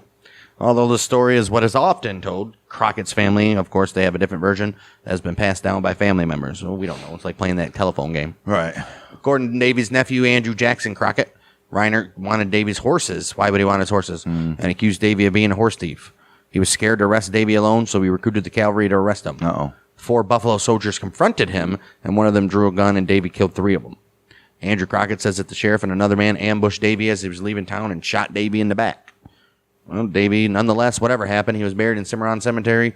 There was no grave marker, so the grave became lost. A new marker was erected, unknown if it's actually at the right grave site. Most likely not. Holy shit. I mean, the one where he enlists the cavalry to help him with Davy probably is the accurate one. Right. Sounds like it to me. Like, that would be most plausible. You know how that shit went? The sheriff didn't just get pissed and finally say, Right. "You made me drink till I passed out. Now I'm going to ambush you, or I'm going to take you and get out of here." Get the hell out of here. 1880, Lambert's Inn attached a hotel in which many notable names stayed there. You got Buffalo Bill. He met Annie Oakley there. Good for you. Wyatt Earp, Bat Masterson, Jesse James, Blackjack Tom Ketchum, many more has laid their heads down on those pillows. The hotel was renamed St. James and still operation today. Yep. Gold production slowed, and by 1882, with population decline, it lost its county seat to Springer. Colfax County War continued until 1887, when the Supreme Court sided with the land grant company. Of course they did. Makes sense. Tells you they were the bad guys. Right. Some people bought or leased their places by many, but many just left. The company would go on to thrive for decades, with many of today's residents still getting into heated debates about the county war. Oh, shit. Those damn land grants, sons of bitches. No, you guys settlers are a bunch of vigilantes. No place in the world for that. Right. Well, Lambert's son replaced the roof of the inn in 1901 and found more than 400 bullet holes in the ceiling above the bar. Oh, I bet. There was a thick layer of wood that prevented anyone upstairs to be harmed by the bullets, and to this day, there are still 22 bullet holes remaining in the dining room ceiling. Fantastic. Lambert would die in 1913. Wow. The St. Louis, Rocky Mountain, and Pacific Railroad built a spur line to Cimarron in 1905, and guess what? The old town rose up from the dead. Bet you it did. Hotels, stores, and homes were built as people came in from the newly built railroad. Lambert's son, Fred, restored the Aztec mine, and it is now a museum. Fantastic. Fred was the youngest marshal in New Mexico at age 16. Damn. And he held many law positions during his career. Look at this you, guy. Fred. Fantastic. A little overachiever, huh? Well, the Lambert Inn, now the St. James Hotel, was restored in 1985. The old saloon turned into a dining room. Still has the original bar. And the 22 bullet holes, as we said. There is a plaque in the hall of the hotel that commemorates Clay Allison, including a roster of 19 men he supposedly moited. The hotel is open year-round. I would hope so. With 13 rooms named after the famous people once stayed there. Later, an annex was added to the hotel that gave it an additional 12 rooms. That's nice. Look at you guys. A primitive statue of Lucien B. Maxwell was built where Maxwell sits facing the west with a rifle in his hand. Ooh. However, a curator of the Aztec Mill, Buddy Morse, says that the statue was actually built for Henry Springer, but he didn't like it, and he said statues are only built for dead people. So they were like, why don't we just say it's of Maxwell? Right. I think that's most likely, yeah. Right, who knows what he looks like, you know? Right. Holy shit. The old gambling hall, Schwenk's Hall, is now a private residence and also a gift shop. All right. It has a plaque as well on the wall that says, "It was here that Coal Oil Jimmy and Davy Crockett won $14,000 bucking faro." Yeah, that's my Pharaoh game now. Yep. While renovating the house, the owners found a tunnel. It goes from under the house to under the garage, which could have been the saloon and gambling den. Cool. That's very possible. One of the most historical places in Cimarron is indeed the cemetery. As always. There, the plots of Lambert family art, as well as Davy Crockett, Minister Tolby, and Cruz Vega. A grave marker has been added to Davy's grave, although we already said probably not in the exact same spot where he was buried. He originally had a marker there after he died, but family members removed it, planning on getting a new one, but it never happened. Why would they remove it? Right. When Fred Lambert was still alive, he said that Davy's grave was halfway between Reverend Toby's grave and the Lambert family plot. If that means anything to you guys. Yeah, that's probably what it is. And today, Cimarron, just a little old mountain town, around 900 people. And guess what? They need your tourism. Go there. Fantastic. Cimarron, New Mexico, huh? It'd be nice to go there. It would. Right? It would be nice. What's it look like? Yeah, what's Main Street look like? There it is. They got a lot of stuff. The Aztec Mill Museum right there, but damn, they are in the mountains. Fantastic. And just a little old fucking town. And there you go. Two New Mexico towns, two lawlessness, Yep. murders, killings, and greedy land grant owners. What are you going to do, right? After going through Cimarron and Las Vegas, New Mexico last week, this guy we're covering was in both of those towns. His name is Doc Holliday. The Doc. One of the baddest mother effers. A.K.A. Val Kilmer. Right, a.k.a. Huckleberry, a.k.a. Lunger. Wasn't it never Huckleberry? It was something else. Supposedly the saying is, I'm your Huckleberry or something else. What is it? I don't know. Oh, man. I don't even think he says Huckleberry in the movie, does he? He does. Yeah, but it's something else that they used to say. But, yeah, Doc Holliday. Before we get into it, go check out our YouTube at Bang Dang Network. If you're listening on Spotify, Apple. If you're listening on YouTube, go check out our Spotify, Apple podcasts. Share us with your friends. Answer that Spotify question. Like, subscribe. You know everything you do for all the places that you listen to this stuff at. Doc Holliday. You think he's the most famous? Nah, obviously Wyatt Earp is, right? Doc Holliday more famous than Wild Bill? Doc Holliday more famous, most likely. I would say. Obviously. He's probably right up there with Wyatt and Billy the Kid. Jesse James. I think it goes Wyatt, Billy, and then Doc. Maybe Jesse James. Jesse James is decent, but not as popular as... Probably not even as popular as Wild Bill. Or Bonnie. I mean, Bonnie and Clyde's not Wild West, but... Pretty much. The most outlawed, portrayed outlaws, probably Billy the Kid. Yeah. Wyatt Earp. Butch Cassidy, I guess. Yeah. They loved Butch Cassidy back in the 50s and 60s. They did. There was a shitload of fucking movies. Yep, TV shows. Sure was. There was even a cartoon. It could have been. An adult cartoon. Right. Right. Doc Holliday. He was born August 14th, 1851. To Henry Burroughs and Alice Jane Holliday. What was his name? Oh, his name was John Henry. His name was John Henry Holliday. He was of English and Scottish ancestry. His father served in 3 major wars, which was the Indian War, the Mexican-American War, and the Civil War as a Confederate. When returning home from the Mexican-American War, he had an orphaned Mexican boy with him named Francisco Hidalgo. Doc also had a sister named Martha Eleonora, who was born before him, but died in infancy before he was born. Oh, damn.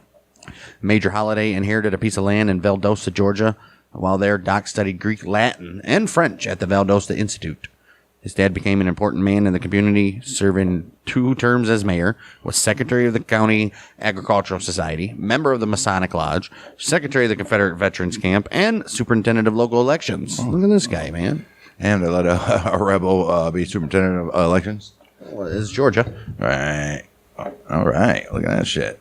16th September, 1866. Old Doc, he's 15 years old. His mama died of tuberculosis. But back in those days, they called it consumption. Yeah. This was a heavy blow to young Doc, as he and his mother were very, very close. His daddy would remarry only 3 months later. He was already Rachel Martin. He was already banging this chick. And you know how that goes. 1870, Doc, 19 now. He enrolled in Pennsylvania College of Dentistry. He wanted to be a dentist. No, you're going to build toys for the kids. I am nothing but a nitwit. Well, the Pennsylvania College of Dentistry is a college that his cousin founded. So I bet he had no problem getting in You that. can't not getting that. Right. Doc graduated 1st of March, 1872, age of 20. But because the requirement to get your dental license was 21, he had to wait 6 months. He moved to St. Louis, Missouri to work as an assistant for a classmate named A. Jamison Fuches Jr. Then about 4 months later, he moved to Atlanta. And he joined Arthur C. Ford's dental practice. It was advertised in local papers that old Doc, he was substitute for Ford while he was attending dental meetings. A lot of the dental meetings apparently back then. Huh? Guess so. Well, Doc was known to be hot-tempered. One incident in 1873, he went to a swimming hole that he and some friends had cleared out to use. When they got there, they saw that there were a group of African-American boys swimming there. Uh-oh. Susan McKee Thomas, who was the daughter of Doc's uncle, said that he told her that they rode in on the Negroes swimming in part of the Withlacoochee River they had cleared. The presence of the Negroes enraged Doc, and he drew his pistol and shot over the heads to scare them off. Oh, shit. In a profile of Doc written by Bat Masterson in 1907, he said that Doc Holliday pointed a double-barreled shotgun at them, and when they exited the hole, he shot and killed 2 of them. I doubt it. This is obviously disputed by Holliday's family, and any researcher that's worth their salt has not found any evidence of this either. We all know Bat Masterson. You can't listen to anything that guy has to say. He is a source material for A a lot. lot of Doc and Wyatt stuff. Not long after starting his dental practice in Atlanta, he was diagnosed with tuberculosis himself. Probably got it from his mother. Mother gave it to him. Damn. His brother Francisco also had it and died from it. Poor guy. After consulting a few physicians, they told him he only had short time to live, and moving to a drier climate would help him live longer. In October 1873, he packed up and headed to Dallas, the last big city before the unknown frontier. Although Bat Masterson wrote in 1907 that Doc moved to Dallas because of the watering hole situation. That don't make no sense. Why would he do that? I don't think they would have cared in Georgia or Atlanta, right? Well, you still kill people. It's 1870 something. When he got to Dallas, old Doc, he partnered with a Dr. John Seeger, who was a friend of his dad's. They won awards together, annual fairs of the North Texas Agricultural, Mechanical, and Bloodstock Association at the Dallas County Fair. All right. Well, they won best set of teeth in gold, best in vulcanized rubber, and best set of artificial teeth and dentalware. Good for them. Their office was located on Elm Street between Market and Austin Streets. After dissolving their practice on March 12, 1874, Doc opened up his own practice over the Dallas County Bank at the corner of Main and Lamar. That didn't last long, though, because, you know, him and his coughing fits, while he's got that old TB, his business started to decline. You can't be coughing in people's faces. Right, when you got the mouth wide open and you're spitting your tuberculosis all over them. Right, and your hands are, like, jerking forward when you got knives and stuff in people's gums. Well, this forced him to find another way to make a living, and what do you think that's going to be? Oh, man. He's like, there's nothing else I can do. Nothing else I can do. Oh, wait, there is something I can do. Doc, he was an unusual character for the West, being extremely educated and refined, which was uncommon in those parts. He spoke Latin and played piano. He dressed nappy as well. His intelligence made him a great gambler. This would become his new profession. He was an active participant as well as a poker and faro dealer. He and 12 others were indicted on the 12th of May, 1864 for illegal gambling. 74. Yeah, 1874. During this time, Doc was miserable with the knowledge of his impending death. He was moody, a heavy drinker with a no near for... Why not? He's dying anyway, right? He knew that his new career as a gambler was a dangerous one, so he needed means to protect himself. He started practicing with a 6-shooter, and he also had a long knife to hone his skills. His first gunfight ever occurred January 2nd, 1875, when he and a local saloon keeper named Austin had an agreement, or a disagreement. Several shots. He's like, "Don't you agree with me?" Several shots were fired, and neither man were hit, but both were arrested, as reported in the Dallas Weekly Herald. The townspeople thought the gunfight was amusing until a few days later when Doc got into another one. Oh, shit. This time, he shot and killed a prominent citizen with 2 bullets. Uh-oh. Fleeing the posse that wanted him dead, he went to Jacksboro, Texas, which was a wild and lawless town. It was a cow town near an army post. He found a job dealing faro and now carried a gun on a shoulder holster, another on his hip, and he had a knife at all times. Doc was an expert shot with a 6-shooter by now, and in the town he was involved in 3 more gunfights. He left 1 man dead, but no action was taken against him in the lawless town. All right. This is what goes on in Jacksboro stays in Jacksboro. Summer 1876. Another argument led to him shooting and killing a soldier from Fort Richardson. Uh-oh.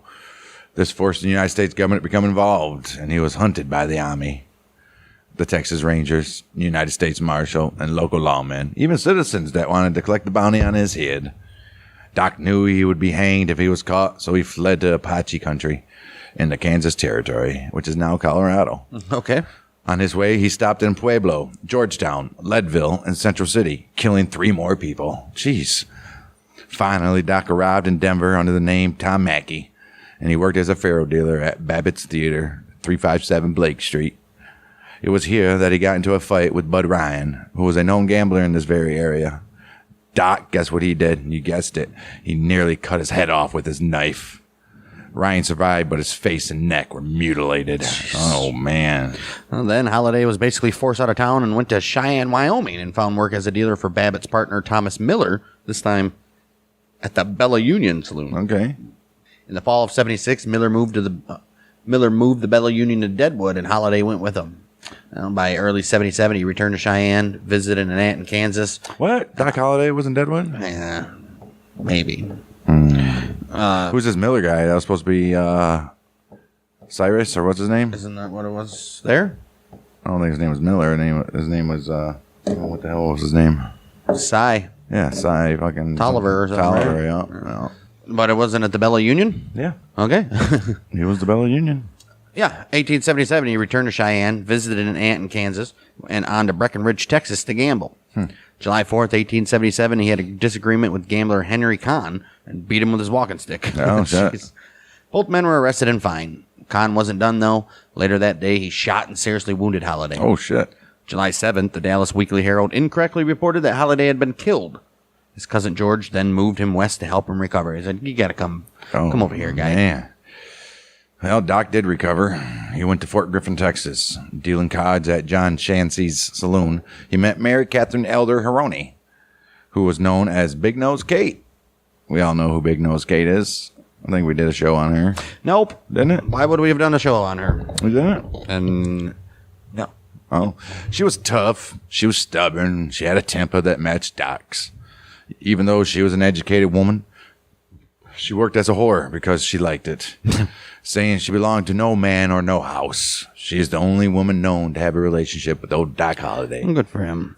Well, by this time, Wyatt Earp was on the trail of Dirty Dave Rudabaugh. Oh, Dirty Dave, who had just robbed a train. Arriving in Fort Griffin, he went up to the largest saloon in town, which was the Beehive Saloon, which was owned by Chancey. Chancey told Earp that Dirty Dave had passed through town, but didn't know where he was headed. He said, "Go talk to Doc." I think him and Dave played poker earlier. Right. It was well known that Doc hated lawmen, so Earp was skeptical to talk to him. He ended up going over to him, and Doc told him that he thought he said he'd going back to Texas, or Kansas. Texas, Kansas. The good thing about the movie Wyatt Earp with Kevin Costner is they go through this scene like in depth, so that's pretty nice. I mean, they have to. The movie's 3.5 hours long. Right. They got to fill time somehow. Earp wired the info to Bat Masterson, who was Dodge City sheriff, and Doc's tip led to the capture of Dirty Dave. Snitch. Right.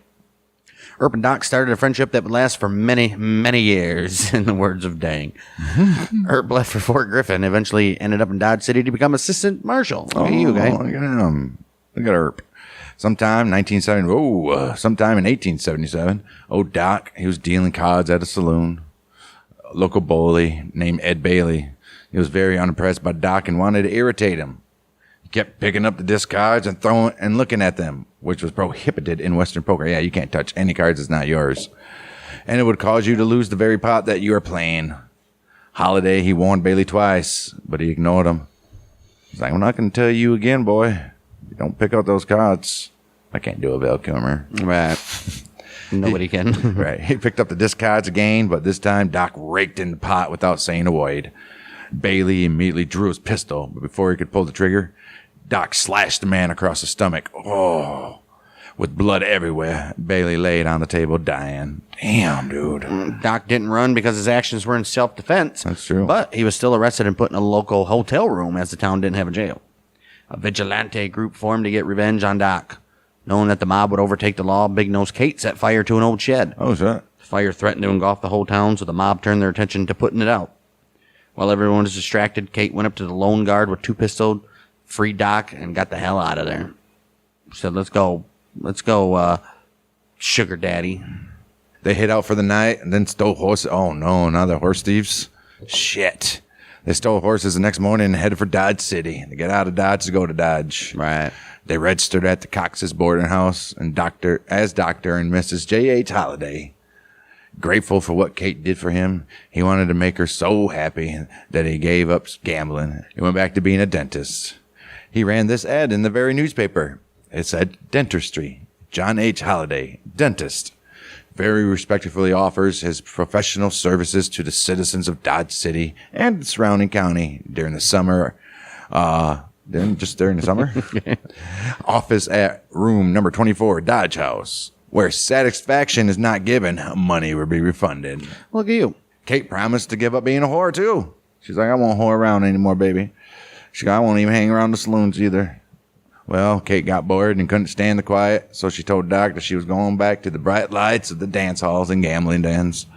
The two split, the first of many times. Yep, Doc went back to gambling as well, and he started dealing cards at the Long Branch Saloon. Doc kept to the law while in Dodge City. Obviously, he got his good buddy there. Then, one day, a number of Texas cowboys arrived with a herd of cattle ready to let loose after many weeks on the trail. Yeah. The group was led by Ed Morrison, who Earp had humiliated in Wichita a few months ago, and with him was a man named Toby Driscoll. They came through town, guns a-blazing, shooting out windows, and entered the Long Branch Saloon and started harassing customers. Then Earp burst through the door, only to find several guns pointing at his face. Morrison stepped forward and said, Pray and jerk your gun. Your time has come, Earp. Oh, shit. Because it's some assholes. Then a voice behind Morrison said, No, friend. You draw or throw your hands up. Doc had a revolver to Morrison's temple. He was playing cards in the back and heard the commotion. He then said, If any of you bastards pull a gun, and your leader here loses what's left of his brains. Ooh. They all dropped their arms. Earp busted Morrison over the head with his gun. Yeah, Kurt Russell looked like a little bitch at that scene. He did, too. He then took Morrison and Driscoll to jail. Wyatt, didn't he grab him by the ears or something? Yeah, no, that was the other guy. Wyatt never forgot that Doc saved his life that night. Later saying, the only way anyone could have appreciated the feeling I had for Doc after the Driscoll-Morrison business would have been to have to stood in my boots at that time. Doc came through the Long Branch doorway. Yeah, Bray was scared shitless. Yeah, but Well, sometime later, Doc and Kate got into an argument, and pissed off, Doc left and winded up in Trinidad, Colorado. oh shit, Just leave. just wind up. Where am I? Here in Trinidad, Colorado, bud. All right, well, get the cards. After arriving there, he was goaded into a gunfight with a local gambler named Kid Colton. The kid ended up dead on the street. Not wanting to linger around after that, he went to Las Vegas, New Mexico in late 1879. The 22 hot springs near their town were favored by individuals with tuberculosis for their alleged healing properties. All right. He practiced dentistry for a minute, but then he was like, I think I'll buy a saloon. Yeah. Oh, jeez. Sucks to be him, though. All right. Soon after, the New Mexico territorial legislator, they passed a bill banning gambling within the territory with surprising ease. 8th of March, 1879, Holiday indicted for keeping a gaming table. Wow. He's fined $25. August 1879, he got into argument with a man named Mike Gordon. They went out to the street where Doc told him to shoot any time. Gordon did, but ended up with 3 shots in his chest. Nope, in his stomach. Stomach, close. A lynch mob then formed once again around Doc Holliday and drove him back to Dodge City, where he found that Kate was gone and Earp had went to Tombstone to strike it rich. With nothing left in Dodge City, he's like, well, I guess I'll go to Tombstone as well. Guess I'll go out there, why not? Well, unknown to him, Kate was also on the way to Tombstone, and the two ran into each other in Prescott, Arizona. Kate was happy to keep Doc company, because this dude was earning about $40,000 in winnings from gambling. Damn. How long? Like, what, monthly? He was rich. Weekly? It doesn't matter. That's what, Right. $1 million more. By early 1880, they arrived in Tombstone. There, he not only ran into Wyatt, but his brothers James, Virgil, and Morgan. Now look at that shit. James was a faro dealer at a saloon, while Virgil was the deputy marshal. He appointed Wyatt the city marshal, and Morgan was an officer. Oh, poor Morgan. The Clanton gang, they hated that the Earps were there and let it be known that they were not wanted. Holiday was a welcomed addition to the fight against the Cowboys. Well, Kate ended up running a boarding house in Globe, Arizona, about 175 miles away. Although, obviously, when she was in town, she would stay with Doc. Why would she not? Right. I mean, come on. Good for Kate, right? 15th of March, 1881. 4 men robbed a stagecoach, killed the driver and passenger. Earlier, Kate and Doc got into an argument, and he kicked her out. Sheriff Behan and Milt Joyce saw an opportunity to blame Doc and found Kate still drunk and talking shit about Doc. They gave her more booze and had her sign an affidavit that said Doc was involved. Oh, my. A warrant was issued for Holliday's arrest. Later that very day, a drunk Holiday, he went into Joyce's saloon and demanded his firearm back that was taken earlier. Joyce refused and threw him out. Doc came back with a revolver and started shooting, supposedly. Joyce pulled a pistol out, and Doc shot him in the hand. Joyce's bartender grabbed a gun, but Doc shot him in the toe. Jeez. Joyce then picked up his pistol and pistol whipped Doc, knocking him out. He was arrested, found guilty, fined $20 for assault, plus $11.25 for court costs. By this time, the Earps were looking for people who could give Doc an alibi to prove he wasn't the one that robbed the stage. Kate sobered up, and she's like, I did what? Like, no, Doc would never do that. I did what? And then she immediately retracted her statement. She's like, shit, he's going to kill me. Charges were thrown out on Doc, and then Doc gave Kate some money and said, you gotta get the hell out of here. Look what you did, you dumb You bitch. fucking idiot. Summer of 1881. Tensions between the Clantons and the Earps increasing.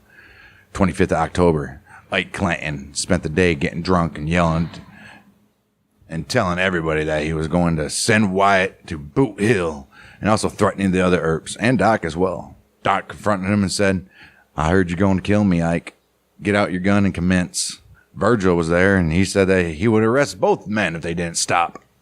Clanton stepped down, but not before saying he was going to kill you tomorrow when the others come to town. Isn't this the scene in the movie where Doc starts coughing and coughing up blood and shit? Right. Oh, you lunger. Yeah, Ike spotted Wyatt on the street and shouted, tell your consumptive friend, your Arizona Nightingale, he's a dead man tomorrow. To which Wyatt replied, don't you tangle with Doc. He'll kill you before you begun. Before Ike left, he said, get ready for a showdown. And there was. Oh, shit. It fucking was. Well, Wednesday, October 26, 1881, was an overcast. It was a beautiful day. Beautiful day. Wednesday, October 26, 1881, was an overcast, windy day. The Earps, in anticipation of trouble, woke early. As Virgil watched from his hotel window, he saw Billy Clanton ride into town, accompanied by friend Billy Claiborne. Well, they met the McClory brothers and Ike Clanton on Allen Street. Ike was looking for Holiday, but before he could find him, Virgil and Morgan confronted him.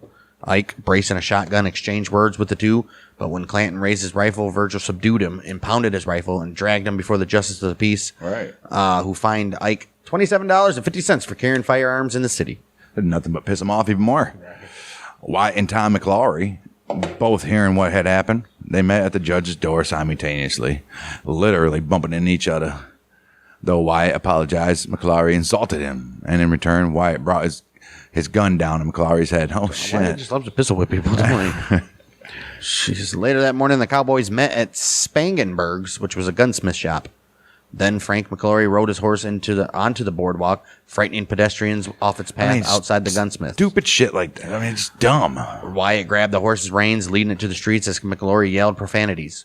After this latest confrontation, their outlaws retreated around the corner off Allen Street. With all the tension, there was bound to be a fight. Several members of the town's citizens committee offered assistance to the Earp brothers, but thanking them, Wyatt said it was his and his brother's responsibility as law officers. You guys are citizens. You have no part in this. We're going to protect you. Right, we got it. Then a guy named John Behan, county sheriff, he appeared pronouncing Ike Clanton and his crew are on Fremont Street talking gun talk. Ike Clanton, the two McClorys, Billy Clanton and Billy Claiborne, they met in a vacant lot planning to bushwhack Doc Holliday, who passed that way every morning. As chief marshal, Virgil agreed to go down there to break them up, but contended that Behan should accompany him as well. He is the county sheriff. Behan only laughed. He said, hell, this is your fight, not mine. However, the Cowboys were surprised when the Earps showed up, and Doc was with them. Well, they were all dressed in black while Doc was in gray and whistling. The two forces finally met 90 yards down an alley from the OK Corral. Yeah, see, it was never in the OK Corral either, guys. No. The gunfight occurred off Fremont Street between Fly's Photo Gallery and Jersey's Livery Stable. It was like this little... It was just an empty lot. Right. Well, the Earps passed by the OK Corral but cut through the alley where they found the troublemakers waiting at the other end. Virgil said, "You are under arrest for attempting to disturb the peace." The gang and Doc and Morgan simultaneously braced for action, to which Virgil shouted, "Hold on, I don't want that." Right. And then it happened. Oh. The whole thing lasted about 30 seconds. The gang fired the first shots, but Doc was the first to hit someone when his bullet tore through Frank McClory's stomach. Damn. Billy Clanton was struck in the ribs by Morgan. Billy Claiborne ran away, and Ike dropped his gun, pleading for his life. I bet he did. Wyatt yelled for Ike to fight or get out like Claiborne. Ike ran away to the photography shop. He said, "Okay." Wow. As Ike was running, he drew a gun and shot at Wyatt, distracting Morgan long enough so Tom McClory could put a bullet in his side. Oh. Doc instantly blew Tom away with a blast from his shotgun. Ooh. Billy Clanton, wounded, and started shooting anywhere around him, striking Virgil in his leg. Wyatt then responded by sending several rounds into Billy. When it was all over, Morgan and Virgil went home to get medical attention. 30-second shootout left Billy Clanton, Frank, and Tom McClory dead. All by the hands of Wyatt Earp. Well, I guess Frank was from Doc. Right. Clearly. Tom was from Doc. Tom was from Doc. And Doc tore through Frank McClory's stomach and then instantly blew Tom away with a blast from a shotgun. All right, Doc did, yeah, that's right. Right. Sheriff Behan approached Wyatt and Doc, informing them that they were under arrest. They were tried for murder, but it was determined that they were acting within the law. Clearly, after this, Doc had a run-in with Johnny Ringo, but nothing came of it since Doc knew he was drunk. He said, "We'll fight it out one of these days." Right. March 18th, 1882, the Cowboys gang struck again while Morgan Earp played pool at Campbell and Hatch's saloon. Uh-oh. Shot was fired from the alley's darkness, striking Morgan in the back. Damn. Morgan's body was dressed in one of Doc Holliday's suits and shipped to the parents in Colton, California for burial. Damn. Damn, Earp boys. They're not even going to mention Virgil was shot. In the leg. Virgil got shot walking through the street before Morgan got killed. 2 days later, the Earp party encountered Frank Stillwell and Ike Clanton at the Tucson Railroad Station. Wyatt chased Stillwell down the track, filling him full of holes. They're dead. The coroner's jury named Wyatt and Warren Earp, Doc Holliday, Texas Jack Vermillion, and Sherman McMasters as the men who had killed Stillwell, and warrants were all issued for their arrest. Oh, shit. Yep, Earp sought vengeance on the man who shot Virgil and killed Morgan, and killing Stillwell was just his first step, and Doc Holloway rode beside him the whole way. Yep.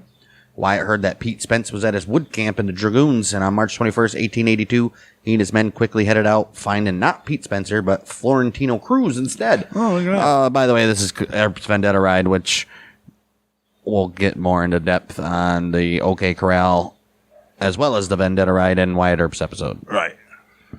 The frightened Cruz named all the men who had murdered Morgan, himself included. Earp and his men filled Cruz with bullet holes. The Earp posse rode out once again. 24th of March, 1882, they ran into Curly Bill Brocious and 8 of his men near Iron Springs. Gunfight ensued where Curly Bill was killed, and Johnny Barnes received a wound from which he eventually died as well. You know, just over a year, the Earp posse, along with Doc Holliday, he would be the posse, Right. eliminated Old Man Clanton, Billy Clanton, Frank McClory, Tom McClory, Frank Stillwell, Indian Charlie, Dixie Gray, Florentino Cruz, Johnny Barnes, Jim Crane, Harry Head, Bill Leonard, Joe Hill, Luther King, Charlie Snow, Billy Lang, Zwing Hunt, Billy Grounds, and Hake Swilling. Pete Spence turned himself into the authorities where he could hide in prison. Yeah. My. Dude, they just literally mass murdered. Not mass murdered, but like they're serial killers now. Wow. May of 1882, White and Doc left Tombstone, swearing to never return, but still vowing revenge on the remaining gang members. They rode their horses to Silver City, New Mexico, and sold them, and they rode a stage to Colorado. On the way, Earp and Doc had a falling out after Doc said Earp was becoming a Jew boy. Yeah. Because Earp was staying with a Jewish man and touched a mezuzah when he entered the house. They parted ways. Shortly after he arrived in Denver, Doc arrested by a man named Perry Mallon. Some people thought Perry Mallon was a brother to Johnny Tyler, which was a foe of Holiday, and a would-be gunman that Doc ran out of Tombstone. Some people say. Some people say. May 22nd, 1882, while Doc was in jail, the Denver Republican printed the following.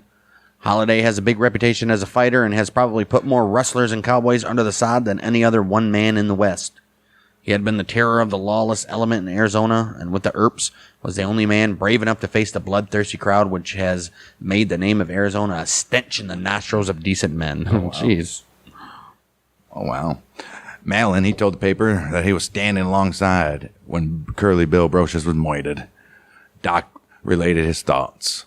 8 rustlers rose from behind the bank and poured from 35 to 40 shots at us. Our escape was miraculous. The shots cut our clothes and saddles and killed 1 horse, but did not hit us. We would have been killed if God Almighty wasn't on our side. Old White Earp turned loose with a shotgun and killed Curly Bill. The 8 men in the gang which attacked us were all outlaws, for each of whom had a big reward has been offered. If Mallon was alongside Curly Bill, he was killed. He was with one of the worst gangs of murderers and robbers in the country. Look at that old Doc. It's true. Fearing that Doc would not receive a fair trial if he was extradited to Arizona, Wyatt had Bat Masterson assist with the case. Eventually, Doc's troubles ended with the Rocky Mountain News reported on May 30th. Doc Holliday's case was finally disposed of by Governor Pitkin yesterday. His Excellency decided that he could not honor the requisition from Arizona. He said, "We're not going to extradite him." All right. The district attorney's office was represented by Honorable I.E. Barnum, assistant district attorney, who was accompanied on his visit to the governor by Deputy Sheriff Linton and Sheriff Paul of Arizona, among others. Among others present were Deputy Sheriff Masterson of Trinidad and several friends of Holiday. Okay, cool. Did anyone mention Wyatt? Wyatt wasn't there? Right. 14th of July, 1882. Holiday's longtime enemy, Johnny Ringo, found dead in a low fork of a large tree in West Turkey Creek Valley, near Chiracahua Peak, Arizona Territory. He had a bullet hole in his right temple, and a revolver was found hanging from a finger of his hand. A coroner's inquest officially ruled his death a suicide. Wow. But according to the book, I Married White Earp, which author and collector Glenn Boyer claimed to have assembled from manuscripts written by Earp's third wife, Josephine Marcus Earp. Earp and Holiday traveled to Arizona with some friends in early July, found Ringo in the valley, and killed him. Why not? Boyer refused to produce his source manuscripts, and reporters wrote that his explanations were conflicting and not credible. Right. New York Times contributor Alan Barra, he wrote that the book is now recognized by Earp researchers as a hoax. Yeah. A variant of the story popularized in the movie Tombstone holds that Holiday stepped in for Earp in response to a gunfight challenge from Ringo and shot him. Right. So, did he really kill him? Right. Evidence is very unclear as to Holiday's exact whereabouts on the day of Ringo's death. Records of the District Court of Pueblo County, Colorado, indicate that Holiday and his attorney appeared in court in Pueblo on the 11th of July, and again on the 14th to answer charges of larceny. Okay. But a writ of capias was issued for him on the 11th, suggesting that he may not have been in court that day. Oh. Wow. The Pueblo Daily Chieftain reported that Holiday was seen in Salida, Colorado on the 7th of July, more than 550 miles from where Ringo's body was found. And then again in Leadville on July 18th. Holiday biographer Karen Holiday Tanner noted that there was still an outstanding murder warrant in Arizona for Holiday's arrest, making it very unlikely that he would even choose to re-enter Arizona at that time. So what happened? Right. Maybe he did, though. I don't think he really cares, right? Right. Well, shortly after this, railroad contractor James H. Kiner hired Doc to motivate the proprietors of dozens of gambling and saloon tents to leave the 41-mile stretch of railroad line that he and another contractor were constructing between Glenwood Springs and Aspen. Drunkenness of the workers boozing it up at the saloon tents was causing trouble, and there was too many for Kiner to want to deal with the problem himself. Right. Kiner had heard that a gunman named Doc Holliday had been hired before by a group of men who wanted to drive off others who had staked claims to the same nearby coal deposit. It gave him the idea of hiring them to make his troublemakers leave. Okay. Well, Kiner, he was staying at the Glenwood Hotel. When Holliday was pointed out to him one day, he initiated a discussion about it. Without hesitation, Holliday told Kiner he could do it for $250. Kiner was later told by several men that every saloon and gambling tent along the line had disappeared, except for one that was in a draw a half a mile from the line. He met Holliday the next evening and asked, "What luck?" Holliday replied, "Oh, they moved." And without another word, Kiner paid him $250. All right, look at that. Holliday's last known confrontation took place in Hyman's Saloon in Leadville, Colorado, 1884. Down to his last dollar, he had pawned his jewelry, then borrowed $5, which is equivalent to $170, today's money, from William J. Billy Allen. Allen was a bartender and special officer at the Monarch Saloon and a former policeman, which enabled Allen to carry a gun and make arrests within the Monarch Saloon. Wow. When Allen repeatedly demanded he be repaid by August 19th or else, Holliday could not comply and was afraid. Holliday was afraid? Oh, wow. Doc knew that Allen usually stopped by Hyman's Saloon when he was finished at the Monarch. So Doc, he planned to confront Allen at Hyman's on the 19th of August. He's so afraid, huh? On his way to Hyman's, Doc bumped into Marshal Harvey Fawcett and explained his situation. Fawcett informed Doc that Allen couldn't carry a weapon outside of the Monarch. Fawcett testified later that Doc replied, "I'll get a shotgun and shoot him on sight." Jeez, why would you say that to the damn deputy? Wow. Marshal. Fawcett then went to the Monarch to warn Allen, but Allen had already left for Hyman's. Uh-oh. Well, Doc went on to Hyman's, where he stashed a gun near the door under the bar and waited for Allen to appear. As Allen left the Monarch, Cy Allen, which is one of Monarch's proprietors, warned him against hunting up Holliday just then. Billy Allen answered there would be no trouble and, with a careless air, walked out. When Allen came through Hyman's door, Doc reached under the bar, grabbed his gun, and shot him. The first shot missed and slammed into the doorframe. Startled, Allen spun his heel, intending to flee, but tripped over the threshold and pitched forward, landing on his hands and knees. Oh no. Damn. I was going to say, he's going to execute him? The ex-policeman scrambled to get to his feet. Holliday leaned over the cigar case, and almost on top of the man he'd been the hunter only seconds earlier, fired again. The shot hit its mark. The bullet tore into Allen's right arm from the rear, about halfway between the shoulder and the elbow, and passed clear through, severing an artery in its flight. Jolted upright, Allen stumbled outside. He staggered against the wall of Dave May's clothing store that was next door. By now, he was in shock and bleeding freely. He fainted into the arms of an onlooker. Allen's mate Hardy was sewn up by a doctor, and he survived, although his arm was always funny afterwards. Okay. Doc Holliday was arrested and put on trial. During the trial, the preponderance of testimony at Holliday's hearing went to show that Allen was not armed. No gun was ever found. But by then, the overriding Western credo of no duty to retreat had won the day with public sentiment. No duty to retreat was a belief enacted in the laws of several states that a man who was without blame for provoking a confrontation was not obliged to flee from his assailant, but was free to stand his ground regardless of the consequences. All right. He claimed self-defense, noting that Allen outweighed him by 50 pounds, and he feared for his life. March 28th, 1885, the jury acquitted Holliday. But this time he's all frail and... Right. Damn. Well, Holliday went on to spend his remaining days in Colorado. After his stay in Leadville, he suffered from the high altitude. He increasingly deepened on alcohol and laudanum to ease the symptoms of tuberculosis. His health, his skills as a gambler began to deteriorate. By the winter of 1885, Holliday, fearing a bout of pneumonia in the city and the clouds, migrated to Denver. What's the difference? Right. Though he did not improve in Denver, he was able to see his old friend Wyatt Earp in the late winter of 1886, where they met in the lobby of the Windsor Hotel. Sadie Marcus described the skeletal Holliday as having a continuous cough and standing on unsteady legs. Damn, that's got to be terrible, terrible. Holliday's health continued to deteriorate. As a realist, Doc was not one to believe in miraculous cures, but Hoping that the Yampa hot springs and sulfur vapors might improve his health, he headed for Glenwood Springs, Colorado, May of 1887.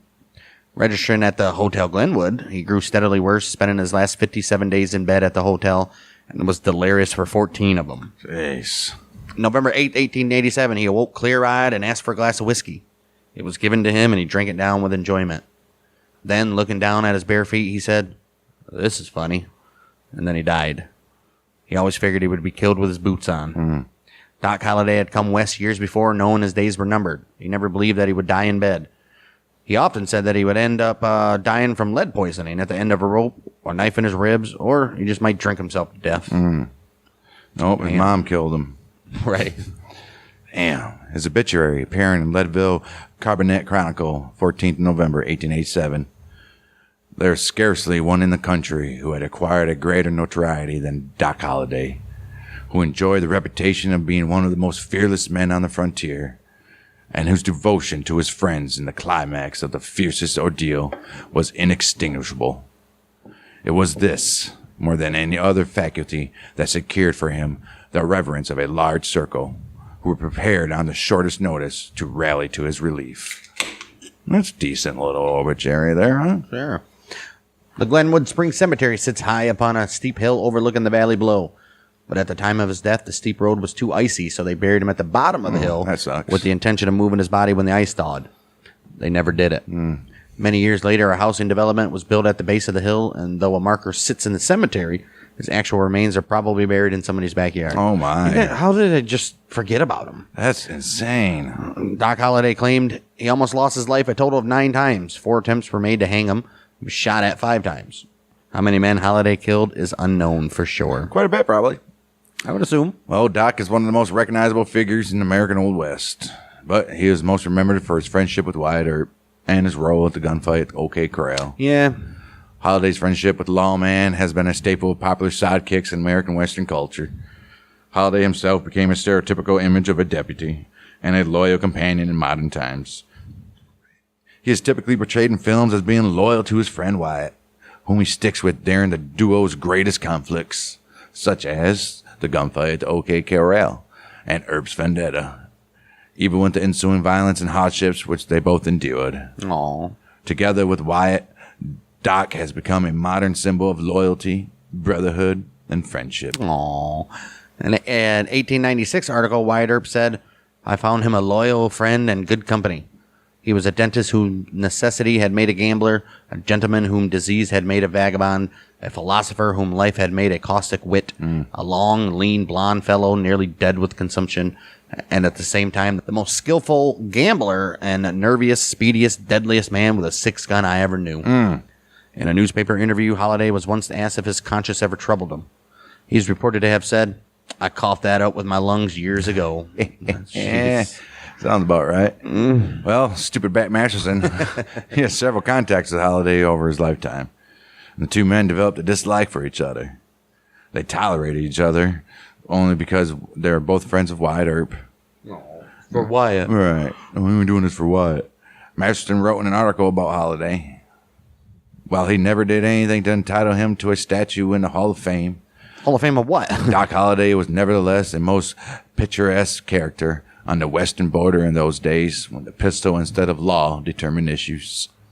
Holliday had a mean disposition and an uncomfortable nature and temper, and under the influence of liquor was the most dangerous man. Physically, Doc Holliday was a weakling who could not have whipped a healthy 15-year-old boy in a go-as-you-please fistfight. Wow. Jesus. Talk about a backhanded compliment. Wow, I didn't know we're dealing with Wangling. Right. Compliment sandwiches over here. Oh, Bat Wangling, he wrote that Holliday was quick to go for his gun when Why threatened. wouldn't you? Jeez. When you couldn't whip a 15-year-old boy, I guess. Cat Williams. The Holliday birth home is marked with a historical marker located in Fayetteville, Georgia. Fantastic. A life-size statue of Holliday and Earp by sculptor Dan Bates was dedicated by the Southern Arizona Transportation Museum at the restored historic railroad depot in Tucson. Fantastic. And that happened March 20th, 2005, the 122nd anniversary of the killing of Frank Stillwell by Wyatt. Oh, wow. The statue stands at the approximate site of the shooting on the train platform. Fantastic. Oh, cool. Look at that. That worked out. Doc Holliday Days are held yearly in Holliday's birthplace of Griffin, Georgia. Doc Holliday Days. That's a weird thing to say. Valdosta, Georgia held a Doc Holliday look-alike contest in 2010, even though it seems like nobody even knows what he looks like. Right. They did this to coincide with its sesquicentennial celebration.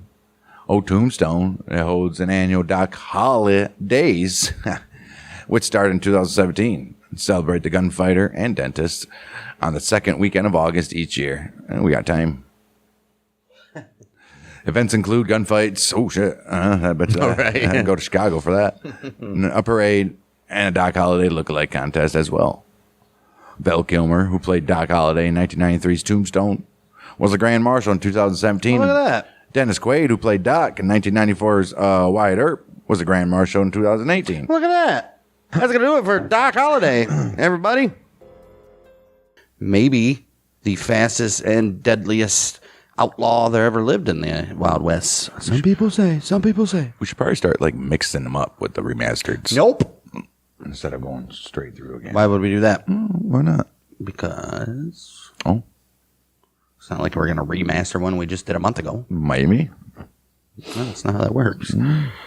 That's why in 4 years from now, when we get to that, it'll be 4 years old. Oh, Well, probably more than 4 years since we're only doing it once a month. all right. Some don't even need to be remastered anyway, so, you know. We'll see. We'll see. John Wesley Hardin we got today. Fastest gun in the West. Supposedly. Definitely killed a lot of people. I think it was 27 confirmed, maybe even up to 48, I believe, was the predictions for this guy. Yeah, he just was killing people left and right. Famous, obviously more famous for shooting somebody for snoring.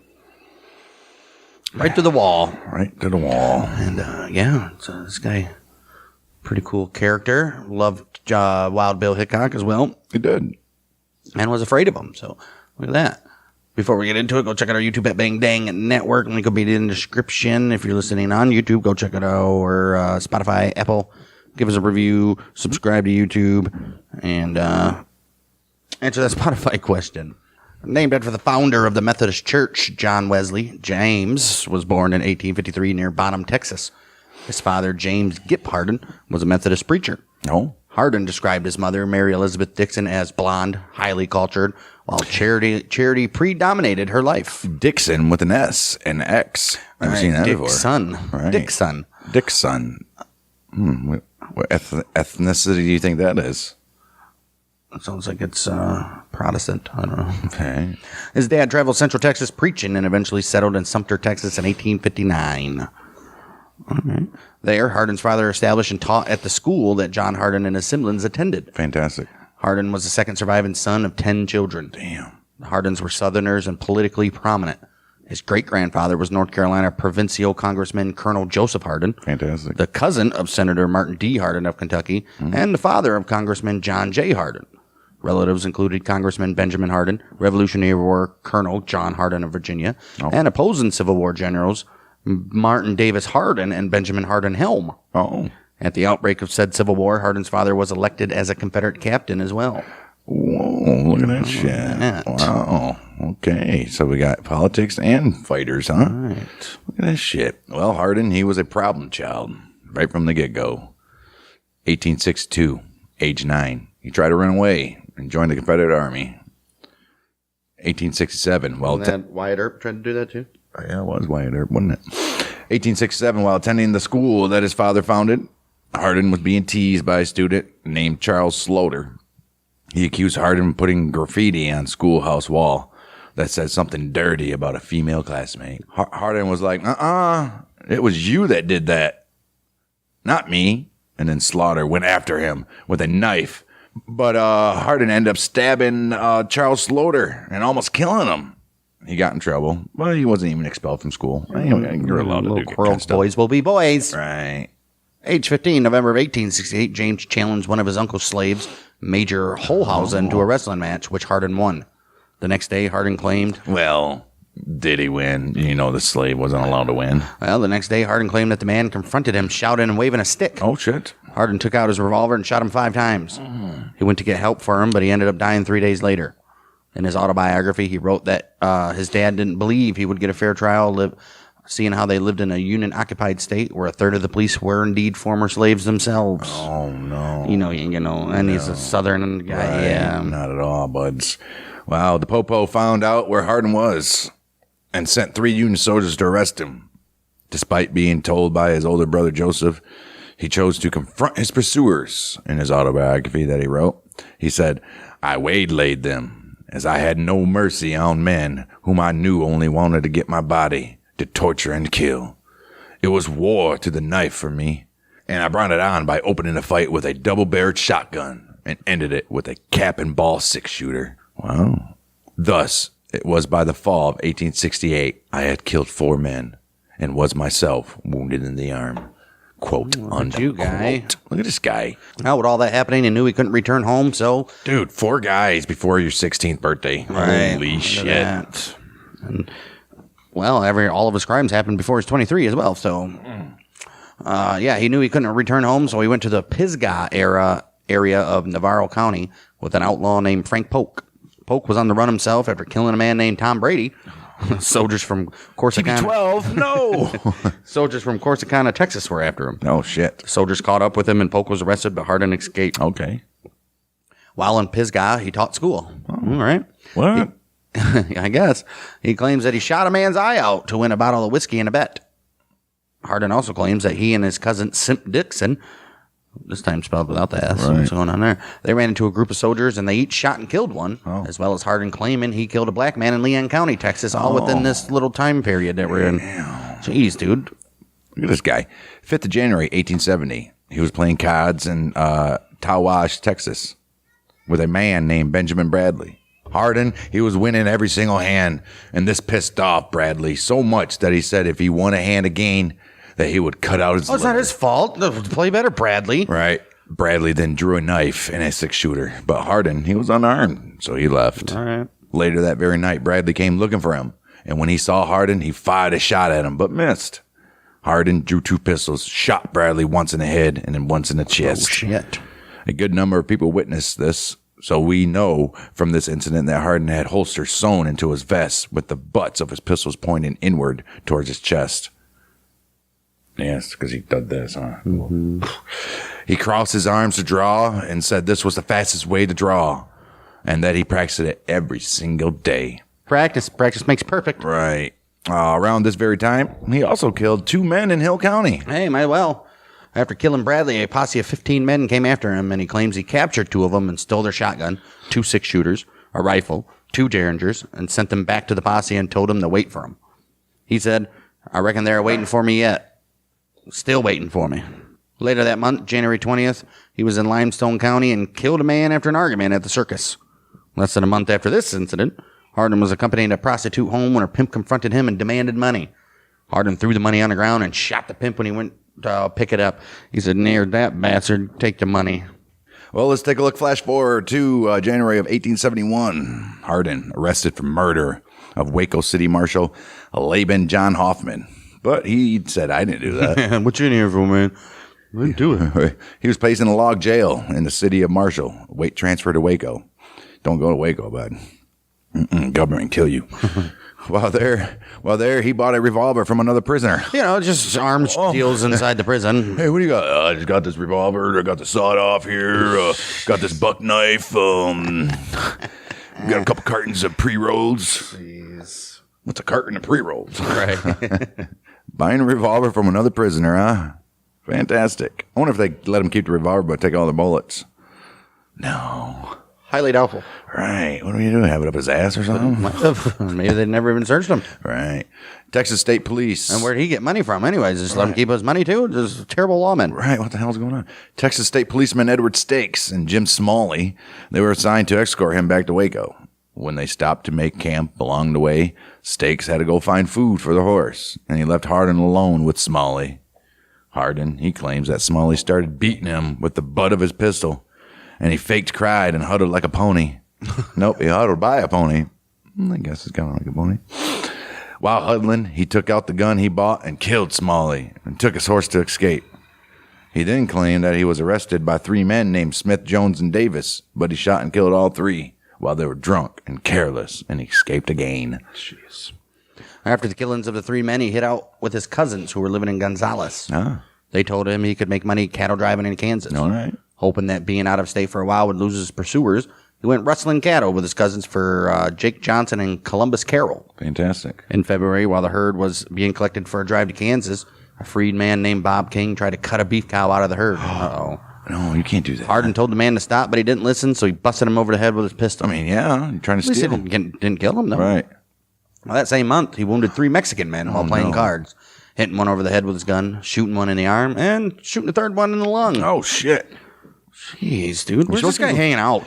I know. He's supposed to be laying low, bud. He's like an actual guy in the Western movies. Right. Just going and Jeez. causing a ruckus everywhere. Right. Gee, freaking Johnny Ringo. While driving cattle on the Chisholm Trail to Abilene, which is in Kansas, in the summer of 1871. Hardin, he is known to have fought Mexican vaqueros and cattle rustlers, whatever Mexican vaqueros are. Bandit, man. Towards the end of the drive, a Mexican herd crowded in behind Hardin's, and there was some trouble keeping the 2 herds apart. Hardin, he exchanged words with the man in charge of the other herd, but both men were on horseback. The Mexican fired his gun at Hardin, putting a hole through Hardin's hat. Ooh. Hardin found that his own weapon, a worn-out cap and ball pistol with a loose cylinder, it wouldn't even fire. He dismounted and managed to discharge the gun by steadying the cylinder with one hand and pulling the trigger with the other. He hit the Mexican in the thigh. And then a truce was declared, and both parties went their separate ways. All right, man, you got me. However, Hardin, he borrowed a pistol from a friend, and he went looking for the old Mexican. This time, shot him dead through the head. Damn. A firefight between the rival camps ensued. Hardin claimed that 6 Mexican bandits died in the exchanges, 5 of them reportedly shot by him. Hardin also claimed to have killed 2 Indians in separate gunfights on that same cattle drive. Oh, wow. The first instance was when an Indian tried to shoot an arrow at him on the South Canadian River. Hardin shot him and then had the body buried to avoid retribution from the man's tribe. You ain't kidding. Second incident at Bluff Creek, Kansas, occurred when the Indians wanted to collect a tax on the cattle. Oh. Hardin hit an Indian over the head who he claimed had stolen a silver bridle from him, and then he forced a war party to flee after he shot a second Indian who had killed a beef cow. Who had killed a beef cow. Well, I mean, come on. You can't be killing the guy's cows. Right. Well, they're not theirs either. They're wrestling them. But when he got to Abilene, he and a friend named Payne, they got into a fight with an unnamed man who was an anti-Texan. Oh, Payne was wounded in the arm, and Hardin shot the man in the mouth. He then fled the Cottonwood Trail. July 4th, 1871, a man named William Coran, who was killed on the trail 40 miles south of Abilene by a Mexican who fled south. The Mexican was killed by 2 cowboys in Sumner County, Kansas.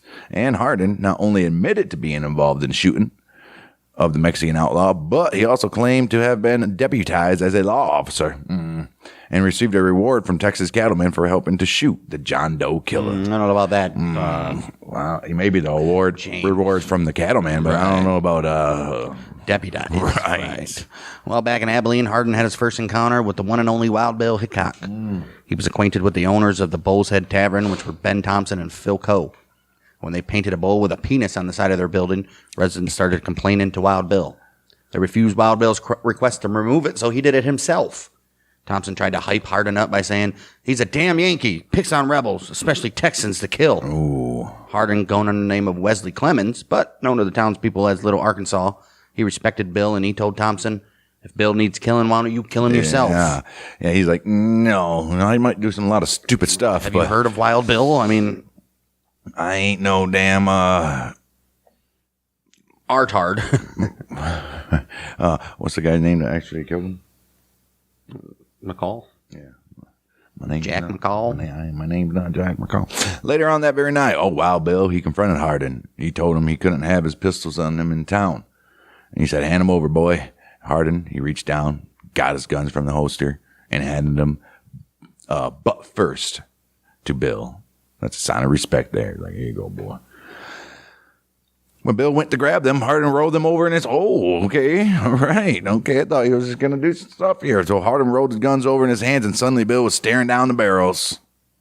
Could have killed him right there. Could have. Both men backed down, and nothing came of it. This whole time Hardin was in town, Bill had no knowledge that he was a wanted man. And he told Hardin to avoid causing trouble while in Abilene. He's like, you keep them, just don't cause any trouble. Okay, Bill. All right, Bill. They would meet up again on a cattle drive in August 1871. When they got back in town, Bill allowed Hardin to carry his guns into town, which he never allowed anyone to do. Oh, Bill's got a little soft spot. Mutual respect there. I like it. Hardin, he was fascinated by Bill, and he loved being seen as friends with such a celebrated gunfighter. Hardin claims, so this guy's kind of like a little groupie for Wild Bill. Right, and he's kind of like a real-life Billy the Kid. Even though Billy the Kid wasn't real. But he's more of a Billy the Kid. Right. He's a John Wesley Hardin. The Kid. Right. Fantastic. Hardin, he claims that when his cousin Manning Clements was jailed for killing 2 cowhands in July of 1871, old Bill Hickok, he arranged for his escape. Highly doubtful. Nah, I don't think so. Highly doubtful. Yeah, I don't know. August 6, 1871, Hardin, his cousin Gil Clements, and a friend named Charles Cougar checked in at the American House Hotel after a night of gambling. Clements and Hardin shared one room with Cougar in the adjacent room. All 3 men had been drinking heavily, and sometime during the night, Hardin was woke up by loud snoring coming from Charles's room. Oh. He shouted several times for the man to roll over. Pissed off that he was still snoring, he fired several shots through the wall to wake him up. Right, not meaning to kill him, you know.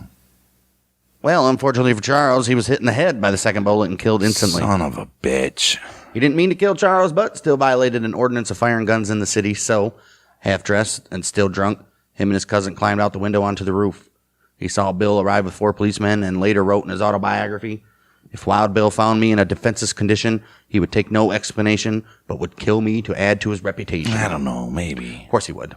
Yeah, probably. I told you, fool. I let you take your guns in town and you betray me like this. Right. I get it. Well, Hardin, he jumped off the roof and hid in a haystack for the rest of the night.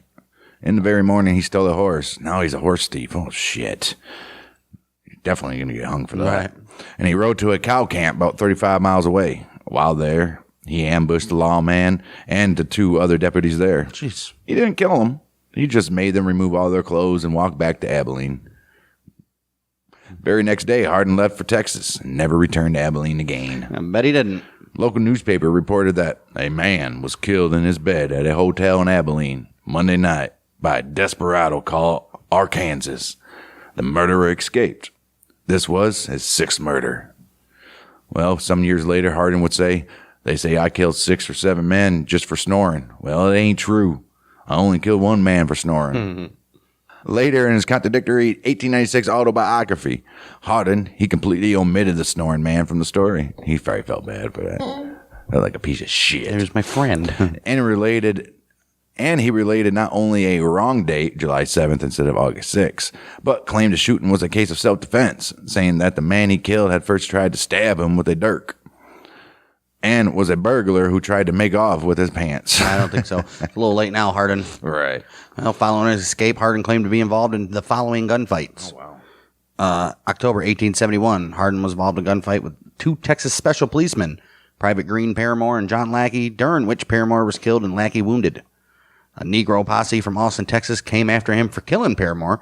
Negro posse? Yeah, but said they returned sadder and wiser after he ambushed and killed 3 of them. Sadder and wiser. About 45 miles outside Corpus Christi, after he was followed by 2 Mexicans, he shot one off his horse while the other one quit the fight, supposedly. Right. June 19th, 1872, Hardin was involved in a gunfight in Willis, Texas. All right. July 26, 1872, Hardin wounded Texas State Policeman Sonny Spates in the arm with a Derringer pistol in Hempville, Texas. All right. Jeez. Damn. Well, later on, 1872, Hardin, he was around Gonzales County. About this time, he married Jane Bowen and started hanging out with her brother, Robert Bowen, who was a cattle rustler himself. He also reconnected with his cousins, who allied with the Taylors, which was a local family who were in a feud with another local family, the Suttons. All right, you got the fucking Hatfield and McCoys going on here. I like it. There is a whole section about it as well. Is there? Nice. 7th of August, 1872. Oh, Hardin wounded by a shotgun blast by a man named Phil Sublett for beating him in poker. Jeez, people just can't take too kindly to losing in poker, do they? Right.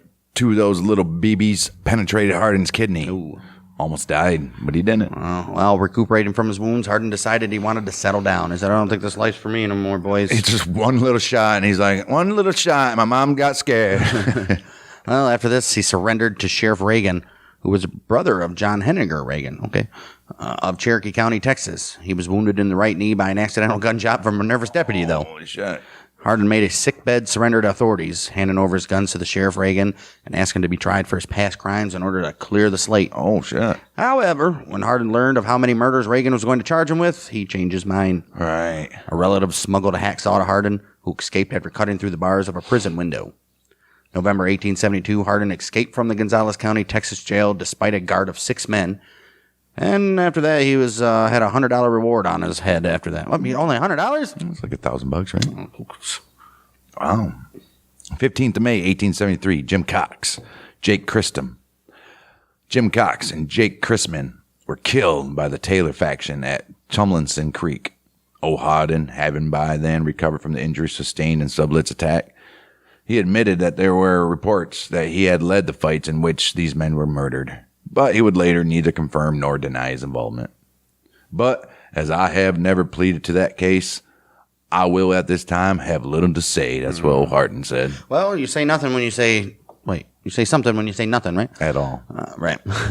Hardin's main notoriety in the Sutton-Taylor feud came from his part in the killing of 2 lawmen known to be Sutton family allies. Oh, shit. In Cuero, Texas, May 17, 1873, Hardin killed DeWitt County Deputy Sheriff J.B. Morgan, who served under County Sheriff Jack Helm, who himself was a former captain in the Texas State Police and leader of the Sutton Force at the same time. Oh, shit. Later that day, Hardin killed Helm in the town square of Albuquerque, Texas. On the run again in June 18... Albuquerque. On the run again in 1873, Hardin assisted in the escape of his brother-in-law Joshua Bowen from the Gonzales County, Texas jail, where he was imprisoned on an 1872 murder charge. Allegedly, Hardin was also involved in the killing of Thomas Holderman as well. We don't know. Jeez. Maybe. Well, the Sutton and Taylor feud intensified when Jim and Bill Taylor gunned down Billy Sutton and Gabriel Slaughter as they waited on a steamboat platform in Indianola, Texas. That was on 11th of March, 1874. Tired of the feud, the two were planning to leave the area for good. They're like, screw this shit, man. I just love their daughter. Right. Hardin admitted that he and his bro, Joseph, had been involved, along with both Taylors, in the murders. After a brief visit to Florida, where he claimed to have been involved in 3 incidents against Negroes, including a lynching, Hardin met with his wife, Jane, and their young daughter, with whom he had relocated under the assumed name Swain. Hardin then met up with his gang on May 26, 1874. See, it's a good thing about back then, dude. They might have like sketches of your face, but you can easily just change your name. Right. And you're good. And be like, damn, that guy looks like me. And shave your hair. Right. Your mustache and shit. Or grow one. Whatever. Right. Hardin then met up with his gang on May 26, 1874 in a Comanche saloon to celebrate his 21st birthday. Damn, dude. This dude did this all in 6 years. Hardin spotted Brown County. I mean, that's a kind of a long time, though. 6 years. Most don't even make it a year or two. Right. Hardin spotted Brown County Deputy Sheriff Charles Webb entering the premises. He asked Webb if he had come to arrest him. Well, that's stupid. When Webb replied he had not, Hardin invited him into the hotel for a drink. As Webb followed him inside, Hardin claimed he drew his gun. One of Hardin's men yelled out a warning, and in the ensuing gunfight, Webb was shot dead. Oh, jeez. It was reported at the time that Webb was shot as he was pulling out an arrest warrant for one of Hardin's group. Oh. 2 of Hardin's accomplices in the shooting were cousin Bud Dixon and Jim Taylor. Okay. Well, I'm not here to arrest you, Bud, but... one of your other guys. I gotta take one of these guys along with me. Why would you even ask that? Wow. I know, right? Just don't say anything. Jeez. Wow. Well, the death of the popular Webb resulted in the quick formation of a lynch mob. Hardin's parents and wife were taken into protective custody, while his brother Joe and 2 cousins, brothers Bud and Tom Dixon, they were arrested on outstanding warrants. A group of local men broke into the jail in July of 1874. They hanged Joe, Bud, and Tom. Bye-bye. After this, Hardin and Jim Taylor parted ways for good. I'm sick of this. Hardin, he would claim that he twice drove away men connected to the feud who had come for him, killing a man in each encounter. Possibly. Well, go on to November 18th, 1875. The leader of the Suttons, ex-Cuero, Texas Town Marshal Reuben Brown, shot and killed by 5 men in Cuero, along with a Negro named Tom Freeman, and another Negro was wounded. In his autobiography, Hardin made only 2 references to Brown. Oh. One was that Rube Brown had arrested William Taylor before sending him to Galveston, Texas for trial, and that Brown had been among the leaders of a Sutton posse that had been out to get him in Gonzales County, Texas. All right. It is not known if Hardin was directly or indirectly involved in the killing of Reuben Brown, as he makes no further mention of the incident in his life story. Probably not. You would think. I mean, what else has got to lose? All right. 20th of January, 1875, Texas legislature authorized Governor Richard B. Hubbard offer a $4,000 reward for Hardin's arrest. Undercover Texas Ranger Jack Duncan, he intercepted a letter sent to Hardin's father-in-law by his brother-in-law, Joshua Robert Brown, which is Bowen. They call him Brown for some reason. I think he probably was using the last name Brown. Right. The letter mentioned that Hardin was hiding out on the Alabama-Florida borderline, using the name James W. Swain. In his autobiography, Hardin admitted that he had adopted this alias from Brenham, Texas, Town Marshal Henry Swain, who had married a cousin of Hardin's named Molly Parks. Okay. All right, stole his name, huh? What was his last name, at least? March 1876, Hardin wounded a man in Florida who had tried to mediate a quarrel between him and another man. November 1876, Hardin was arrested briefly for having marked cards in Mobile, Alabama. Oh. Trying to cheat, huh? Oh, maybe he was cheating the whole time. Could have been. Son of a bitch. 2 former slaves of his father's, Jake Menzel and Robert Borup, tried to capture Hardin in Gainesville, Florida in May 1877. Shit. He's like, you remember me, motherfucker? All right. Hardin killed one and blinded the other. Oh. August 24th, 1877, Rangers and local authorities confronted Hardin on a train to Pensacola, or in Pensacola. He attempted to draw a .44 Colt cap and ball pistol, but it got caught up in his suspenders. Oh, no. The officers knocked Hardin unconscious.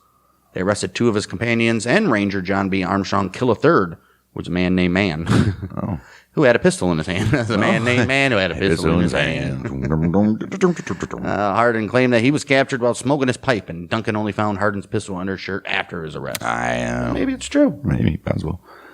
Well, Hardin, he was tried for web killing, and on the 5th of June, 1878, 25 years in prison in Huntsville. 1879, Hardin, 50 other convicts were stopped within hours of successfully tunneling into the prison armory. Oh. Wow. Hardin made several attempts to escape. During his prison term, February 14th, 1892, convicted of another manslaughter charge for the earlier shooting of J.B. Morgan. And he given another 2-year sentence to be served concurrently with his unexpired 25-year sentence.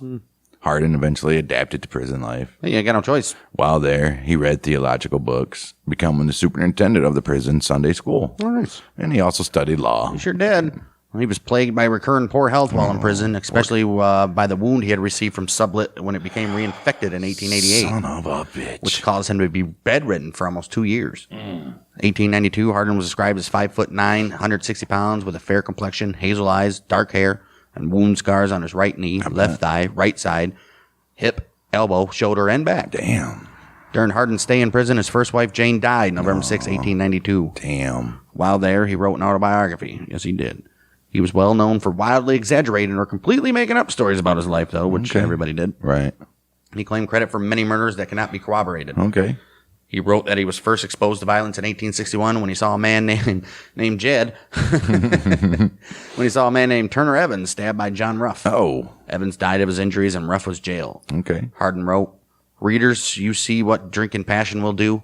If you wish to be successful in life, be temperate and control your passions. If you don't, ruin and death is the result." I mean, he's got enough of both. Yeah. Jeez, Peter. If there's anybody you can take that from, it's him, huh? You ain't kidding. Son of a bitch. This guy, man, he's lived quite a bit, too. What, 40-something now?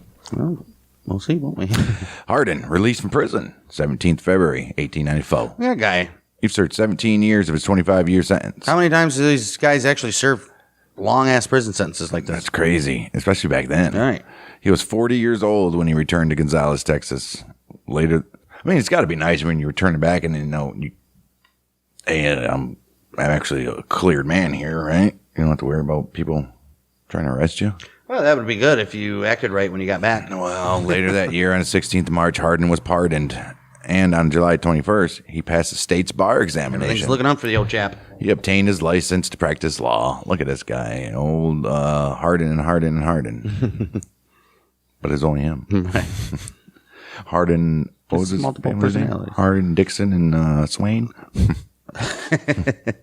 According to a newspaper article in 1900, shortly after his being released from prison, Hardin committed negligent homicide when he made a $5 bet that he could, at the first shot, knock a Mexican man off the soapbox on which he was sunning himself on. Oh. Winning the bet and leaving the man dead from the fall and not the gunshot. Oh, wow. 9th of January, 1895, Hardin married a 15-year-old girl named Callie Lewis. Well, you fucking perv. Wow. The marriage ended quickly, although it was never even legally dissolved. Oh, so they're still married. Apparently. Afterward, Hardin moved to El Paso, which is in Texas. Well, an El Paso lawman, John Selman Jr., arrested Hardin's acquaintance and part-time prostitute, Maraz, whatever you want to say, for brandishing a gun in public. Oh. Hardin confronted Selman, and the two men argued. Some accounts state that Hardin pistol-whipped the younger man. Selman's 56-year-old father, Constable John Selman, who himself was a notorious gunman and former outlaw, approached Hardin on the afternoon of August 19th, 1895, and the two men exchanged heated words. Oh. That night, Hardin went to the Acme Saloon where he began playing dice. Shortly before midnight, Selman Sr. entered the saloon, walked up to Hardin from behind, shot him in the head, killing him instantly. Oh, shit. Got the old Wild Bill treatment, huh? Damn.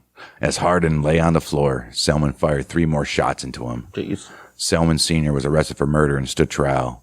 He claimed self-defense, stating that he witnessed Hardin attempting to draw his pistol upon seeing him enter the saloon, and a hung jury resulted in his being released on bond pending retrial. However, before the retrial could even be organized, Selman was murdered in a shootout with United States Marshal George Scarborough on the 6th of April, 1896, during an argument following a card game. Jeez. These fucking card games. Hardin buried following day, Concordia Cemetery, El Paso. Oh, well, not so fast, because according to the Texas State Historical Association website, he took the wife of one of his clients, which was Martin Mraz, a cattle thief who had fled to Mexico. That's the mistress lady in the earlier version. Okay.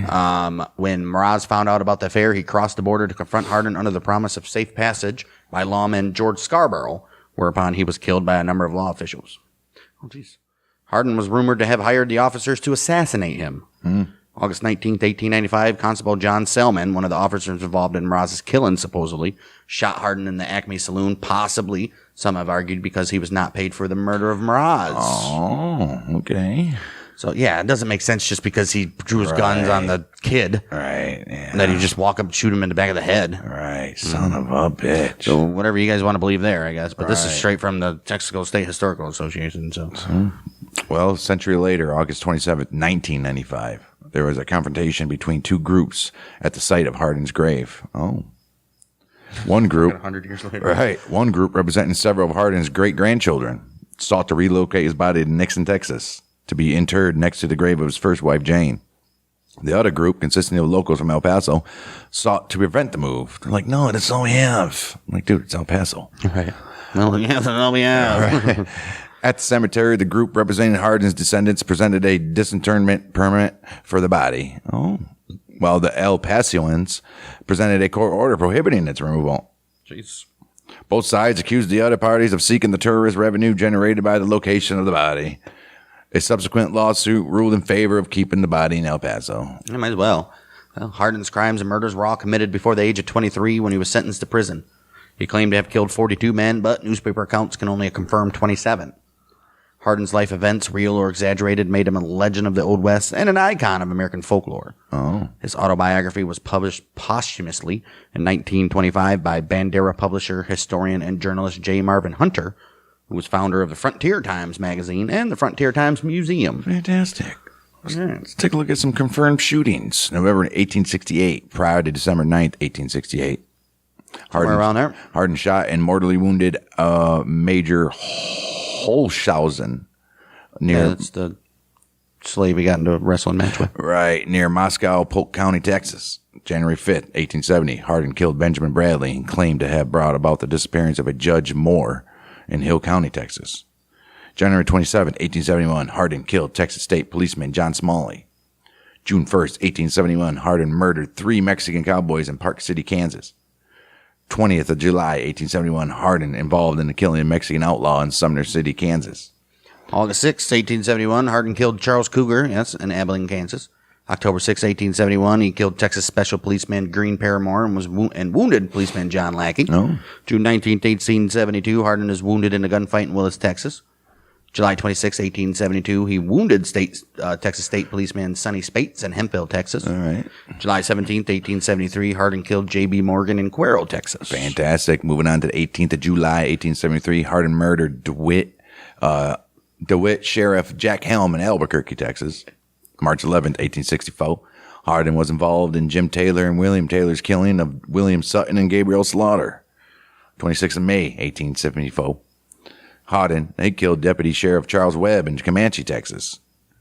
March 1876, Hardin shot and wounded W.C. Overbay in Gainesville, Florida. November 1876, Hardin and Joe Kennedy arrested for having marked cards in Mobile, Alabama. The Mobile policeman, Sergeant Ryan, shot in the arm.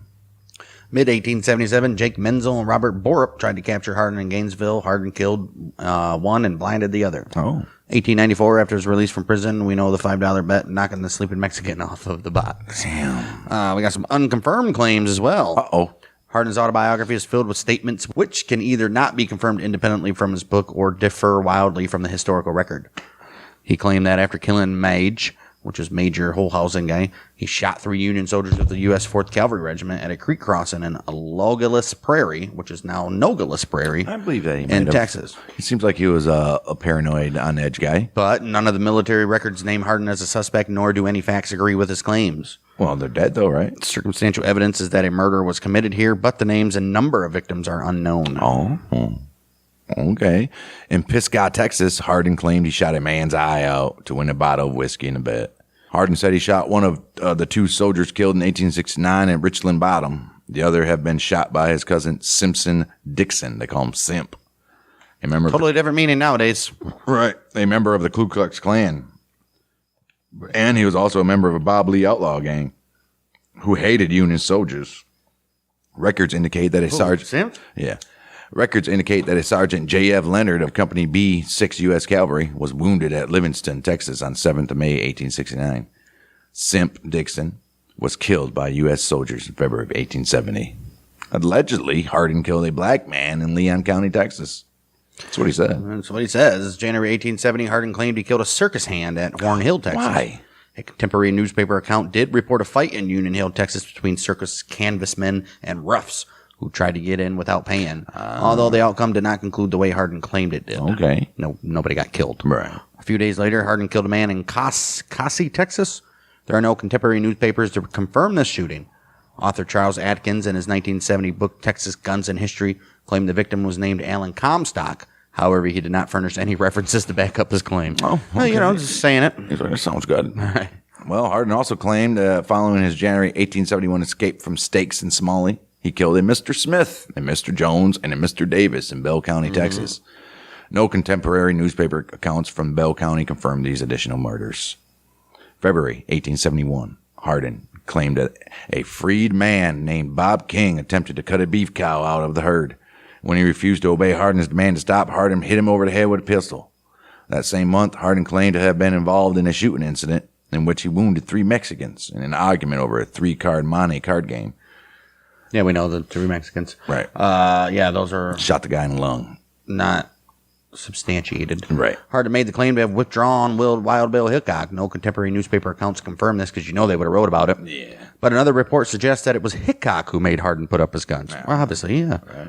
Another man claimed that he killed a man. Another claim was that he killed a man in Abilene, Kansas in the summer of 71.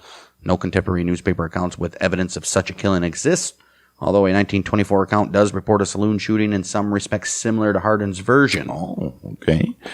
As noted above, Hardin claimed to have captured Abilene law officer Tom Carson and other officers and humiliated them sans clothing. What? Made him take off their clothes and walk back, remember? Right. Although Carson was a law officer, he did not have any interactions with Hardin at all. Hardin, you lying? Hardin claimed that after killing Green Paramore in October 1871, he forced an African-American posse to flee after killing 3 of them. There's not even no accounts of this confirmed. At an unknown date, May 72, Hardin claimed that 45 miles outside Corpus Christi, he was followed by 2 Mexicans, that he killed one and the other fled. Don't know. Hardin claimed June 19th, 1872 in Willis, Texas, some man tried to arrest him for carrying a pistol, but they got the contents instead. Hardin was wounded in a gunfight around this time, but records indicate the fight occurred with just one other man. Okay. After being wounded by Sublette in August 1872, Hardin claimed that in September he either killed or drove off one or two members of the of the Texas State Police in Trinity, Texas. Okay. Hardin gave different versions of the event at different times. Although during his career he had killed two and wounded two of the Texas State policemen, these shootings did not occur in Trinity County. Oh, come on, Hardin. What are you doing, bud? September 1873 in Brooksville, Hernando County, Florida. A former slave named Anlin May shot and killed. Savannah newspaper claimed the killer was John Wesley Hardin on a cattle drive in Central Florida. But didn't have no proof at all that Hardin was even there or involved. 1874 May, while in Gainesville, Florida, Hardin confessed to having knocked down a black man and shooting another during a disturbance outside the Alachua County Jail. A black prisoner named Eli was lynched when the jail was burned down by a mob. Hardin, he claimed to have been part of that mob. He's like, I was there in the back. No contemporary newspaper accounts even support this, except one suggesting that the first Alachua County jail building suffered a demise. Maybe that's it. Hardin claimed July 1st, 1874, he drove off 17 Texas Rangers who had been trailing him. I doubt and that. Killed one of them. This alleged shooting happened after a triple lynching of Hardin's cousin and two ranch hands. Yeah. He also claimed to have driven off another group of men after killing one of them. I mean, I can see it driving off a group of men, but Texas Rangers? You're not going to treat my President Roosevelt like that. There are no contemporary reports to confirm these stories. Exactly. However, June 1st, 1874, a Texas Rangers company did kill Hardin's cousins, Alexander Berkman and Alexander Anderson, in a gunfight and claimed to have wounded Hardin as well. Oh. Hardin wrote about his cousins' killings, but does not confirm that he was wounded at all and claimed to have heard about their deaths later. Oh, okay. Later, Hardin and Mac Young, they were supposedly stopped near Belleville, Texas by a posse under Sheriff Charles Langhammer of Austin. They stopped him on suspicion of being horse thieves. Uh-oh. Hardin pulled his guns on Langhammer, but did not even shoot him. He fled instead. Young was arrested and fined $100 for having a concealed pistol. Hardin claimed to have been involved in the killing of two Pinkerton agents on Florida-Georgia borderline sometime between April and November of 1876 after a gunfight with a Pinkerton gang who had been tracking him from Jacksonville, Florida. This confrontation is pure fiction, as the Pinkerton Detective Agency never even pursued Hardin. There would be paperwork for that. Right. However, 1876 of March, it was alleged that Hardin, a.k.a. Swain, who had wounded W.C. Overby, who had tried to act as a mediator between Hardin and another person. Okay. All right. Hardin claimed that in a saloon on election night in November 1876, he and a companion, Jacksonville policeman Gus Kennedy, were involved in a gunfight with Mobile policemen, in which one person was wounded and two killed. He further claims that he and Kennedy were arrested and later released. This appears to be another case of an exaggerated encounter. Hardin and Kennedy were simply arrested and driven out of town for cheating at cards. Again, Hardin's version does not fit with contemporary records, which tell that nobody was killed and the only person injured was a Mobile policeman, Sergeant Ryan, who was shot in the arm. Hardin claimed to have met two notorious fellow outlaws during his life. 1870, he supposedly gambled with Bill Longley. It is possible they met after both were sentenced for their crimes, Hardin receiving 25 years and Longley being executed. Oh. Longley, who boasted above having killed as many men as Hardin, was outraged at the different degrees of sentencing. Oh. Right, he said, they're going to kill me, but let you be. Fuck, dude. After being sentenced in September 1878, Hardin supposedly met Johnny Ringo, a fellow convict. And he did that in Austin, Texas jail. In fact, Ringo had been acquitted and freed in May of 1878. Oh, so you're lying, bud. Right. At least three other relatives of Hardin's were also killers. James Gipp Hardin, his brother, killed Deputy Sheriff John Terman March 28, 1898, for which he served a jail term. Emmanuel Manning Clements Sr., his cousin, is alleged to have killed two cowhands in 1871. Okay. Clements was killed in a saloon March 29, 1887. Damn. Ironically, his son, Manning Clements Jr., was an El Paso constable / deputy sheriff 1894 until 1908. Damn.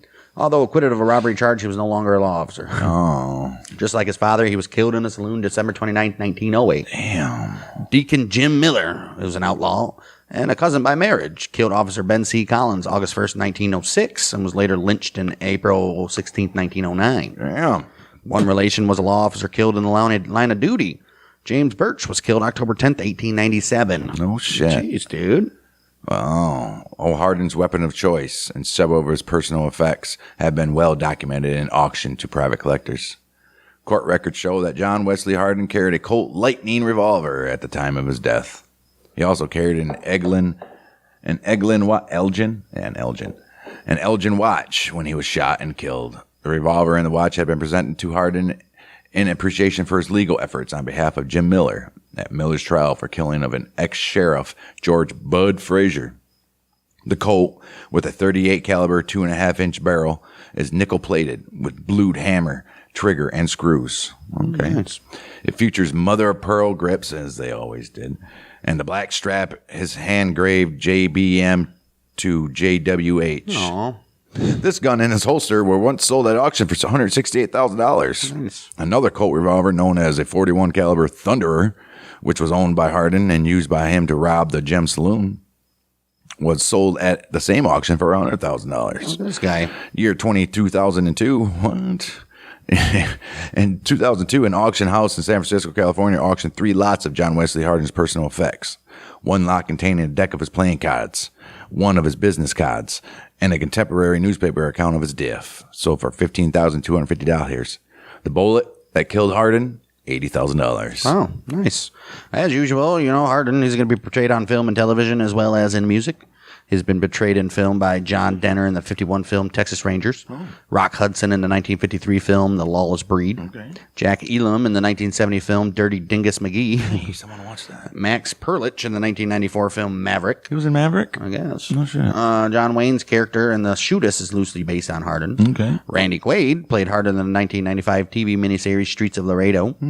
In a 1998 episode of Antiques Roadshow, a previously unknown and rare photograph of John was appraised at $30,000 to $50,000. Fantastic. Country music singer Johnny Cash wrote and recorded a song about Hardin entitled Hardin Wouldn't Run. Oh. Released on his 65 album, Johnny Cash sings the ballads of the True West. Fantastic. It relates some of the true events of Hardin's life, including his death at the Acme Saloon. Prior to this, Cash portrayed Hardin in the spoken word introduction to The Slow Rider, which was a track on his 1960 theme album Ride This Train. Fantastic. And folk rocker and the most overrated singer in the history behind Springsteen, Bob Dylan, named his 67 album John Wesley Harding with a G after the outlaw, although named, yes. The title track depicts Hardin as a friend to the poor who was never known to hurt an honest man. Except for the guy that was snorting. Well, I don't know if he was honest. Right. Well, there you go. That's John Wesley Hardin and his crazy This dude... outlaw life. This dude was a paranoid, on edge, fucking, just a firework guy, right? Just a firework. He's a little firecracker. I like it. Yeah, John Wesley Hardin. Probably, Good for him. He's a true wild man. Right. Could True. have been more notable in history Western. as Wyatt Earp and them, but Right. Billy the Kid. Probably the greatest outlaw. I would say. Lasted how many years? The rest? 6 years? The rest of them that are really famous are lawmen, too. So, Wyatt Earp, Wild Bill. That's the only reason why they were popular as they were. Right. But, yep, that's John Wesley Hardin. I thought it was going to be Billy the Kid this week, but no, it was going to be Jesse James instead. Famously shot in the back of the head by the coward Robert Ford while dusting a pitcher in his own home. The old younger band. The old younger gang. Didn't they intermingle with the Daltons? No, that was Dalton Doolins. That's what it was.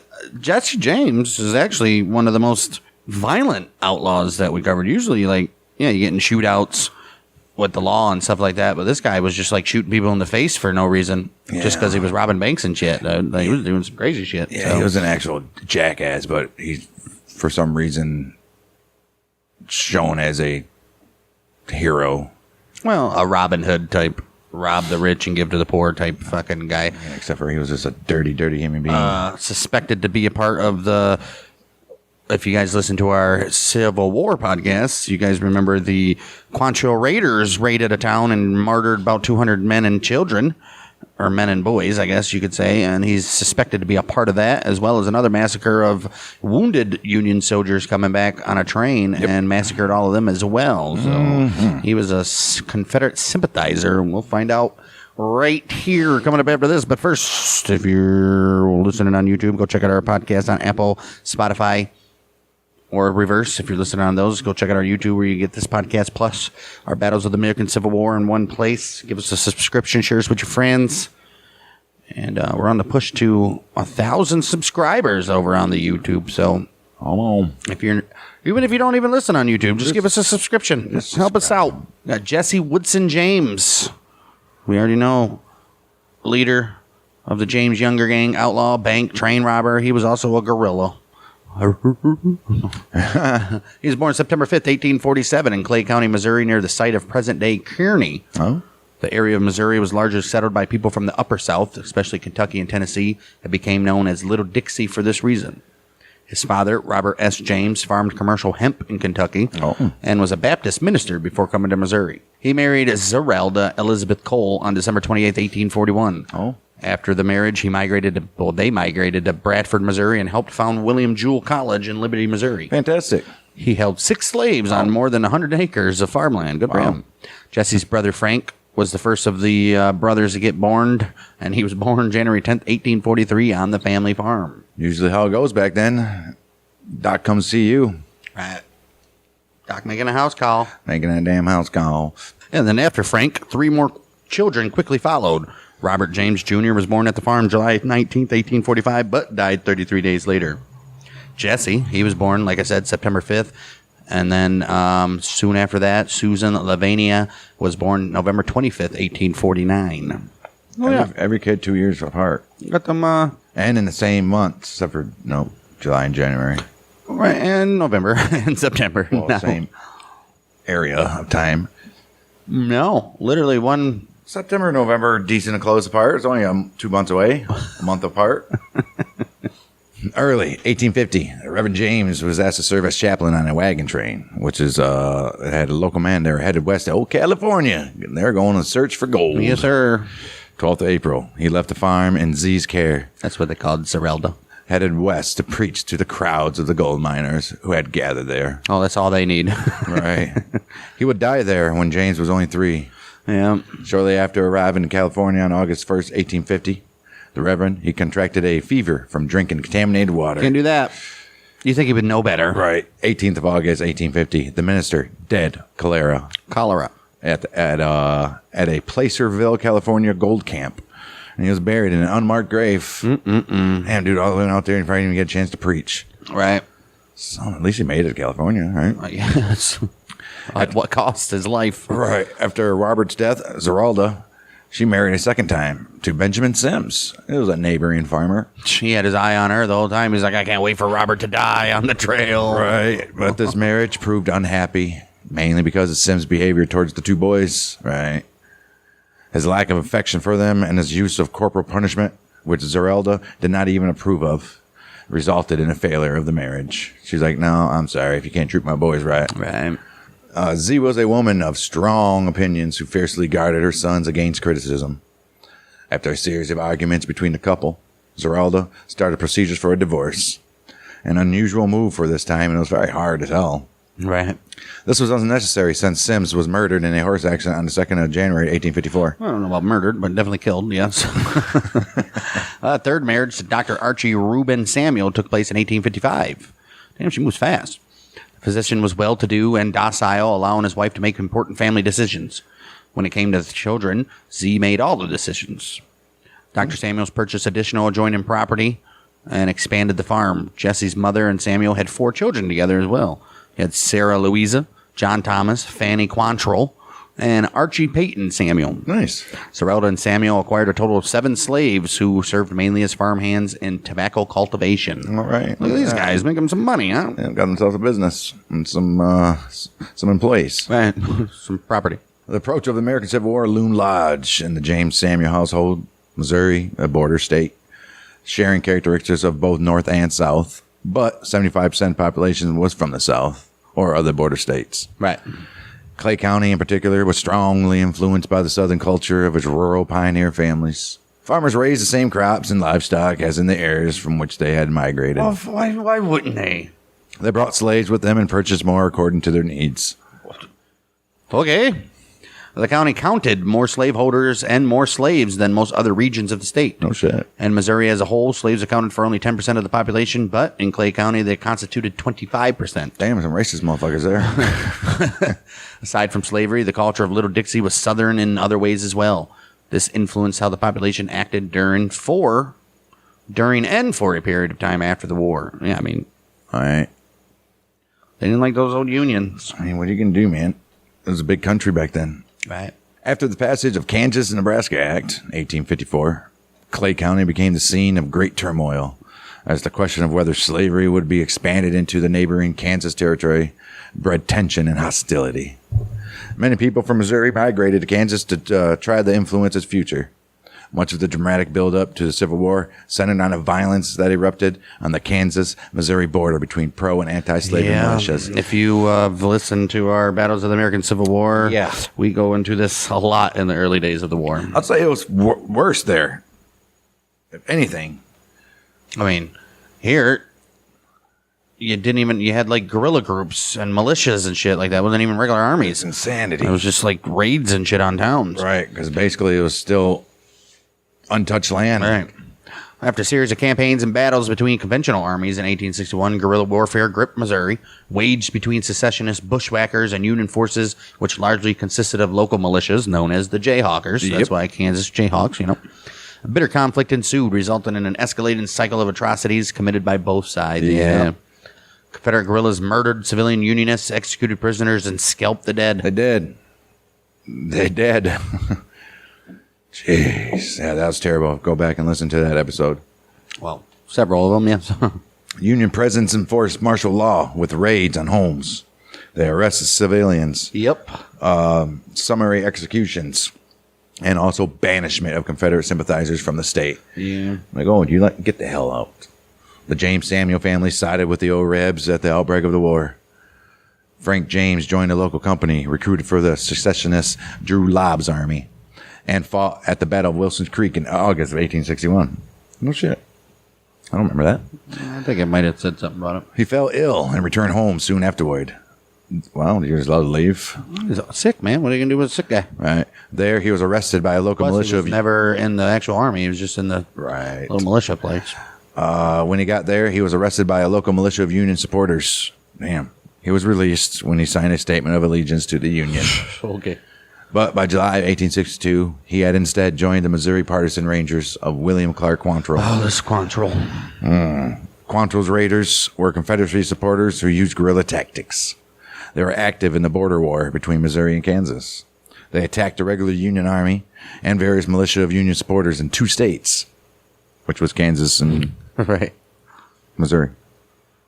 It is thought that he took part in the notorious massacre of some 200 men and boys in Lawrence, Kansas, a center for abolitionists, which we... Okay, said my earlier. mistake. I thought I lumped in Jesse with that. It was just Frank. Jesse didn't come yet. Well, just 3 months after that Lawrence raid, you guys go look up at our episode, or maybe we'll link it in the thing. That Lawrence raid was pretty crazy. Yeah, it was rough. Well, we got a little bit of look of it right here, but oh no, we won't. Just 3 months after the Lawrence raid, a party of Union soldiers invaded the Samuel farm, looking for information about the location of Quantrill's camp. Jesse, who was just 15 then, was questioned and horsewhipped when he refused to answer the soldiers' questions. Son of a bitch. Dr. Samuel, who also denied knowing where the raiders' camp was located, was dragged from his house and was repeatedly hanged from a tree in the yard. Somehow, he managed to survive the interrogations. Jeez. And that didn't sit right with Jesse, I'll tell you that. Nope. Gee. Well, Frank, he followed Quantrill to Sherman, Texas, over the winter of 1863 and 1864. In the spring, he returned in a squad commanded by Fletch Taylor. After they arrived in Clay County, 16-year-old Jesse James, he's like, guess what, brother? Time I'm to sick of join this ya." shit. I'm coming with you. Time to join you. Frank was like, all right. Whatever. Taylor was severely wounded in the summer of 1864, losing his right arm in a shotgun blast. Damn. Oh. The James brothers then joined the Bushwhacker group, led by William Bloody Bill Anderson. Mm-hmm. It was this very group that he is believed to take part in the Centralia massacre on September 27th, 1864. Over 100 armed guerrillas descended upon Centralia, a community of fewer than 100 people. They are intent on robbing the train that was there. While waiting for that train, they terrorized local civilians, robbing and burning stores, killing a civilian who had attempted to defend a young woman. Yeah. the stage from Columbia came into the community, and they robbed the passengers as well. Well, when the train finally arrived, 24 unarmed and wounded Union soldiers were dragged from the train by the frenzied ruffians and were murdered in front of the horrified citizens of the town. The guerrillas then set fire to the Centralia depot, sacked and set fire to the train, and then sent it on its way west with no crew aboard, which it eventually crashed and destroyed. Holy shit. The band of guerrillas was followed by an experienced federal infantry led by Union Major A.V.E. Johnson after that. About 3 miles south of Centralia, right? About 3 miles south of Centralia, the Union forces were bushwhacked by the band and were nearly annihilated. Oh, wow. Over 120 federal troops were killed. Only 3 of the guerrilla forces were reportedly killed. Jesse is said to have killed Union Major Johnson and is credited with taking the lives of 7 other men in this very skirmish. Shit. This guy, dude. Damn, he killed a major. Wow. Wow. As a result of the James Bros activities, Union military authorities, they forced their family to leave Clay County. You guys got to fucking go, dude. We didn't do it. Oh, you got to go. They're going to come back. Though ordered to move south beyond Union lines, they moved north across Fuck you. right, across the nearby state border into Nebraska. Well, All right. Nebraska territory. After Bloody Bill Anderson was murdered in an ambush in October, James brothers separated. Frank, he followed Quantrill into Kentucky, while Jesse, he went to Texas under the command of Archie Clement, one of Anderson's lieutenants. I wonder if were they doing that on purpose? They get more shit. We split off and meet up again. Quantrill probably still wanted to do some raiding, and maybe this Archie guy was like, let's go lay low in Texas for a minute. Right. Well, he's known to have returned to Missouri in the spring. Right. Age 17, Jesse suffered the second of 2 life-threatening chest wounds when he was shot while trying to surrender after they ran into a Union cavalry patrol. This was near Lexington, Missouri. Oh, shit. Yeah. He ran into the town waving a white flag, apparently, and the guys just shot him. Huh? Well, at the end of the Civil War, Missouri remained deeply divided. The conflict split the population into 3 bitterly opposed factions. Anti-slavery Unionists identified with the Republican Party, segregationist conservative Unionists identified with the Democratic Party, and pro-slavery ex-Confederate secessionists, many of whom were also allied with the Democrats, especially in the southern part of the state. Yep. Damn right. The Republican-dominated Reconstruction legislature passed a new state constitution that freed Missouri slaves. Well, I hope so. It's the end of the Civil War. It temporarily excluded former Confederates from voting, serving on juries, becoming corporate officers, or preaching from the church pulpits. Couldn't even be a preacher. Couldn't be a pastor. Oh, the atmosphere was volatile, with widespread clashes between individuals and between armed gangs of veterans from both sides of the war. Yeah. Damn. Jesse recovered from his chest wound. I mean, how could you, right? I'm surprised they even let these dudes even be back into serving in the military or serving on Congress and all that. I mean, come on. Really? But I guess if you want to heal just the nation. Look how many people we've already said in Civil War podcasts about all these generals and shit that came on to be governor of all these southern states afterwards. Right. Well, it's crazy. That's what I say. If you want to heal a nation, let's just let's just merge. And the South and North were divided long after the fucking Civil War. She ain't kidding. Jesse recovered from his chest wound at his uncle's boarding house in Harlem, Missouri, which is north across the Missouri River from the city of Kansas's River Quay, which changed to Kansas City in 1889. He was tended to by his first cousin, Zerelda Z. Mims, named after Jesse's mom. Oh. Jesse and his cousin began a 9-year courtship that culminated in their marriage. It's his first cousin, by the way. Yep. Meanwhile, his former commander, Archie Clement, kept his bushwhacker gang together and began to harass Republican authorities. All right. These men were the likely culprits in the first daylight armed bank robbery in the old United States during peacetime. Wow, really? Yeah. The robbery of Clay County Savings Association in the town of Liberty, Missouri, February 13th, 1866. $60,000 gone. The bank was owned by a Republican former militia officer who had recently conducted the first Republican Party rally. Oh, look at that. Nobody left his rally early. A Republican Party rally, which all the donor money just got put in the bank. So that's how they got $60,000. Right. And that it was in Clay County's. Oh, it was the first Republican Party rally in Clay County's history. Good for them.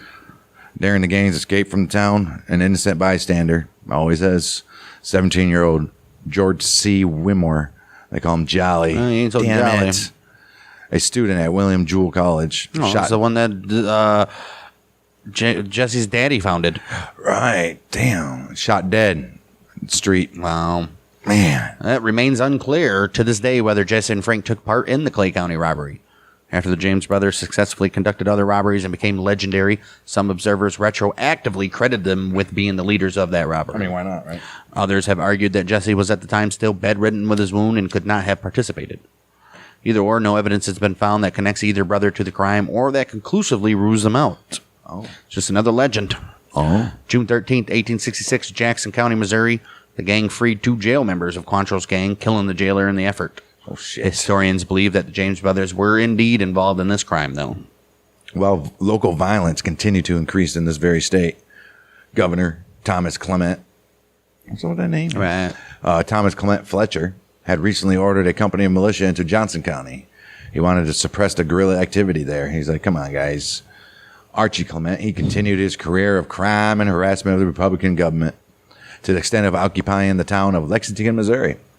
Oh, wow. He did that on Election Day in 1866. Insurrection? Local insurrection. Right. Shortly afterward, the state militia shot Clement dead. I mean, might as well quit letting these guys go. Right. James wrote about his death with bitterness a decade later. Oh, poor guy. Bitterness against Clement or bitterness against I the would Union? assume against the Union. The survivors of Clement's gang continued to conduct bank robberies during the next 2 years, though their numbers dwindled through arrests, gunfights, and lynchings. Oh, shit. While they later tried to justify robbing the banks, most of their targets were small local banks based on local capital, and the robberies only penalized the locals they claimed to support.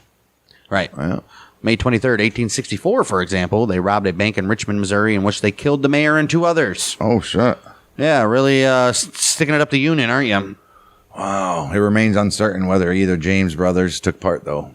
Although an eyewitness who knew the bros told a newspaper 7 years later, positively and emphatically, that he recognized Jesse and Frank James. They are there. Sure. Or are you just saying this because it's 7 years later and you're trying to get your name in a newspaper? You But couldn't believe anybody back then, dude. Right. It's insane. These dudes were like legends instantly. Stupid. It's crazy. I guess it continued on into Prohibition days and all that, because once your name's out there, you're like instant legends. Right. It's insanity. The Americans' love for gangsters. Gangsters and criminals, dude, Right. for real. Man. Like, I have to find one good thing about him and spin it to that. Well, he did have fucking 6 toes on 1 foot. Feel sorry for the kid. Wasn't his fault. Wasn't his fault. 1868, Frank and Jesse. They allegedly joined Cole Younger in a robbing band. Band is back together. They allegedly joined Cole Younger in robbing a bank in Russellville, Kentucky. And here it begins. All right. Well, although he'd been doing this for a few years now, Jesse James did not become well known until December 7th, 1869, when he and most likely old Frankie Boy robbed the Davies County Savings Association in Gallatin, Missouri. The robbery netted little money. Jesse is believed to have shot and killed the cashier, Captain John Sheets, mistakenly believing him to be Samuel P. Cox, who was the militia officer who had killed Bloody Bill Anderson during the Civil War. Oh, well, at least he had somewhat of a good cause. Well, in the hatred for the man who he thought killed Bloody Bill, Jesse shot him in the back of the head. Oh, you son of a bitch. James claimed he was taking revenge, and the daring escape he and Frank made through the middle of a posse shortly afterwards attracted newspaper coverage for the very first time. Wow. In 1882, History of Davies, with 2 S's, County. Is it Davies's? Davies County said the history of Davies's County has no blacker crime in its pages than that of the murder of John W. Sheets. Yeah, man, and just cold blood for no reason. That's just stupidity. Wow. Yeah, that's what I'm talking about. Like, what other robber did that? Right. Usually they didn't hurt nobody, They tried not to. unless it was the law. Right. The only known civil case involving Frank and Jesse was filed in the Common Pleas Court of Davies County in 1870. In the case, Daniel Smoot, he asked for $223.50 from Frank and Jesse to replace a horse, a saddle, and a bridle that was stolen as they fled the robbery of Davies County Savings Bank. Right. The brothers denied the charges, saying they were not even there on the 7th of December, the day the robbery occurred. He's like, we weren't there. You're talking about prove it. Right. Frank and Jesse failed to appear in court, and Smoot won his case against him. It is unlikely that he ever collected the money. I You doubt think? it. Right. Well, that 1869 robbery marked the emergence of Jesse as the most famous survivor of the former Confederate bushwhackers. It was the first time he was publicly labeled an outlaw. Missouri Governor Thomas Crittenden set a reward for his capture at this time as well. This was the beginning of an alliance between Jesse and John Newman Edwards, who was editor and founder of the Kansas City Times. Oh, Fantastic. yeah, dude, this dude was writing so much shit about him. Damn right. Edwards, a former Confederate cavalryman, was campaigning to return former secessionists to power in Missouri. Oh, damn. He's going to pump up these. Holy shit. 6 months after the Gallatin robbery, Edwards published the first of many letters from Jesse James to the public asserting his innocence. Over time, the letters gradually became more political in tone, and James denounced the Republicans and expressed his pride in his Confederate loyalties. Together with Edwards' admiring editorials, the letters helped James become a symbol of Confederate defiance of federal Reconstruction policy. James' initiative in creating his rise in public profile is debated by historians and biographers. Isn't it all? Right. It could be concrete truth to be like, well, the high tensions in politics accompanied his outlaw career and enhanced his notoriety. It sure did. Well, meanwhile, the James brothers joined with Cole Younger and his brothers John, Jim, and Bob, as well as Clell Miller and other former Confederates and others, to form what became known as the James Younger Gang. Damn right. With Jesse as the most public face of the gang, though operational leadership likely shared among the group. Yeah, I don't think it was The gang Jesse. carried out a string of robberies from Iowa to Texas and from Kansas to West Virginia. They robbed banks, stagecoaches, and a fair in Kansas City. Oh, nice. Often carrying out their crimes in front of crowds and even hamming it up for the bystanders. Like, yeah, they were probably like, Yeah. Little assholes. watch them dance, boys. 21st of July, year 1873. They turned to train robbery, derailing a Rock Island line train west of Adair, Iowa, and they stole approximately $3,000 worth $76,000 in today's money. Damn, them motherfuckers rich. Might as well just Right. quit. For this, That's what I don't understand. There's so much money back then, and they Right. still just kept going. all right. For this robbery, they wore Ku Klux Klan masks. All right. By this time, the Klan had been suppressed in the South by President Grant's use of the Enforcement Acts. Former rebels attacked the railroads as symbols of threatening centralization. Oh, look at that. So it worked out. So how do they know it was them? Right. Now, the gang's later train robberies had a lighter touch. The gang held up passengers only twice, choosing in all other incidents to take only the contents of the express safe and the baggage car. All right. John Newman Edwards made sure to highlight such techniques when creating an image of James as a kind of a Robin Hood. Despite public sentiment towards the gang's crimes, there's no evidence that the James gang ever shared any of the robber money outside of their personal circle, right? Like they were going through town and handing it out to people. Right. What do you think? No, not everybody's. Black Bart. Was it? Who it was? Not everybody's Al Capone, who was legitimately doing shit for people in the neighborhood and stuff. Right. What you got to do, man. Jesse and his cousin Z married April 24th, 1874. The wedding ceremony was performed by Methodist minister William James, was Jesse's uncle. And it was held in Kansas City. They had 2 children who survived to adulthood.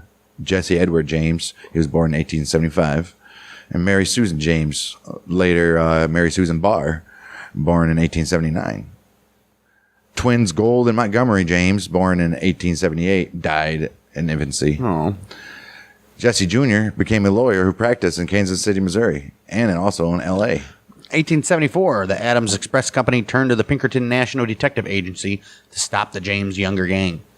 The Chicago-based agency worked primarily against urban professional criminals, as well as providing industrial security such as strike breaking. But because the gang received support by many former Confederate soldiers in Missouri, they eluded the Pinkertons. Joseph Witcher, an agent dispatched to infiltrate Zerelda Samuel's farm, was soon found killed. 2 other agents, Captain Lewis Law and John Boyle, were sent after the Youngers. Law was killed by 2 of the Youngers in a roadside gunfight on March 17, 1874. Before he died, though, Law fatally shot John Younger. A deputy sheriff named Edwin Daniels also died in that skirmish. Damn. You can't go against the Confederates, Pinkertons. Oh, Alan Pinkerton, the agency's founder and leader, took on the case as a personal vendetta. January 1875, Pinkerton agent Jack Ladd, posing as a field hand at work on the farm across the road from the James farm. The farm belonging to neighbor Dan Askew served as a hideout for the Pinkerton spy. The agent thought he spotted Jesse and Frank at the farmhouse one afternoon, though the brothers were miles away. On the 26th of January, 6 Pinkerton reinforcements... Peace, Kobe. Right. 26th of January, 6 Pinkerton reinforcements surrounded the farmhouse and tossed a smoke bomb into the house to lure them out. However, Archie Samuel, thinking it was a loose stick from the fire, tossed it back into the fireplace, and the bomb exploded. Bomb, quote unquote. Right. Wow. Yeah. Yep. The blast killed the young boy and wounded Zerelda's hand so badly that she later had to amputate it. Damn, killed the boy? That's crazy, dude. Afterward, Pinkerton denied that the raid's intent was arson. But biographer Ted Yeatman, he found a letter by Pinkerton in the Library of Congress in which Pinkerton declared his intention to burn that house down. Of course he did. Jeez. Well, contemporary newspaper reports of the time simply reported the device as a bomb, and the public was incensed. However, the public wasn't the only ones who were angry, obviously. Let me guess. April 12th, 1875, Dan Askew, the neighbor who had sheltered Jack Ladd, he was found with a bullet in his brain at his home. Son of a bitch. Later in the same month, old Jack Ladd himself was also found shot and killed. Oh, wow. What do you think was going to happen? Right. Meanwhile, a couple months later in August 1875, old Jesse and his wife leased a farm near Waverly, Missouri. Okay. Jesse and Z used the aliases Thomas and Mary Howard. Fantastic. Jesse dyed his light-colored hair dark, grew a beard to conceal his real identity while laying low for many months, and took to farming with his wife. Might as well, right? But not for long. It was at this farm where the plans for the Northfield, Minnesota raid were devised. How do you know it's him? The James brothers. Well, this is why. The three younger brothers. 2 Quantrill veterans named Clell Miller and Charlie Pitts. A local outlaw named Bill Chadwell. They all traveled north, lured by Chadwell's tales of easy pickings in his home state. Easy pickings. Right. They're like, dude, he's like, check this shit out. It's easy. Pickings are easy. Right. Right down Jesse's alley. He liked the idea of taking on a northern bank. Planning on making Mankato their first target, Jesse was recognized, and they quickly left town. Damn you, Jesse, quit going into town. They then rode toward Northfield, Minnesota, 50 miles to the northeast, meeting on the outskirts of town on September 6, 1876. They cased the First National Bank, planning to rob it that very morning. Well, 2 days after Jesse's 29th birthday, this dude lived to 29 though. I mean, well, actually longer than that. Right. 2 days after Jesse's 29th birthday, September 7th, 1876, the gang attempted to rob the First National Bank. The attempted robbery was to be the demise of the infamous James Younger gang. Yeah. When ordered to open the safe, bank cashier Heyman refused and ducked down. Angered, Jesse put a pistol to his head and shot him. Oh, shit. The shot was heard beyond the bank, and when the bank alarm began to go off, the citizens opened fire upon the gang. Charlie Pitts, Bill Chadwell killed. Dang. Cole, Jim, and Bob Younger were severely wounded but escaped. However, they were captured just 1 week later east of Mankato. The Younger brothers were sentenced to life terms in prison after this. Cole and Bob Younger later said that they selected the bank because they believed it was associated with Republican politician Elderbert Ames, the governor of Mississippi. Right, the governor of Mississippi during Reconstruction, and the Union General Benjamin Butler, Ames' father-in-law and the Union commander of occupied New Orleans. No shit. Ames was a stockholder in the bank, but Butler had no direct connection. Whatever. I bet he did. A substantial manhunt ensued. It is believed that the gang burned 14 Rice County mills shortly after the robbery. Right, let's put their attention on these motherfuckers. The James brothers eventually split from the others and escaped to Missouri. The James Younger gang, no more. Gone, dude. Destroyed. All right, later in 1876, Jesse and Frank surfaced in the Nashville area, where they went by the names of Thomas Howard and B.J. Woodson, respectively. Frank seemed to settle down, but Jesse remained restless. He recruited a new gang in 1879 and returned to crime because, of course, holding up a train at Glendale, Missouri, which is now part of Independence.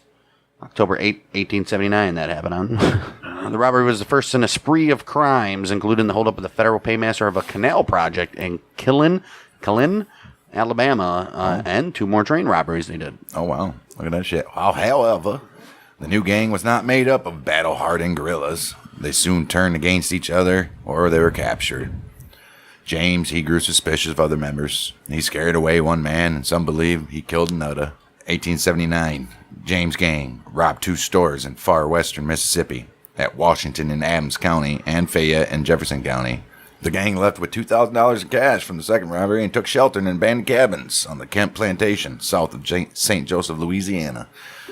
Dude, how much money did this guy already earn? Like, isn't it enough for you? Probably not. Jeez. A law enforcement posse attacked and killed 2 of the outlaws, but failed to capture the entire gang. Among the deputies was Jefferson B. Snyder, who was later a long-serving district attorney in northeastern Louisiana. Good for him. Oh. By 1881, with local Tennessee authorities growing suspicious, the brothers returned to Missouri where they felt safer. Okay.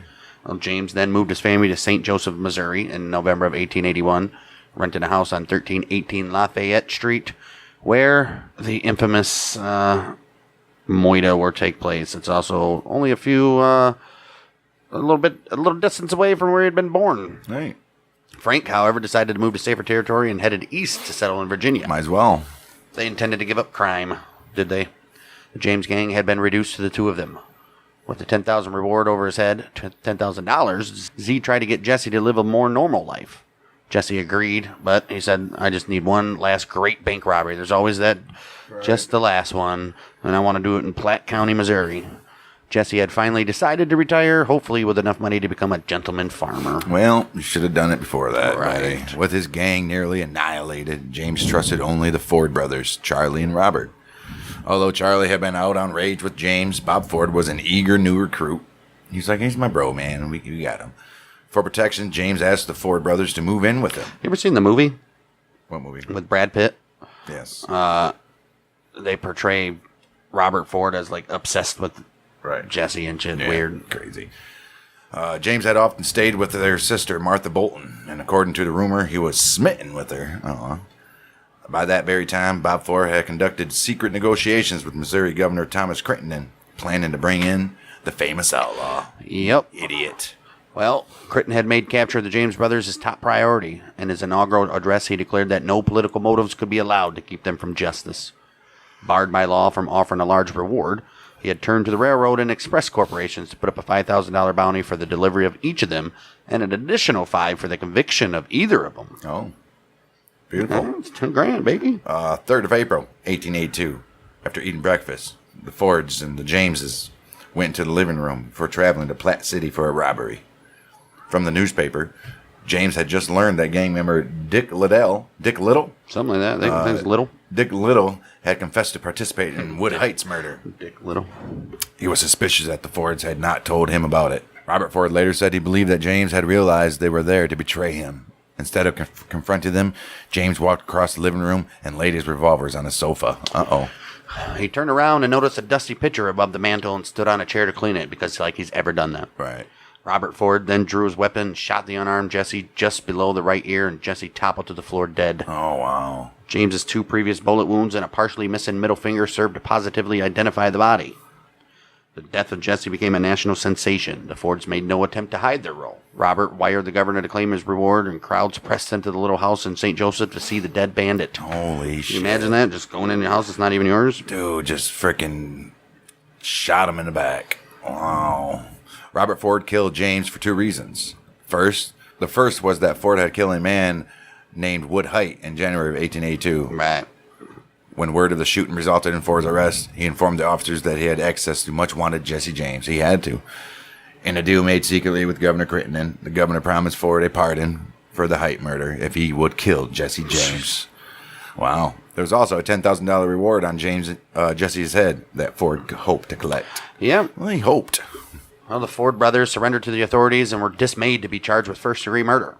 In the course of a single day, the Ford brothers were indicted, pled guilty, were sentenced to death by hanging, and were granted a full pardon by government. That's a hell of emotions right there. Kidding. They were granted a full pardon. Wow. The governor's quick pardon suggested he knew the brothers intended to kill James rather than capture him. Wow. The implication that the chief executive of Missouri conspired to kill a private citizen startled the public and added to James's notoriety. Oh my goodness, dude! What a way to go out. Right. It usually happens that way too. And he didn't even trust these guys, but yet, Supposedly the only ones he did trust. jeez, after receiving a small portion of the reward, the Fords fled Missouri. I bet they did. Sheriff James Timberlake and Marshal Henry Craig, who were law enforcement officials active in the plan, they were awarded the majority of the bounty. Oh, wow. Wow. Later, the Ford brothers starred in a touring stage show in which they reenacted the shooting. Why would you want to react to such a cowardly shooting? Well, Night after night, Robert Ford retold his story, carefully omitting that he had shot James in the back. Right. But this charade was short-lived, as he was greeted with catcalls, jeers, hoots, and challenges. Public opinion was divided between those against the Fords for murdering Jesse and those of the opinion that it had been time for the outlaw to be stopped. I can see it. Right. Now, suffering from tuberculosis, which was then incurable, and a morphine addiction, Charlie Ford committed suicide May 6, 1888 in Richmond, Missouri. Bob Ford operated a tent saloon 1884. What did I say? 64? 1884. Bob Ford operated a tent saloon in Creede, Colorado. On June 8, 1892, Edward O'Kelly went to Creede, loaded a double-barrel shotgun, entered Ford's saloon, and said, "Hello, Bob," before shooting Ford in the throat, killing him instantly. Shit, with the shotgun? Yeah. Dude, I almost probably took his freaking head off. O'Kelly was sentenced to life in prison, but his sentence was subsequently commuted because of a 7,000 signature petition in favor of his release, as well as a medical condition. The governor of Colorado then pardoned him on October 3rd, 1902. Wow, I didn't know you got out of jail just by having a petition getting signed by people. Well, back then you did. I want to try that. Well, I'm not going to try. After his death, Jesse was packed on ice, taken by train to Kearney, where he was displayed and viewed by hundreds of friends, admirers, and curiosity seekers. James' original grave was on his family property, but he was later moved to a cemetery in Kearney. The original footstone is still there, although the family has replaced the headstone. James' mother, Zerelda Samuel, wrote the following epitaph for him, and it says this: "In loving memory of my beloved son, murdered by a traitor and coward whose name is not worthy to appear here." I know they used to do that. Put the names of the murderers on the headstones. I never understood that. Shot down by Right. Travis Carter. Right. So stupid. Well, meanwhile, James's widow, Zerelda, she died alone and in poverty. Oh, no. During their 15-year crime spree, the James Younger gang committed 26 holdups, making off with more than $200,000, killed at least 17 men. October 4th, 1882, Frank James surrendered to Missouri Governor Thomas Crittenden. The 39-year-old bandit marched into the governor's office and took off his gun belt, placing it before Crittenden and saying, "Governor, I want to hand over to you that which no living man except myself has been permitted to touch since 1861. Oh, wow. Frank was tired of the outlaw life. He was tired of being hunted for over 20 years, living in a saddle, and knowing no peace. Shit. Oh, good for you, bud. Well, the public exhibited universal sympathy for Frank and his family. After several long trials, Frank was acquitted on all accounts, returning home to James' farm. Look at that. He took up several peaceful pursuits, working as a horse trainer. He also as a racetrack starter. All right. Yeah. Jesse's mother, Zerelda, allowed tourists to view her son's grave for 25 cents and sold rocks from his grave. Legend said that she restocked from the river when the rock supply ran low. Who's going to know? Right. She also gave paid tours of the farm shortly after Jesse's death, a practice continued by Frank in later years. Wow. Later, when Zerelda could no longer live alone, her son's body was moved to the Mount Olivet Cemetery in Kearney, placed next to his wife on July 29, 1902. Oh, wow. Frank James was present at the reburial of his brother. In 1903, Frank appeared in a small Wild West show with his friend Cole Younger, who had been released from prison in 1901. Look at that shit. He got sentenced to life, too. Wow. Yeah. February 10th, 1911, Zerelda Samuel, after visiting Frank and Annie at their home in Oklahoma, suffered a heart attack on the train back to Kearney at the age of 86. Damn, 86 in 1911. That's Right. pretty damn good. Well, she is buried at the Mount Olivet Cemetery next to sons Jesse and Archie, husband Reuben, and daughter-in-law Z. At age 72, Frank died from natural causes at the James farm February 18th, 1915. Wow. His wife, Annie Ralston James, spent her widowhood at the farm. Wow. Good for you. The rumors of Jesse James' survival proliferated almost as soon as the newspaper announced his death. Some said that Robert Ford killed someone other than James in an elaborate plot to allow him to escape justice. These tales have received little credence then or since. None of the James biographers accepted them as plausible. The body buried in Kearney, Missouri, marked Jesse James, was exhumed in 1995. Geez, just leave these motherfuckers alone. Who cares? Let's see if it was really him. If so, he's dead now. Well, you don't know that. 1995? Maybe 120. No, because he was like 30 something when he died. So 160. Wow. He was exhumed in 1995 and subjected to mitochondrial DNA typing. The report, prepared by Ann C. Stone, Ph.D., James E. Stars, LLM, and Mark Stoneking, Ph.D., they confirmed that the mtDNA recovered from the remains was consistent with the DNA of one of James's relatives in a female line. Okay, there you go. The theme of survival was featured in a 2009 documentary, Jesse James' Hidden Treasure, which aired on the History Channel. Documentary was dismissed as pseudo-history and pseudoscience by historian Nancy Samuelson in a review she wrote for the winter 2009 edition of the James Younger Gang Journal. Well, there's a whole journal of this, huh? Right. J. Frank Dalton claimed to be Jesse James. Dalton was allegedly 101 years old at the time of his first public appearance in May of 1948. He then died August 15th, 1951. Holy shit. Damn. It's 100 and, okay. In Granbury, Texas, so could have been him. Maybe. Orrin Baker, Hood County Sheriff, he conducted a visual postmortem exam and found he had 32 bullet wounds and a rope burn around his neck. Damn. Oh. He was buried in Granbury Cemetery, where the headstone bears the name of Jesse Whitsom James. Oh, shit. Dalton's story was disputed by James's surviving relatives. Wow. James's turn to crime after the end of the Reconstruction era helped cement his place in American life and memory as a simple but remarkably effective bandit. After 1873, he was covered by the national media as part of a social banditry. During his lifetime, he was celebrated chiefly by former Confederates to whom he appealed directly in his letters to the press. Displaced by Reconstruction, the antebellum political leadership mythologized the gang's exploits. Oh. Frank Triplett wrote about James as a progressive neo-aristocrat with purity of race. Oh, jeez. Some historians credit James' myth as contributing to the rise of former Confederates to dominance in Missouri politics. That's true. Well, maybe, right? Oh, look at that. 1880s. Both the U.S. senators from the state, former Confederate military commander Francis Cockrell, and former Confederate Congressman George Graham Vess identified with the Confederate cause. I mean, of course, the 1880s, after James' death, the James Gang became the subject of dime novels that represented the bandits as pre-industrial models of resistance. During the populist and progressive eras, James became an icon as America's Robin Hood, standing up against corporations in defense of the small farmer, robbing from the rich and giving to the poor, which is no accounts of any of that happening. Well, the latter. There was no evidence that he even shared the loot with his robberies with anyone after his gang members, other than his gang members. They alone enjoyed the riches with him. Of course it did. I mean, his wife didn't even get it. She died freaking broke. In the 1950s, James was pictured as a psychologically troubled man rather than a social rebel. Some filmmakers portrayed the former outlaw as a revenger, replacing social with exclusively personal motives. While his heroic outlaw image is commonly portrayed in films, as well as in songs and folklore since the late 20th century, historians such as Stiles has classified him as self-aware vigilante and a terrorist who used local tensions to create his own myth among the widespread insurgent guerrillas and the vigilantes following the American Civil War. Yeah, that's pretty close. Oh, Jesse James, he remains a controversial symbol. One who can always be reinterpreted in various ways, according to cultural tensions and needs. Some of the neo-Confederate movement regard him as a hero.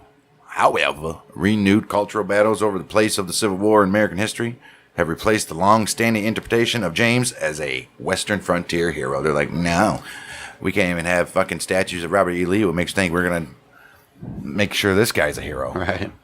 Well, if you want to go see a museum and sites devoted to Jesse, you can go to the James Farm in Kearney, Missouri. Okay. 1974, Clay County bought the property. The county operates the site as a house museum and historic site. Fantastic. It was listed on the National Register of Historic Places in 1972 with the boundary increase in 78. Oh. You can go to the Jesse James Home Museum, the house where Jesse James was killed, obviously. Wow. Oh, the James Farm, is that different? Right. Oh, that must have been the first one. This is the house where Jesse was killed in South St. Joseph, and it was moved in 1939 to the Belt Highway on St. Joseph's east side to attract tourists. Right. In 1977, it was moved to its current location near Pate House, which was the headquarters of the Pony Express. The house is owned and operated by the Pony Express Historical Association. I don't like when they move stuff. I'm sure it's in the same house, but it's not the same as it being sitting on that same piece of land. You know? They wanted to move it. Yeah, but it's not the They same. could have demolished it like they did all the other shit. It's true. Jesse James Bank Museum on the square in Liberty, Missouri. Is the site of the first daylight bank robbery in the United States. Which we don't even know if he actually took part in, by the way, but... Right. The museum is managed by Clay County, along with the James Farm Home and Museum outside of Kearney. First National Bank in Northfield, the Northfield Historical Society in Northfield, Minnesota, has restored the building that housed the First National Bank, the scene of the 1876 raid. All right, you can go to the Heaton Bowman Funeral Home as well on 36th Street and Frederick Avenue in St. Joseph, Missouri. The funeral home's predecessor conducted the original autopsy and funeral for Jesse. A room in the back holds a logbook and other documentation. The Jesse James Tavern is located in Asdy, County Kerry, Ireland. It has been claimed that James's ancestors were from that area of Ireland. Okay. Jesse O. James. The documented evidence suggests that on his father's side, Jesse was a third-generation American of English descent. Cool. Wow. According to the National Park Service, Jesse James has a historical connection to Mammoth Cave National Park, having reportedly occupied some of the cave's inner areas during his escapes from the law, and having committed a stagecoach robbery between Cave City and Mammoth Cave. These claims are disputed, as according to Katie Selinsky, a local cave expert. All right, Katie. She says, if every cave that claims Jesse James had been there was valid, Jesse James would never have been on the surface. Right. It is likely these legends are based on the ample evidence that the Kentucky cave system played host to outlaw camps in general. They probably did. So maybe he Right. did one. You got the defeat of Jesse James Days in Northfield, Minnesota, is among the largest outdoor celebrations in the state. Wow. It's held annually in September during the weekend after Labor Day. Oh, Thousands last of week. Right. Son of a bitch. Thousands of visitors watch reenactments of the robbery, a championship rodeo, a carnival, performances of a 19th century style melodrama musical, and a parade during the 5-day event. 5 days, dude. Damn. Jesse James's boyhood home in Kearney, Missouri, is operated as a museum dedicated to the town's most famous resident. Each year, a recreational fair, the Jesse James Festival, is held during the third weekend in September. Oh, it's right now. Shit. We can go there. Let's go. It'll be next weekend. It would be. The annual festival in Jersey County, Illinois is held on Labor Day weekend at the 1866 Colonel William H. Fulkerson Estate at Hazel Dell. Festivities include telling of Jesse James' history and stories by reenactments of stagecoach holdups. Over the 3-day event, thousands of spectators learn of the documented James gang stopover at Hazel Dell and of their connection with ex-Confederate Fulkerson. Awesome. Well, then you can go to Russellville, Kentucky, the site of the robbery of the Southern Bank in 1868, which holds a reenactment of the robbery every year as of the Logan County Tobacco and Heritage Festival. The small town of Oak Grove, Louisiana, also hosts a town-wide annual Jesse James Outlaw Roundup Festival, usually in the early to mid-autumn. This is a reference to the short time James supposedly spent near this area. I mean, why not? Take advantage of it. Pineville, Missouri, and other surrounding areas in McDonald County. They were host to the filming of the 1931 American Western film Jesse James, directed by Henry King and starring a bunch of stars from the 30s. Henry Fonda. Cool. The courthouse square in Pineville, a paved thoroughfare, was covered with 400 truckloads of dirt. Fake facades were built on other buildings, and the square and every trace of modern civilization was removed from those buildings to turn back 70 years of time to provide the proper James gang setting. Oh, okay. There were many people from the area that were hired for extras. Oh, we're talking about this movie. Yes. Every fall, to celebrate the movie being made here, we have Jesse James Days, which consists of arts and craft booths. Oh. Set up around the old square, a cook shack, a frisbee throw nightly for the kids, which will have prizes attached to them. Don't think they had frisbees in Jesse James's time, but Right. There was also a parade.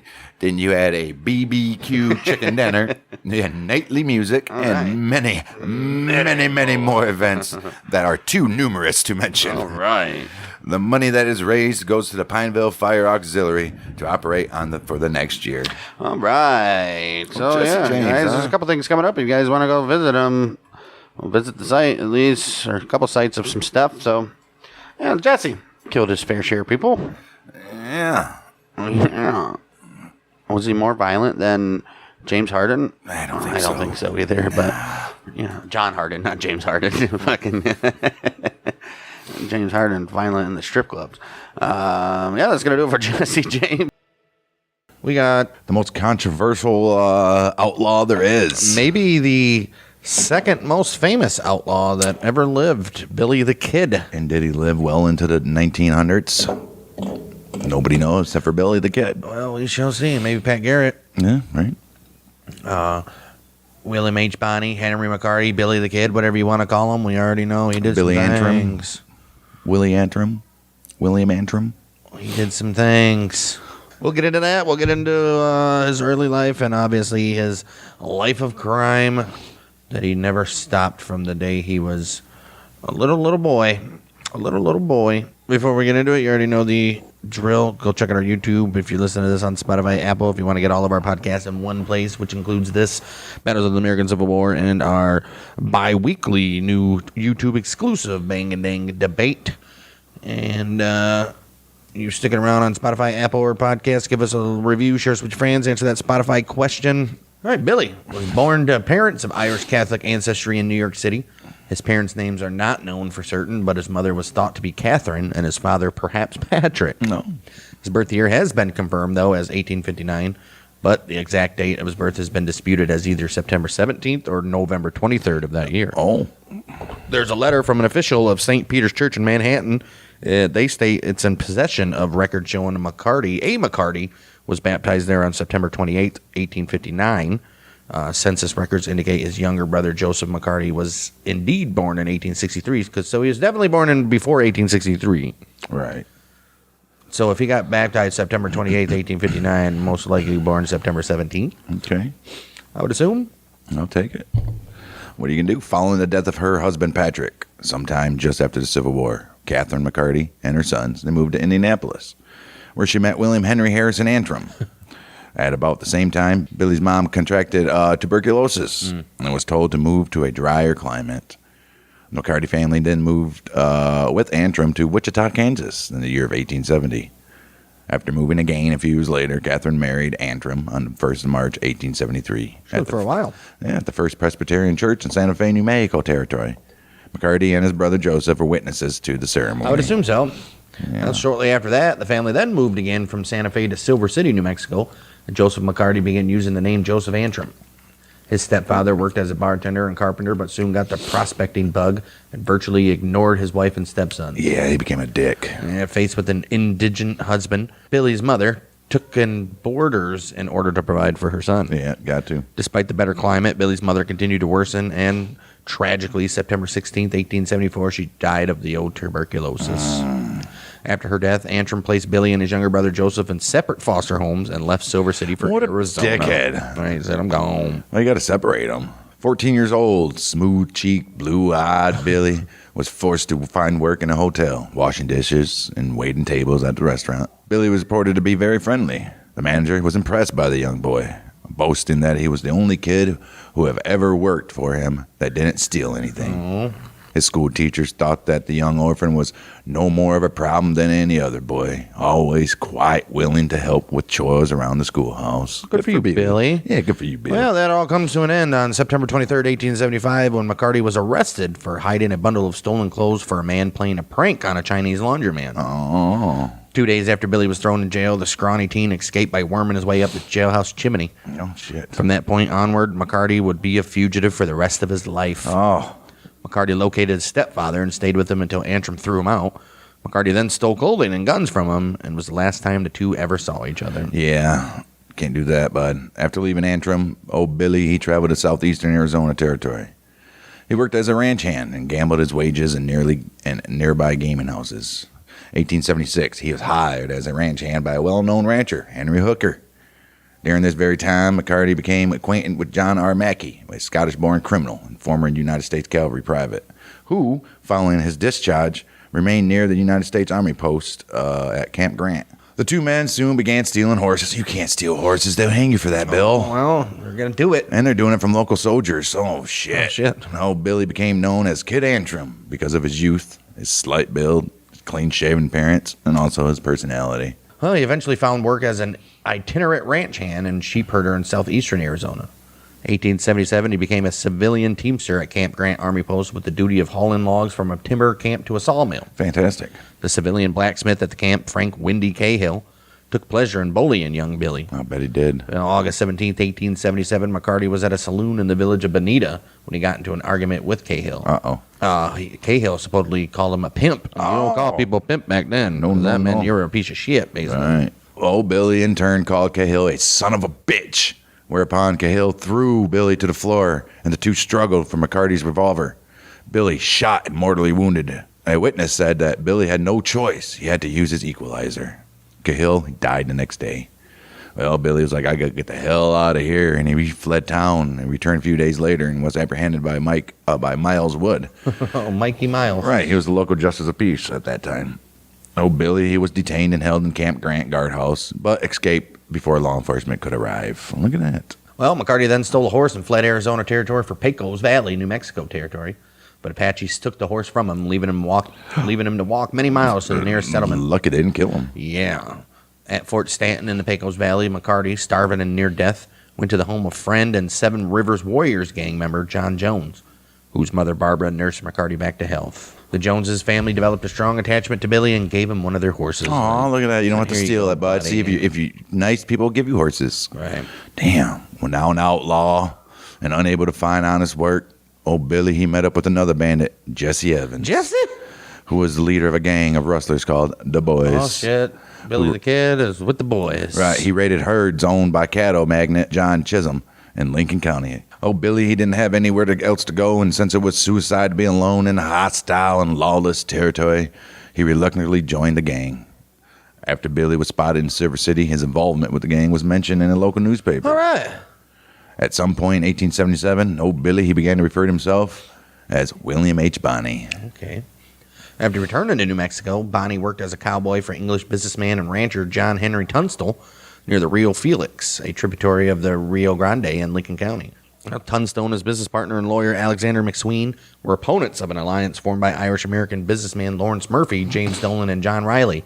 Okay. The three men had wielded an economic and political hold over Lincoln County since the early 70s. Here we go. Due in part to their ownership of a beef contract with nearby Fort Stanton and a well-patronized goods store in the town of Lincoln. February 1878, McSween owed $8,000 to Dolan, who obtained a court order and asked Lincoln County Sheriff William Brady to attach nearly $40,000 worth of Tunstall's property and livestock. Oh. Okay. Well, Tunstall, he put Bonney in charge of 9 prime horses and told him to relocate them to his ranch for safekeeping. Meanwhile, Sheriff Brady assembled a large posse to seize Tunstall's cattle. 18th of February. Shoot somebody then. Right. 18th of February, year 1878. Tunstall learned of the posse's presence on his land and rode out to intervene. Shouldn't have done that. During the encounter, one member of the posse shot him in the chest, knocking him off his horse. Another posse member took Tunstall's gun, murdered him with a shot to the back of the head. Tunstall's murder ignited the conflict between the two factions that became known. Lincoln County War, baby! You guessed it, the Lincoln County War. After Tunstall was killed, Bonney and Dick Brewer swore affidavits against Brady and those in his posse and obtained murder warrants from Lincoln County Justice of the Peace John B. Wilson. Oh, shit. February 20th, 1878, while attempting to arrest Brady, the sheriff and his deputies found and arrested Bonney and 2 other men riding with him. What? Deputy U.S. Marshal Robert Weidenman, a friend of Bonney, and a detachment of soldiers captured Sheriff Brady's jail guards, put them behind bars, and released Bonney and Brewer. Damn right. Jeez. Deputy U.S. Marshal, how is he friends with this Billy when Billy's an outlaw right now? I don't know. I guess. Well, Billy, he then joined the Lincoln County Regulators. On 9th of March, they captured Frank Baker and William Morton, both of them whom were accused of killing Tunstall. Baker and Morton murdered while trying to escape. Good. April 1st, 1878, regulators ambushed Sheriff Brady and his deputies. Oh, shit. Bonney wounded in the thigh during the battle. Brady and Deputy Sheriff George Hinman murdered. Ooh. Morning of 4th of April, 1878, Buckshot Roberts and Dick Brewer murdered during a shootout at Blazer's Mill. Warrants were issued for several participants on both sides, and Bonney and 2 others were charged with the killing of the 3 men. Oh, wow. Let's dig a little deeper into the gunfight at Blazer's Mill. Like we said, it was a shootout. Lincoln County regulators and Buffalo hunter Buckshot Roberts. Regulators, including Billy, Charlie Baudry, and which was led by Richard Dick Brewer. They were a process of hunting down anyone believed to have been associated with the murder of their buddy John Tunstall, which had sparked the Lincoln County War. Roberts has been implicated in crimes associated with the Murphy-Dolan faction. Oh. But in reality, has believed he wanted nothing to do with the ongoing rage war. Too late. And he's like, I don't want nothing to do with that. Well, Blazer's Mill was located on a hillside between Lincoln, New Mexico, and Tularosa, and was owned by Dr. Joseph H. Blazer, who was a dentist. The area included a large 2-story house, a large square office building, a sawmill, a grist mill, several 1-story adobe structures and houses, a post office, a general store, and a number of corrals and barns. Jeez, it's a freaking town. All right. 3 days earlier, the regulators had killed Sheriff Brady, yes, and they were in Blazer's Mill to have a good meal at Mrs. Godfrey's restaurant. Okay. The regulators known to be present that day included Brewer, Baudry, William McCarty, Doc Skurlock, Frank McNabb, George Coe, Frank Coe, John Middleton, Jim French, Henry Newton Brown, Fred Waite, and others. Oh, Lesser known others.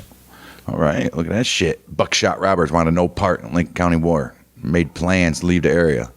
Sold his ranch, waiting for the check from his buyer. Oh, check. All right.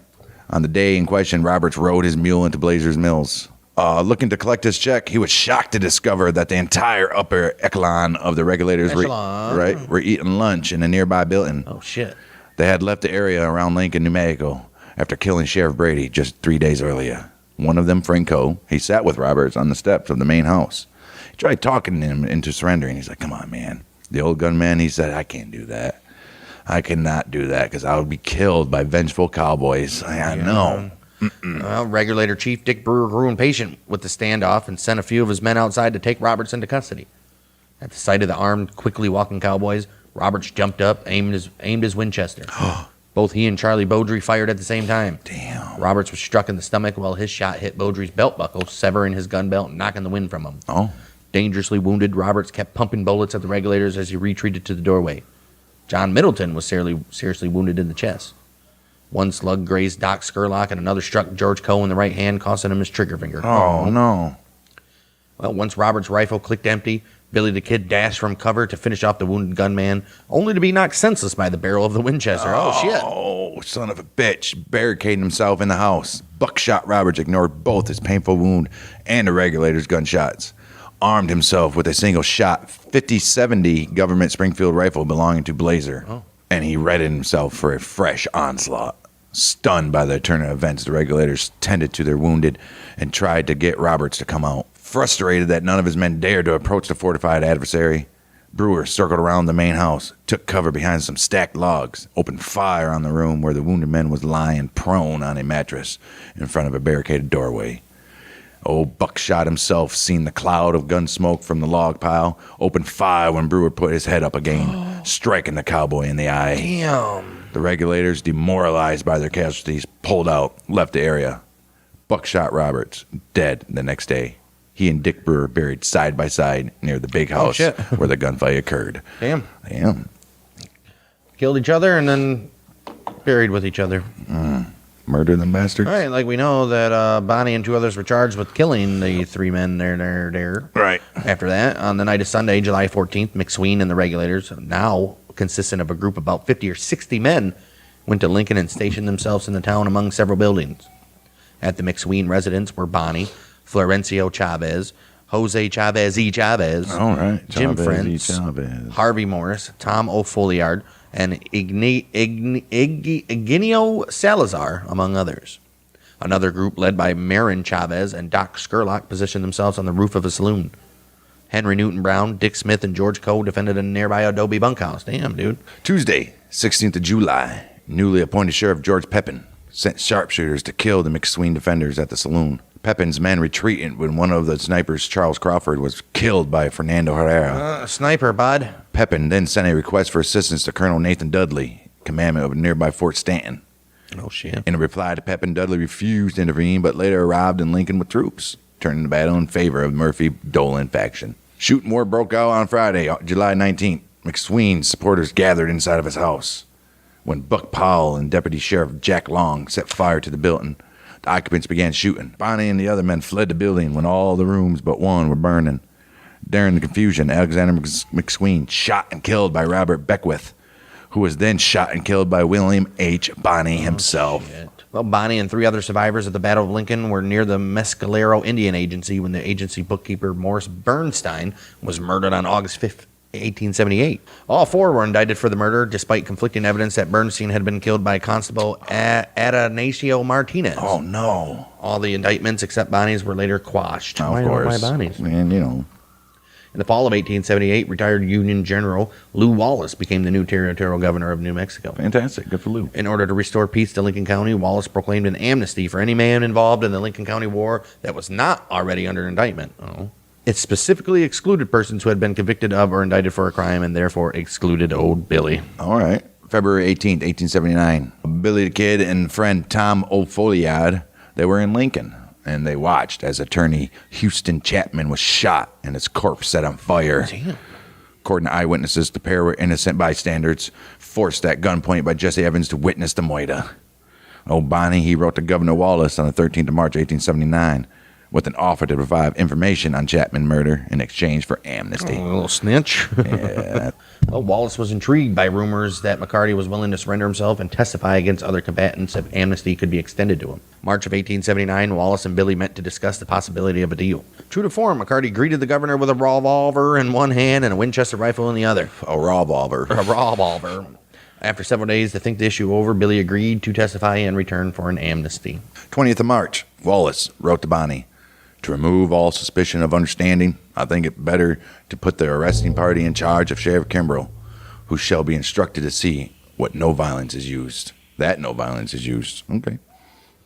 Bonnie responded on that very same day, agreeing to testify and confirming Wallace's proposal for his arrest and detention in a local jail to assure his safety. 21st of March, Bonnie let himself be captured by a posse led by Sheriff George Kimball of Lincoln County. Shouldn't have done that. Well, as agreed, Bonnie provided a statement about Chapman's murder and testified in court. Even though his testimony helped to indict one of the most powerful House faction leaders, John Dolan, the district attorney, defied Wallace's order to set Billy free after testifying. However, Billy was a skilled escape artist, as we know, and escaped from the Lincoln County Jail on June 17, 1879. Sure did. For the next year, he hung around Fort Sumner on the Pecos River and developed a fateful friendship with a local bartender named Pat Garrett, who we all know would later be elected sheriff of Lincoln County. As sheriff, old Garrett, he was charged with arresting his friend, Henry McCarty, also known as Billy the Kid. Yes. At this same time, Billy had formed a gang, referred to it as the Rustlers, or simply Billy the Kid's gang. They survived by stealing and rustling as he did before. Hey, ain't broke, don't fix it. Right. The core members of the gang, Tom O'Folliard, Charlie Baudry, Tom Pickett, Billy, of course, Dirty Dave Rudaball, Dirty Dave Rudaball, baby. and also some guy named Billy Wilson. Wallace and Wilson. Bonnie avoided further violence until January 10th, 1880, when he shot and killed Joe Grant, who was a newcomer to the area. That was at Hargrove's Saloon in Fort Sumner, New Mexico. Santa Fe Weekly New Mexican reported, Billy Bonnie, more extensively known as the Kid, shot and killed Joe Grant. The origin of the difficulty was not learned. According to other contemporary sources, Bonnie had been warned Grant intended to kill him. Oh. Well, he walked up to Grant, told him he admired his revolver and asked to examine it. Oh. Well, look at that. That's nice. Well, Grant was like, here you are. Grant intended to kill him and still gave his revolver to him? Yeah. I mean, that guy's pretty dumb. I don't think he knew it was Billy, though, at first. Grant handed it over to Billy. Before returning the pistol, which Bonnie noticed contained only 3 cartridges, he positioned the cylinder so the next hammer would fall that would land on an empty chamber. Good for you, Billy. Grant suddenly pointed his pistol at Bonnie's face and pulled the trigger. Damn, he would have been dead, dude. When it failed to fire, Bonnie drew his own weapon, shot Grant in the head. A reporter from the Las Vegas Optic quoted Bonnie as saying the encounter was a game of 2, and I got there first. You did. Well, fast forward November 29th, 1880, Bonnie, Rudaball, and Billy Wilson ran from a posse led by sheriff's deputies James Carlisle. Cornered at Great House's ranch, Bonnie told the posse they were holding Great House as a hostage. Uh-oh. Carlisle offered to exchange places with Great House, and Bonnie accepted the offer. Okay. Carlisle later attempted to escape by jumping through the window, but he was shot 3 times and killed. Damn. The shoot-off ended in a standoff. The posse withdrew, and Bonnie, Rudaball, and Wilson rode away. Damn right. November 30th, 1880, Billy the Kid's gang rode into White Oaks, New Mexico, and ran into Deputy Sheriff James Redmond. Taking shots at the deputy, Redmond hid behind a saloon as several local citizens ran into the street chasing the fugitives out of town. Oh. Like, get out of here! All right. Damn you. 15th of December, 1880. Governor Wallace, $500 reward on Billy's head. Pat Garrett began a relentless pursuit of his friend and now outlaw. Well, he's been an outlaw. Garrett set up many traps and ambushes in an attempt to apprehend old Billy, but he seemed to have an animal instinct that warned him of any danger. But that was not the last. Sure wasn't. Trailed by the resolute Garrett, Billy the Kid, Billy Wilson, Rudaball, Tom O'Folliard, Charlie Baudry, and Tom Pickett, they rode wearily into Fort Sumner on the 19th of December, 1880. And they were confronted by Garrett's posse, which had been hiding in an old post-hospital building. Shit. Well, Pat Garrett, Lon Chambers, and several others leaped from cover as Garrett ordered the outlaws to halt. However, several of the posse members didn't wait for the outlaws to respond to Garrett's demand, instead opening fire on Pickett and O'Folliard, who were riding in the front. Oh, shit. Though Pickett survived to escape, O'Folliard lay dead on the dusty street. Oh, no. Rudaball's horse caught a bullet and collapsed. Rudaball managed to jump onto Wilson's horse, and he and the other outlaws escaped. They holed up in an abandoned cabin near Stinking Springs, New Mexico. Soon, the determined Garrett's posse tracked the outlaws down, surrounded the hideout. Jeez. Inside the house were Billy, Charlie, Dave Rudaball, Tom Pickett, and Billy Wilson. When old Charlie Boudre passed before an open window, shot in the chest. Siege continued to the next day when Rudaball finally waved a white flag and the bandits surrendered. Why are you passing through a open window there, All right. Baudry? Billy the Kid and his gang of rustlers were captured December 23rd, 1880. Oh, shit. A hell of a Christmas present for the sheriff there. Well, first, Billy was taken to a jail in Las Vegas, New Mexico. Ooh, we've had our episode about that one. We did. Where they arrived December 26th. They were met by crowds of curious onlookers. Right. The following day, an armed mob gathered at the train depot before the prisoners, who were already on board the train with Garrett, and they departed for Santa Fe. Deputy Sheriff Romero, backed by the angry group of men, demanded custody of Dave Rudaball, who had killed a local jailer. Oh. Garrett refused to surrender the prisoner, and a tense confrontation ensued until he agreed to let the sheriff and 2 other men accompany the party to Santa Fe, where they would petition the governor to release Rudaball to them. Later interview with the reporter, Bonnie said that he was unafraid during the incident. He said, "If I only had my Winchester, I'd lick the whole crowd." Las Vegas Gazette ran a story from a jailhouse interview following Bonnie's capture. When the reporter said Bonnie appeared relaxed, he replied, "What's the use of looking on the gloomy side of everything? The laugh's on me this time." Following sentencing, Bonnie moved to Lincoln, where he was held under guard on top of the floor of the town courthouse, and he did some more shenanigans. Yeah, on the evening of April 28, 1881, while Garrett was in White Oaks collecting taxes, Deputy Bob Olinger took 5 other prisoners across the street for a meal, leaving James Bell, another deputy, alone with Bonnie at the jail. Bonnie asked to be taken outside to use the outhouse behind the courthouse. Yeah, the poo. On their return to jail, Bonnie, who was walking ahead of Bell up the stairs to his cell, hit around a blind corner, slipped out of his handcuffs, and beat Bell with the loose end of the cuffs. During the ensuing scuffle, Bonnie grabbed Bell's revolver and fatally shot him in the back as Bell tried to get away. He sure in the hell did. Well, Billy, with his legs still shackled, broke into Garrett's office, took a loaded shotgun, left behind by Olinger. Oh, Billy, he waited at the upstairs window for Olinger to respond to the gunshot that killed Bell. And then he called out to him, "Look up, old boy. See what you get." And when Olinger looked up, Bonnie murdered him. After about an hour, Bonnie freed himself from the leg irons with an axe. He obtained a horse and rode out of town. According to some stories, he was singing as he left Lincoln. All right. Good for him. Well, while Billy was on the run, Governor Wallace placed a new $500 bounty on his head. Almost 3 months after his escape, Garrett, responding to rumors that Bonnie was in the vicinity of Fort Sumner again, he left Lincoln with 2 deputies July 14th, 1881, to question resident Pete Maxwell, who was a friend of Williams. Okay. Or Billy's. Maxwell, son of land baron Lucien Maxwell, who we spoke about in the Las Vegas episode. Right? Yeah. Spoke with Garrett the same day for several hours.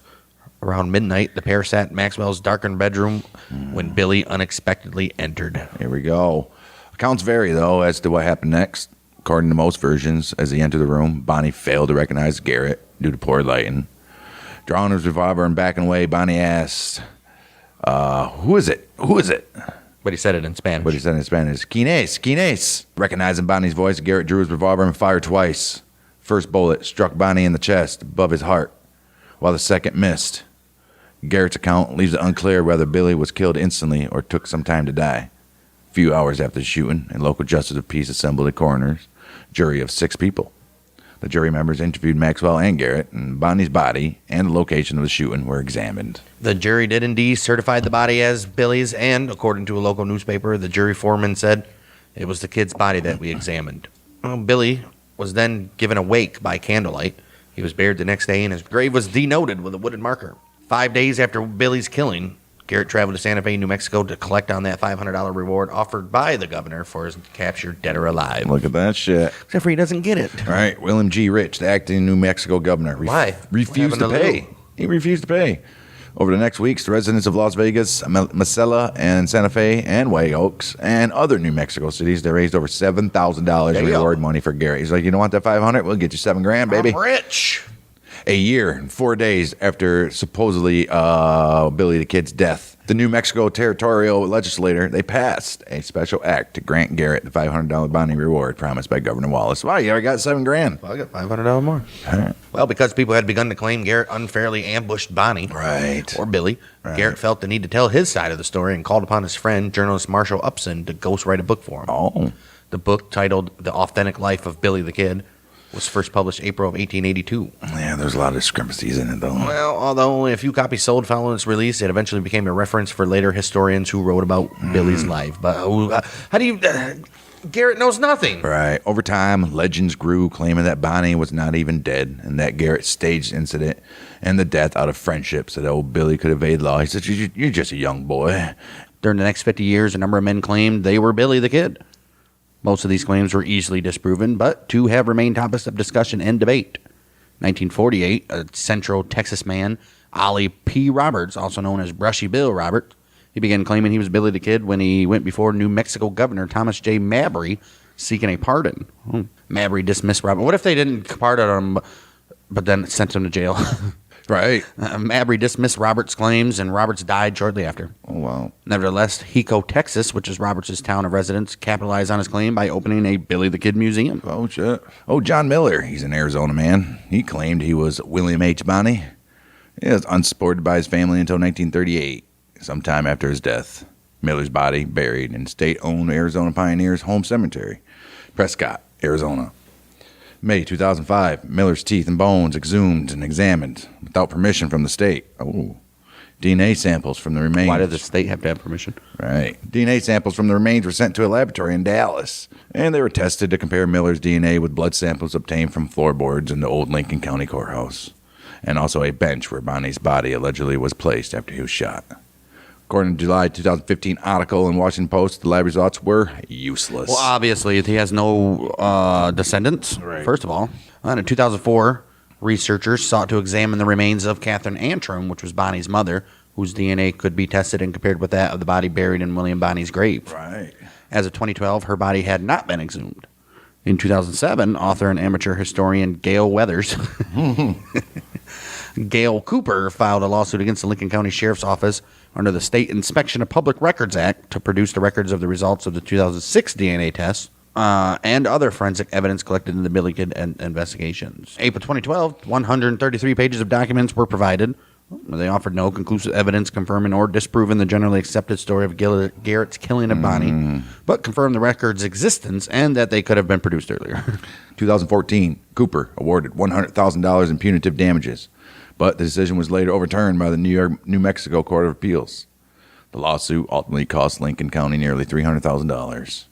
February, year 2015, historian Robert Stahl, he petitioned a district court in Fort Sumner, asking the state of New Mexico to issue a death certificate for William H. Bonnie. 2015, in July, Stahl, he filed a suit in New Mexico Supreme Court. The suit asked the court to order the state's Office of the Medical Investigator to officially certify Bonnie's death under New Mexico state law. As of 2020, only 2 photographs confirmed to show Bonnie known to exist. Others thought to depict him are disputed. One of the few remaining artifacts of Bonnie's life is a 2x3-inch ferrotype photograph by an unknown portrait photographer in late 1879 or early 1880. Well, that image shows Billy wearing a vest over a sweater, a slouch cowboy hat, and a bandana, while holding an 1873 Winchester rifle with his butt resting on the floor. Nice. You guys have all seen that. Yes. Well, for years, this was the only photograph scholars and historians agreed actually showed old Billy. The ferrotype survived because Bonnie's friend, Dan Diedrich, kept it after the outlaw's death. It was passed down through his family and was copied several times, appearing in numerous publications during the 20th century. Sure in hell has. Been everywhere. See, it's crazy. Nobody back in those days thought to, save anything that was significant. Right. Or they couldn't. Well, they could. June, Just year. nobody cared. When Right. something happened, it was immediately thrown away, or, buildings were tore down with no fucking whatsoever, nothing significant, whatever. Right. Oh, so year of 2011, month of June, original plate was bought in an auction, $2.3 million by a businessman, William Cope. That's fucking crazy, dude. The image shows Bonnie wearing his holstered Colt revolver on his left side. This led historians to believe that he was left-handed, but they did not take into account that, guess what? Back in those days, those Pharaoh-type cameras, they produced reversed images. So these are fucking retarded-ass historians. Sorry for my R word. No, I'm not. But how are you a historian and don't know that the Pharaoh-type was backwards? Because they're dumb. 1954, Western historians James Oran and Paul Sand, they wrote that Billy was right-handed and carried his pistol on his right hip. The opinion was confirmed by Claude Jevons, a former curator of the National Film and Television Archive. Several historians have written that Bonnie was ambidextrous. Yeah, ambidextrous. No, those are just the idiots that said he was left-handed at first and then try to Right. justify their dumbness by saying he was ambidextrous. Right. Well, a 4.6-inch Pharaoh-type purchase at a memorabilia shop in Fresno, California, in the year of 2010 has been claimed to show Bonnie and some members of the Regulators playing croquet. Yeah, that one's showing around too, but I don't know. Maybe. Well, if authentic, it is the only known photo of Billy the Kid and the Regulators together, plus the only image to feature their wives and female companions. Collector Robert G. McCubbin, an outlaw historian John Bossenecker, they concluded in 2013 that the photograph does not show William H. Bonnie. Oh. Well, did they conclude that? Right. Whitney Braun, a professor and researcher, located an advertisement for croquet sales for croquet sets sold at Chapman's General Store in Las Vegas, New Mexico, dated to June 78. Oh, dude, this dude with back then no pictures of this guy, and yet Everybody knew who he was as soon as he Right. walked into town. right. Suspicious there, huh? Kent Gibson, he's a forensic video and still image expert. He offered the services of his facial recognition software. And he stated that Billy is indeed one of the individuals in that very image. So Whitney Braun, nope, the other guy can The other suck two a dick. guys. In August of 2015, Lincoln State Monument officials and the New Mexico Department of Cultural Affairs, they said that despite the new research, they could not confirm that the image shown Bonnie or others from the Lincoln County War era. According to the monument manager, Gary Cousins, he says, well, Who put these guys in charge of Right. whether or not is a fucking photo? put this shit in there. Jeez. You can say old picture. All right. Photograph curator at the Palace of the Governor's Archives, Daniel Kosharek, he said the image is problematic on a lot of fronts. Uh-oh, well, what's first? Including the small size of the figures and the lack of resemblance of the background landscape to Lincoln County or the state in general. Okay. A building. Editors from the True West magazine staff said, no one in our office thinks this photo is of the kid and the Regulators. Early October 2015, Kagan's Inc. It was as a numismatic authentication firm. right. Said the image was authentic after a number of experts, including those associated with the recent National Geographic Channel program, examined it. I mean, come on. Here we go. Is it like the FBI trying to do something here? Because that's what it feels like. Right. Jeez. You don't know how catty the fucking scientific and like historian professions are, dude. Oh, it's Or any profession like that, archaeologists, all of them. If you have an outside the box point that's not agreed on by all the archaeologists or something, you're going to be shunned and talked about and considered false. Right, and nobody ever. You're a fucking kooky guy, Right. And you're discredited and crazy. Dude. And whenever you hear stories like that, that means it does exist and you can do it. Right. 2010, New Mexico Governor Bill Richardson, he turned down a request for a posthumous pardon of Bonnie for the murder of Sheriff William Brady. The pardon considered was to fulfill Governor Lew Wallace's 1879 promise to Bonnie. Richardson's decision. Yeah, I mean, he did promise. they should do it. Well, I bet it's in writing too. Richardson's decision, citing historical ambiguity, it was announced on the 31st of December on New Year's Eve, 2010, his very last day in office. Look at Like, that. I'm not gonna get no lashback for this because lashback. Right. Wow. 1931, Charles W. Four, an unofficial tour guide at Fort Sumner Cemetery, he campaigned to raise funds for a permanent marker for the graves of Bonnie, O'Folliard, and O'Boudre. As a result of his efforts, a stone memorial marked with the names of the three men and their death dates beneath the word pals was erected in the center of the burial area. 1940, stonecutter James N. Warner of Salida, Colorado, made and donated to the cemetery a new marker for Bonnie's grave. It was then stolen February 8, 1981. Of course, why not? But recovered days later in Huntington Beach, California. That's a hell of a, just on the beach. Right. On the beach. New Mexico Governor Bruce King arranged for the county sheriff to fly to California to return it for Fort Sumner, where it was reinstalled May of 81. Damn. Although both markers are behind iron fencing, a group of vandals entered that enclosure at night in June 2012 and tipped the stone over. Jeez. What a Come bunch of on. dicks, dude. People are just freaking retarded. In his short life, old Billy, he was known to have killed 21 men, one for each year of his life. However, many historians calculate the figure closer to 9 people, 4 on his own and 5 with the help of others. Hundreds of songs, books, motion pictures, radio, TV programs, and plays have been inspired by the story of the outlaw, Billy the Kid. Shut up. Depictions of him in a popular culture have fluctuated between a cold-blooded killer and just a poor little boy that's trying to make his way in a hard life. I'm just a poor boy, Right. Nobody loves me. Right, in a hard life of the Wild West. He's just a hero fighting for justice. The Texas historian J. Frank Dobie wrote many years ago in a vaquero of the brush country in 1929. He said, Billy the Kid will always be interesting, will always appeal to the popular imagination. Right. Well, a plethora of writers and filmmakers have depicted Billy as the personification of either heroic youth or juvenile punk. A few have attempted to portray a more complex character. All right. Okay. In any case, the dramatic aspects of his short life and violent death still appeal to popular taste. Yes, as we're talking about it right now, and he does so remain an icon of teenage wasteland. Right. The mythologizing of his story continues with new works in various media. It's a poem, I think, right? Looks like a poem. It says, "'Twas on the same night when poor Billy died, he said to his friends, I'm not satisfied. There are 21 men I have put bullets through, and Sheriff Pat Garrett will make 22. Now this is how Billy the Kid met his fate. The bright moon was shining, the hour was late. Shot down by Pat Garrett, who once was his friend. The young outlaw's life had come to an end. There's many a man with a face fine and fair who starts out in life with a chance to be square. But just like poor Billy, he wanders astray and loses his life in the very same way." I'll bring the beers. I'll bring the beers. Okay, Fucking then. Pat Garrett, you piece of shit. Fat Pat Garrett. Oh, fucking. Shit. Oh, fucking touchdown, Timmy. All right, that's Billy the Kid's story, and this one's all about Deadwood, and Very disappointing. Deadwood isn't what you see on the HBO series. Deadwood is a Deadwood. Let's put it that way. I know we did the Battle of Little Bighorn the last couple weeks, and there's multiple Moitas. Same area.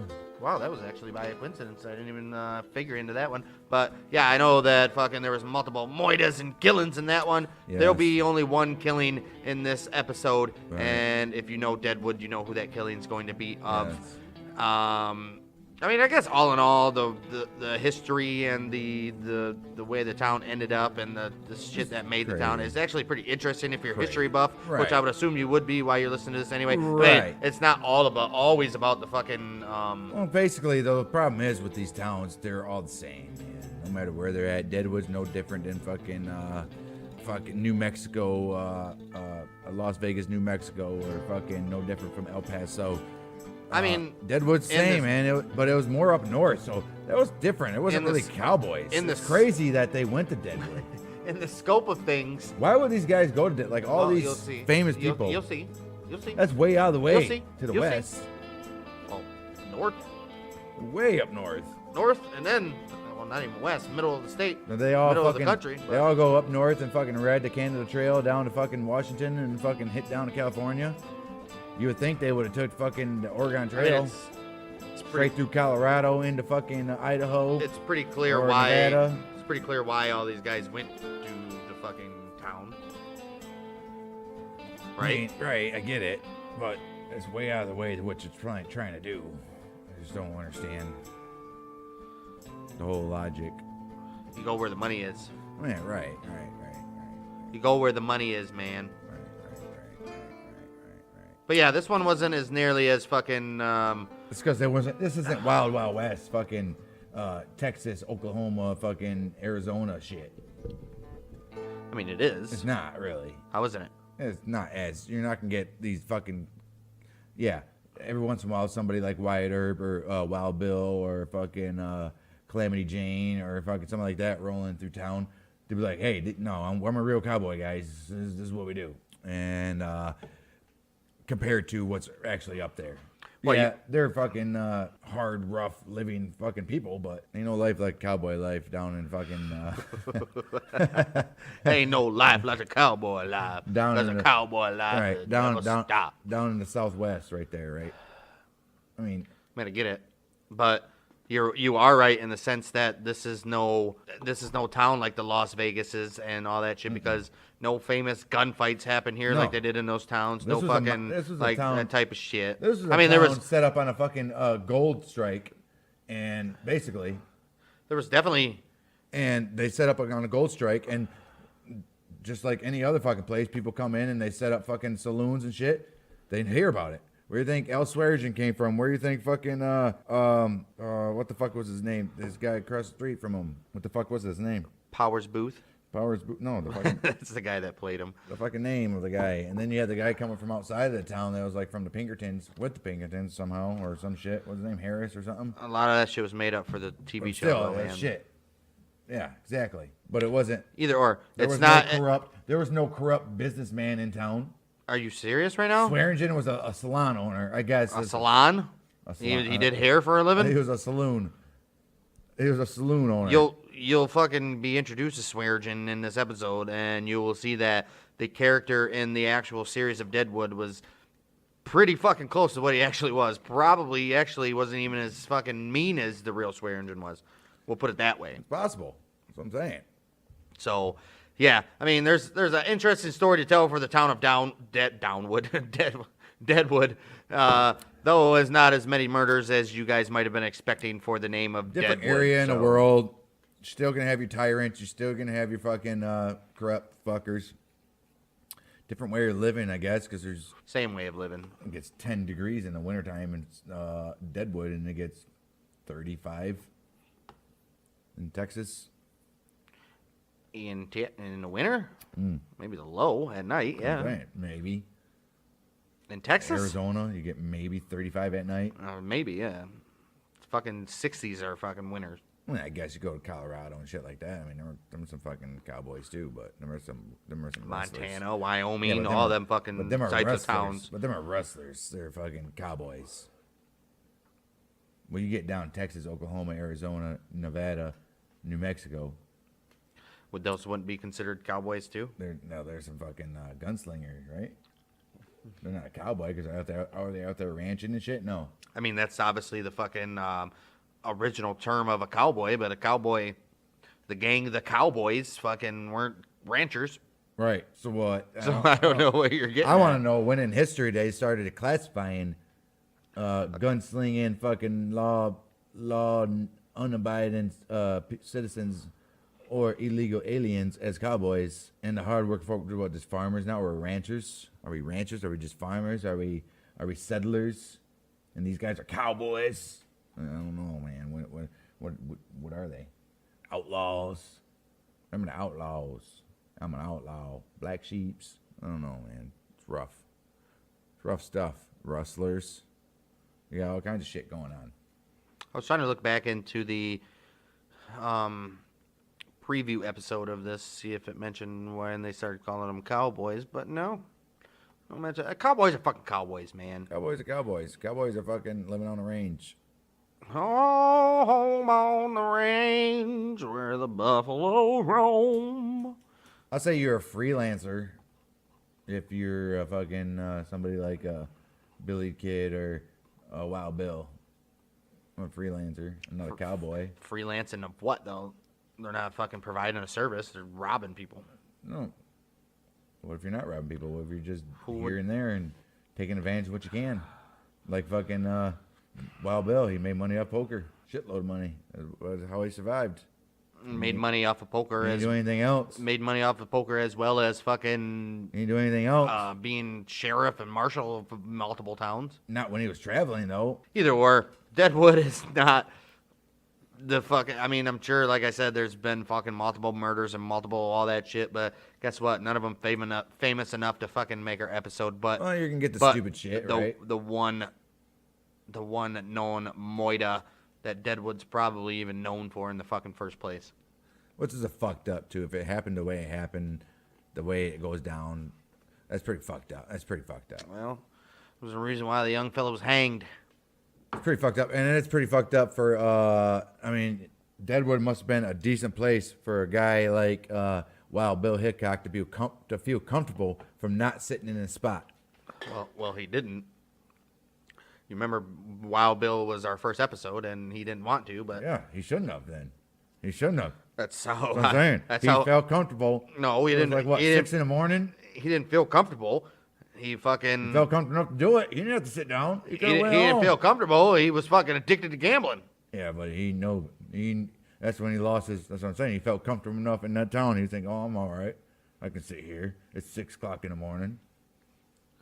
Well, I don't know if it was 6 o'clock in the morning, but he definitely asked the dude to switch some spots, and that's how addicted to gambling he was. When the guy said no, he's like, "Fuck it, I'm gonna sit down and play a fucking hand." Yeah, that don't make no sense. Well, clearly, it made sense Not because for that's a what guy happened. like him. You have a fucking certain thing, you're gonna stick to it. I don't give a fuck if gambling is more important or not. You're not gonna sit yourself out of it. There's no way. We clearly did. He did. We did that episode. I know. That's what I'm saying. I think he kind of felt a little comfortable there, like he thought. Well, we'll get into that fucking story again later. For now, this is all about the town of Deadwood beginning up into the fucking booming town that it fucking still is up to this day. Deadwood. I think I'm gonna take a trip to Deadwood this summer. I was thinking. I tell the wife all the time, we should go to fucking Deadwood. It's literally, It'd take about it's 7 literally hours. fucking. About 7 hours. I don't care about the fucking time, but it's 7 literally hours the main drive. strip of town is. Every building is a casino, and it's not even an exaggeration. No. Every building is a casino. Yes. Yeah. Deadwood is yeah, that'd be great. Now, Deadwood, South Dakota, was once one of the liveliest mining camps in the country thanks to the Black Hills Gold Rush. Oh, that gold rush! It went from anywhere the west of Illinois to the fucking all the way to the coast of frickin' California. Pelican Bay. Unlike other popular mining camps, though, Deadwood never died Right, when the gold how played far out. south does gold go? Really? I mean, they were finding it in Arizona, fucking everywhere, dude. Arizona Everywhere. was big though. I think Colorado was like basically Everywhere. the last. Silver, gold, all those guys. I don't think gold was found as much. Montana, Wyoming. There was literally like a mini gold rush in every fucking state out there, dude. Yeah, because Montana had the oceans, the fucking mountains running through up in that bitch.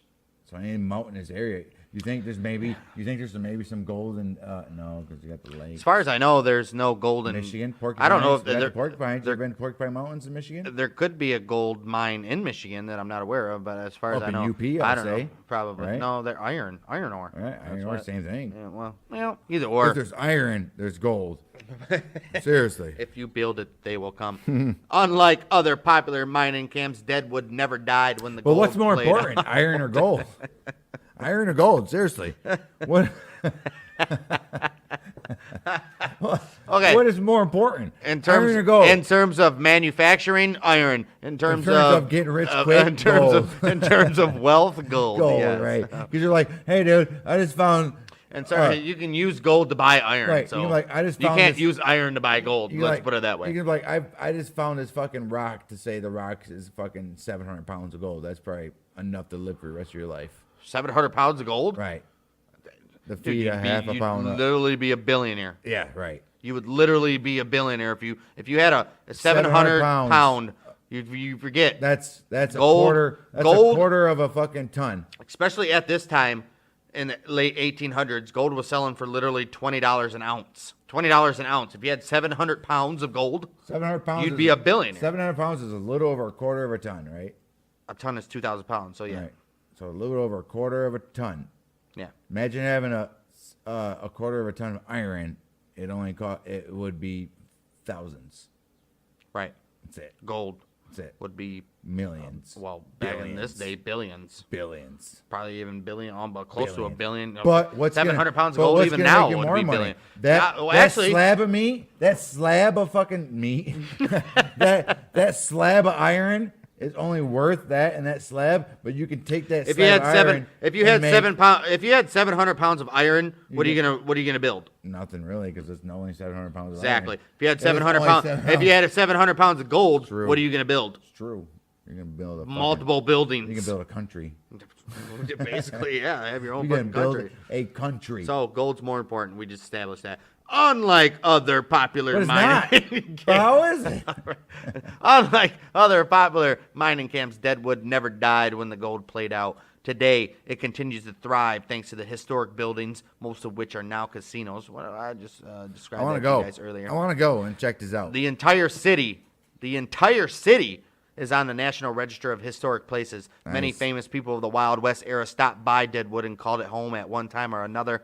Lewis and Clark, Wyatt Earp, All right, George okay. Custer. When you say Lewis and Clark, when did they stop by and figure this out? 'Cause, Well- how long has Deadwood been there? Because Lewis and Clark is what, It might not have been dead. 1700s? It might not have been Deadwood, but they were there. Wasn't Lewis and Clark 1700s? They were early, yeah. 16, 17, 18, Louisiana Purchase shit. 1760 something? 17 or- something. I would say it was. Either or, it doesn't matter. They were in that area. It's not. No, it wasn't Deadwood. You don't know. Poker You Alice. don't know. You don't know. Poker Alice, the Sundance Kid, So the Sundance Kid was Calamity Jane, there. We know that. Charlie Utter, Right. Seth Bullock, Right. and of course the one and only Wild Bill Hickok. All those fucking and numerous more that fucking Al aren't even. Swearingen and I mean, all of them. that's all I All can of think them. of. They're all there. Yeah. What's it? What's Bullock's fucking buddy? Saul Star, Saul Star. Yeah. who actually fucking became Like a major- legit person in that fucking town, dude. Great. No, I was not in the fucking list. That's what I'm talking about. That's why ridiculous. You should put some fucking. You should put some fucking names up in this bitch, not just what they saying. Why?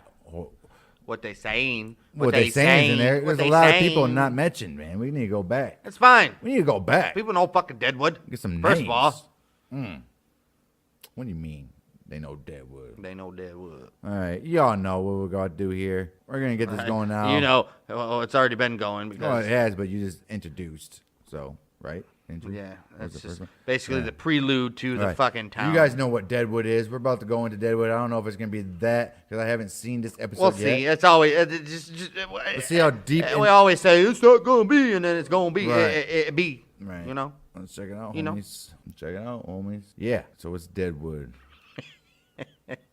Long before the arrival of the white man, the land was home to the Cheyenne, the Kiowa, the Pawnee, Crow, and the Sioux, or the Dakota Indians, as some people would call the Sioux as. The Sioux dominated a tract of land large enough to support the buffalo herds on which they subsisted. So they're like, dude, it was like vast majority. It's probably a whole state, Could you imagine? half a state. Could you imagine back then, literally going on fucking like the open country in the Right. plains over there and Right. fucking just literally all you see hundreds of buffalo Yeah, roaming? crazy. You don't Crazy. See, you ain't gonna see that now. No, the Lakota never welcomed the white man to their hunting grounds. Of course not. Why and would as, And as immigration increased, there was a marked decline in American Indian-white relations. It was basically the same thing was happening anywhere. You're not allowed, and you're trying to take over. Like, well, no. they? Tensions will rise. Right. The army established outposts nearby, so they're like, all right, let's just surround these motherfuckers, and then we'll come up with something. But they seldom entered the Black Hills, right? So like, we're gonna surround these motherfuckers. We're not gonna go in there. We're just gonna surround and wait to see. Basically, what they're doing is they're fucking about to attack these poor Native Americans. Trouble escalated when bands of Lakota began to raid nearby settlements. They're like, we ain't stupid. You think we're savages. Savages. We're not barely even human, right? We're not barely human. We are more than human. We are human. Not more. Now they're saying We're just aliens. human as Yeah, you. now they're saying they're aliens. We're more than human. You're like, wait a minute. It's worse. Is it worse though? A lot of Native American fucking imagery has alien stuff in it, so Right. I'm just saying. Right. Well, the army established outposts nearby, but they seldom entered Black Hills. Trouble escalated when bands of Lakota began to raid the nearby settlements, then retreat into the Black Hills. So these motherfuckers are like, we know you're here, so let's just do like short fucking, just it was probably most likely in the middle of the night or very early mornings. I guarantee you this is when they happen. And they're like, bam, we go back, right? Little air raids here. Spend like what 20 Indians and just come in and fucking fuck up a little fucking campground or something. I don't think there were air raids. I mean, they definitely were coming from the air. air raids with fucking arrows or They something, never- maybe. no, that- Arrow that could've raids. worked, too. I mean, I think they came in like in the very early mornings or very late. I mean, they're just like the popos. Yeah, it's when, fucking- when, yeah. when the popos got a drug bust, what's it going to be? Like 4 o'clock in the morning, They probably. come in, so. just fuck shit up and leave without nobody knowing what happened. They're like, what the fuck just happened? Well, I don't know. We just lost fucking 60 guys. These motherfuckers came and went. All I heard was, woo, woo, woo. It sounded like everybody was yawning at once. I don't know. I ignored it and went back to bed. I thought the horses got out. There were so many. All right. Shut I thought up! the captain was snoring again. In the early 1860s, groups of explorers, miners, and homesteaders began to push into the area, which further angered the Lakota. Subsequently, a series of treaties were made with the Sioux, Right. including the Great Sioux Reservation, Right. which included all lands from the Missouri River west to the Bighorn Mountains of western Wyoming. That's a lot. That's a lot of area. Right. So they had a fucking Right. treaty in place. Like, look, guys, No, did they though? it was signed. That's Yes, what they say. so they did. So they had a treaty in place. This is your guys' land. We're not going to fucking Right. infringe on you. So. Right, like you can have this. There's nothing here. It just looks like fucking. It's wide open plains, and winters are cold. And it's then, windy. But when you- however, What was that word? however, Say it again. however, Always a however, folks. However. If you've listened to Outlaws and Gunslingers these past few weeks, Always you already know there's however. always a or however, but or a but, or a well. in this case, yeah, well, however, by 1870, stories of gold in the Black Hills began to circulate, and the treaties were broken Gold was as people flooded into there. gold was oil back in Yeah, the day. the United States was like, well, that's We're where gonna the well have comes in. That's where the well comes in. well, I thought we had a treaty. well, about that treaty, you know. We didn't know there was. That was before we knew there was gold, and it was actually profitable. So you guys are slaughtered. Die. Oh, sorry. In 1875, a miner named John B. Pearson found gold in a narrow canyon in the northern Black Hills. So he was like, all right, dude. You don't have to explain. He's like, it. dude, We know what I'm gonna happened. check you We out. know what happened. Where'd you find us that, dude? It's pretty narrow. it's, Well, what about them hills? What about what's those hills They're looking like? pretty narrow. Man, they're black. they're black. Like, damn, are you fucking serious? Like, yeah, man. Wow, where they at? They're It's north. They're north. in the black hills Those black north hills. in a narrow canyon. I mean, right. Well, the canyon became known as Deadwood Gulch. Now, where was this canyon by? The little town called Deadwood. No, Yeah. Dead wasn't established. Well, it is now. No. Well, because of many. Okay. Let me. Continue. Hey. Let me- Hey, that's Happens our all new the time. T-shirt, guys. It's coming fucking soon. Finish Just the keep sentence. reading. Just keep reading. That's a new fucking T-shirt. Right. Just keep Well, reading. this canyon be known as the Deadwood Gulch because of the many dead trees that line the canyon walls. Not There we anything to go. do with There we the go. horse on No. fucking Main Street. Nope. According to Colonel Richard I. Dodge, I Dodge. Richard I. Dodge, Rick I. Dodge, Dick I Dodge. Dick a Dodge, Dick a Dodge. Mr. Dick a Dodge, Mr. Dick a Dodge. Mr. Dick a Dodge. Yes, sir. Hi, I'm Colonel Dick Dodge. Colonel Dick a Dodge. Just call me Colonel Dick. Dick Dodge. Just call me Colonel. My name is Dodge. Dick Dodge. Ditch I Dodge. I Dodge. Dodge. Dick I Dodge. Yeah, there you go. Dick. Well, hey man. Well, what do you have Hey, to man. bring? Well, Dick I Dodge. What are your special abilities? Dick I Dodge. Like you're in. You're in. Homosexuality is an abomination. And that's like the only thing you ever say was your name. And people love it because, like, this dude's dodging dicks. He should serve America. He should lead us to the promised land. He dodges dicks. Mister- Like, no one ever done in his life. Mr. President. He's never been hit by a dick in his life. Mr. President, what are you going to do with all these Indians running rampant? dick I dodge. They're like, damn, well, they're gonna have a lot of dicks, so He's gonna have to guess what, dodge them. We're gonna dodge these fuckers. He's gonna have to dodge them. Well, damn, he's so good. That's the His fucking battle strategy is fucking top tier George Washington level shit. Right, National Enquirer, dodging dicks in America. Meet the Dick Dodger. How this local farmer is dodging dicks. Join us for our all new reality show on VH1, Dodging Dicks. Oh man. We're talking to 15-year veteran over here. He's been dodging dicks for 15. You know what? You're right. I've been dodging dicks for 15 years. I'm telling you what. I'm gonna keep on. Ain't no dick I ever not dodged. Right.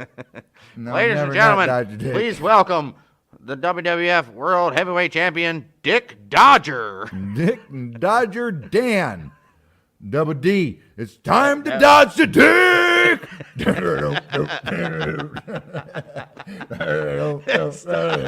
It's time to dodge the dick. It's all about the dicks and how you dodge them. Gotta how to dodge them and down them dicks. Hey guys, I'm sorry. Like I've said this before. If you're here just for a straight up history lesson, this ain't the show. Nobody knows what that is. This ain't the show. Right. Well, I would hope somebody knows what it is. If they're watching our Monday Night Watch-alongs, they would know that. They would be at least a little bit of fan of wrestling to know that. But fucking yeah, man, this is what we do, guys. Take it or leave it. Take it. Take it or leave it. Take it or leave it. Well, according to Colonel Richard I. Dodge, there were an estimated 800 white men mining the hills at this very time. So in 1875, right. 800 white men were in Right. the hills mining. With a bunch of engines running A around. bunch of engines fucking probably decapitating these Right. motherfuckers when they stood. Right. The town of Deadwood was established in 1876 and was soon swarming with thousands of prospectors searching for an Thousands. easy way to get rich. Right. At first, the settlement was made up of tents and shanties, Like any other sediment. like every other settlement we've done thus far. But as the population grew, these were replaced with brick and wooden structures and false front businesses. As well as the same. Well, fortune struck Fred and Moses Manuel, who Yep. claimed the Homestake mine, which proved to be the most profitable in the area. Through 1901, the Homestake produced $100 million in gold Right. and continued to operate for the next century until it eventually closed in 2001. I mean, that's pretty damn fuck. If you're fucking collecting, that First was of all- that was the fucking major First of all, strike. up until 1901, it had produced 100 million, so which is equivalent to probably like six Dude. to 700 million back in those days. and they lasted Now- until 2001, so there's probably still gold there. There's Oh, like we oh, can't I'm go sure any there further. is. We No, went. I mean, yeah, I'm sure they fucking went as deep as they could. But there's still more. It's like this shit keeps on going, but we can't do it. It's gonna cost us more to get it I wonder out. how many gold lines are actually still in operation Oh, I'm in sure America. they're everywhere, dude. I'm not talking about like stream. No, I'm Oh, saying I'm no. gonna pan for gold. You can go No. fucking anywhere and pan for gold, but fucking like an actual legit gold mine where you're drilling into the fucking. I like, bet you most of it is panning. It's just set up. Yeah, but you ain't finding. No, you're gonna. You might find a little bit of fucking shit in your pan, but you ain't finding. No, you might they're find not flakes. panning. They're not panning. They're running a major system, dude, and it fucking pulls it out like fucking. It's like a filter. They pull it out like every fucking however, and it's like fucking pounds and pounds of fucking gold. A big system, where it just collects everything from like waterways, dude. Yes, instead of mining for that shit, dude, they're picking that shit up through fucking sediments and fucking shit like that. I guarantee it. You'd You're have gonna to. fucking You'd get have it. to have a way to scrape the bed of the river or something. They have a fucking system when it comes through before the river. Gold just don't fucking. From the mountains and shit, they set up they make their own river basically, Dude, there is literally. and obviously they mine for it too, but most of it is water. Holy fuck! There's so much. Right. Still. Right. Fort Knox itself produced 401,553 troy ounces of gold in 2015. The Pogo mine, 283,000 ounces. Kensington Wow. mine, 200. There's so fucking much. It's ridiculous. Gold still being mined like fucking crazy It right now. never stopped. Wow. Never stopped. There's so much of it that you can only do so, but it's so valuable. That's just so great about it. The largest gold But mine. think about it. We've The been largest gold mine in North America right now is called the Think about Gold it. Strike mine in Think about it. north central Nevada. iron ore, all over. We're just fucking shit up, I mean, it's everywhere, yeah. dicking it out. So what's the same, right? If we can iron steel, dude, or we're just fucking. Steel is you can't mine steel. Steel is man-made. It's made of ore and fucking something else. Forget what it is. Iron and ore. Or is iron and ore the same thing? Steel is made from iron and fucking by itself, but heated quickly, or fucking melted down. Yeah, melted down and then fucking cooled rapidly. I think that's how you make steel, right? Carbon steel composed of iron and carbon. Right. Accounts for 90% of steel production. Right. So it's iron and heat. Low alloy steel is alloyed with other elements, usually molybdenum, manganese, coronium, or nickel. So yeah, iron and carbon. Basically. Who would have thought to heat up a piece of metal so fucking hot and melt? Maybe it'll get stronger and we can build buildings. But you don't. Do you know what carbon is? It's like dirt. Well, carbon's like The shit that burns off of shit. That's carbon. Yeah, it's and like they a just soot. combined fucking Yeah. melted iron and make it- carbon it's together. like a cement. Yeah, and like a fucking cement, it but hardens with it steel. like a Yeah. motherfucker, dude. Oh, hardens like a steel. Unbendable steel or unbreakable steel breaks or some shit. How's the song goes? But steel beams got melted by fucking jet fumes or flames. Oh. The flames would have been there for a long time. Moving on. Yeah. Right. Well, although Manuals had been lucky, like we were some lucky motherfuckers. Oh, we're the lucky manuals. Right. There were hundreds of others that were not so fortunate. Like we're lucky, but not those hundreds of others. They were not so fortunate. They're not so fortunate as us, brother manual. Right. The most of the early settlers of Deadwood were gold miners. The lawless region naturally attracted a crowd of rough and shady characters. I think we've heard that before. Right. Like many towns of the American West, these particular individuals made their early days of Deadwood rough and wild. Quit talking like that. All right. A mostly male population eagerly patronized. Don't you patronize me. Wait, yeah, it's my saloon. You can Right, patronize you can me. do what you want. Easily patronized many Not of the easily. saloons. Well, they probably easily did too, but they eagerly as well. They were eagerly did. easily patronizing many of the saloons. Gambling establishments.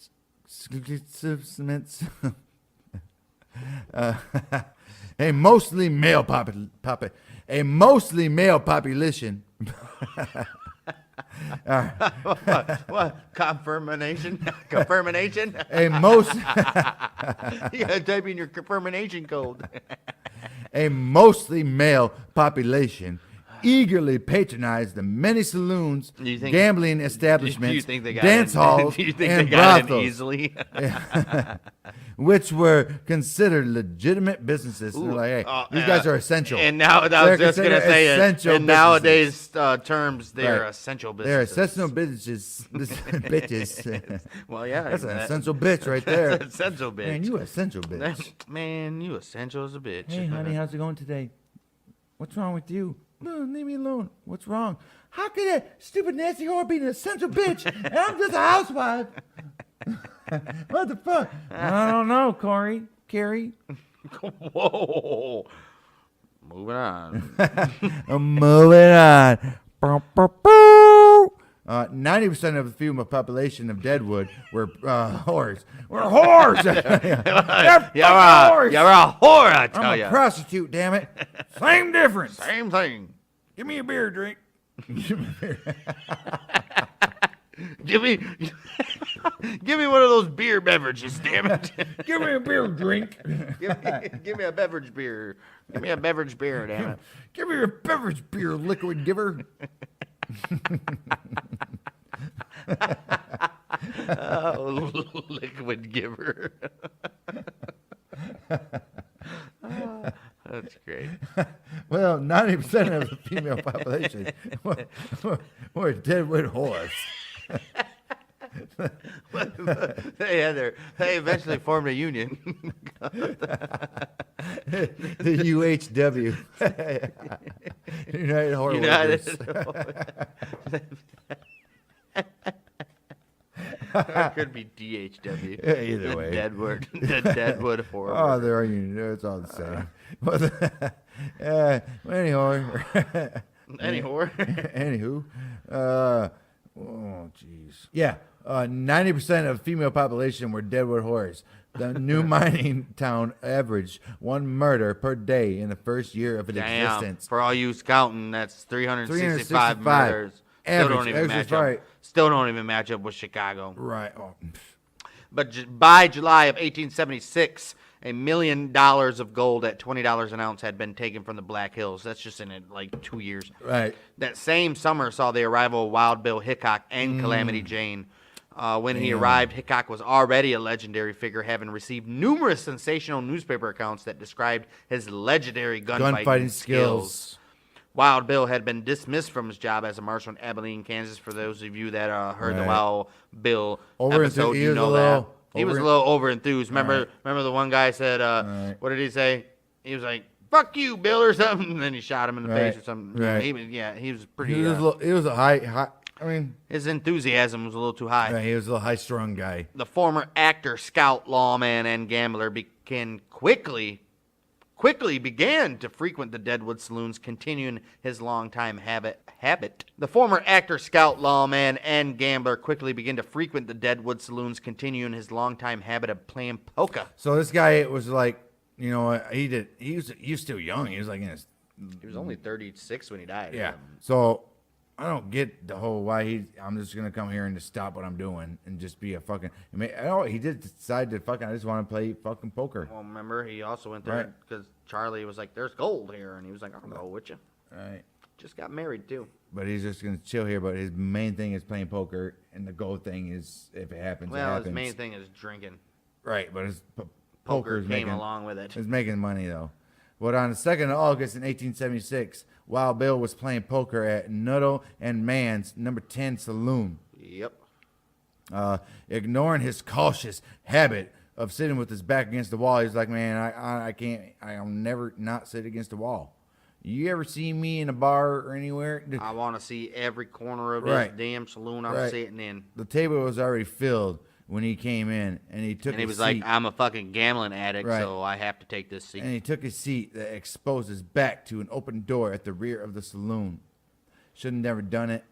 Happens only once. If you guys want to hear the full version and the more detailed Right. version, listen to the very first episode of Outlaws and Gunslingers, all Yes. about Wild Bill. Yes.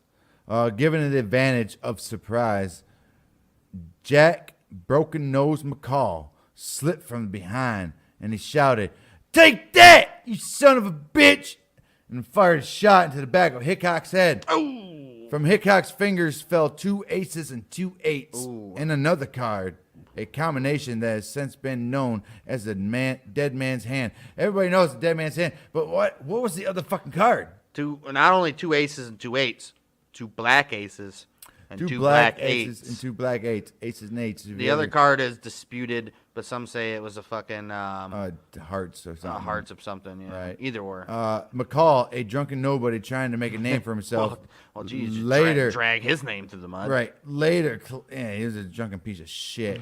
He later claimed that he was seeking revenge for the slaying of his brother in Abilene, Kansas, from Hickok, which Hickok Which if previously you came, listen to which Hickok previously came from. which if you listen to our And you would know. episode on Wild Bill, you would see that the reasons behind that, and it was probably false that people trying to get back at Wild Bill. Right. But go listen to that. We're not getting into that. Calamity Jane was renowned for her excellent marksmanship, Right. preference for men's clothing, and her body behavior. She was the nowadays. She was a a tomboy. nowadays Madonna. Nowadays, not Madonna. Whoa. Whoa! Whoa! Whoa! She was a tomboy. Right. She was a modern day. I'm trying to think of a TV figure manly or something chick. that was like a tomboy. It was just a manly. It was fucking. A Darlene Connor. The chick from Darlene Connor. Yeah, the chick from fucking Little Giants, Okay. Icebox. Icebox, Icebox from Little Giants. Okay, I get that. Calamity Icebox. Right, right. Well, Jane was said to have been an Army scout, a bullwhacker, a nurse, a cook, a prostitute, a prospector, a gambler, a heavy drinker, and one of the most foul-mouthed people in the West. She was not a woman.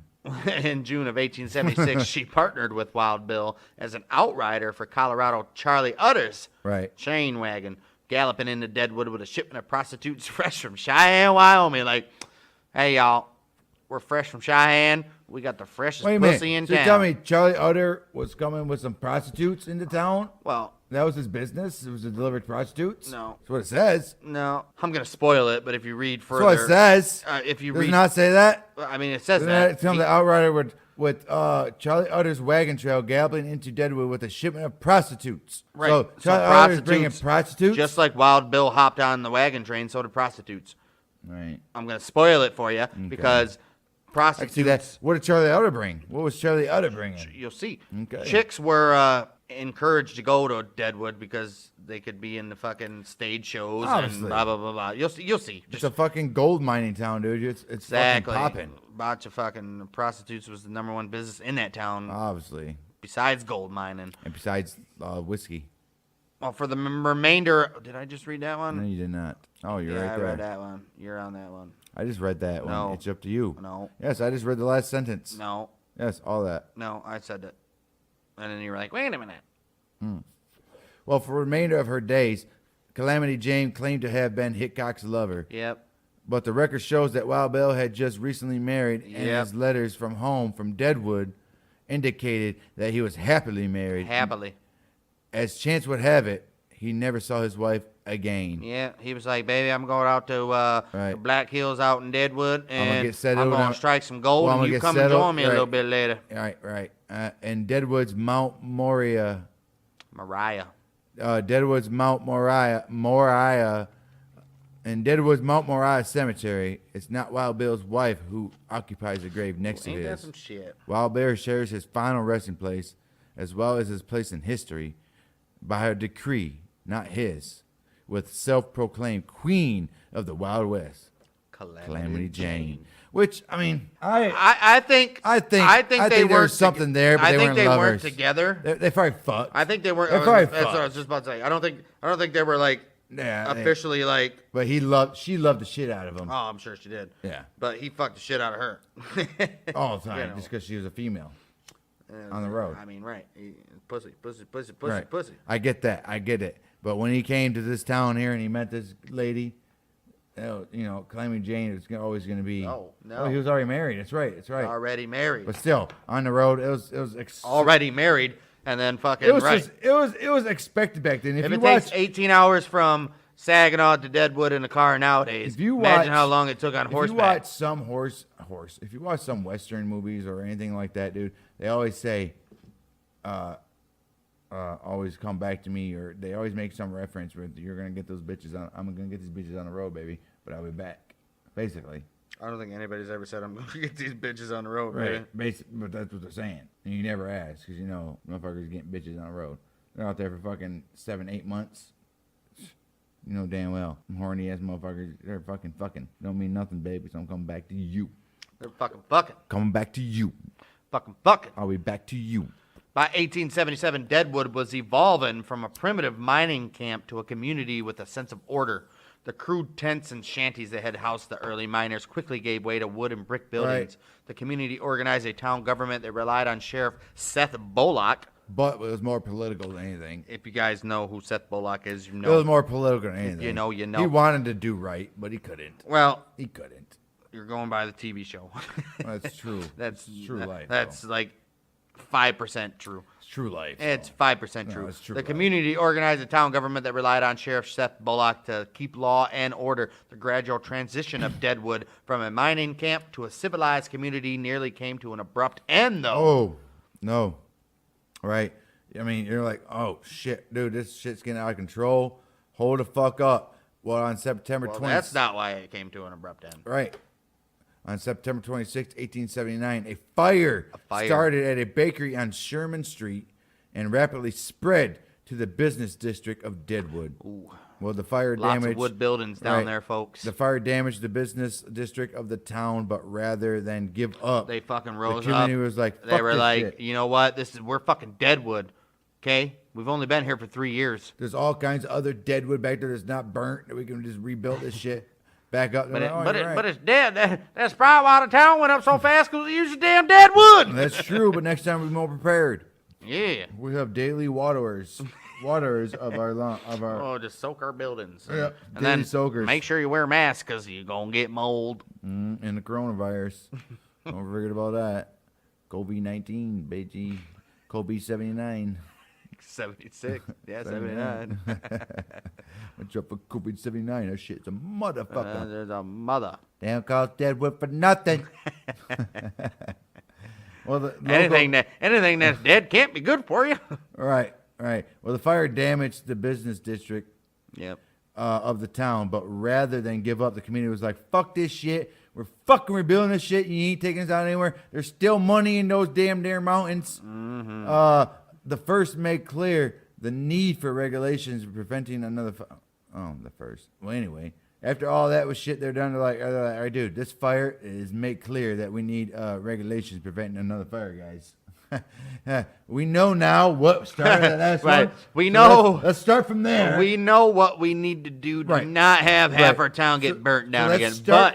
let's start from there. But do they? Right. Do they know? Right. We'll see in a little bit. They're like, well, let's start from there and go from there. The local government enacted laws that would permit only certain building materials for There you building go, like construction. fireproof material, Right. fire retardant. Right. After the fire, Deadwood rebuilt itself to a brink in stone rather than in a lumber. So they're like, Don't try to just fucking no. that was like, you know what? Building this shit in like wood and stuff wasn't. It was First of cool, all, no, but- you have to reread that whole sentence. Oh, okay. You said brink. After the fire, Deadwood would rebuild itself in brink and stone rather than into lumber. What is brink? Oh, brink. You know What the fuck is brink? I don't know if you were saying brink. All right. After the fire, though, Deadwood would rebuild itself in brick and stone rather than in the lumber. I mean, it seemed all right, right? They're like brick and stone I mean, what I'm make saying, break my lumber bones, was like, but lumber will forever destroy our town. right, it was like, did you see what happened? Dude, that fucking shit just burn everything up. Yeah, brick and stone. Burn it up. Brick and stone won't burn. Brick and stone to build your home. Brick and stone to build your home. I We imagine. don't want fucking lumber. We don't want lumber. Brick and stone. To settlers coming to South Dakota in the 1880s, the atmosphere was electric with prosperity and promise. New lands opened up to homesteaders. Gold was harvested from the Black Hills. Riverboats ran the rivers, and railroad tracks Ain't were that laid funny to though? new town Ain't that funny sites. though? If these motherfuckers they want brick and stone and they start building brick and stones, look at now. Every single fucking house that's built is out of wood. Same thing. How come all of our houses ain't built out of fucking brick and stone? With 100, Why ain't all of our houses built out of brick and with stone? 100%, Why ain't all of with our houses 100% more fire retardant materials not than them they brick and ever stone? had. Not them brick and stone. Just brick and stone isn't You can't fire that. fast fucking fire producing it. like But it's also you cold. can't. Well, that as long as you got a brick foundation, you're good. You rebuild. Right. The brick is part of the foundation. Exactly. By 1889, the population of South Dakota was large enough to warrant statehood, and on November 2nd, 1889, the Dakota Territory became the states of North and South Dakota. Yep. Okay. All right. Well, in 1891, the railroad connected the town to the outside world. They're like, hey, guys, guess what? But hey, you know this town you've been here in Deadwood? It ain't we- outside the world no They're like- more. For the past like 4 months, people they were like, we've been hearing noises. But as far as we're allowed to All- go, we can't see anything. All we can hear is tink, And then tink. And then one day they're Poor- like, poor boss, that noise I've been telling you about for the last 2.5 years, I finally see something. Shit's coming this way. It's weird. And they're like, poor little tink tink. Poor little Tink Tank. And then when they got there, they welcomed them with open arms. Welcome. Tink Welcome, tink. Tink Tank. Tink tink. Welcome, Tink Tank. So like, I got to keep on going to other Tink Tank places. Isn't that? Being a fucking railroad fucking installer, dude. Just fucking. Just you lay a fucking. You You're just starting keep laying. towns. You're like the starter of a town, basically. You should be named as founder of towns. You put a fucking railroad through that, and their town fucking instantly went up. You should be a founder of that town. Well, Say, not instantly. you built the railroad. It's gonna be instantly because trains coming through. Done. Even if it's a little tiny town with like fucking say 40 people, you put a railroad in that bitch. You put that railroad. But is in. there going to be a stop? Yeah, every fucking little town, at least 50 people will say, right? There's a fucking. I don't think so. You're not going to have a stop for a town of 50 people. I would say. Nah. Yeah. You might be living near the railroad, but if you ain't got a water source. Maybe not 50 people. If you're not. I would say like 200 people. Say 200. If you don't have a water source or anything like Right. that, and it I'd just say- happens to go by a railroad, like who's say gonna 200 go there anyways? I'd say 200 people is a good little town on the way to stop for a train back then. 200 people, that's a lot. They're going to want supplies. You're going to make some money. That's 200 people making money. A train's coming with supplies. They're going to stop there. I mean, it's not like a train could stop every 10 miles, though. Why not? 'Cause that would defeat the purpose of being efficient, like trains are. It wouldn't. It Because was- it still get 10 miles faster than the fucking... 10 miles would be horse. 10 minutes. They're going to be literally stopping every 10 minutes. That's Yeah, the dumbest it'll be thing I've faster ever. than a horse. No. Be faster than a horse. Hell no. Stop the train, unload all their fucking shit or all their people, and Right. then choo, choo, choo, choo, Take another... choo, Take another probably... choo, choo, choo, choo, choo, choo, choo, choo, choo, choo, choo, choo, choo, choo, choo, choo, choo, choo, choo, choo. Doom, doom, then you're good. And then you got to do that again. And by the time you go to the choo, choo, choo, choo, choo, you're like choo, choo, choo, choo, fucking slowing it down. No, that'd be dumb. No, you'd be Dumb. fucking flying for a Dumb. good... Not like, every town's gonna have a fucking stop. Whether you're on you can build a town on a fucking railroad track, but unless you got like 5,000 people or something, you're not gonna have a fucking train stop. It'd be dumb. Well, not like 200 people, no, because there's a lot of little towns with 200 people. I'm saying like, yeah, like your town with like maybe 2,000-3,000. You're not on the water, basically. You're not getting a fucking. If you're not on the stop. water, if you're not on the main Or- route, exactly. main route, yeah, sure. But usually those main routes are going to deliver out to other routes, so you're good. You'd still have to. But If you're going into town at a small town, you'd have to stop 10, 20 miles away to take a horse to your town because your train ain't stopping there. the train is stopping there. Oh, I'll say it trains every. I'll say a fucking good solid town back in the day was about good every 50 miles. Every 50 miles. That's about a day and a half ride. What's the next town? About a day and a half ride. He's about a day and a half ride away. yeah, 50 miles, not Well, every 50 miles. fucking 10 miles, like I said. Well, every 10 miles is kind of funky. But you're not going to have little big sediments like that. It wasn't like that until later on. Horses back in these days, you're getting sediments every 50 to 100 miles, I would say. I'd say every 50. I'd say every 20. I'd say every 20 miles, probably.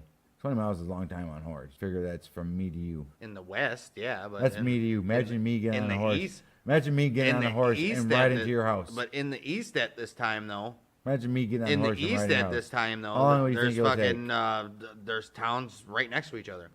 How long do you think it to get? I think it'll take me about 5 hours to get to your house on a horse. Probably not even that. Probably about 3 hours. Probably about 3 hours. Not even that. It takes 45 minutes in the car. I think I'll get to your house in about an hour and a half, 2 hours. A on bike horse. ride would be about an hour and a half. So think of a bike ride. Right. Yeah. So yeah. Yeah. So it's nothing. Nothing.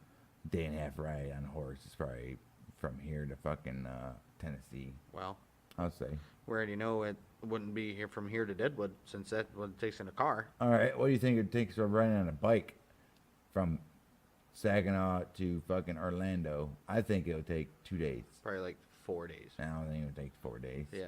But either or, now that fucking dang sidetracked us once again, in 1891, the railroad connected the town to the outside world. The Fremont, Elkhorn, and Missouri Valley Railroad helped bring the community together as a civic entity. The railroad also brought people to the area from various ethnic groups, among whom were numerous Chinese immigrants who helped to build the railroad. And if you guys actually did see the series Deadwood on HBO, you would realize that there was a Chinatown in Deadwood, and Mr. Al Swearingen, at least in the television series, maybe not confirmed in real life, but when people got out of hand, guess where they went? They went to the piggies. They got eaten by the piggies. Could you guys imagine being fucking... I mean, I guess you're already dead, though, right? So what the fuck does it matter at that point? At that point, what does it matter? Somebody can put you through a fucking meat grinder or a fucking wood chipper. What does it matter at that point, right? Now you're piggy food. They're going to shit you out. Bones. Little tiny bone fragments. Shitting out of their asshole. Pig food. Pig food. Could you imagine Could you imagine your body being fucking shit out by a pig? But like I was saying, like, does it matter though? After you're dead? After you're dead, does it really matter what fucking happens to your body anyways? No, because you at don't this fucking point? know anyway. Let that fucking pig eat you. Yeah. I guess. The Chinese. As long as you ain't alive while that pig's eating you. Well, right. That's what I'm saying. That suck. But usually, if you're you dead. watch the series, usually you're dead, and they just throw you in the old pig fucking trotter, and they fucking. if get you good. watch this Deadwood series, you would know that fucking. I don't think in the series anybody got ate alive, did they? No, they were dead. Yeah, so- But the pig eats bones and all that shit. Yeah, but I mean, doesn't mean that they don't digest them fully. Right. And how do you get rid of that evidence? Unless somebody's digging through pig shit, I think you'd be all They right. made it seem like makes it seem like once you feed them to the pigs, there's like nothing left. When they poop, it's gonna be like a little stream in the dirt. Maybe stomach acid of the They pig break it actually out? dissolves the fucking bones. Everything fucking Maybe. out, right. Well, we have to look into that. What can a pig handle? Pigs eat anything, dude. They're fucking pigs. That's why they're Anything. fucking called pigs. That's why they call it. That's right? why they they're can, called. They can that- digest anything. They that- just eat. They that's- just eat shit whole. That's why they're called hogs. Hogs. The Hogs. hogs. Hogs. Fucking hogs. The fucking hog. What are you doing, you fucking hog? I'm a hog. You're a hog. No, I'm a hog. Hog. I'm a hog. Oh no. Oh no. My bread is soggy. It's soggy. It's It's soggy. soggy. It's soggy. Soggy. Is it soggy or it's soggy? it's a soggy hoagie. Is it soggy My or hoagie soggy? is soggy. Is it soggy? It's Is it soggy? soggy? Soggy. Soggy. Soggy. Soggy. Sog. Sa. Just like foggy. Foggy. Foggy. It's foggy. It's foggy. Look at all that fog. Look at all that fog. It's Yeah. so foggy. Hey, you fucking fog. It's fucking foggy. It's so soggy and foggy. You fog. Oh, the fog is making me so. It's so foggy. It's making me soggy. Soggy. Doggy. Soggy. Hey, don't pet my dog. Don't pet my dog. What are you doing petting my dog when there's so much fog? Hey, you want to play Pogs and the dog? You want to play Pogs and the hogs? Wait, you want to play Pog? You want to play with my Pog and the fog? You pet my dog. You can pet my dog. My dog. Hey. You want to pet my dog? My hog lives in the bog. You're going to see my hog?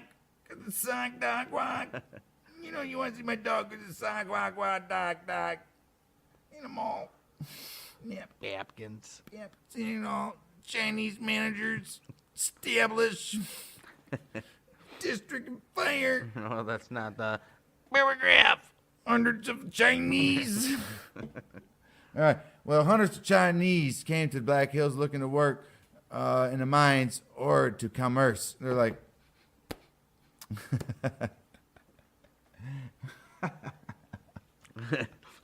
I think you thinking of commerce as converse. commerce. That's what it No, says. they didn't come to converse. That's what I said commerce. Commerce. Commerce.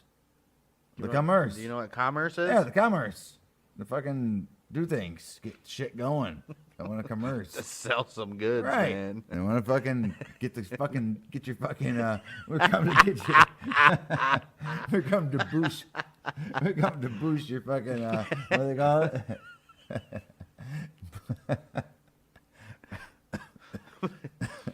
Boost your fucking Economy. yeah, boost your economy boosters, man.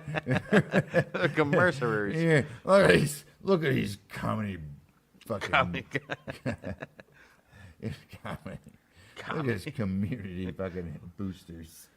Come on, you guys. Look No. at these commerce I'm a abusers. commercer, not a community booster. Commercer. Basically, what they were little seeds that the government sent out to places. Or just people. After a while, I think so. After a certain city or something got to, or a certain little town got to a certain fucking amount of publication, right? Let's say 2,000 people. I believe that the fucking government sent out, or somebody sent out people that were commercers. Commercers. Commercial. These are guys. We hired these bunch of commercers. These are these.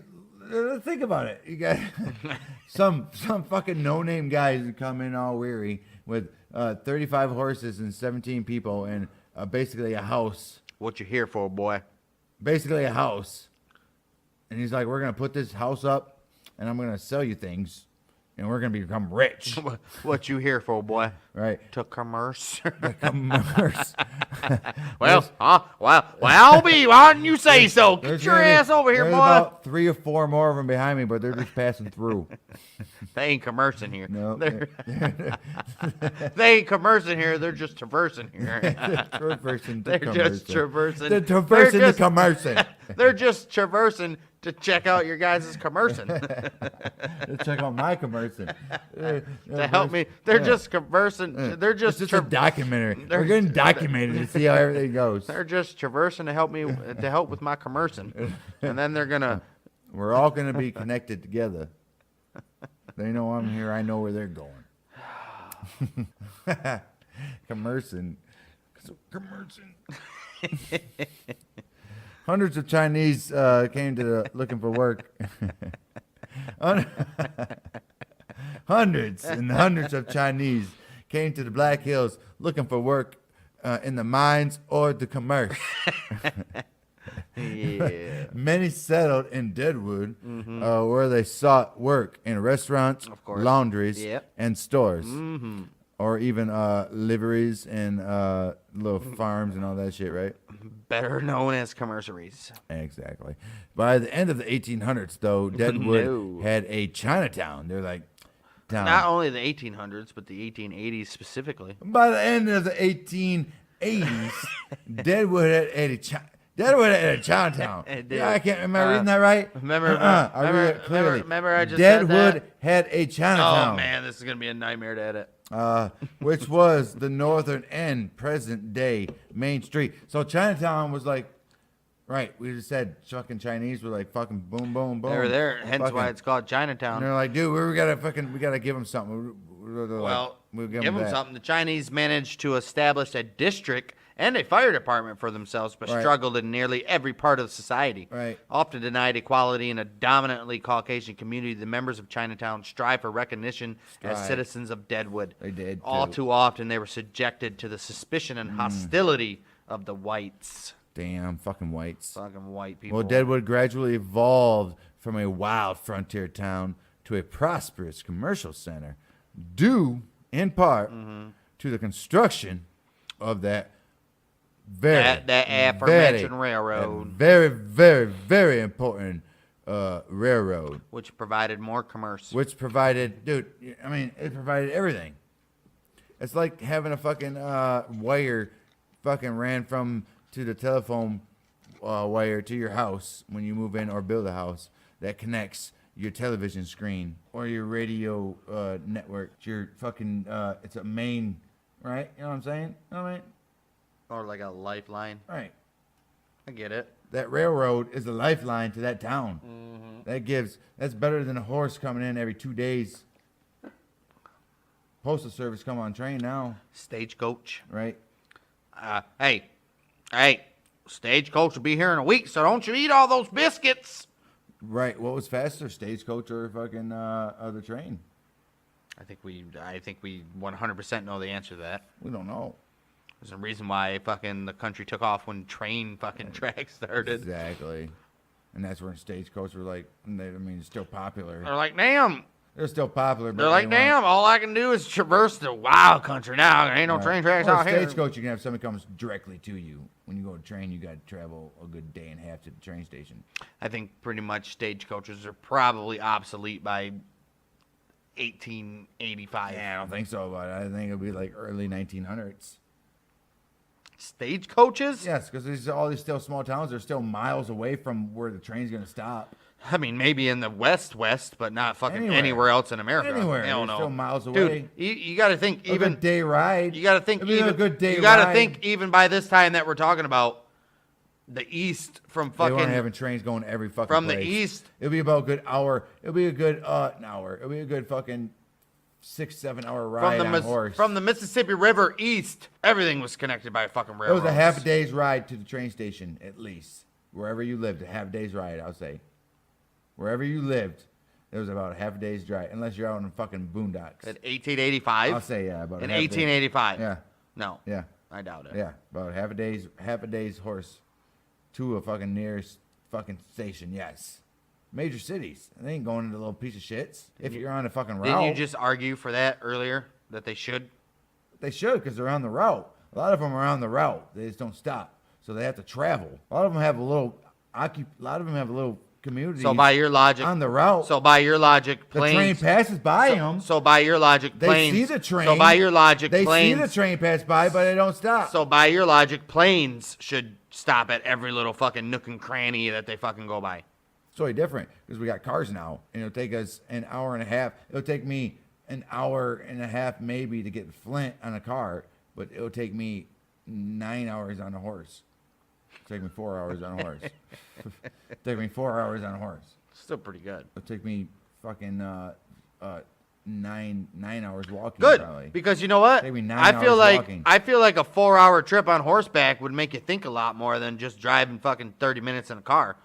Maybe that's why people back then weren't so quick to judge to fucking and jump to conclusions because they had that fucking space to think while they're traveling. And now people are just zoom, zoom, zoom in and out here, there. It takes fucking 2 seconds to get to here, 2 seconds to do that. And now people don't fucking have it in their mind to actually have a moment and a fucking thought in their head to themselves to think things through and think about things a little bit more. You can wake up and have breakfast in Boston.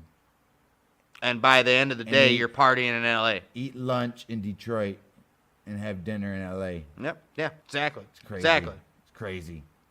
Exactly. And do it over again. And the next day, go back to fucking New York. 2 days. Breakfast in L.A. Yep. Lunch in Detroit or Chicago. If you want to switch it up, stop in Chicago, get some lunch, and go back to New York. What are you, Donald Trump? And avoid China. Get some lunch. And avoid China. Avoid Chinatown. I mean, we're doing very good. Best testing in the world. The leadership that we have now is they're pretending to lead. That rain is coming down, son. We need to get this. Pretending to We need to get this done. What are we doing still? And we're still doing this? Although the community primarily focused on its gold mining industry, Deadwood became the place where people traveled in the Black Hills to conduct their business. They're like, I mean, it was like, dude. every time. It doesn't matter. Every sentence. Every sentence that you read, after every sentence, you're like, they're like. This is like the biggest town. People are gonna stop and fucking chill. Shit's gonna get through here, right? You know what I mean? Things are going on. Things are happening. You can pass through and have good times, or you can stay here. Things are going. It's a major fucking. It's like a rest stop as you're driving to, like, if you're driving from here to Florida. They got rest stops, right, in each state. It's basically what Deadwood was. Well, a rest not stop. in each state. If you're driving anywhere, lot they of have rest rest stops every Every fucking how many like hours? 10 miles or something. Right. So I mean, Well, yeah. Deadwood moved forward into the 20th century, but the image of the Wild West town has always lingered due to past events and the individuals responsible for making the town into a legend. Right. As Deadwood moved forward, the gambling and prostitution establishments were still considered essential businesses. Oh. However, the new century brought new beliefs and ideas, and the gambling and prostitution came under attack And when 1919? from the reformers from the 20th century, 1900s. They came under attack from reformers who believed that the two were partly responsible for causing social problems such as drunkenness and poverty. I would say so, right? These reformers also supported the temperance movement that was sweeping the country, meaning people shouldn't be drinking alcohol or smoking cigarettes. Well, it was more like let's control it. That's the temperance movement. Right. Well, in 1919, the United States government had passed the Prohibition Act, banning the sale and distribution of alcohol. Didn't say you can't make it though. Right. Well, sale and distribution. Yeah. Sale and distribution. You make it for private consumption.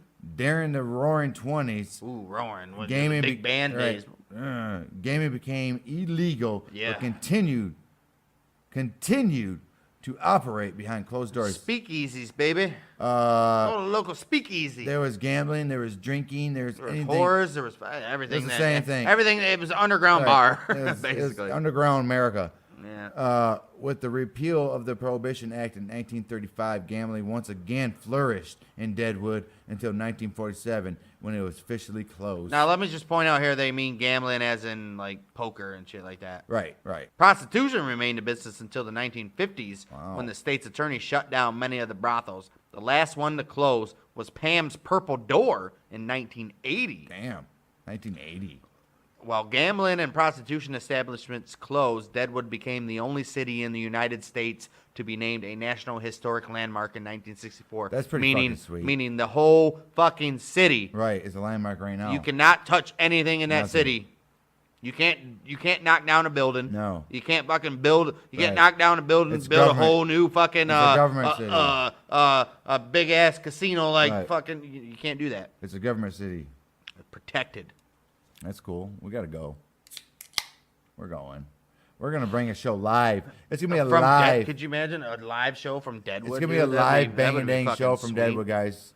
We're In gonna have like a little ride In along. the like a little ride along if thing. if Dang hurries up in the fucking we'll do it from the Bollock Hotel, which we'll have more on that Yeah. after this story is over, because the Bollock Hotel is actually pretty famous ghost site. Actually, so yeah, I think that's our trip for this summer, guys. We should do it. we'll see. It'll cost about $3,000, maybe. Probably more. About $3,000 Yeah, we can get away with 1,000.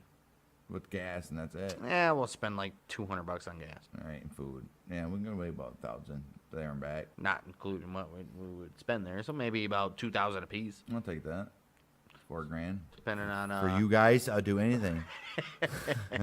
all 9 of our listeners. I love All you guys. 9 of our listeners. I love you guys. We'll fucking put our life savings in and go on a stupid trip to Deadwood.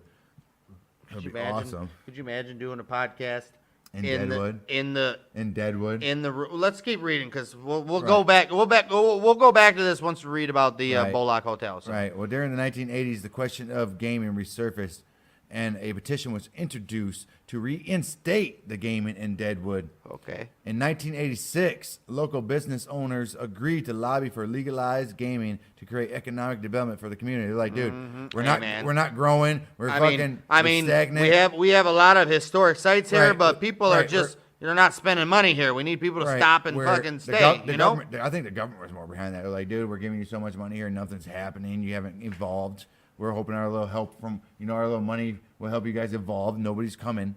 So Well, it's a common theme for fucking Wild West cities Right. to become gambling. right.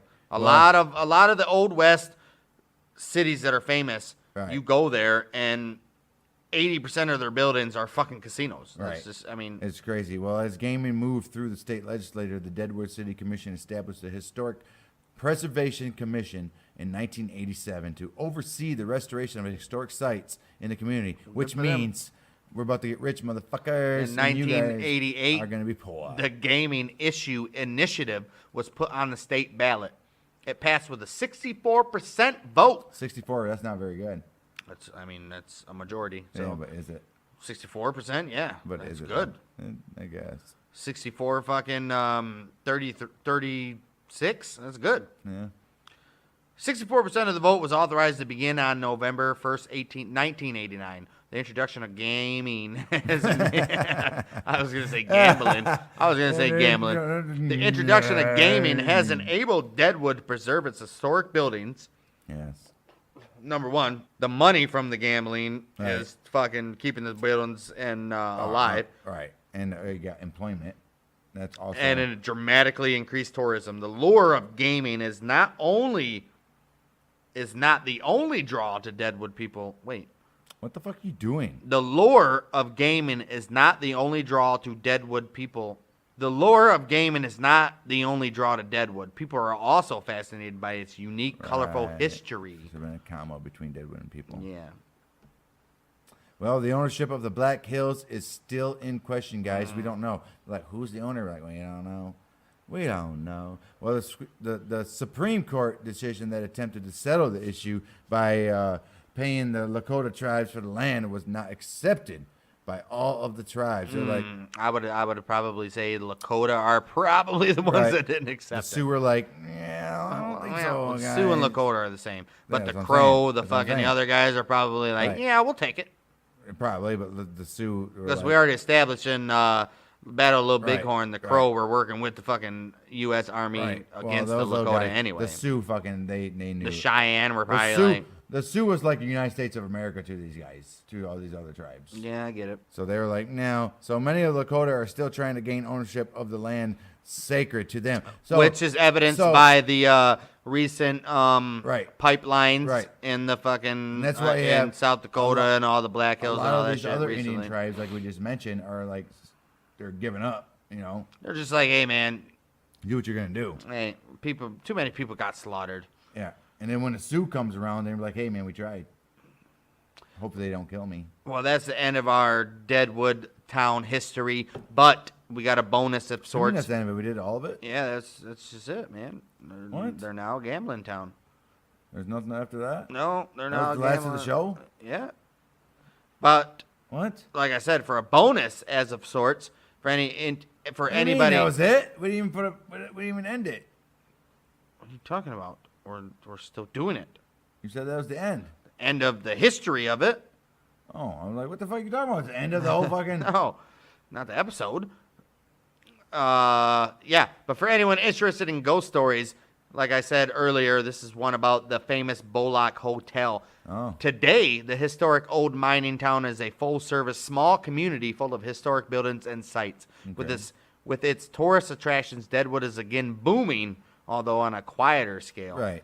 Nearby Lead, I think it's Lead or Lead, is home to the fabulous Homestake Mine, which we discussed earlier, America's largest underground gold mine. It is still active and still dominates the economy of Lead or Lead, whatever it is. Oh shit. Well, after the hardware store was burned down in 1879, Bolick, along with his partner Soul Star, Hey, there's still look at Soul Star finally gets a mention of in this bitch. then decided to build Deadwood's finest hotel over the original store and the warehouse. Yep. Hauling So they're in- like, yeah, you know what? let's do. This is the second time fire swept through this fucking city. Let's build a fucking marvelous hotel. So Get these guys people are like coming here. fucking bam. So he was actually in fucking competition with fucking Swange, and Yeah, I think Swearengin left in like 1899 or something. yeah, he was still there. A fire destroyed Swearinger's But he came hotel back. But three they came times. back. 3 times. Yeah. The first 2 times he rebuilt, and then in like 1899 it destroyed it again. He left town, and that's when he fucking got killed in the middle of the street. Should never have left town. Idiot. Should never have left town. Well, anyway, Bullock and Starr decided to build the finest hotel in Deadwood over the original store in the warehouse, hauling in a native pink and white sandstone from Andrews Quarry in Boulder Canyon. The work of the building, the Italianate style hotel, began. So it was like a fucking beautiful fucking construction.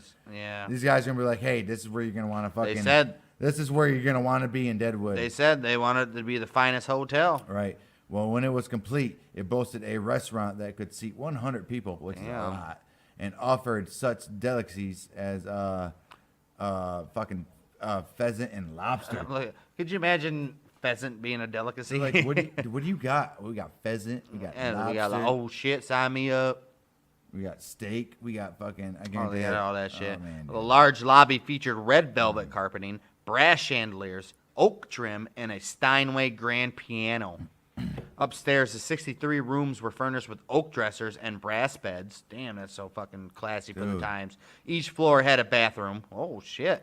And a library and parlor. Oh man. And a library and parlor were located off the balcony. Oh, okay. In no time On at each all. floor? No, just Oh, okay. or just off the balcony. Well, maybe. I hope not. Maybe you could get to the balcony and get down there, either or. In no time at all, the hotel was the most sought-after luxury hotel of its time. In 1900, a small building that adjoined the hotel on the south was obtained by Bolak, which served as a gentleman's bar. Oh, no So he made his shit. own fucking bar that came off of it. And then own brothel. Wow, I don't know about that. Gentleman's bar. What do you think that is?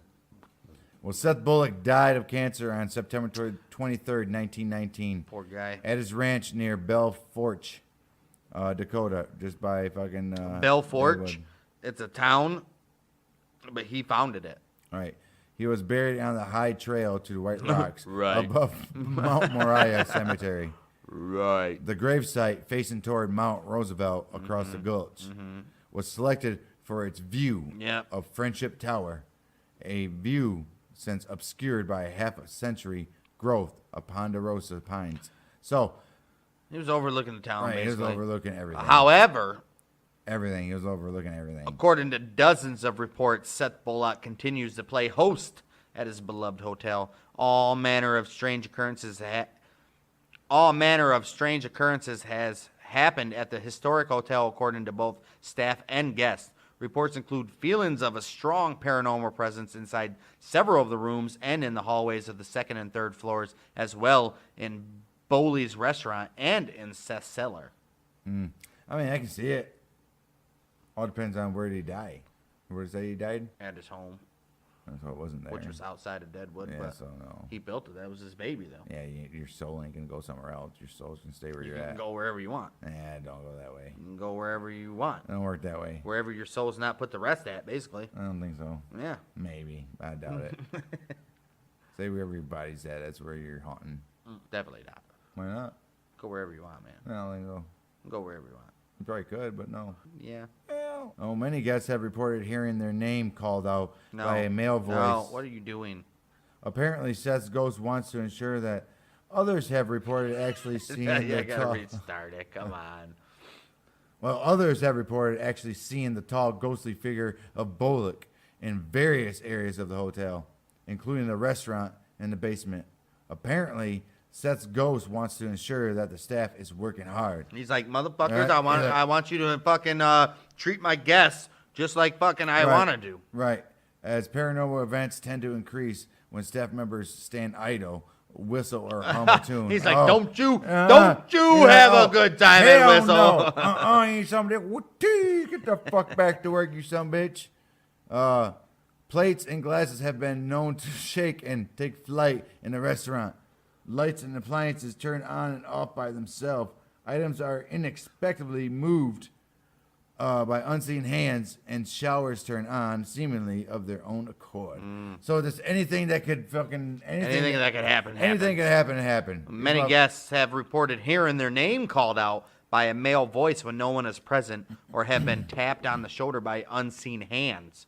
Others have heard whistling, and well, he can whistle, but the other motherfuckers can't. Right. Others have heard whistling, and many report the sounds of footsteps in the hallways when no one is there. I don't know about noises. I mean, you never know, man. I'm thinking about noises. Not gonna be noises. Mind plays tricks on you sometimes, man. May- If you're going there, put it this way. If I you're don't know going, about noises, but something no, like- put it this way. I feel if something put it this way. If brushes you, ya- put it this way. If you're going there for the experience of, oh, this is a haunted hotel, then your mind's already going to be, it's in your mind and it's playing tricks on you that you heard something or, Oh, that, you know, yeah, for sure. So mind, I mean, come on. Like, mind is a powerful thing. Imagine if right now, if we're sitting here and we both seen it, like something just popped up. Bop! Well, that would be 100% different, yeah. What do you think we would do? We'd be gone in 2.5 seconds. I wouldn't be gone, but I'd be like, dude, did you fucking see? I'd probably sit here and be like, dude, did you fucking see that? As long as he wasn't like rushing at me or something. No, if it was just a boom, you know what I mean? Just a boom, like say it's fucking boom right there. That was it. We're just sitting here. I think You're talking about an orb, which we can't see, I think I'll probably just unless it something- was on camera. But But like a shadowy, something. dark figure or something, then yeah, and maybe. say this did this. Say this went like this. I'm sitting here. Or like And this goes. or like one of those fucking bottles fucking flew off the fucking thing or Like that, or something. something like that. Or like it got hit violently and it hit the fucking side of the garage wall or something. I mean, yeah, Or- I'd be like, Or the dude. lawnmower started. If the lawnmower started, that'd be pretty impressive. I'd be like, hold on, dude, turn it off and turn it on Right. again, And because what that the- would be what if fucking the great. guitar- What if the guitar goes? Boom? That'd be fucked up. That would be freaky as fuck. The guitar just went. Boom. I think the guitar going vroom would be freakier than the fucking lawnmower. I started. don't know how is that. If the lawnmower just started. If the lawnmower started, I'd be like, well, damn, but like a creepy, What do you mean if the lawnmower just started? You'd be like, damn. but a creepy on the fucking guitar, that would be way more creepier than the lawnmower starting, dude. I don't know. Right. I'd be way more freaked Actually, out. no. If the lawnmower just started right now, we'd be like. Actually, lawnmower- We both just look at each other, probably like, what the fuck? What the fuck? But if that happened, we'd probably be like, freak You the ain't fuck getting, out. You ain't getting. Freak the fuck out. Because if that tractor just started, we would think about it for a minute. Like- It would take us a minute. What the fuck? They're And like, we'll shut off, and then we'll freak out. Is that like yeah, right? But if that happened, That then happened, be like, right. Because anything can happen with that. that's maybe. there's electricity Yeah, and shit like that. Like just there's boom. you know something could happen. Something happened. But that no. There's no reason. It went boom. Oh, I agree. There's no fucking way, right? Why don't you look that up, Jamie? Let's check that out. Well, in both the second and third floor rooms, guests have reported a number of strange occurrences, including photographs that produce strange anomalies, alarm clocks that go off even when they're unplugged, televisions that seemingly operate with unseen hands, cloudy figures seen in rooms and hallways, and even an antique clock that hasn't been functioning in years that chimes on its own accord. Okay.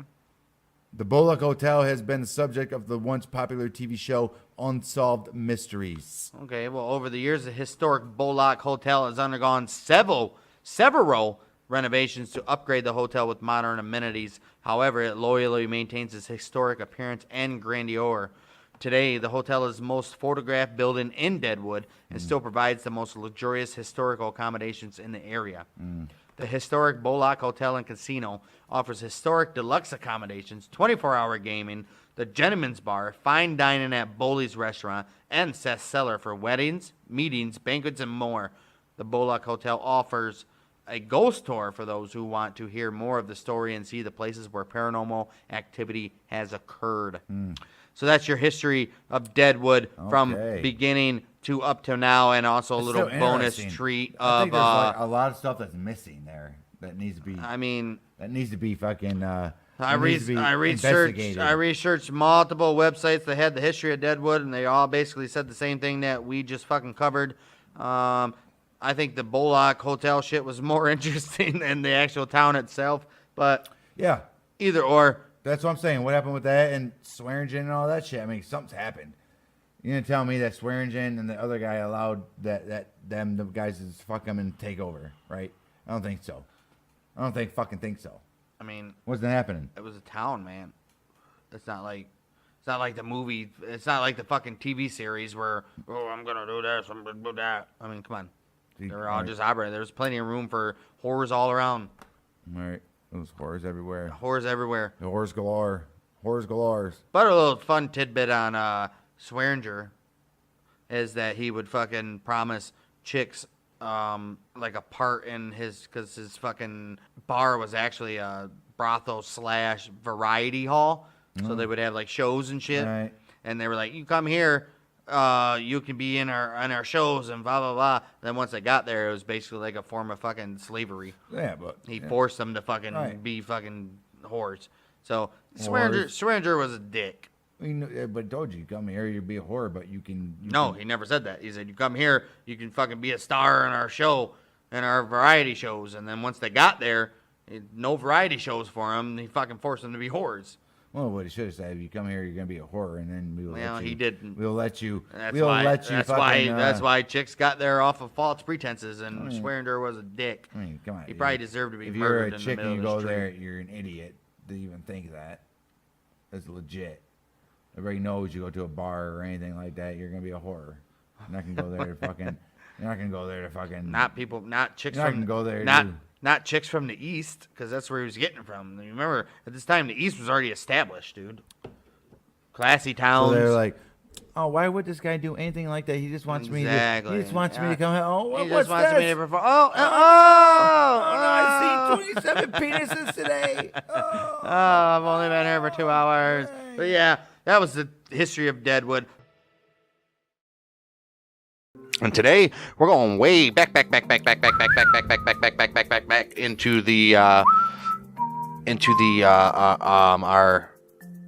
our roots, as people say, Her roots are on fire. by request from a random email, which somebody pointed this out. Said, how in the world did you guys do Wild West and not include this guy? And we're like, how in the hell did we not include this guy? There's Yeah, only we been did, right? there's only been every movie based off of this guy, you know. So we said, well, we'll go back to Wild Wild West and rectify our mistake here with Butch Cassidy. And you're going to see the Sundance Kid come in, and you're also going to see the Wild Bunch gang come in as well. So Wow. kind of going back to where we first started. Wild Bunch. Without all the profanity that those old Wild West episodes had. So here we go. Robert Leroy Parker, better known as Butch Cassidy, was a train and bank robber, yes, who led the Wild Bunch gang of outlaws who operated throughout Utah, Nevada, Wyoming, Colorado, and New Mexico. He was born on April 13th, 1866 in Beaver, Utah. Hey, outlaw guy from Utah? You don't hear that. The first of 13 children of British immigrants, Maximilian Parker and Anne Campbell Gillies. The Parker and Gilly families had converted to the Mormon faith. Oh, that's why. While still living in England and Ireland before immigrating to America. Wow, they even had the Mormons over there? England and Ireland. I think that's where they came from. And they traveled to Utah. From Canada or something, didn't they? And they had to go somewhere far, far away. Upstate, yeah. It started in upstate New York in the 1820s. How the hell did it make it to Ireland and Britain so fast? I don't know. Weird. Well, that's crazy, right? What was his name? Which one? The guy? The prophet? Oh, there's a lot of them. The guy? It's BYU. Yeah, Brigham Young or whatever. Brigham Young. But I don't know if he started it. He was the one that led them to Utah. Right. It was some Peter Parker guy or something. Yeah, something like that, yeah. It was founded by Joseph Smith. Yeah, Joseph Smith. Yeah. And then Brigham Young's the one that took over and led them all to Utah. He's responsible for Utah being the Mormon states. Oh, Utah. Oh, Utah. And they're racist as hell there. Ooh. 1879, the Parker family moved to a piece of property near Circleville, Utah, where they farmed and raised cattle. Good for them. Robert left home during his early teens and went to work on a dairy farm, where he formed a close relationship with a cowboy and known cattle rustler who called himself Mike Cassidy, an alias for John Tolliver J.T. McClammy. That's a hell of a name. Cassidy, huh? J.T. McClammy. Clammy. My name's Mick Hey, Clammy. McClammy. Hey, McClammy, when I tell you about that, JT, great Scott, JT. He called himself Mike Cassidy, but his real name is John Tolliver McClammy, right? McClammy. Yeah, they call him JT. Later, Parker worked on several ranches as well as being briefly employed by a butcher in Rock Springs, Wyoming, where he acquired the nickname Butch. Later, he borrowed his friend's last name, which is Mike Cassidy, and began to name himself Butch Cassidy. My name is Butch Cassidy after my good friend Mike Cassidy, but his name's really not Mike Cassidy. His name is John Tolliver J.T. McClammy. All right. Dude, what's up with these guys? They're all got pseudonyms. They're all like wrestling names. Butch Cassidy's first criminal offense was minor. Okay. Aren't they all? No. Around 1880, he journeyed to a clothier shop in another town, but found it closed. Well, he was like, well, whatever. I'll break into the shop, and I'll steal a pair of jeans and some pie. Hey. Leaving an IOU, promising to pay on his next visit. Hey, why not? Well, the clothier pressed charges on him, but Cassidy was acquitted by a jury. What the hell? How do you get acquitted of stuff like that? Right, you clearly committed the crime. I needed pants and I was hungry. Oh, man, poor boy was hungry. I left an IOU. Right. Promise I'll pay you back. Well, he's got a good point. Right. Butch continued to work on the area ranches until he turned 18 in 1884. After he turned 18, he moved to Telluride, Colorado, that is, not California, telling his family that he was going to seek work in the town's silver mines because I'm going to do some silver mine work. They're making good money down there. That's what I heard, Pa. However, he didn't mention that he would be driving a herd of stolen horses down to Colorado. I don't think why would he mention that. You know what they do with horse thieves. There, he took a few honest jobs while continuing to hustle horses. Or Russell. Right. He hustled them too, I guess. He also met a man named Matt Warner, Okay. the owner of a racehorse, and Cassidy was soon immersed in the horse race scene. Well, it's race horses, wasn't it? Wyatt Earp? Wasn't he a horse racer for a I minute? don't know if he was a horse racer. I think he was a horse race better. Or he owned a horse too, I think believe. so, right? Cassidy's first bank robbery, here we go, took place on June 24th of 1889 when he, Matt Warner, and the McCarty brothers, Tom and Bill, robbed the San Miguel Valley Bank in Telluride. stealing approximately 21,000. Wow. Oh. Fleeing into rough country, they lost their trackers in a wilderness of canyons, hidden valleys, and high peaks known as Robbers' Roost. Okay. That's where the robbers roost. It's a popular hideout for gangs, so why would you go to a popular hideout for gangs anyways if everybody knew what the hell was going on? Right. 1890, with a share of the loot stolen in Colorado, Cassidy purchased a ranch on the outskirts of Du Bois, Wyoming, where he was known to have rustled cattle and horses. Come on, dude, you got a ranch and you got money. You got to keep rustling cattle and horses? Right. Jeez. This location is across the state from the... Across the state? Here they usually say across the street. This location is across the state from the notorious Hole in the Wall, a natural geological formation and a popular hideout for outlaw gangs. Oh, jeez. Including- So he goes to another popular... Right. Including Cassidy's gang, right. which is who was hiding here. Mm-hmm. So some historians surmise that the ranch was never economically successful, but rather was a facade for clandestine activities. Obviously, he was like, I'm gonna set up my ranch right near these guys where a lot of these rustlers come through, and that's my front. Right. In early 1894, Cassidy became involved romantically with outlaw and rancher Ann Bassett. Her father, rancher Herb Bassett, did business with Cassidy, supplying him with fresh horses and beef. That same year, Cassidy was arrested at Lander, Wyoming for stealing horses. Oh. He was sentenced to 2 years in a Wyoming state prison. You only got 2. Well, they didn't hang him. It is 1894. They're coming a little more civilized. Yeah, they're getting a little better with their ways. Wyoming State Prison in Laramie, where he served 18 months of a 2-year sentence. Almost. He was 2 then years. released and pardoned in January of 1896 by Governor William Alfred Richards. Okay. So this guy had connections to this guy, apparently. Right. How did he get pardoned? And he pretty much served his whole term. Right. Upon his full release in 1896, Cassidy resumed his life as a criminal, with several other well-known outlaws, including his best friend, William Ellsworth Elsie Lay. Elsie Lay. Right, they call him Elsie Lay, so his name is William Ellsworth Lay. They call him Elsie. And his buddy, Harry Longball, the Sundance Kid. Long ball, the Sundance Kid. Then you got Ben Kilpatrick, tall Texan. Kilpatrick. Kilpatrick, yeah. And Harvey Logan. They call him Kid Curry. Kid Curry. Why? I don't know. Did you like Curry when you was a kid? I don't think in the 1890s there's readily Indian food available. All right, so you got Butch, LG, Sundance Kid, Tall Texan, and Kid Curry. Kid Curry. All right. They formed nucleus of the group known as the Wild Bunch. Bunch. Cassidy embarked on what is considered the longest stretch of successful train and bank robberies in American history. Longest stretch of successful. Others in the group included Harry Tracy. Never trust a guy with 2 first names. Right. Let alone one of them being a girl. Right. William Carver, they called him News. News. Well, he probably had all the news. And Laura Bullion. Bullion. And then you got George Flatnose Curry. Hey, another Curry. Right.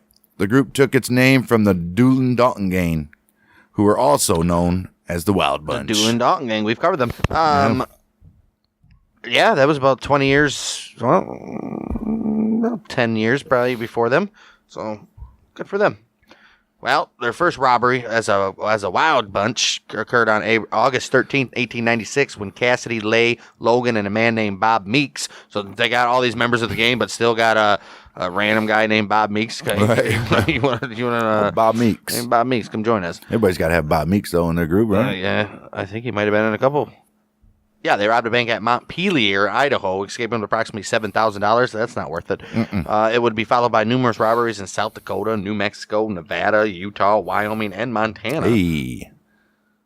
Between their robberies, the men hid out at the Hole in the Wall Pass, located in Johnson County, Wyoming, where a number of outlaw gangs had their hideouts. And they didn't, bust up for territory or nothing like that. I mean, come on. It was shortly after this robbery that Cassidy recruited the Sundance Kid into the Wild Bunch. All right. In early 1897, Butch Cassidy was joined at Robbers' Roost by Ann Bassett and Elsie Lay's girlfriend, Maud Davis. Oh, Maud. Oh, Maud. The four hid there until early April, when Lay and Cassidy sent the women home so that the men could plan their next robbery. Y'all get out of here now.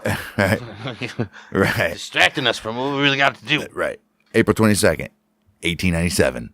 The pair ambushed a small group of men carrying the payroll of the Pleasant Valley Coal Company in Castlegate, Utah, Okay. making off with some $7,000 in gold before fleeing back to Robert's Roost. The outlaw loot was never recovered, and many believe it was hidden by the gang somewhere near Robert's Roost, located along the Outlaw Trail in southeastern Utah. How do they know they didn't sell it? Right. Or, yeah. Well, I don't know. It was never recovered. Somebody would have bought it up by now, right? All right.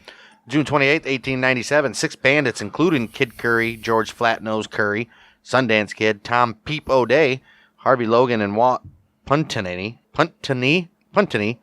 robbed the bank at Belle Forge, South Dakota. This robbery was obviously not well planned, as the gang got away with only $97. Oh, no. It was the one that robbed the gas station. Wasn't it like one of the Prohibition guys robbed it for like $2.63 or something? Yeah, it was, wasn't it? I think so. And Tom O'Day also was caught hiding in a saloon privy.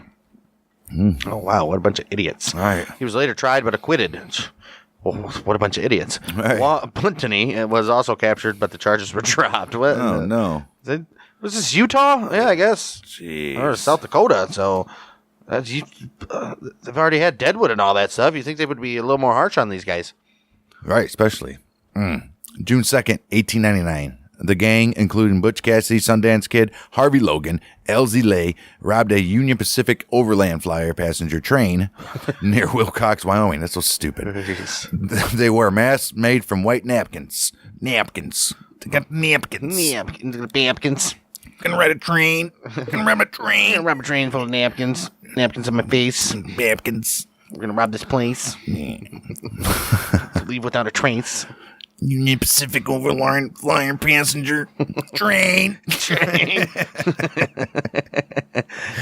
got napkins on our face and they're plain white. Don't smite. This Possibly. is a holdup, all right. They wore masks made from white napkins, possibly pilfered from a Harvey House restaurant. This holdup, which yielded between $30,000 and $50,000, Damn. made the gang nationally famous. Of course it did, and resulted in a massive manhunt. The New York Herald stated, "They were lawless men who have lived long in the crags and become like eagles." Ooh, lawless, man. In a time when lawlessness was dying down, man. White witnesses reported 6 masked men. That The possibly could have been had napkins. Right, napkins. The 2 additional men may have been George Curry, Lonnie Logan, or Bob Lee. Well, that's putting it out there, huh? Right. Who knows? The gang split up afterward, a common ploy to throw off pursuers, and several fled to, you guessed it, New Mexico. New Mexico. They weren't going to Old Mexico. No, we're going to New Mexico. Well, many notable lawmen of the day took part in the hunt for the outlaws, but they were not found. Who were the notable hunters? Right. During a shootout with lawmen following the train robbery, both Kid Curry and George Curry shot and killed Sheriff Joe Hazen. Uh-oh. Tom Horn, who was a killer for hire employed by the Pinkerton Agency. Uh-oh. We didn't even do anything on the Pinkertons either. We should have. Yeah, They got a long extensive things of bringing people down. I'm sure. Obtained information. The killer for hire, Tom Horn, obtained information about the Hazen shooting and then passed this information to Pinkerton detective Charlie Siringo, Uh-oh. who was assigned to the task of capturing the outlaws. Siringo became friends with Elfie Landusky, who was using the last name Curry after allegedly becoming pregnant by Kid Curry's brother Lonnie. What the hell? Through her, Siringo intended to locate the gang. All right. Okay, so Got himself an informant. Inside.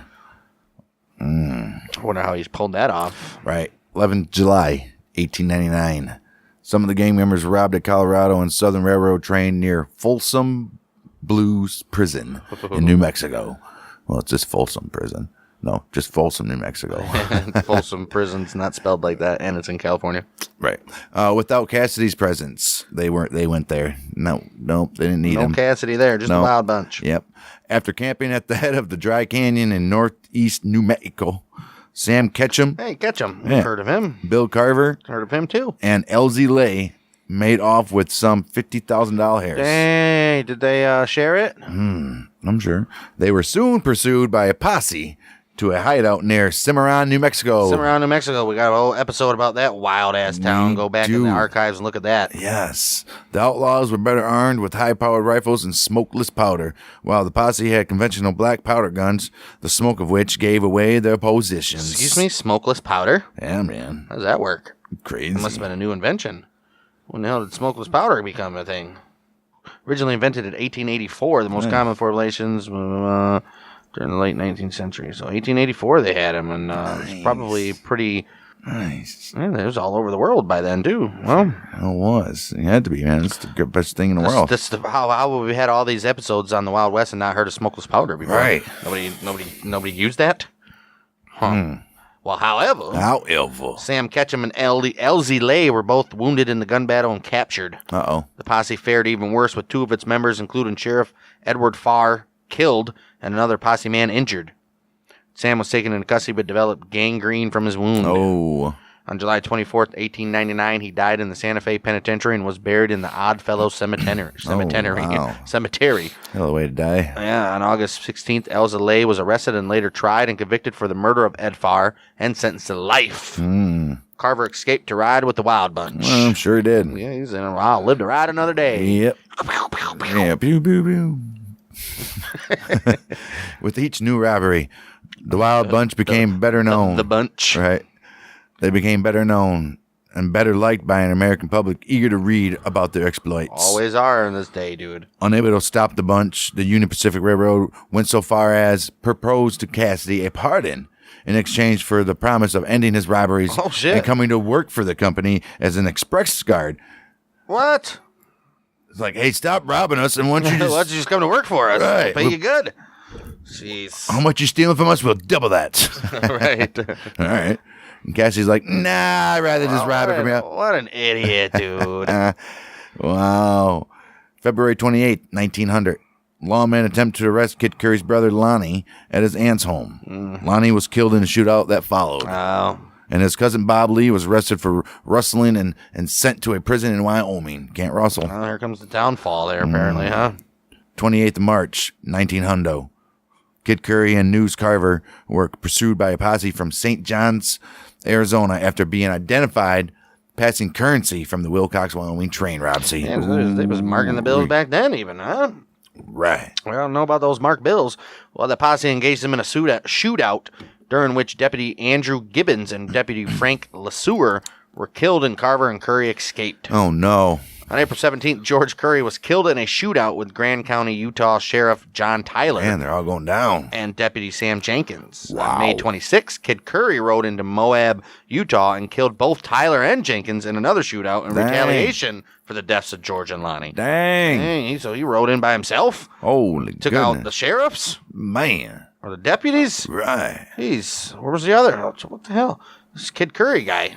On August 29, 1900, Cassidy Longabaugh, a.k.a. Sundance Kid, and others robbed Union Pacific Train number 3 near Tipton, Wyoming, of about $55,000. Dude, they're making out money, dude. Uh-huh. The 5 bandits included Butch and probably Sundance and Harvey Logan. It just said Cassidy, Longabaugh, and others. Probably Sundance. That's Longabaugh.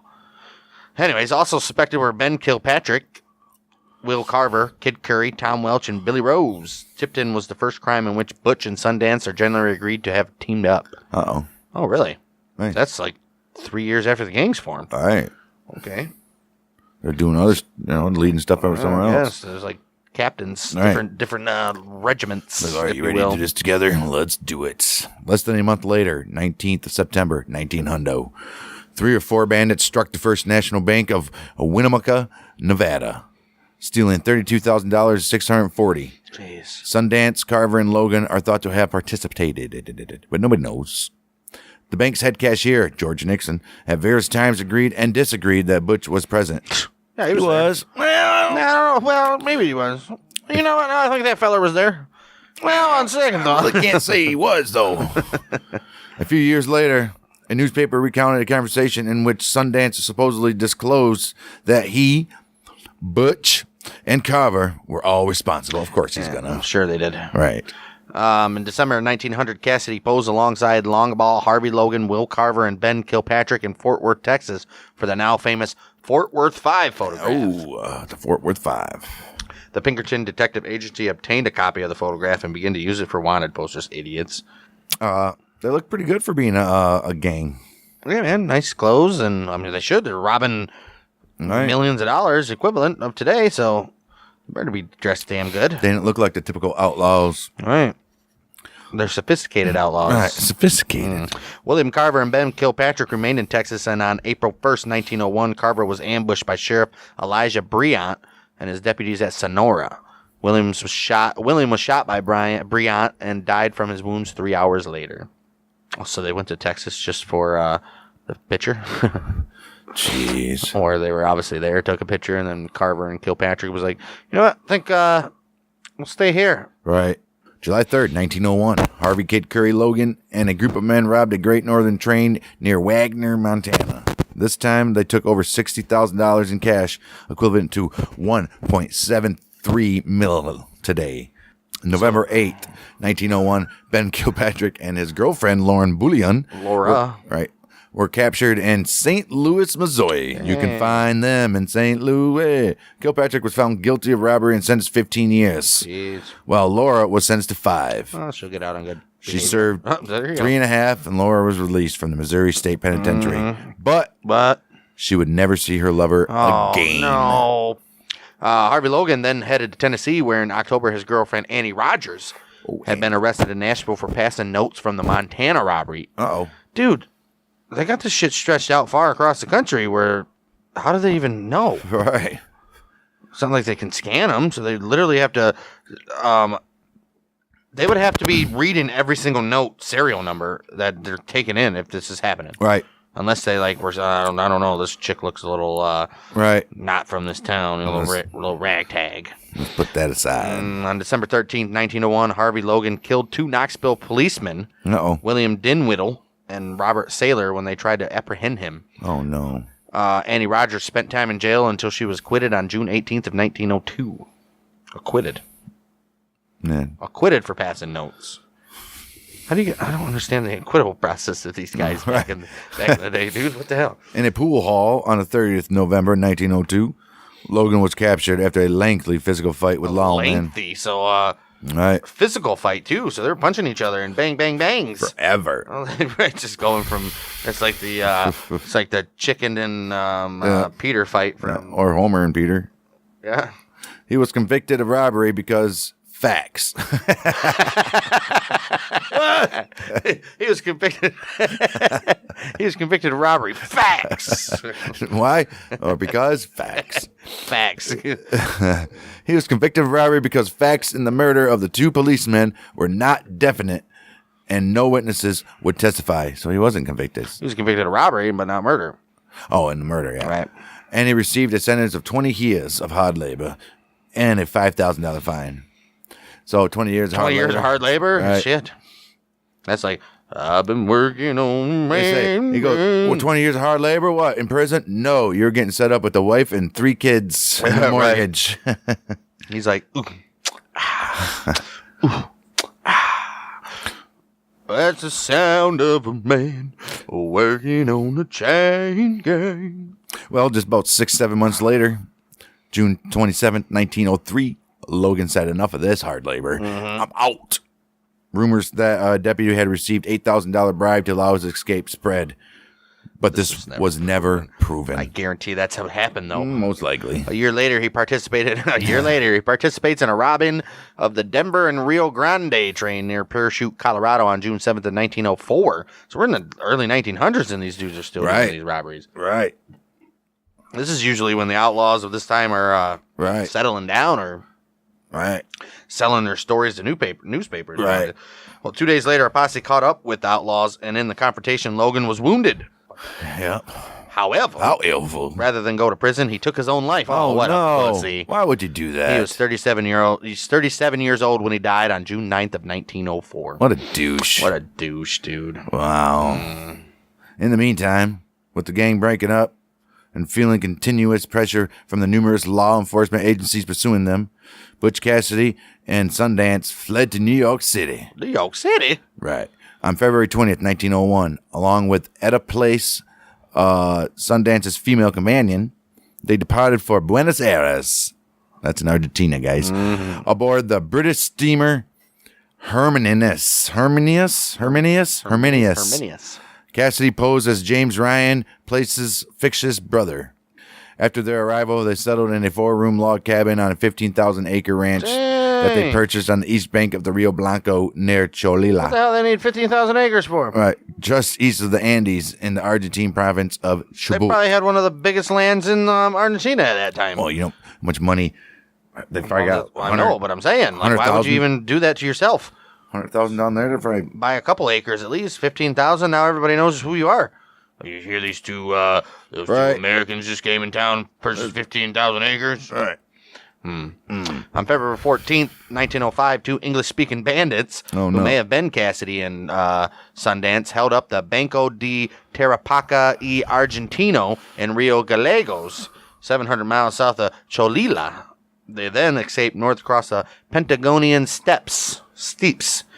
It's like mountains, right? Yeah, sure. On May 1st, fearing that law enforcement had located them, the trio sold the Cholila ranch and traveled north to the San Carlos de Bariloche, where they embarked on the steamer Condor across Nahul Haupi Lake and into Chile by the end of the year. However, they had returned to Argentina, and on December 19th, 1905, Cassidy, Sundance Place, and an unknown male associate robbed the Banco de la Nacion branch in Villa Mercedes, which was 400 miles west of Buenos Aires, taking 12,000 pesos. Pursued by armed lawmen, they crossed the Pampas and Andes to reach the safety of Chile. Oh my! These Guys are just over there, like, we got a new country, boys. What is this? And these guys probably their military and lawmen probably freaking suck. No, or they're probably corrupt as hell. All right, well that too, yeah. Wow, some crazy stuff going down in Southern America. Jeez. 30th of June, 1906. At a place decided that she had enough. She said, "I'm sick of being on a run. I can't do this anymore. I want to go home." And Sundance was like, "I'll take you." I'll take it, baby. Back to San Fran. Well, Butch Cassidy, under the name alias James Santiago Maxwell, obtained work at the Concordia tin mine in the Santa Veracruz range of the central Bolivian Andes, where he was joined by Sundance upon his return from taking his missus home. I'm surprised he geez. made it. Right? Their main duties included guarding the company payroll. That's probably not good. Yeah. Still wanting to settle down as a respectable rancher, in late 1907, Cassidy traveled with Sundance to Santa Cruz, a frontier town in Bolivia's eastern savannah. So he's like, let's just see if we can get a land there and see if we can just settle down to it. right. The facts surrounding Butch Cassidy's death are uncertain, though, because it's about to happen. On November 3rd, 1908, near San Vicente in southern Bolivia, a courier for the Aramayo Franque and Sia silver mine was conveying his company's payroll worth about 15,000 Bolivian pesos by mule when he was attacked and robbed by two masked American bandits believed to be Cassidy and Sundance. The bandits then proceeded to the small mining town of San Vicente, where they lodged in a small boarding house owned by a local resident miner named Bonifacio Casasola. Well, Forgive us if we get these names wrong. Well, Casasola became suspicious of his two foreign lodgers. yeah, I'm sure he did. A mule they had in their possession was from the Aramayo mine, identifiable from the mine company brand on the mule's left flank. Oh, what a moron. Right. Casasola left his house and notified a nearby telegraph officer, who notified a small Bolivian army cavalry stationed nearby, the Abaroa Regiment. The unit dispatched 3 soldiers under the command of Captain Justo Cancha to St. Vicente, where they notified the local authorities. What? Why would they? They're the freaking army. Why would they notify local authorities? On the evening of November 6th, the lodging house was surrounded by the soldiers, the police chief, and the local mayor, and some of his officials, who intended to arrest the Aramayo robbers. Well, when the soldiers approached the house, the bandits opened fire, killing one of the soldiers and wounding another. A gunfight then ensued. At around 2 a.m., during a lull in the firing, the police and soldiers heard a man screaming from inside the house. Soon, a single shot was heard from inside the house, whereupon the screaming stopped. Minutes later, another shot was heard. The standoff continued as locals kept the place surrounded until the next morning, when, cautiously entering, the authorities found 2 dead bodies, both with numerous bullet wounds to the arms and legs. One of the men had a bullet wound in the forehead, and the other had a bullet in the temple. Oh, so they did a murder-suicide to end it, huh? All right. The local police report speculated that, judging from the position of the bodies, one bandit had probably shot his fatally wounded partner to put him out of his misery just before killing himself with his final bullet. That's right. In the following investigation by the Tupiza police, the bandits were identified as the men who robbed the Arameo Payro transport, but the Bolivian authorities didn't know their real names, nor could they positively identify them. I mean, right, I'm sure there's no fingerprints on record in Bolivia of these guys. Right. The bodies were buried at the small San Vicente Cemetery, where they were buried close to the grave of a German miner named Gustav Zimmer. Okay.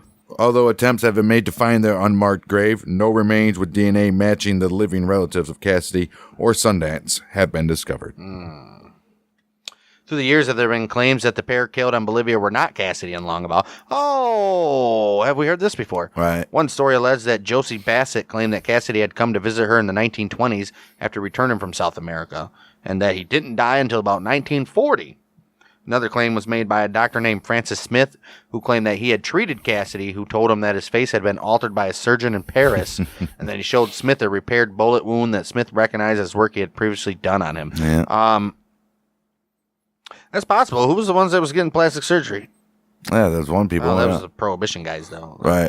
This is way ahead. Right. Way ahead of the time. Locals of Cassidy's hometown of Circleville, Utah, claimed that he had worked in Nevada until his death. Oh, sure. Notably, Cassidy's sister, Lula Park Bettinson, stated that her brother Butch had returned to the family home in Circleville. And that's all I got to say about that. That's all. He was here. In another town, Baggs, Wyoming, a popular destination of the Wild Bunch, during their raiding years, others claim that Cassidy had visited in the 1920s as well. But wait a minute. Cassidy's sister wasn't done yet. Uh-oh. She also reported that Butch lived out his years in the Northwest and died in 1937, and that the family had agreed not to disclose his final resting place since, quote unquote, they had chased him all his life, and now he's going to rest in peace. I think they don't know where he's at. Despite his criminal background, by all accounts, Cassidy was a charming thief who was well liked and who never, it is believed, killed anybody. Cassidy also had a reputation for keeping his word. As one story goes, on the night before he was to begin his sentence, Cassidy asked to be released, promising he'd return to jail the following day. Authorities took him at his word and let him go, and Cassidy returned to them the following morning. I mean, His life and death have been extensively dramatized in film, television, and literature, and he remains one of the most well-known icons of the infamous, famous Wild West. Butch Cassidy. Butch Cassidy. Sundance Kid. To be honest, everybody else in the gang was way more badass than Butch Cassidy and the Sundance Kid. Right. Because they did, like, nothing. Right. Everybody else was like gunning people down and doing stuff, and this guy's like, "Well, we're gonna run away to Argentina." I don't know about those. This is the first time honestly, I'm gonna be honest with you guys. This is the first time I've read or even heard of. I've never seen a Butch Cassidy movie in my life. No, I never was a Butch Cassidy fan. No, and there's a reason, reason, that I will never ever see a Butch Cassidy movie in my life because this shit is You're whack. never gonna get it. Not this time. Butch Cassidy ain't all he's mucked up to be, is he? Right. And these previous robberies, were there any of them that was just Butch and Sundance? No.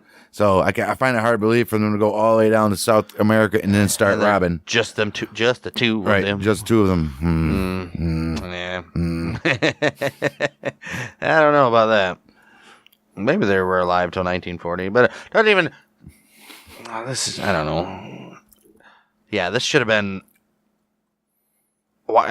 Butch Cassidy should have never got movies or nothing named after him. It should have been The Wild Bunch or something. No, he shouldn't even Or it got. should have been, he shouldn't even got this Outlaws and Gunslingers show. No, he shouldn't have. It should have been like Kid Curry or something. Right. He did more stuff than these guys did. Jeez. Well, that was a listener request anyways. And There you go, listener. there you go, listener. Because there's actually a couple. Kid Curry, for one, and the Pinkertons we never covered in the Wild Wild West. So I don't know if we might come back to it. Obviously not right away, but we got some more Wild West stuff we can come back to for sure. All right. And Yeah, I think next week we'll return to our regular scheduled programming, as in probably the Hells Angels, which was originally planned until we got this. But I guess you had to give it to Butch Cassidy. Everybody knows Butch Cassidy, so you had to give it a whirl. And I don't like it at all. Man, So what are you gonna do? sorry for you Butch Cassidy lovers out there. Not impressive at all. In the list of the 20 whatever outlaws and stuff we've done already, they're probably on the bottom. Right. Because these guys. I mean, their did gang nothing. members were cool. Yeah, the gang members are cool, but that's about it. Yeah, Butch and Sundance themselves, no. nah, overhyped. This episode is going to be all about gambling in the Wild West. Give you a look at some popular games that were going on and when they started, how they got to the West, and all that good stuff. And probably won't be a super long episode, maybe a half hour ish, but it's kind of like a transition episode up into Prohibition and beyond coming up. So from here on out, gambling. It's a review and a preview, basically. Basically, gambling will forever be a part of every criminal fucking organization, freaking organization we're going to Not be even criminal. Gambling's a part of it. spending on. Pretty much 90% of Americans gamble, which is in lottery tickets, fucking. I'd say everything. 100% of Americans gamble. You ever get into a car? That's true. You know? Well, So, what do you mean? It's a gamble every time you walk out the door. I guess because they have to spend money to put gas in that car. They're gambling a lot. They're risking $200-$300 a month for gas and insurance. I was saying more in the lines of gambling with their lives. Anytime and their money. anytime you walk out the door, you're pretty much gambling. Yeah. So What do they win? Yeah.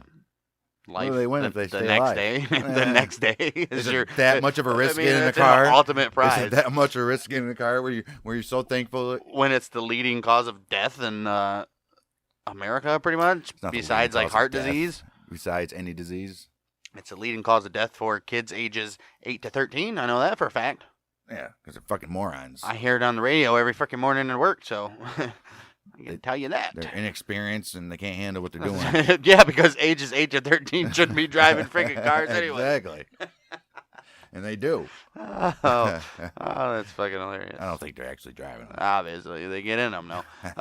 So gambling in the Old West, it's no secret that gambling was a huge part of the Wild West. But we just told you, whether you're a small-time gambler looking to get a few extra buckaroos, Buckaroos. or you were a professional earning thousands of dollars a day, everyone in the Old West gambled hard. with their lives, especially, as is pretty much the case today. Every time they got on a horse. Poker ruled the gambling world. Wild Bill, Doc Holliday, Wyatt Earp, Bat Masterson, and many others preferred the game of poker. That's not entirely true because Wyatt Earp was a Pharaoh man. He sure was. And Doc, I believe, dealt Pharaoh as well, or played it. No, Doc was poker. That's right. He always made fun of Pharaoh. Yeah. With games like Chuck-a-Luck, 3-Card Monte, High Dice, and the Old West's favorite Pharaoh, there were many games to choose from. We'll take a look at the most popular hobby and profession in this episode, so try your luck because we ain't bluffing. This is going to be a full house of fun. Holy crap, that was corny. Nevertheless, we are... we'll take it. Here's gambling. All right. Nobody really knows the origins of poker, but it is thought to come from the 16th century in Persia, which they called Asnas. If I didn't say that right, piss off. It was 25 cards with 5 suits, with rules similar to today's 5-card stud. Okay. Some always say it was invented in China around 900 AD. Wherever it came from, it is just as popular today as it was back then. When it comes to poker in the United States of America, it was first popular in New Orleans. Of course it was. When French settlers played a game called poke. In the early 1800s, we know that's poke because we looked it up. We looked it up, and that's the only pronunciation we got from it, unless it's Poque, P-O-Q-U-E, okay? Poke. Okay.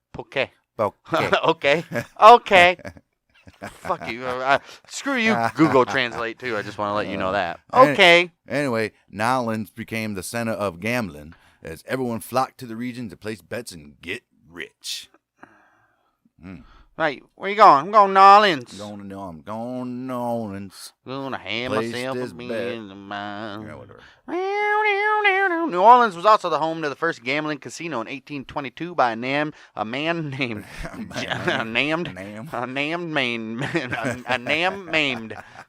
named John Davis. Opened 24 hours a day. It had faro, poker, roulette, gourmet food, liquor, and plenty of ladies. 1822, huh? 1822. Open 24 hours a day.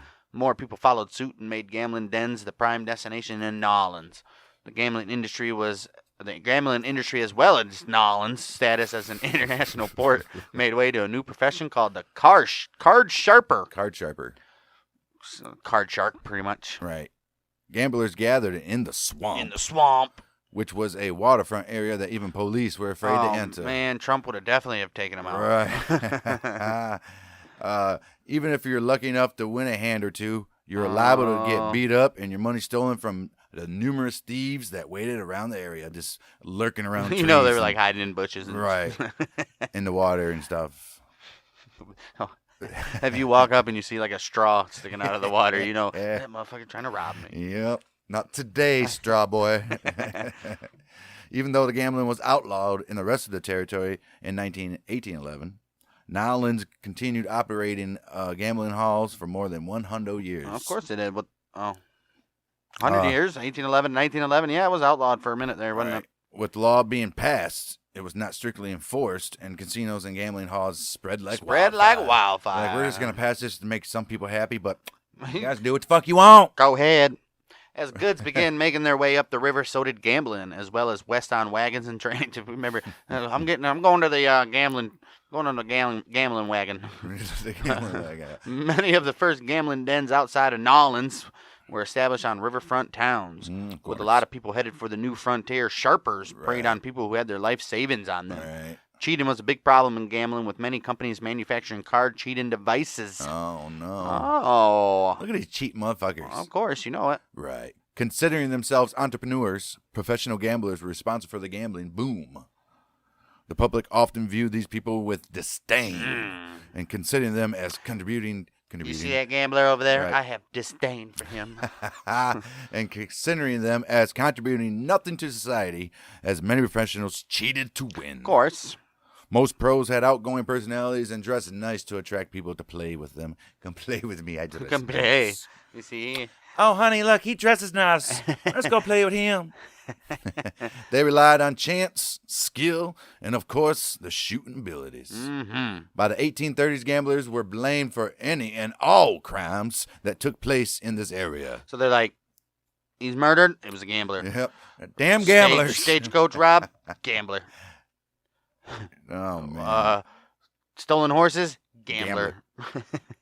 Gambler. Fucking gambler. Citizens were going That angry. dude got the gambleritis. Gambleritis. Gambleritis. Yeah. Ugh. He's always carrying around a pack of cards. Citizens were going angry and wary of the gamblers that were multiplying in their towns. They got like a gambler factory. They're just on a conveyor belt, just pushing out gamblers. This one can deal with doing a bridge. This one can flip cards. Where's Gambler 805 at today? In Vicksburg, Mississippi, the citizens were so fed up that by 1835, 5 card sharps were hanged by a vigilante group. Oh, shit. Because of this, many gamblers turned to riverboats, benefiting from not staying in the same place for too long. Right. We know that our old pal Wyatt He did a riverboat. was also a riverboat guy. So what was he doing? Well, in those days, he was a little punk, wasn't he? Right. After the Civil War, when America was pushing west, the gamblers went with them, of course. Of course. The rough and tumble lifestyle of pioneers paired perfectly with the risky business of gambling. Of course it did. It was not long that every saloon in the mining towns had a poker table and was filled with prospectors, lawmen, cowboys, outlaws, and everyone in between, looking to get that cheddar. Get that cheddar. Isn't that crazy? Cheddar. Where else besides? I'm gonna get rich or die trying. Where else back then are you trying to gonna kill walk me? into a place and popos are playing cards with known murderers and shit like that? All the time, right? That's what I'm saying. You wouldn't do that. It's not like you're gonna run into a random bar today and see a couple officers playing poker with. Well, back in those days, your guns were at the check-in, so nobody had a weapon but police. Not in this days. It's still the 1830s and stuff. Right, 1830s, yeah. People always had their weapons on them. Yeah, no gun check-in. Yeah, but they were more respectable back then. They're like, this is when we're going to fight. We will. Have you not been present? Have you not been present? Wolf. Have you not been present these last 20-something episodes of the Wild West we just did? You said these guys are respectful. Yeah, in the 1830s, in the 1870s and 80s when we just did that, yeah, that's a different time. But these guys were like the Wolf and Sheep cartoon. They clock in every day. Hey, Frank. Hey, Bill. Whatever his name was. Frank and something else. Wilbur or something. Right, and then as soon as they clock in, they're like chasing each other. Like, we're doing this for, how about we do this for 4 hours a day, and after that, we're cool. Just don't do any crime for these times. In between, they had to sign a paper at the poker table like, we won't do crime from 1 p.m. to 4 p.m. And I won't arrest you from 1 4. PM, I won't arrest you from 1 p.m. to 4:59. After that, we're cool, right? Yeah, I guess. During the gold rush of 1849, gambling halls began popping up all over northern Cali. No. With these gambling halls also came musicians and pretty women. Dance halls began popping up just as fast in all saloons. Though these establishments had games, their primary sale was dancing. The price to dance was generally 75 cents to $1. With a dollar to dance, though, back in those days, that's expensive. Wait, the price to dance, just to dance? I think it's, just to dance with a girl. Oh. And the dance hall, with the hall and the dance hall girls splitting the money. Oh, shit. After the dancing was over, the girls would lead the men to the bar where they earned commission for every drink sold. So, those are the little what are they called? Harlots? Or whatever. They're just, they're sweet talking to them. Hey, sugar, and go then over there and get a drink, baby. Feed those guys to the nasty whores that are upstairs. Pretty much, yeah. They don't actually, no, I want you. Oh, no, I got to stay down here, honey. Don't worry. She'll take good care of you. Mm-hmm. And you're like, I got to stay down. I got more dances, baby. Ooh, baby, I don't know why. I'm like, I'm a descendant of Dusty Rhodes, baby. And later, maybe even Christopher Martin, baby.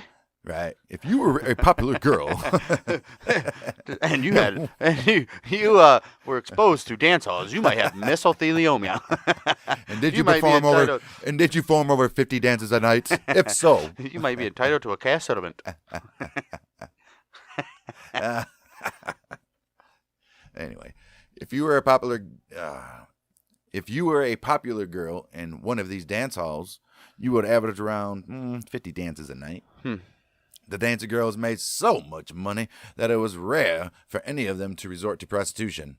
See, just like we said, they steered them to the girls. In fact, many prostitutes left that life to be a dance hall girl because they knew, I don't have to sell this pussy and make more money. Right. As the gold rush continued to attract people, San Francisco replaced Nolens as the gambling epicenter of the United States. Over 100 saloons and brothels spread across San Fran waiting for the new arrivals.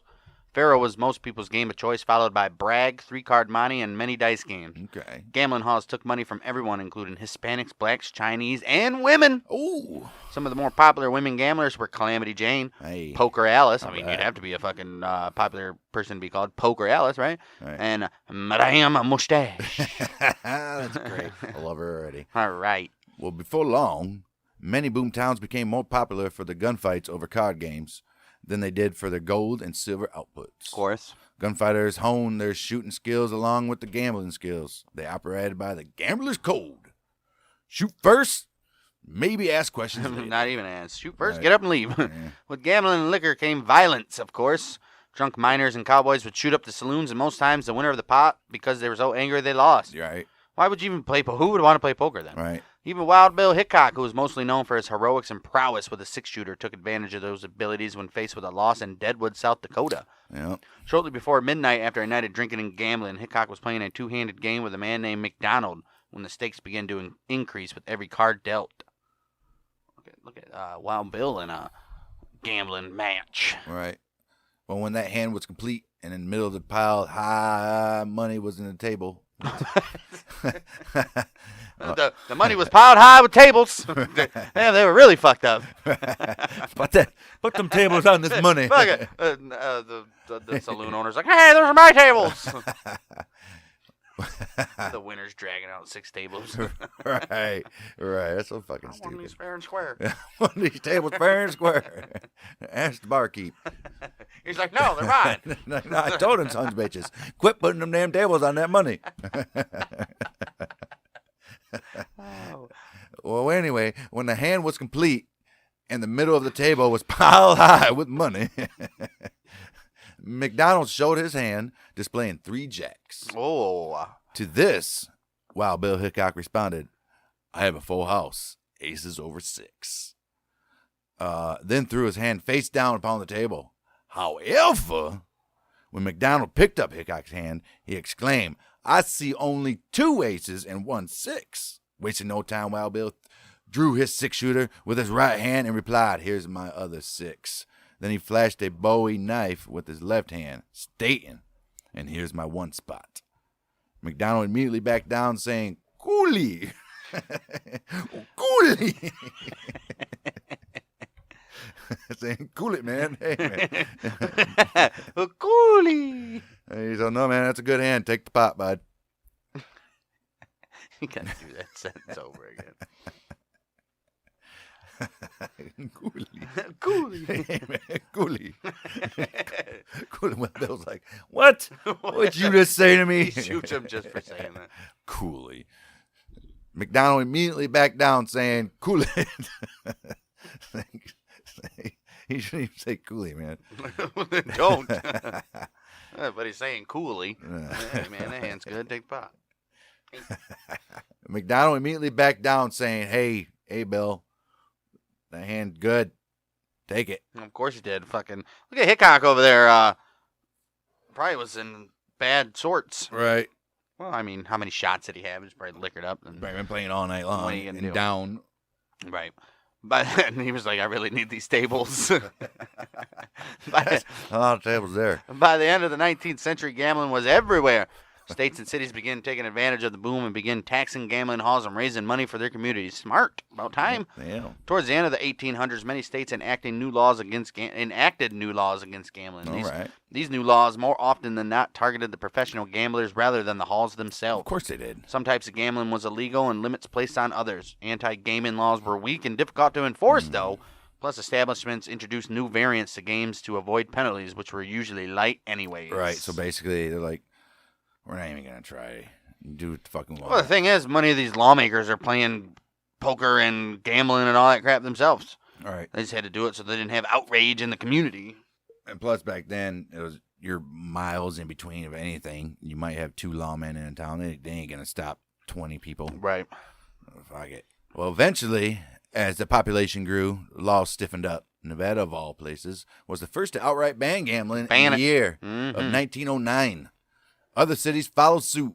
To the worst of everyone's fears, gangsters combined gambling and liquor sales. And now you guys see where we are transitioning, huh? Right. Gangsters combined gambling and liquor sales in the cities like New York, Chicago, and Detroit. Never been heard of yet before in any series. Here we are. We're moving on geographically. During the 1920s, this is when all this happened, right? Mm-hmm. By 1931, Nevada relaxed its gambling laws and casinos once again began to flourish. 1939, there were 6 casinos and 16 saloons in Vegas. As automobiles became more popular and people began to travel, Las Vegas started to transform into the gambling mecca it is today. Yes, sir. Over the years, poker has evolved through legitimate casinos and backroom games to its many present variations. Over the last decade, several states have reintroduced gambling in limited formats, and the fastest-growing gambling opportunity today doesn't even require you to leave your home. Nope. As you log on to your computer to tempt the fates. Carefully regulated by gaming laws, poker is now the most popular card game in the world. If it wasn't for Texas Hold'em, and shit. Still, poker. Yeah, poker. It's fun. There you go. There you guys got it.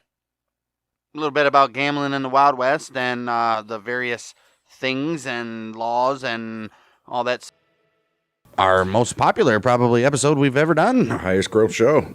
Wyatt Earp We're going to cover, just like we did last time, it is remastered. So, just like we did last time, his early life up into going to Tombstone. And then part 2 will be the OK Corral. And part 3 will be the Vendetta ride. And then part 4 will be after the Vendetta ride. And then his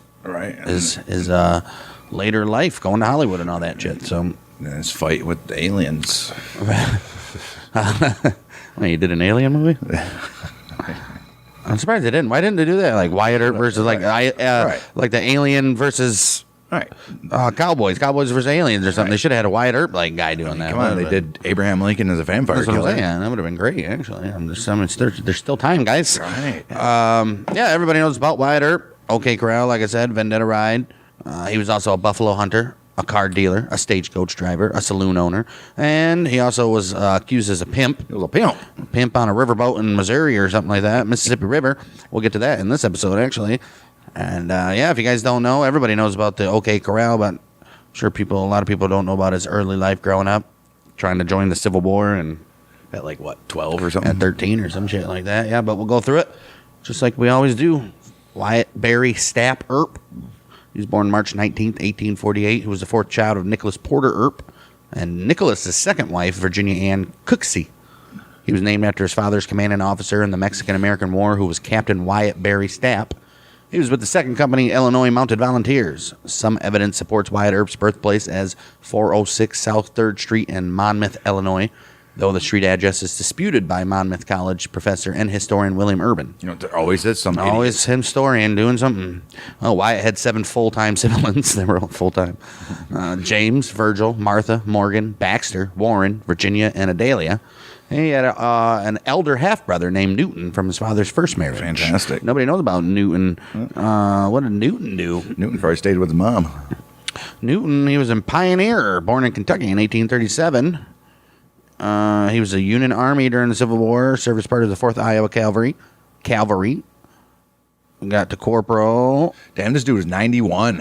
Holy shit. He lost an election for constable. He moved to Kansas. He was a farmer and a settler. He became marshal of a town in Garden City.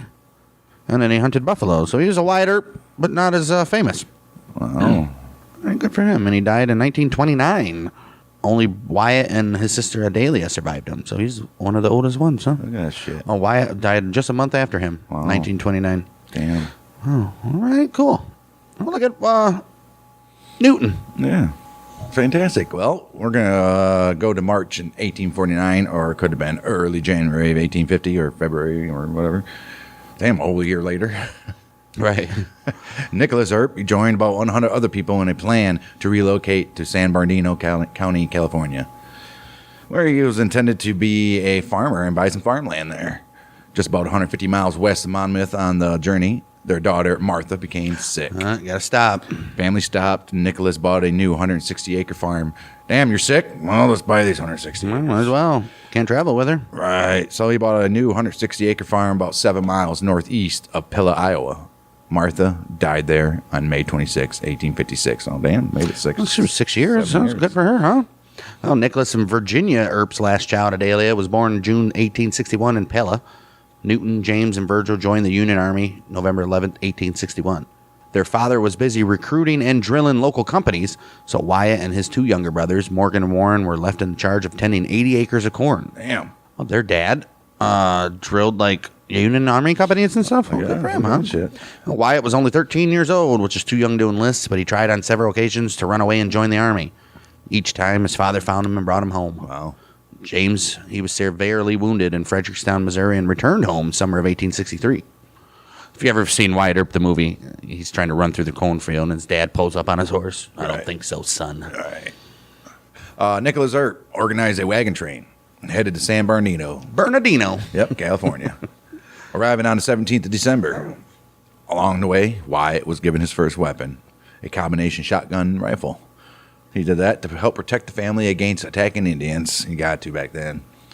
Young Wyatt soon acquired a 6-shooter and practiced every day, becoming a deadly marksman. Was he, though? Newton and Virgil fought several battles in the East and later followed the family to California.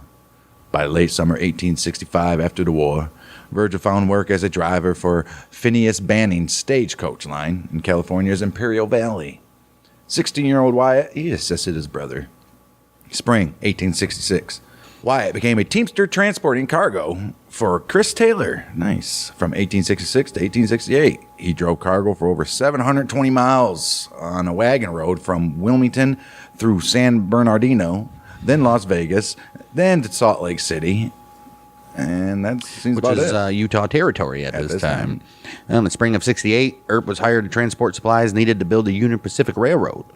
Also in that spring, the Earps moved east again to Lamar, Missouri, Man, they'd be going far. right, where Wyatt's father, Nicholas, became the local constable. Wyatt rejoined the family the next year. He then learned gambling and boxing while working on the railhead in the Wyoming territory. I never got to tell you, he was a boxing referee, too.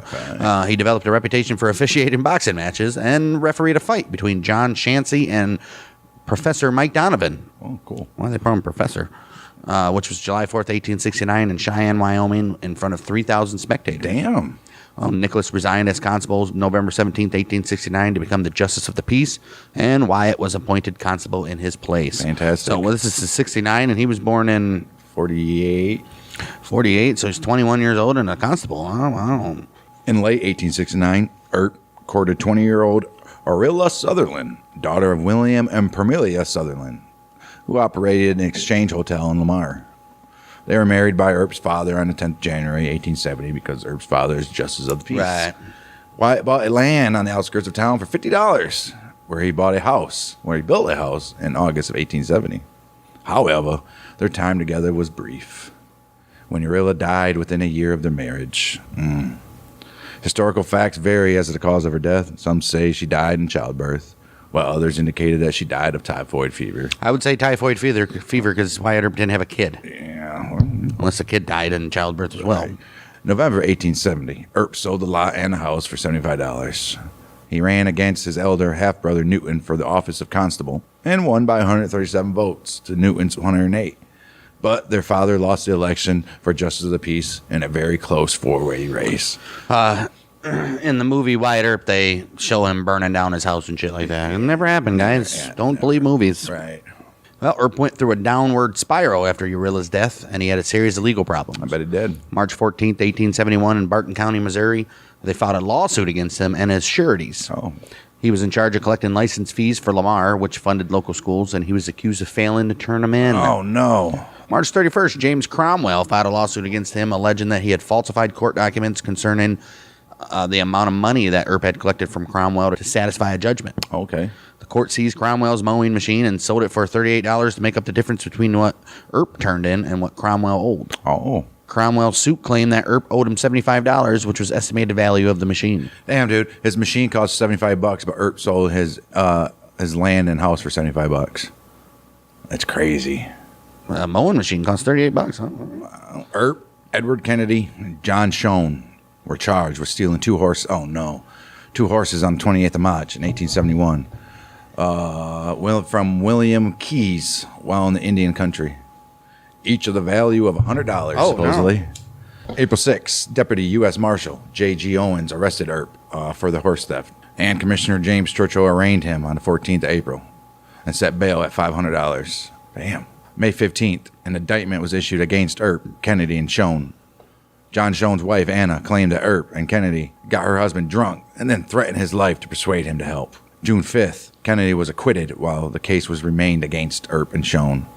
Paying his bail, Wyatt fled before the case ever came to trial. Oh, wow. Well, and nothing ever comes of that, by the way, guys. Right. Well, in 1871, Earp met Wild Bill Hickok in Kansas City, along with other Western legends, including Buffalo Bill Cody, Jack Gallagher, and Billy Dixon. Damn. Wyatt would later say of Wild Bill, Bill Hickok was regarded as the deadliest pistol shot alive, as well as being a man of great courage. The truth of certain stories of Bill's achievements may have been open to debate, but he had earned the respect paid to him. Right. So regardless. Wild Bill, he helped Wyatt to become a better buffalo hunter, where Wyatt met Bat Masterson in that process, and they on the open Kansas prairies. And they Like, became this is how you best of friends. you can make a buttload of money hunting these buffalo, son. Yeah. Earp was listed in the Peoria City Directory during 1872 as a resident in the home of Jane Haspel, although Stewart and Lake took notes of a conversation with Earp years later, in which Earp claimed that he'd been hunting buffalo during the winter of 1871-1872. Peoria police raided Haspel's home in February of 1872, arresting 4 women, Wyatt and Morgan Earp and George Randall. Oh, the men were charged with keeping and being found in a house of ill fame.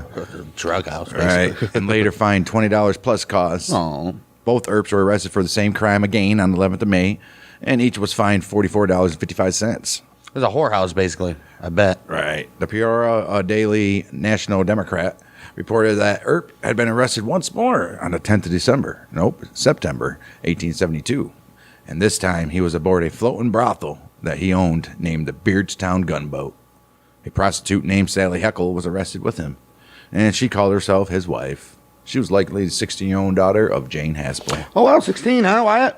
Yeah. All right, the newspaper wrote about the incident and said some of the women are said to be good-looking, but all appear to be terribly depraved. Oh, wow.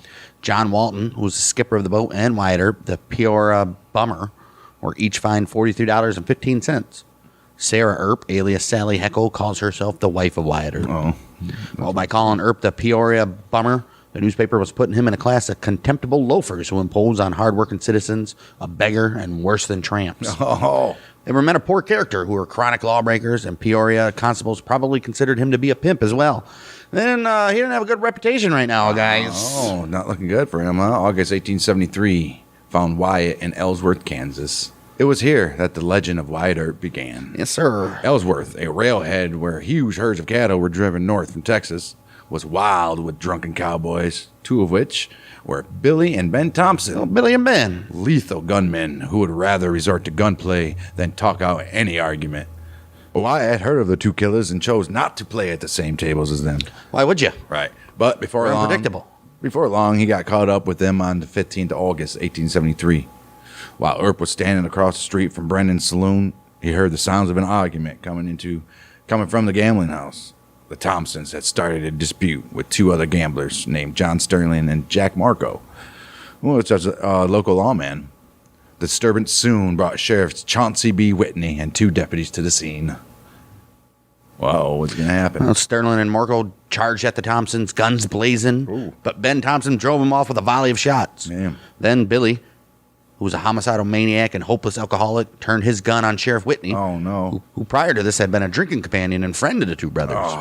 At point-blank range, he shot the sheriff down. Son of a bitch. Wyatt at first watched the events without interfering as he saw Ellsworth Mayor James Miller enter the saloon, and he demanded Thompson surrender his guns. When he refused, Miller went in search of Whitney's deputies, who had inexplicably disappeared from the scene after the sheriff was shot. Wow. And they said, fuck this. They're gone. Damn. Dismayed when Wyatt spotted the 2 deputies cowering on the sidelines, he remarked to the passing Mayor Miller, "It's none of my business, but if it was me, I'd get me a gun and arrest Ben Thompson or kill him." Miller then tore the badge off a deputy Norton's chest and walking back to Earp said, "I'll make it your business." Wow. Classic case of putting your foot in your mouth there. Right. Wyatt watched stunned as Ben Thompson swaggered out of the saloon and mounted his horse as brother Billy waved him goodbye. "What kind of town is this?" he snapped at the deputies and mayor, who now stood meekly across the square. So Wyatt's pissed. Old borrowing a pair of 6-shooters, he followed Ben Thompson, who was now about a block away. When he caught up with him, he demanded that he throw down his gun. Thompson, who knew of Earp, complied, and Wyatt marched him to jail. Wow. How do you know of Earp? Earp hadn't done shit. Right. Wow. Well, Ben Thompson was fined $25 for disturbing the peace, and a warrant for murder was issued for his brother Bill. So impressed was Mayor Miller that he offered Wyatt the job of town marshal at $125 a month. Damn. Yeah. But Earp declined, handed Miller back the badge, and saying he intended to go into the cattle business with his brothers. Ben Thompson, who would later turn lawman himself, would say to Bat Masterson in subsequent years that he had a powerful hunch that Wyatt would have killed him if he hadn't thrown down his gun. Yeah. The story of how Earp had backed down Ben Thompson soon spread up and down the Chisholm Trail, and the Wyatt Earp legend was Oh, born. man. Thanks to old Ben Thompson. Dude, it's crazy. Like, word about stuff like this travels faster than mail did. Right. Like, literally. It's like crazy. Early 1874, Earp and Sally moved to the growing cow town of Wichita, where his brother James ran a brothel. Oh, Jeez. shit. Stay away from those, buddy. Local arrest records show that Sally and James's wife, Nellie Ketchum, they call her Bessie, operated a brothel there from early 1874 to mid of 1876. Wyatt may have been a pimp, but historian Robert Gary L. Roberts believes that he was more likely an enforcer or a bouncer for the brothel. Yeah, what are you going to do? When the Kansas State Census was completed in June of 1875, Sally was no longer living with Wyatt, James, and Bessie. Uh-oh. Oh, a little trouble in the relationship, huh? Right. Wichita was a railroad terminal and a destination for cattle drives from Texas. The town would fill with drunken, armed cowboys celebrating the end of their long journey when the cattle drives arrived and the lawmen were kept busy. When the cattle drives ended and the cowboys left, Earp searched for something else to do. Okay. The Wichita City Eagle reported October 29, 1874, they had helped an off-duty police officer find thieves who had stolen a man's wagon. Awesome. Earp officially joined the Wichita Marshal's office April 21st, 1875, after the election of Mike Meeker as city marshal or police chief, whatever one you want to believe. Right. He was making $100 per month. He also dealt faro at the Long Branch Saloon. Nice. In late 1875, the Wichita Beacon published this story. On last Wednesday, December 8th, policeman Earp found a stranger lying near a bridge in a drunken stupor. He took him to the cooler found in the neighborhood of $500 on his person. Oh. He was taken next morning before his honor, the police judge, paid his fine for his fun like a little man, and went on his way rejoicing. He may congratulate himself that his lines, while he was drunk, were cast in such a pleasant place as Wichita, as there are but a few other places where that $500 bankroll would have been heard from. Right. The integrity of our police force has never been seriously questioned. Oh, wow. Meaning, he had $500, Would've and known. they're like, any other police force would have stole it from him, but Yeah. Wyatt Earp's a good guy, Right. supposedly. Right. Earp, he was embarrassed on the 9th of January, 1876, though. He was sitting with friends in the back room of Custom House Saloon, and his single-action revolver fell out of his holster, discharged when the hammer hit the floor. Oh, man. The ball passed through his coat, struck the north wall, then glanced off and passed out through the ceiling. Damn. Dude, that could have... Could have killed somebody, and he would have been done for. The legend would have stopped right there. Wow. He persuaded biographer Stuart N. Lake years later to omit it from his book, Wyatt Earp, Frontier Marshal. Earp's stint as Wichita deputy came to a sudden end on the 2nd of April, 1876, when former Marshal Bill Smith accused him of using his office to help hire his brothers as lawmen. Why not? Earp beat Smith in a fistfight and was fined $30. No. The local newspaper reported, "It is but justice to Earp to say that he has made an excellent officer." Meager won that election, but the city council voted against rehiring Earp. His brother James opened a brothel in Dodge City, and Earp followed. He said, all right, let's go, James. Well, in Dodge City, after 1875, it became a major terminal for cattle drives as well, which came from Texas along the Chisholm Trail. Right. Earp was appointed assistant marshal in Dodge City under Marshal Lawrence Dager around May of 1876, and he spent the winter of 76-77 in the gold rush boom town of Deadwood in the Dakota Territory. He did. He and Morgan left Dodge for Deadwood September 9th, 1876 with a team of horses, but they arrived there to find all the land was already tied up in mining claims. Instead of gambling while he was there in Deadwood, he made a deal to buy all the wood that a local individual had cut, put his horses to work that winter hauling firewood into camp. Right, so he made some money. He made about $5,000 in profit, but was unable to file any mining claims, so, like I said, he returned to Dodge City in the spring. That's a chunk, $5,000. $5,000, dude, he's rich. Damn. He joined the Dodge City Police in spring of 1877 at the request of Mayor James H. Kelly. Dodge City newspaper reported on July of 1878 that he'd been fined $1 for slapping a muscular prostitute named Frankie Bell, Oh, wow. who heaped epithets upon the unoffending head of Mr. Earp to such an extent as to provide a slap from the ex-officer. She was probably like, you stupid piece of shit, blah, blah, blah. And he was like, shh. Right, what the fuck? Frankie Bell, muscular prostitute. All right. Wow. Bell spent the night in jail and was fined $20, while Earp's fine was the legal minimum of $1. October 1877. Outlaw Dave Rudeball. Yep. He robbed a Santa Fe Railroad construction camp and fled south. Earp was given temporary commission as deputy U.S. Marshal and left Dodge City. He followed Rudeball over 400 miles through Fort Clark, Texas, where the newspaper reported his presence on the 22nd of January, 1878. And on to Fort Griffin, Texas, he went. Damn, it's crazy. Breaking news. Legendary lawman at this time, but apparently Wyatt Earp is in town. Everybody's like, oh my gosh, did you hear? Oh, that was 2 weeks ago. Right. He arrived at the frontier town of the Clear Fork of the Brazos River All right. and went to the Beehive Saloon, the largest in town and owned by John Shancy, whom Earp had known since he was 21. Yeah, Right. remember John? John Shancy. Shancy told Earp that Rudeball had passed through town earlier in the week, but he didn't know where he was headed. Shancy suggested that Earp go ask gambler Doc Holliday, who played cards with Rudeball. Doc told Earp that Rudeball was headed back into Kansas. After initially Right. not wanting to talk to Doc or Earp because he didn't like Lawman. May 11th, 1878, the Dodge newspapers reported Earp had returned. The Dodge City Times noted May 14th that he had been appointed assistant marshal for $75 a month. Damn, he's just taking pay cuts after pay cuts. Right, he served under Charlie Bassett. Oh, Charlie Bassett. Oh, Charlie Bassett. Doc Holliday also showed up in Dodge City with his common law wife, Big Nose Kate. Yeah, nerd. During the summer of 1878, that's when he showed up. Ed Morrison and another 24 cowboys rode into Dodge that summer and shot up the town, galloping down Front Street, hooting, hollering, guns a-blazing, and shit like that. They entered a Long Branch saloon, vandalized and harassed the customers. Hearing the commotion, Earp burst through the front door to find numerous guns pointed at his face. Another version of the story has it that only 3 to 5 cowboys were there. Oh, okay. In both versions, though, Holliday was playing cards in the back, and he put his pistol at Morrison's head, forcing him and his men to disarm. Earp credited Holliday with saving his life that day. I am forever indebted to you, old Doc Holliday. And the two became very, very close friends from that moment on. While in Dodge City, Earp became acquainted with James and Bat Masterson, Luke Short, and prostitute Maddie Blaylock, Oh, Maddie. who became his common law wife until 1881.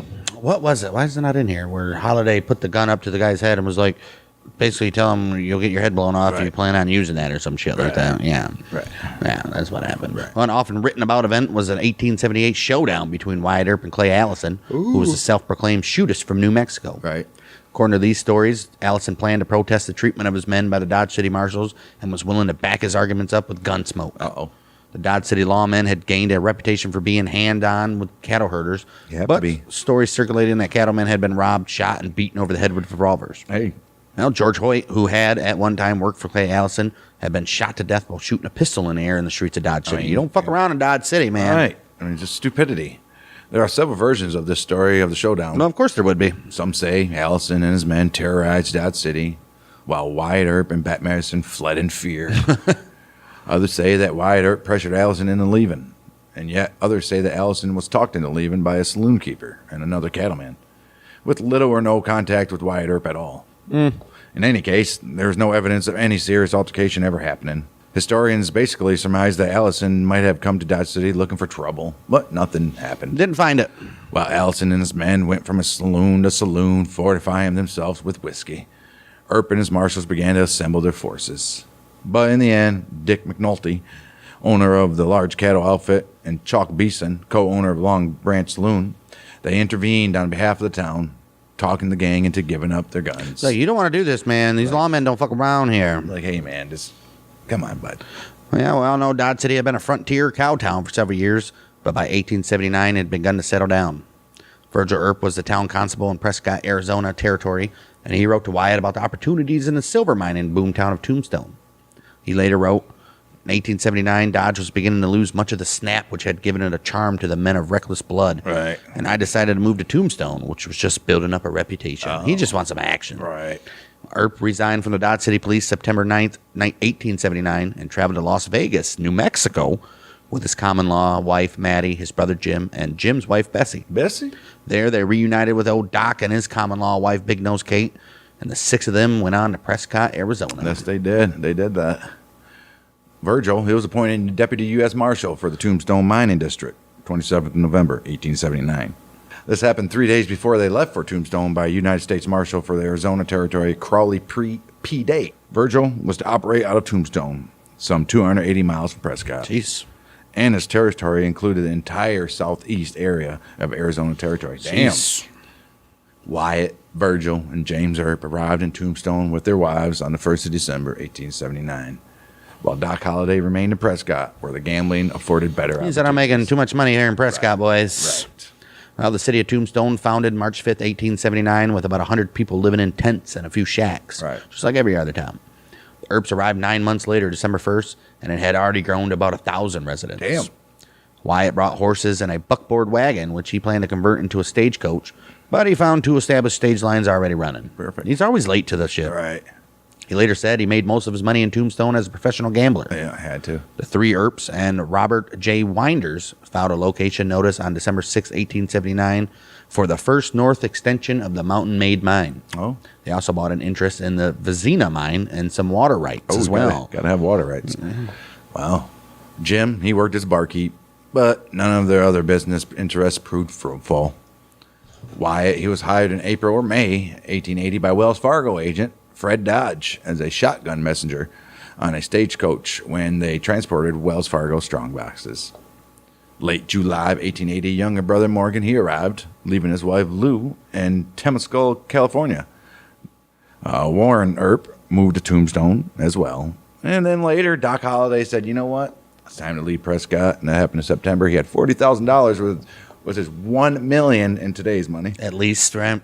And he said, let's go, baby. We're here now. Well, we all know what happens now. The outlaw Clanton gang had been running roughshod over the territory and immediately resented the Earps' arrival. Right. Old man Clanton, his sons Ike, Finn, and Billy, the McClory brothers, Frank and Tom, Curly Bill Brocious, John Ringo, and their followers lost no time in expressing their displeasure. The Clantons had long been involved in rustling cattle from Old Mexico, moving their plunder northward to their ranch on the San Pedro River. Keeping Cochise County Sheriff John Behan on their payroll, their operation was extremely successful until the arrival of the Earps. Oh.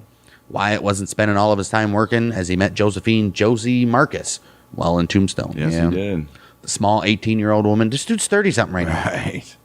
The small 18-year-old woman had arrived in Tombstone with a traveling theater troupe in 1879 prior to Wyatt's arrival. Well, she hooked up with Sheriff John Behan and stayed in Tombstone at this time as well. And that's another reason why Behan didn't like him. Wow. However, shortly after Wyatt appeared on the scene, Sheriff Behan made the mistake of introducing Josie to Wyatt. Yeah. And the two instantly hit it off. The relationship between Wyatt and Maddie had continued to deteriorate. Well, it's because she was high on fucking laudanum all the damn day. Right. Exactly. It grew worse and worse and worse, that old addiction.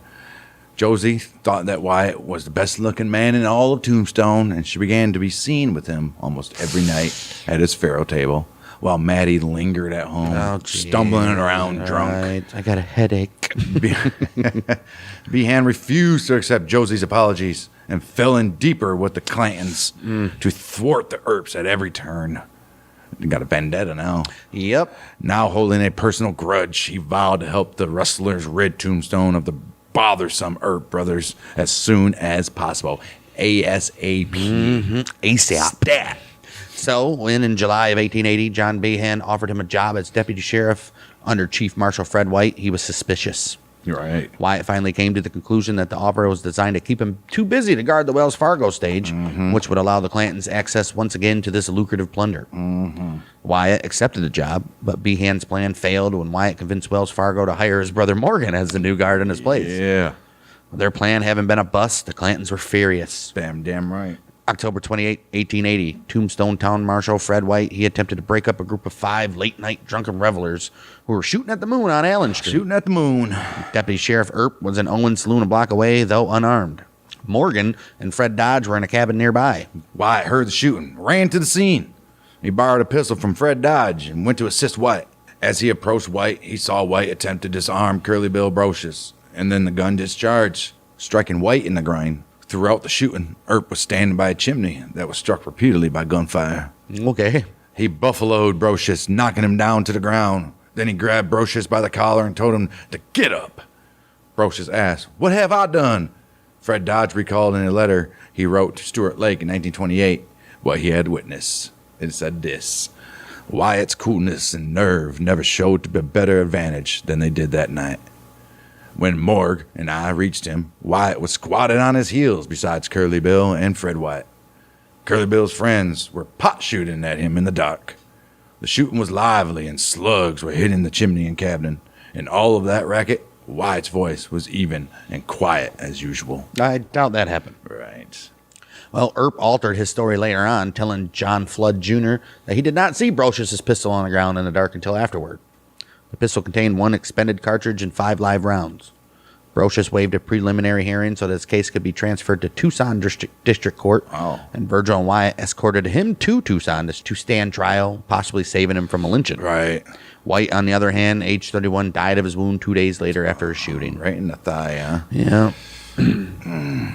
December 27th, 1880, Earp testified that White's shooting was accidental. Brocious expressed regret, saying he had not intended to shoot White. Gunsmith Jacob Gruber testified Brocious' single-action revolver was defective, allowing it to be discharged at half-cock. Ooh. A statement was introduced which White had made, stating that the shooting was accidental as well. Okay. The judge ruled that the shooting was accidental, and he released Curly Bill. Look at that. Bill, however, remained intensely angry about how Earp had pistol whipped him in front of everybody. Right. And now he's an enemy to the Earps as Yeah, well. back then you do not get embarrassed. Right. In front of nobody. That's a death sentence. Wow. Meanwhile, one night while Doc was gambling at the Oriental Saloon, John Behan accused Doc of manipulating the fail game. He said, "You cheater." That's also one thing you don't do. Right. Is cheat or claim someone's cheating. Doc, never the one to back down, quickly challenged Behan, who retreated in haste. He's like, oh, shit. Behan's public embarrassment added more fuel to the fire. Well, he kind of did that to himself. Right. Through the early months of 1881, the Clantons continued to rustle cattle from Mexico, a crime that the Earp lawmen could do nothing about. What are you going to do? Their hands were tied since castle rustling was officially a county matter, and John Behan was the county. The gap between the law and the outlaw faction grew wider and wider and wider, and the town divided into two camps. While most of Tombstone citizens supported the Earps, the politically strong outlaw element, with Behan in control, supported the Clantons, which is not Of course. In the meantime, Doc and Big Nose Kate continued to live together, but when Kate got drunk, they had serious arguments. Often her drunkenness would escalate to abuse, and finally, Doc had had enough and threw her out. Yeah, so get the hell out, woman. Clantons used this separation to their advantage. When 4 masked robbers, most likely members of the Clantons, we don't know, robbed a stagecoach and killed the driver and passenger, Sheriff Behan found Kate on a drunken binge, berating Doc for throwing her out. Right. They convinced her to sign an affidavit saying that Doc was involved in the stagecoach robbery. No. Well, when Kate sobered up, she realized she messed up and immediately took back her statement, and Doc was so disgusted with her, he sent her on her way outside of town on a stagecoach. She said, "Get the hell out of here. I never want to see you again, woman." Get away from me, You son of a bitch. bitch. What actually happened was the masked robbers robbed the passengers and the strongbox, but they were recognized by their voices and language. They were identified as Deputy Sheriff Pete Spence, an alias for Elliot Larkin Ferguson, and Deputy Sheriff Frank Stillwell. Yeah, these are deputy sheriffs, guys. Right. Stillwell was fired a short while later as a deputy sheriff for Sheriff Behan. Wyatt and Virgil. He was fired for county tax accounting irregularities, though, not for the robbery. Right. Wyatt and Virgil Earp rode with the sheriff's posse to track the stage robbers. And Wyatt discovered an unusual boot heel print in the mud. Oh, it's still there, huh? Right. The posse checked with the shoemaker in Brisbane and found a matching heel that he had just removed from Stillwell's boot. Oh, wow. A further check of Bisbee Corral turned up both Spence and Stillwell, who were arrested by sheriff deputies Billy Breckenridge and Nagel. All right. Well, Spence and Stillwell were arraigned on the robbery charges before Justice Wells Spicer. He set their bail at $7,000 each. Who would have thought he would have got busted by a boot print? A boot print, right? But he just went to the same. Well, the dude's an idiot. He went to go get his heel print changed. Right. Like that wouldn't be the first place they would look. Well, they were then released after paying the bail, but they were rearrested by Virgil for the Bisbee robbery a month later, October 13th, which this is on the new federal charge of interfering with a mail carrier. Oh, you can't do that. The newspapers, however, reported that they had been arrested for a different stage robbery, which occurred October 8th near Contention City, Arizona. All right. Less than 2 weeks before the OK Corral shootout, and this final incident may have been misunderstood by the McClorys. Right, probably. Events now moved rapidly toward a final showdown. Old Man Clanton, he was shot and killed by a band of vaqueros during a rustling attempt below the border. Hey, you His guys know the eldest risk. son, Ike, who rushed judgments, would prove fatal. He took the family reins. It was Old Man Canton. I mean, Old Man Canton was a dirtbag, but at least he probably had some sense. Like, we can't be just going all out and willy-nilly against these guys. Wow. Also, in the heat of summer of 1881, It did. a fire swept the business district of Tombstone, and the citizens blamed Marshal Ben Sippy for not controlling the looting that followed. Oh.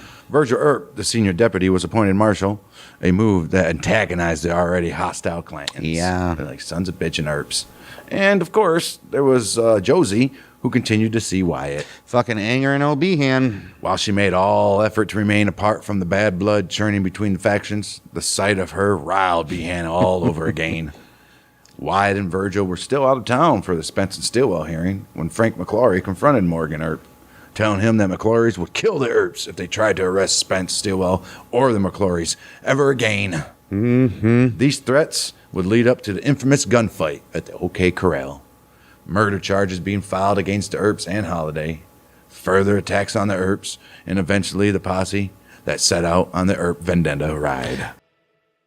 Here we are recording Earp Part 2. You know, if you listen to the first part, we went through his childhood, his days of being a pimp and a little wild rascal, his first days as a lawman all the way up to Tombstone and trouble with the Clantons and him messing around with Sheriff Behan's woman. All hell is about to break loose here. There's one thing about Wyatt. He loved the women. Didn't care if they were with somebody or not, apparently. Oh, obviously. Well, clearly she didn't care if she was with somebody either. Or he was with somebody too. So That's true. I mean, yeah, so if you guys missed out on that, go look at our Part 1. We'll lead you all the way up to the day of the... Well, we'll do a little bit of a backstory here on this episode, but basically... Doc Holliday tried to frame him for a stagecoach robbery that the Behan and his cronies actually were committing, and all hell's about to break loose here in the old OK Corral. Yeah, because I got to his little common law wife all drunked up and spewing lies about Doc because they got into a fight. Big Nose Kate, and then she was like sobered up. I don't know, that's not what happened. And then he said, "Get the hell out of here, woman." This is a vendetta ride. Some shit's about to happen here. Oh, no, the next one's OK a Corral. vendetta. Yeah, either way, some shit's about to happen here. Well, after all this, what's about to happen, Wyatt Earp is going to testify. He's going to testify that after the gunfight, that 5 or 6 weeks prior to the gunfight, he had met Ike Clanton outside the Alhambra Hotel. Ike told Wyatt that Doc Holliday had told him, he said, she said stuff, right, that he knew of Ike's meetings with Wyatt and about Ike providing information on Head, Leonard, and Crane, as well as their attempted robbery of the stage. Ike now accused Earp of telling Holliday about these conversations. Earp testified that he told Ike he had not told Holliday anything. All right, Holliday wasn't even there. Wyatt offered to prove this when Holliday and the Clantons next returned to town. He said, all right, well, nigga, we'll settle it all. The weekend before the shootout, Morgan Earp, he was concerned about possible trouble with the Cowboys. He asked Doc Holliday to come back to Tombstone from a fiesta celebration in Tucson, where Holliday had been gambling. He's like, come on, buddy, come on back. Upon Doc's return, Wyatt asked Holliday about Ike's accusation. And you know, Doc Holliday, he's going to tell you straight up. Morning of Tuesday, 25th of October, 1881, the day before the gunfight, Ike Clan, Tom McLaury, they rode 10 miles in the spring wagon from Chandler's Milk Ranch at the foot of the Dragoon Mountains. They did that and they went to Tombstone. They were in town to sell a large number of beef stock, most of them owned by the McLaurys themselves. All right, well, Fred Dodge, an undercover detective for Wells Fargo, he heard from J.B. Ayers, another undercover Wells Fargo man in contention, that Frank McLaury, Billy Clanton, and Billy Claiborne, they were in town planning to join Ike and Tom in Tombstone Wednesday afternoon. Dodge, who had been sick, he got up and went looking for City Marshal Virgil. All right. He found instead Tombstone Deputy City Marshal Morgan at the Alhambra Saloon instead, like I said, and told him the news. Near midnight, Holliday saw Clanton in the Alhambra Saloon and confronted him, accusing him of lying about their previous conversations. Uh-oh. Well, they got into a heated argument, and Wyatt, who was not wearing a badge at this time, encouraged his brother Morgan to intervene. Right, because he couldn't do anything. Morgan took Holliday out into the street, and Ike, who had been drinking steadily, followed them.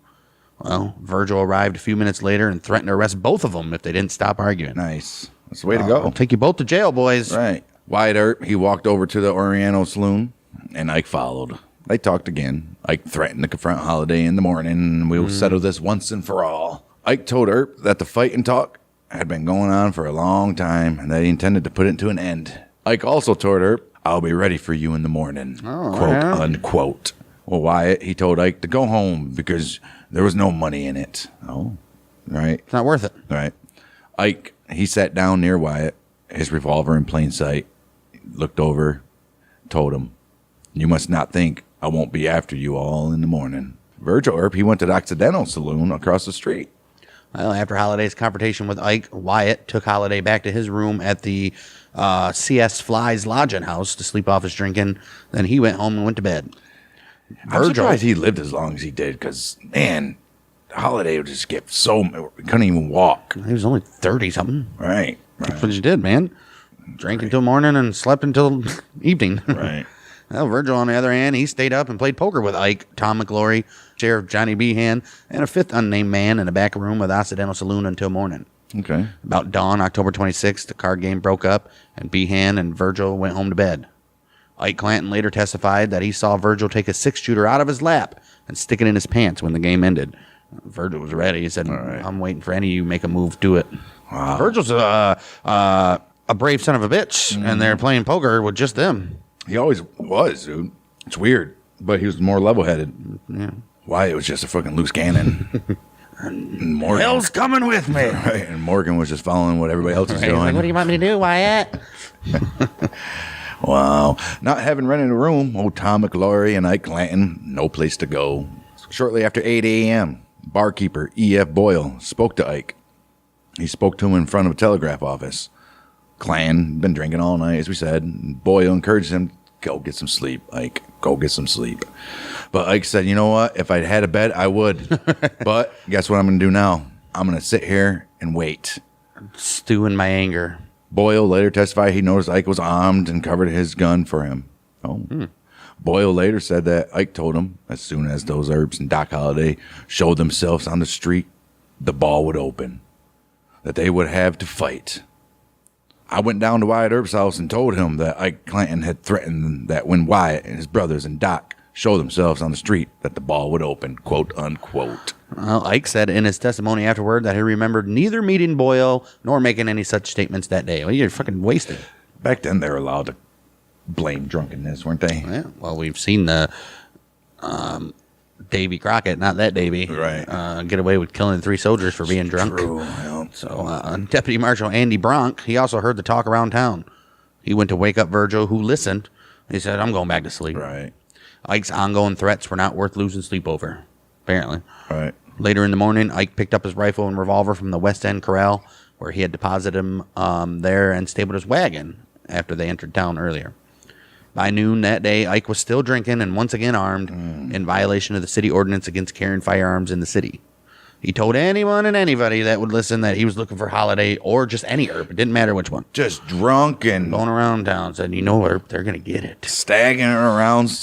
Probably still haven't even come down from the buzz from the night before. Clearly not. Wow.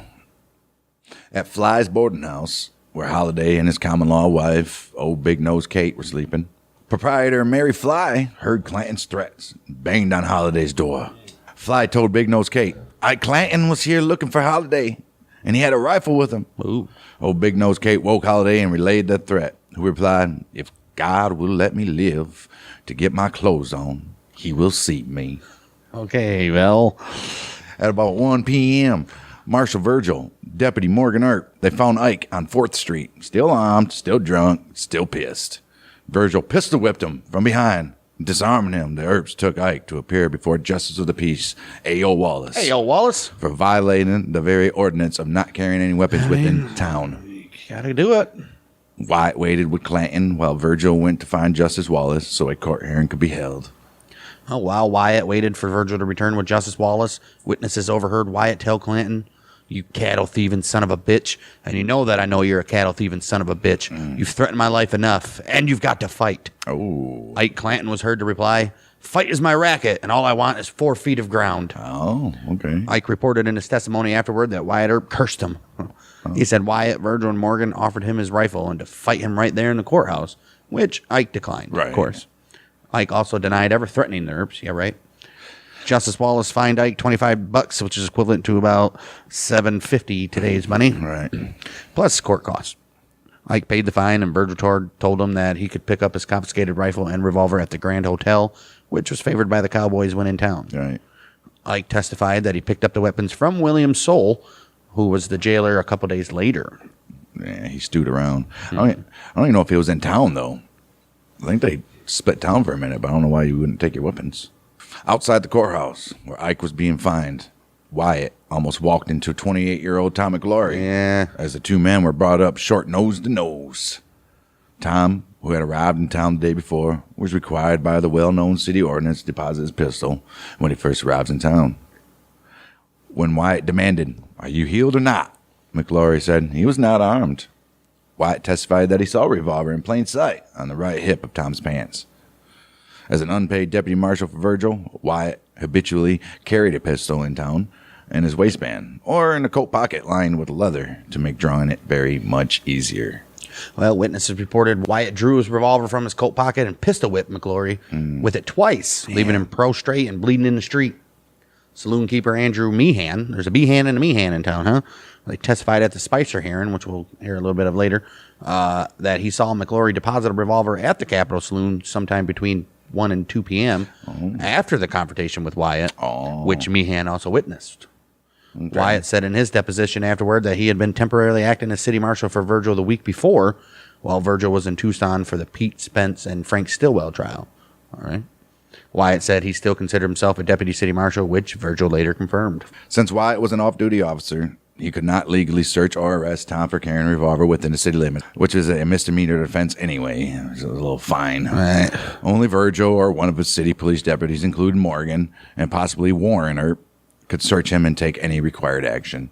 Well, he could have held him there until one of them got there. Right. Wyatt, who was portrayed as a non-drinker, testified at the Spicer hearing that he went to Halford's and bought a cigar, went outside to watch the Cowboys. No, just because I was going to watch the Cowboys. At the time of the gunfight, about 2 hours later, Wyatt could not even know if Tom was still armed. It was early afternoon by the time Ike and Tom had seen doctors for their head wounds. That's got to piss them off even more. Even if they were just drunk and stupid. The confrontation inside the courthouse with Ike, and then the pistol whipping of Tom outside. Well, I mean, Wyatt just brought it on himself. It was early afternoon by the time Ike and Tom had seen doctors for their head wounds. The day was chilly. Snow still on the ground in some places. Both Tom and Ike had spent the night gambling. Yes. Drinking heavily. Yep. No sleep. Now they got a headache. Right. Now they're both outdoors, both wounded, and at least Ike was still drunk. Around 1:30 to 2 p.m., after Tom had been pistol whipped by Wyatt, Ike's 19-year-old younger brother Billy and Tom's older brother Frank, they arrived in town. They had heard from their neighbor, Old Man Frank, that Ike had been stirring up trouble in town overnight. They had ridden into town on horseback to back up their brothers. Right. Not to come get him out of there. Right. What the hell are you doing? They're like, all right, Ike's setting the stage here. Well, they arrived from Antelope Springs, 13 miles east of Tombstone, where they had been rounding up stock and had breakfasted with Ike and Tom the day before. Both Frank and Billy were armed with a revolver and a rifle, as was the custom for riders in the country outside Tombstone. Apache warriors had engaged the U.S. Army near Tombstone just 3 weeks before the OK Corral gunfight. Oh, shit. So obviously the need for weapons outside of town was well established and accepted. Damn right. Of course. They can't tell you what to do outside of town any damn way. Billy and Frank stopped first at the Grand Hotel on Allen Street. They were greeted by Doc. Oh, jeez. They learned immediately after of their brother's beatings by the Earps within the previous 2 hours. Like, damn. The incidents had generated a lot of talk in town. Angrily, Frank said he would not drink, and he and Billy left the saloon immediately to seek Tom. By law, both Frank and Billy should have left their firearms at the Grand Hotel. Instead, guess what? Never left their frickin' holsters. All right. Oh, Wyatt then said he saw Billy Clanton and Frank McGlory in Spangenberger's gun and hardware store on 4th Street filling their gun belts with cartridges. So why are you letting him? Right. Ike testified afterward that Tom was not there and that he had tried to buy a new revolver, but the owner saw Ike's bandaged head and refused to sell him one. Right. Like, I don't know about that, Ike. Right. Well, Ike apparently had not heard Virgil tell him that his confiscated weapons were at the Grand Hotel around the corner from the shop. When Virgil learned that Wyatt was talking to the Cowboys at Spangenberger's gun shop, he went there himself. Virgil then testified afterward that he thought he saw all four men, Ike, Billy, Frank, and Tom, buying cartridges at the same time. They're like, they're all loading up, man. Wow. Some shit's about to go down. Right. Virgil, he went around the corner on Allen Street to the Wells Fargo office, where he picked up a 10-gauge or a 12-gauge shotgun, one of them. It was short and double-barreled. It was unusually cold and windy day in Tombstone. Virgil, he was wearing a long overcoat. To avoid alarming Tombstone's public, Virgil hid that shotgun underneath his coat when he returned to Hafford's saloon. From Spangenberg's, the Cowboys moved to the OK Corral, where witnesses overheard them threatening to kill the Earps. For unknown reasons, the old Cowboys then walked out the back of the OK Corral and then west, stopping in a narrow, empty lot next to C.S. Fly's boardhouse. So the shootout wasn't even in Yes, that's the OK Corral. Common misc. It was in the lot next to the boarding house. Well, Virgil initially avoided a confrontation with the newly arrived Frank McGlory and Billy Clanton. Right, why stir up more shit? Who had not yet deposited their weapons, yes. The statute was not specific about how far a recently arrived visitor might, with good faith and within reasonable time, travel into town while carrying a firearm. Right. So they could say, we were going to. I'd like give them 10 minutes. Right. This permitted a traveler to keep his firearms if he was proceeding directly to a livery, hotel, or saloon. The three main tombstone corrals were all west of 4th Street between Allen and Fremont, which were a block or two from where Wyatt saw the cowboys buying cartridges. All right. Miner Reuben F. Coleman later told the Tombstone Epitaph, I was in the OK Corral about 2:30 p.m. when I saw the two Clantons and the two McClorys in an earnest conversation across the street at Dunbar's Corral. I went up the street and notified Sheriff Behan and told him it was my opinion that they meant trouble and it was his duty as sheriff to go and disarm them. He's like, man. I told him that they had gone to the West End Corral. I then went and saw Marshal Virgil Earp and notified him to the same effect. Okay. Sheriff Behan, a friend of the Cowboys, later testified he woke up about 1:30 p.m. after the late night card game. Fucking bums, dude. Yep. And he went to go get a shave at the old barbershop. That's where he first learned that the Cowboys were armed. Behan stated he quickly finished his shave and went to locate the Cowboys. At about 2:30 p.m., he found old Frank McClory holding a horse and talking to someone on 4th Street near the corner of Fremont. Then he saw Ike Clanton and Tom McGlory near C.S. Fly's photography studio. He walked there with Frank, told the Cowboys that they must give up their arms. No more trouble today, boys. Ike Clanton said he was not armed. Tom McGlory pulled his coat open to show that he wasn't carrying a weapon either. And that should be enough to satisfy Sheriff Behan, right? Well, the Cowboys were located in a narrow 15 by 20 feet lot between the Harwood House and Fly's boarding room, or house and photography studio at 312 Fremont Street, where Doc Holliday roomed. Behan later said he attempted to persuade Frank McClory to give up his weapons, but Frank insisted that he would give up his guns only after Marshal Virgil Earp and his brothers were first disarmed. The Cowboys were about a block and a half from the West End Corral at 2nd Street in Fremont, where Ike and Tom's wagon and team were stabled. Virgil Earp later testified that he thought Ike and Tom were stabled at the OK Corral on Allen between 3rd and 4th, right. from which he thought they would be departing if they were leaving town. Right, that'd be the logical way. Well, Ike, he later said that he was planning to leave town. Get the hell out of there. Take my headache and go sleep it off. Oh, you might not want to sleep. All right. Frank McClory reported that he had decided to remain behind to take care of some business. Oh, Will McClory, Tom and Frank's brother, and also he was a judge in Fort Worth, Texas. He claimed in a letter he wrote during the preliminary hearing that the shootout that Tom and Frank were still armed because they were planning to conduct business before leaving town to visit him in Texas. How the hell would he know? why would they need to be armed in town to conduct Right. business? He wrote that Billy Clanton, who had arrived on horseback with Frank, intended to go with the McClorys to Fort Worth. Will McClory came to Tombstone after the gunfight and joined the prosecution team in an attempt to convict the Earps and Holiday for his brother's murder. Ooh, they could have done something having a judge. Paul Johnson told a different story, whoever that is. He said the McGlorys were about to leave for Iowa to attend the wedding of their sister, Sarah. Oh. Tom and Frank were especially close to Sarah, who was one of their 14 siblings and half-siblings. Sarah, she married James Reed in Richmond, Iowa, indeed, at the end of November that year, so maybe they were telling the truth. I think I believe that story. Citizens reported to Virgil on the Cowboys' movements and their threats, told him that Ike and Tom had left their livery stable and entered town while armed, in violation of ordinance once again.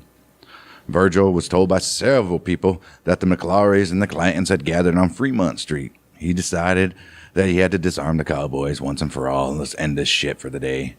His decision to take action may have been influenced by the Cowboys' repeated threats to the Earps. Well, you think? Their proximity to the Holiday's room and Fly's boarding house, and also their location on the route the Earps usually took to their homes 2 blocks further west on Fremont Street. So either way, you have to go past these sons of bitches. You got to take care of the threat. Several members of the Citizens Vigilance Committee offered to support him with arms, but Virgil refused. He had, during the prior month, appointed Morgan as a special policeman. He also appointed Wyatt as a special policeman, while Virgil, yes, we know, was away. He also called on Doc Holliday that morning for help with disarming the Clantons and McClorys. That is a hell of a thing for you to say to me. Right. Wyatt spoke of his brothers Virgil and Morgan as the marshals, while he acted as deputy. Right. Virgil Earp picked up the shotgun he had retrieved from the Wells Fargo office earlier. He gave the shotgun to Doc, who hid it under his overcoat. He then took Holliday's walking stick in return. Well, as usual, the Earps carried the revolvers in their coat pockets or in their waistbands. Wyatt, he was carrying a .44 caliber American 1869 Smith & Wesson revolver. Holliday carrying a nickel-plated pistol in a holster, but this was concealed by his long coat, as was also the shotgun. Earps and Holliday walked west, down the south side of Fremont Street, past the rear entrance to the OK Corral, but out of the visual range of the Cowboys, which they believed where they were last reported. Near the corner of 4th Street, Fremont Street, the Earps ran into Sheriff Behan. He had left the cowboys and came toward them, though he looked nervously backwards several times, and he knew some shit. Right. Virgil, he testified afterward that Behan told him, "For God's sake, don't go down there, or they will murder you." Wyatt said Behan told him and Morgan that I have disarmed them, which he lied.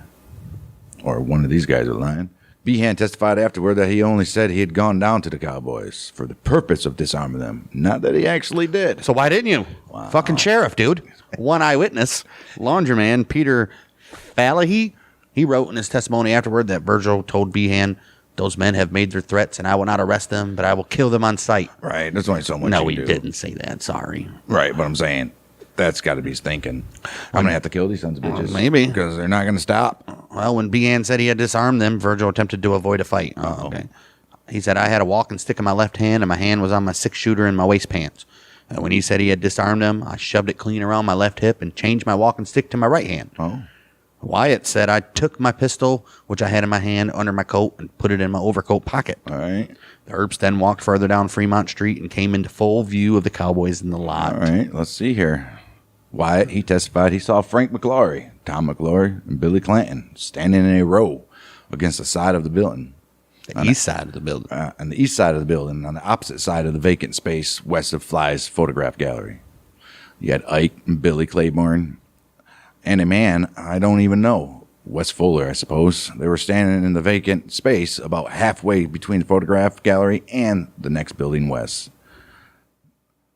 Addie Borland corroborated with Wyatt's testimony, stating that he saw 5 men opposite my house, leaning against a small house west of Fly's gallery, and one man was holding a horse, standing a little out from the house. Martha J. King was in Bauer's Butcher Shop located on Fremont Street. She testified that when Earp party passed by her location, one of the Earps on the outside of the group looked across and said to Doc Holliday nearest the store, "Let them have it." To which Holliday replied, "All right." When the Earps approached the lot, the 4 lawmen initially faced 6 cowboys: Frank McClory, Tom McClory, Billy Clanton, Billy Claiborne, Wes Fuller, and Ike Clanton. When the cowboys saw the officers, they stepped away from the Harwood house. Ooh, knowing shit's about to go down. Well, testimony given by witnesses afterward, they disagreed about the precise location of the men before, during, and after the gunfight. Yeah, man. Coroner's inquest and the Spicer hearing produced a sketch showing the cowboys standing from left to right, facing Fremont Street, with Billy Clanton and then Frank McClory near the Harwood house, and Tom McClory and Ike Clanton roughly in the middle of the lot, opposite them, and initially only about 6-10 feet away. And you had Virgil Earp, who was on the left of the Earp party, standing about a few feet inside the vacant lot and nearest to Ike. Behind him, a few feet near the corner of C.S. Fly's boarding house, was Wyatt. Morgan Earp was standing on Fremont Street to Wyatt's right. Doc Holliday anchored the end of their line on Fremont Street a few feet to Morgan's right. So you had Virgil and Holliday as the flanks. Right. Wyatt drew a sketch in 1924 and another with John Flood on September 15, 1926 that depicted Billy Clanton near the middle of the lot, close to the Harwood house. He's old. Right. Getting names mixed up. Tom and Frank McClory stood deeper in the lot, and Frank was in the center between the 2 buildings holding the reins of his horse. Tom was closer to the Fly's boarding house, and according to Wyatt's sketches, Morgan was on the right of the lawmen, close to the Harwood house, opposite Billy Clanton near the Harwood house, and close to Fremont Street. Oh. Virgil was deeper in the lot, opposite Frank and Ike Clanton. Right. Wyatt was to Virgil's left, opposite Tom, and Doc, he hung back a step or 2 on Fremont Street. Either way, they're all there. Right. Neither of Wyatt's sketches included Ike Clanton or Billy Claiborne, who ran from the fight anyways. Yeah. Wow. Virgil, he was not expecting a fight. Once Behan said that he disarmed the cowboys, Virgil traded the short, double-barreled shotgun he was carrying for Holliday's cane. I did that before then, but Right. Virgil carried the cane in his right hand and shifted the pistol in his waistband. We said that to Right. his left. Holliday, he concealed that shotgun under his long jacket. Wyatt, too, was not expecting a fight. yes, we know. Right. Billy Clanton and Frank McClory, they wore revolvers and holsters on their belts. And they stood alongside their saddle horses with rifles in their scabbards, possibly in violation of city ordinance prohibiting carrying weapons in town. Not possibly. Well, technically, their horse is carrying a weapon. When Virgil saw the cowboys, he testified that he immediately commanded the cowboys to throw up your hands. I want your guns.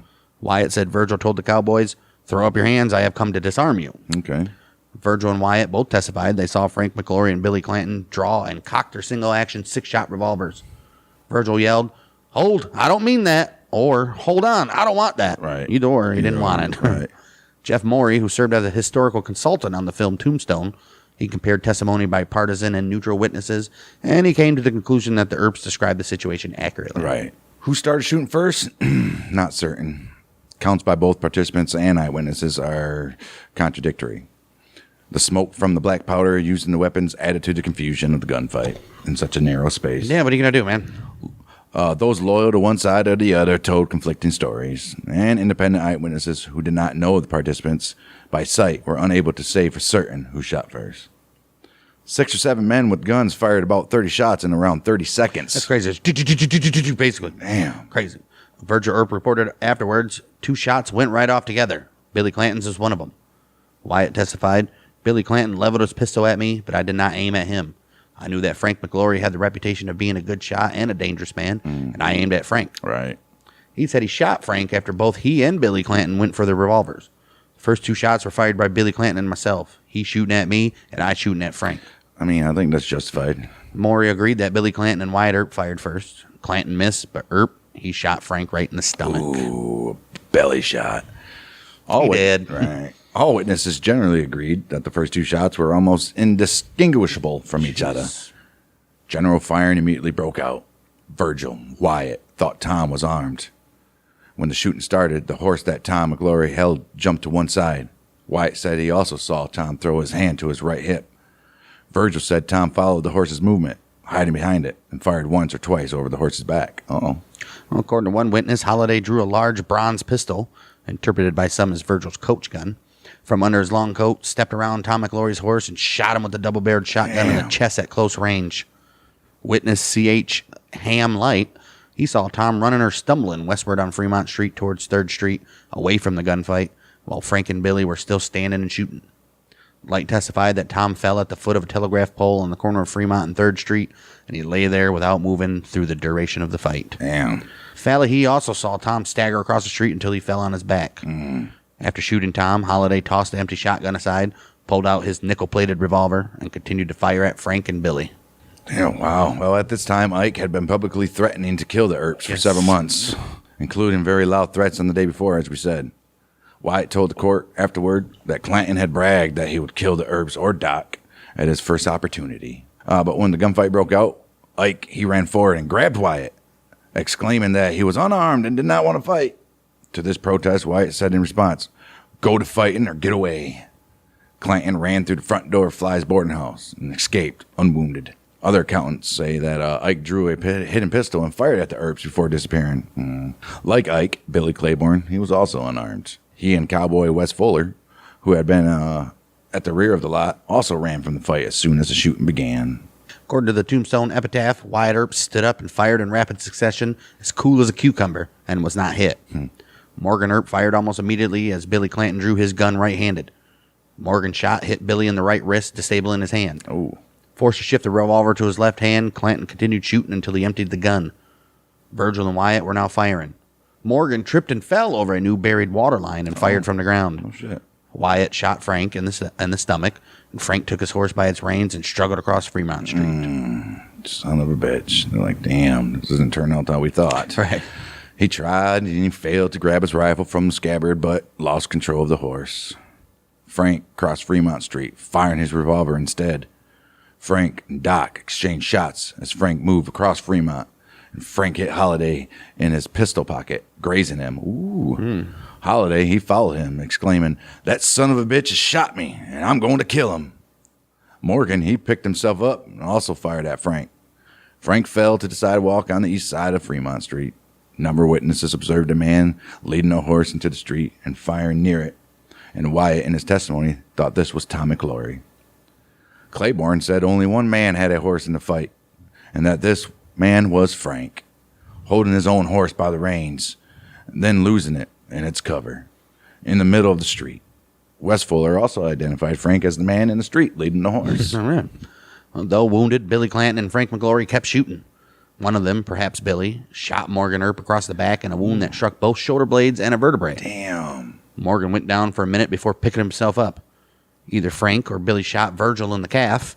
Virgil says, I think it was Billy. Virgil, though hit, fired his next shot at Billy. Frank, now entirely across Fremont Street and still walking at a good pace, which is according to Claiborne's testimony, He fired twice more before he was shot in the head under his right ear. Son of a bitch. Both Morgan and Doc apparently thought they had fired that kill shot. But since neither of them testified at the hearing, this information is only from secondhand accounts.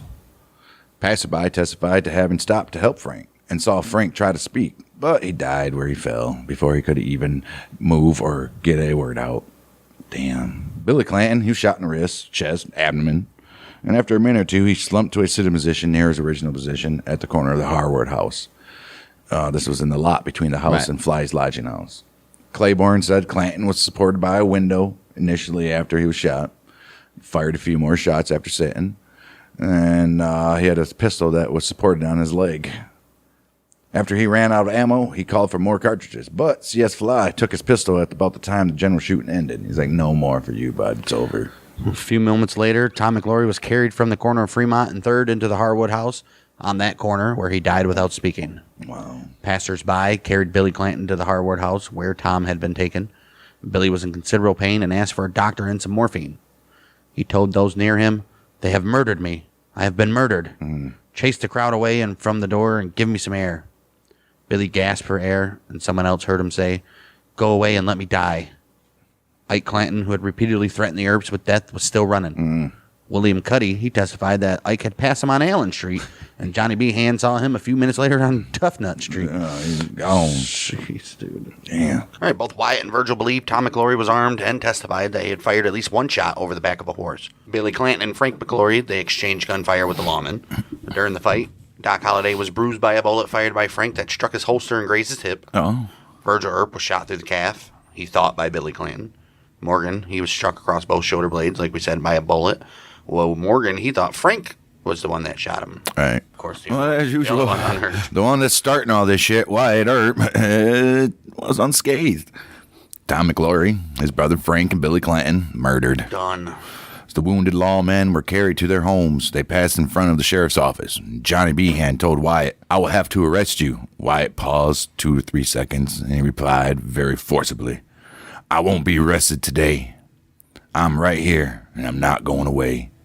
You have deceived me. You told me these men were disarmed. I went to disarm them."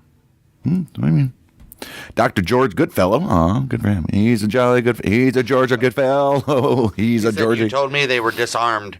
I went to disarm them. So why would you go to disarm them if you already thought they were disarmed? Yeah, that doesn't make no sense. Oh, Dr. George Goodfellow, he treated the Earps. Dr. Henry Matthews, he examined the dead cowboys late that night. He found Frank had 2 wounds, a gunshot beneath the right ear that horizontally penetrated his head, and a second entering his abdomen 1 inch to the left of his navel. Damn. Matthews stated that the wound beneath the ear was at the base of the brain and caused instant death. Obviously. Sheriff Behan later testified that he had heard Morgan Earp yell, "I got him," after Frank was shot. However, during the fight, Frank moved across Fremont, putting Holliday on Frank's right and Morgan on his left. Right. This makes it much more likely that old Doc shot the fatal round that shot down old Frankie. Yep, makes sense there. Well, he also examined Tom McLaury's body. He found 12 buckshot wounds from a single shotgun blast on the right side under his arm, between the 3rd and 5th ribs. Ooh, that means his arms were up, obviously. And shooting. Or shooting, right? The wound was about 4 inches across. Nature and location of the wound. That is a small spatter. Yeah, that means he was close. Jeez. Didn't get time for that buckshot to spread out. The wound was about 4 inches across, as I said. Nature and location of the wound indicated that it could not have been received if Tom's hands were on his coat lapels, as the cowboys later testified. Yeah, there's no way it would have hit his arms. Right. Both Virgil and Wyatt stated that Holliday had shot Tom, which the coroner's exam supported. Yeah. Dr. George Goodfellow, he testified that Billy Clanton's wounds at the Spicer hearing. He stated that the angle of the wrist wound indicated that Billy's hand could not have been raised over his head, as claimed by cowboy witnesses. Right. In his coroner's report, Matthews did not mention Billy's arm wound, but witness Keefe, who examined the arm closely, he testified later that Clanton was shot through the right arm close to the wrist joint, and the bullet passed through the arm from inside to outside, entering the arm close to the base of the thumb and exiting on the back of the wrist diagonally. So, yeah, he had his hand up, shooting. Well, with the latter wound larger than the other. right. Point of entry smaller. Right. This indicated to the judge that Billy could not have been holding his coat lapels open, his arms raised as the cowboys testified. Not at all. Nope. Dr. Matthews, he found 2 other wounds on Billy's body. The first was 2 inches from Clanton's left nipple. Penetrated his lung. Ooh. The other was in the abdomen beneath the 12th rib, 6 inches to the right of the navel. Both were fired from the front. Neither passed completely through his body. The wound to Billy Clanton's right wrist may have been inflicted by Morgan Earp or even Doc immediately at the outset of the fight as Billy was drawing his gun. Possible. The bodies of the 3 dead cowboys were displayed in a window at Ritter and Reams Undertakers with a sign that said, "Murdered in the streets of Tombstone." Damn. The funerals for Billy Clanton, he was only 19 years old. Tom McLaury, he was 28, and his brother Frank, 33, were well attended. About 300 people joined the procession to Boot Hill, and as many as 2,000 watched from the sidewalk. Both McLaurys were buried in the same grave, and Billy Clanton was buried nearby. The story was widely printed in newspapers across the whole United States of America. Most versions favored the lawman. The headline in the San Francisco Exchange was "A Good Riddance." 3 days after the shootout, the ruling of the coroner's jury convened by Dr. Henry Matthews neither condemned nor exonerated the lawman for the shooting of the cowboys. It read this: William Clanton, Frank and Thomas McLaury came to their deaths in the town of Tombstone on the 26th of October, 1881, from the effects of pistol and gunshot wounds inflicted by Virgil Earp, Morgan Earp, Wyatt Earp, and one Holiday, commonly called Doc Holiday. Ike Clanton filed murder charges against the Earps and Holiday on October 30th. While Wyatt and Doc were arrested and brought before Justice of the Peace Wells Spicer. Morgan and Virgil, they were still recovering at home.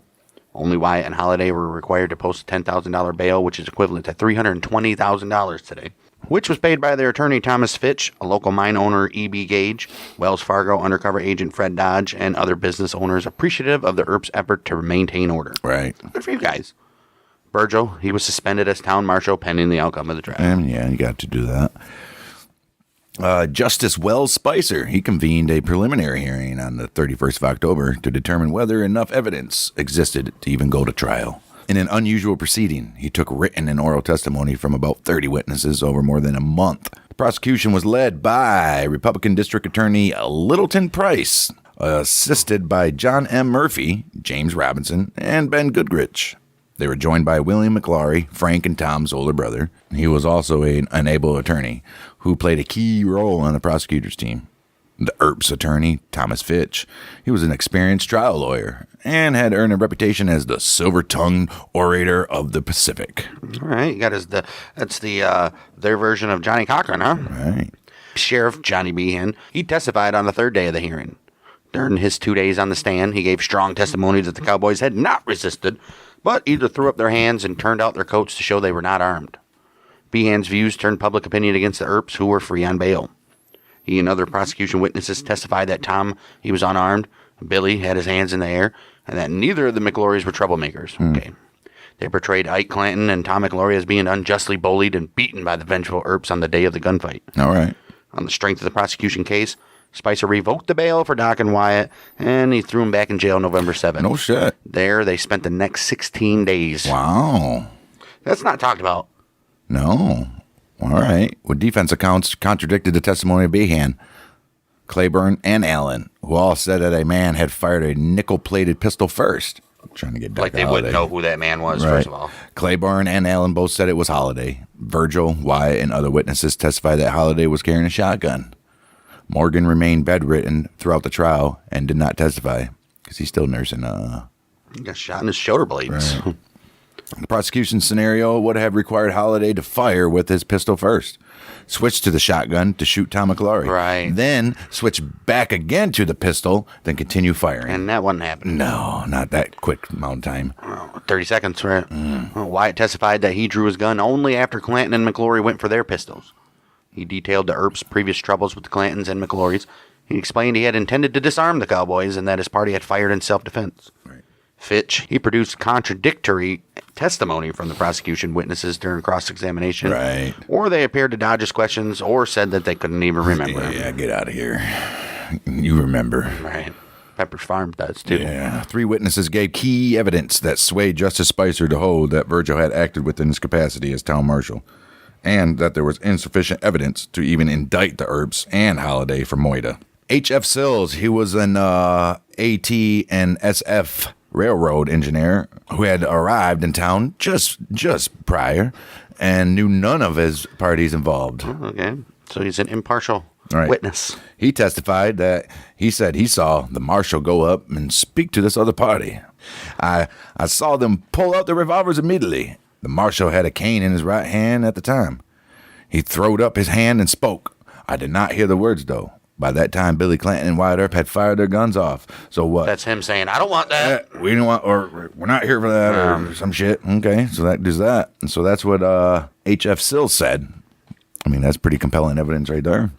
But Well, then he was grilled by the prosecution. He corroborated virtually all the defense's testimony. good for him, huh? Addie Borland, we spoke of her a little bit ago. She was a dressmaker whose residence was across Fremont Street from Fly's boarding house.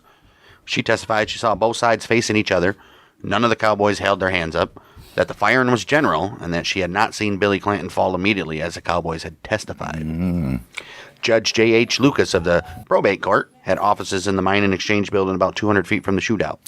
He corroborated Addie Borland's testimony that Billy was standing throughout the fight, which contradicted prosecution witnesses who maintained he went down immediately after being shot in the belly. Spicer noted that no powder burns were found on his clothing, so how you couldn't have been that close. These witnesses' testimony, especially that of H.F. Sills, a disinterested party in the matter, he discredited much of the testimony given by Sheriff Behan, this guy. It's a sheriff, Right. lying on the stand. Right. Also Ike Clanton, and he's running down the street. Right.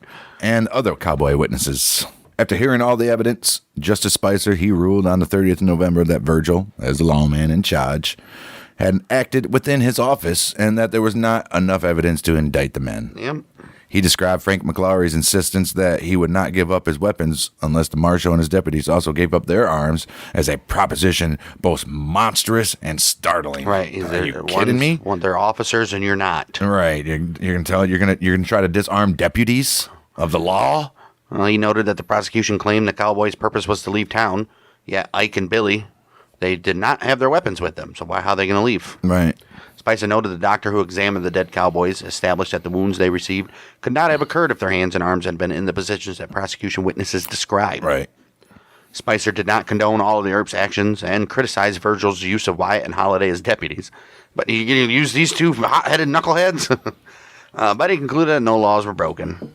He said the evidence indicated that Earps and Holiday acted within the law and that Holiday and Wyatt had been properly deputized by Virgil. Oh, look at that shit.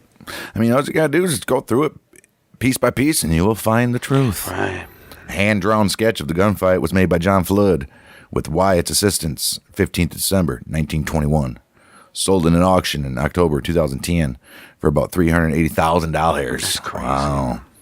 The map describes the position of a number of witnesses and all the participants with the exception of Ike Clanton, who fled from the gunfight, which was 1952. Victor Clyde Forsyth, a popular painter of desert scenes and cowboy artist, he painted the gunfight at the OK Corral, a 43 by 60 inch oil painting.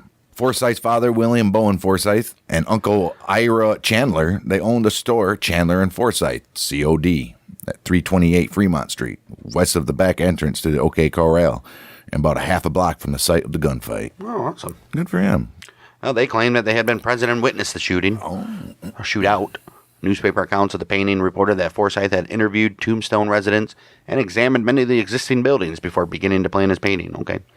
May 1988, his studio printed and sold a limited edition 390 copies of the painting. Fantastic. John Gilcrease, he became friends with John Flood, who had been Wyatt Earp's secretary, confidant, and best friend for many years. Nice. When Earp died, Flood inherited many of his personal belongings. Aw, look at that. Good for him. He in turn willed them to Gilcrease, who amassed over a number of years one of the largest collections of personal items belonging to Wyatt and Virgil Earp. And he also had many unpublished photos of them and their family. Then he opened the Wyatt Earp Museum in Tombstone. That was 1966. And he also commissioned Western artist Don Percival to paint the gunfight at the OK Corral. The oil on masonite painting titled The Street Fight. It's about 6 foot 4 inches by 4 feet 0 inches. Damn. By 4, just say by 4 feet. Right. It is the largest work ever executed by Percival.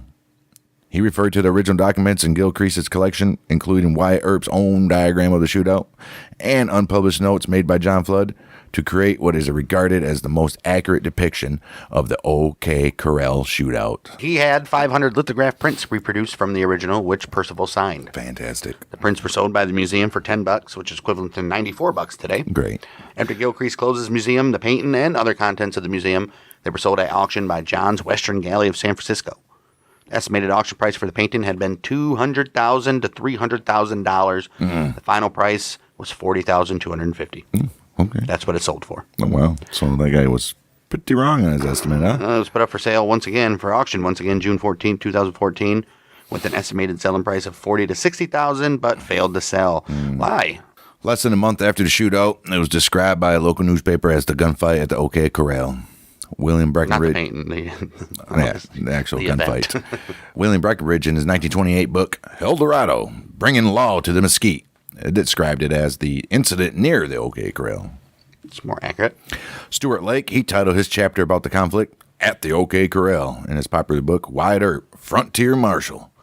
But it was in the popular movie Gunfight at the OK Corral that cemented the incident and its erroneous location in the popular consciousness. The movie and accompanying mythologizing also altered the way that public thought of the Earps and the Outlaws. All right. Prior to the movie, the media often criticized the Earps' actions in Tombstone. Oh. In the movies, they became the good guys, always ready to stand for what is right. Right. This incident has become a fixture in American history due to the personal nature of the feud between the Earps and the McGlory and Clanton brothers. Right. And the symbolism of the fight between lawmen and cowboys. You know, the Earps are obviously more of a good guy in it or not, but man, Wyatt and Virgil were kind of troublemakers. Virgil? Especially Wyatt. How would you say Virgil? Virgil it was.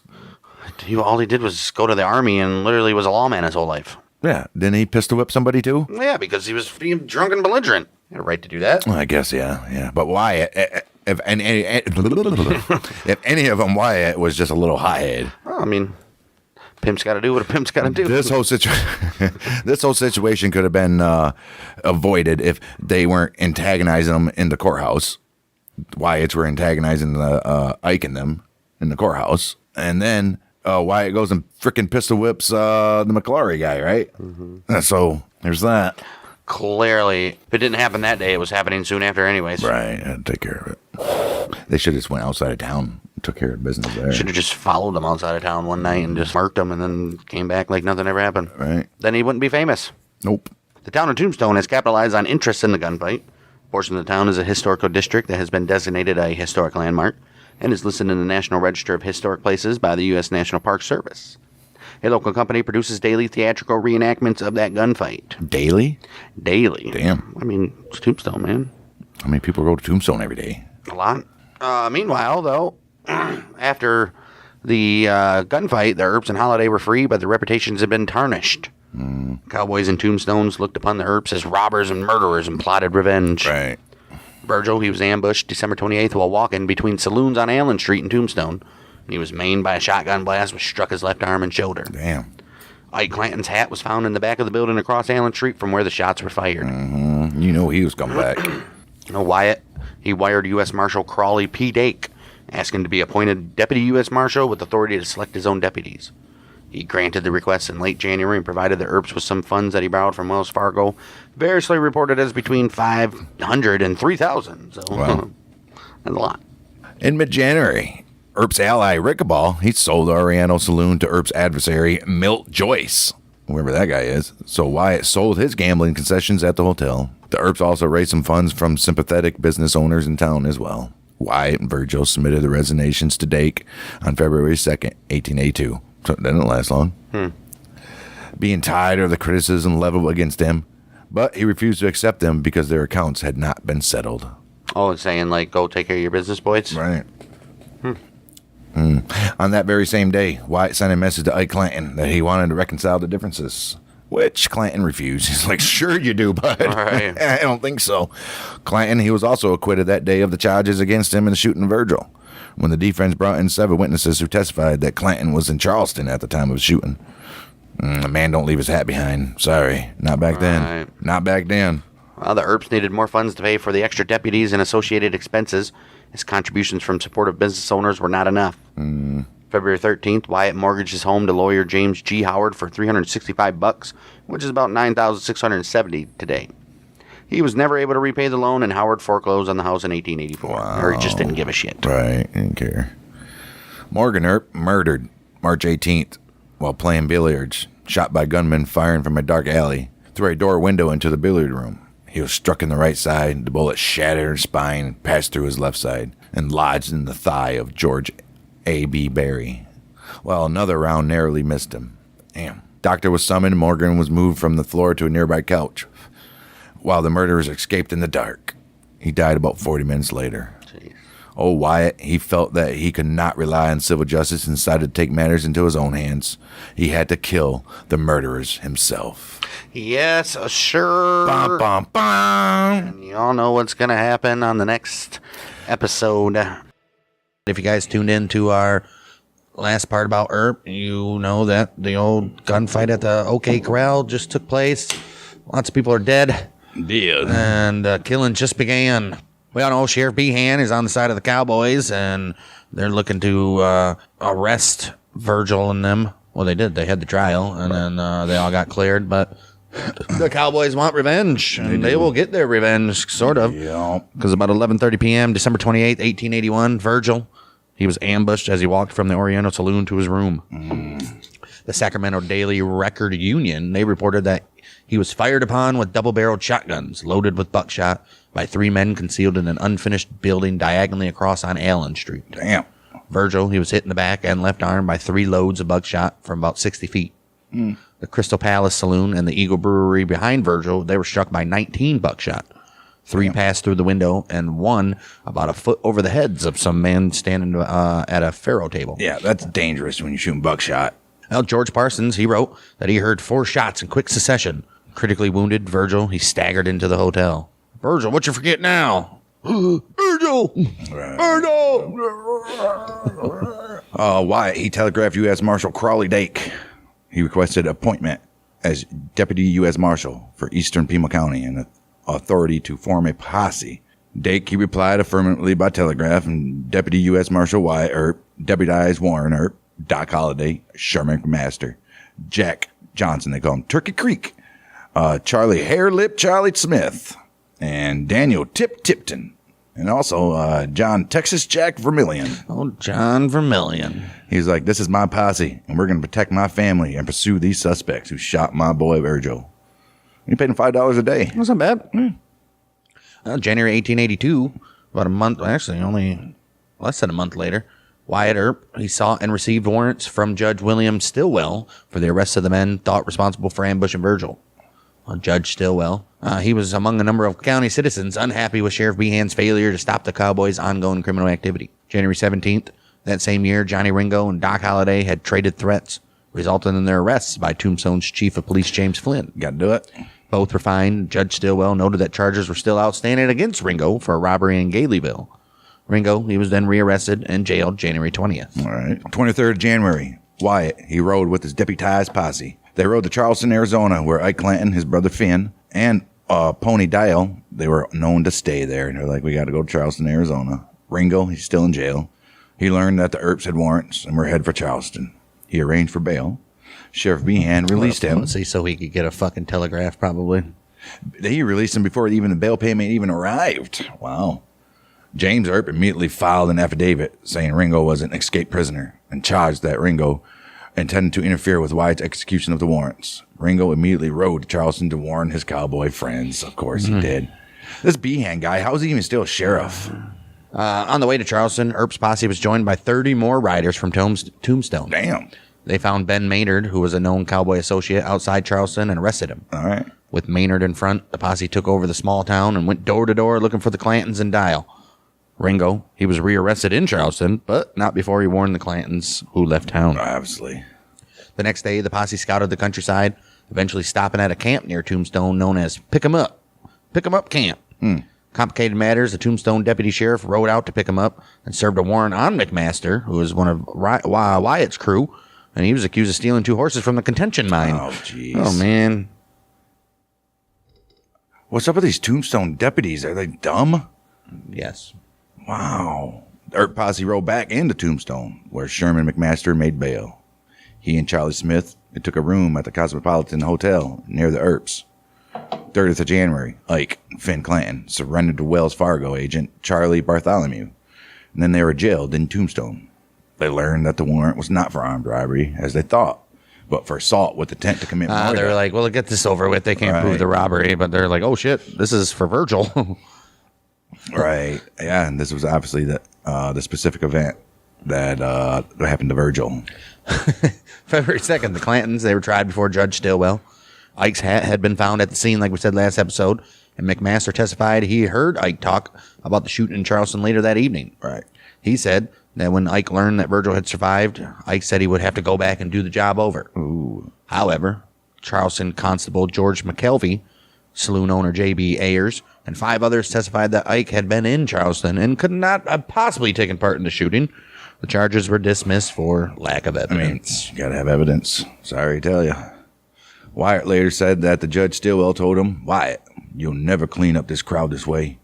Next time, you better leave your prisoners in the brush where alibis don't count. Yep. Ooh-wee. You think he would have known that anyways? All right. Ike Clanton refiled murder charges against the Earps. It's and just Doc like Holliday. back in this day, you can file the charges. Right. Like, oh, yeah? He did that in Contention, Arizona for their killing of his brother and the McLaury brothers. When he could not provide new evidence, the charges were dismissed, obviously. 13th February, Wyatt, he mortgaged his home to lawyer James Howard for $365, about $11,500 today.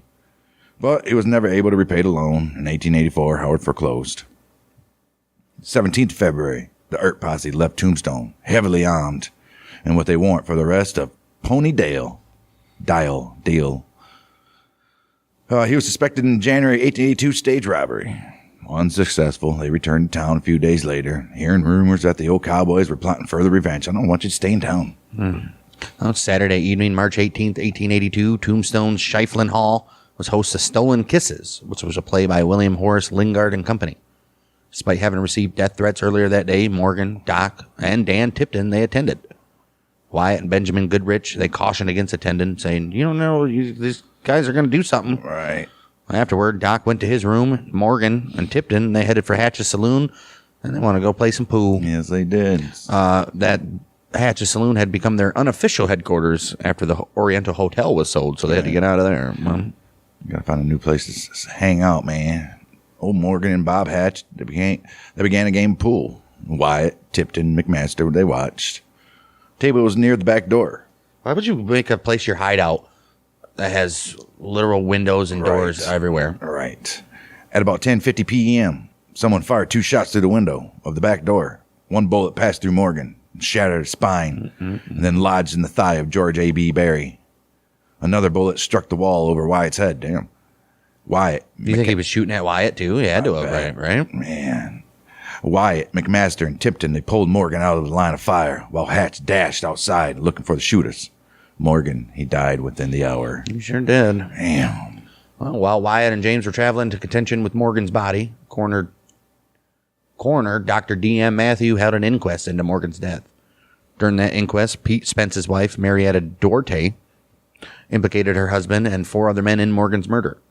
She testified that along with her husband, Frank Stilwell, a man named Fries, later identified as Frederick Bodie, and 2 Indians, later identified as Hank Swillen and Florentino Cruz, they took part in the killing as well. Oh, shit. Here we go. She also testified that 4 days before the shooting, she and her mother, they were standing at Spence's house when Morgan walked by. The Indian then started down the street and got ahead of him to get a good look at him.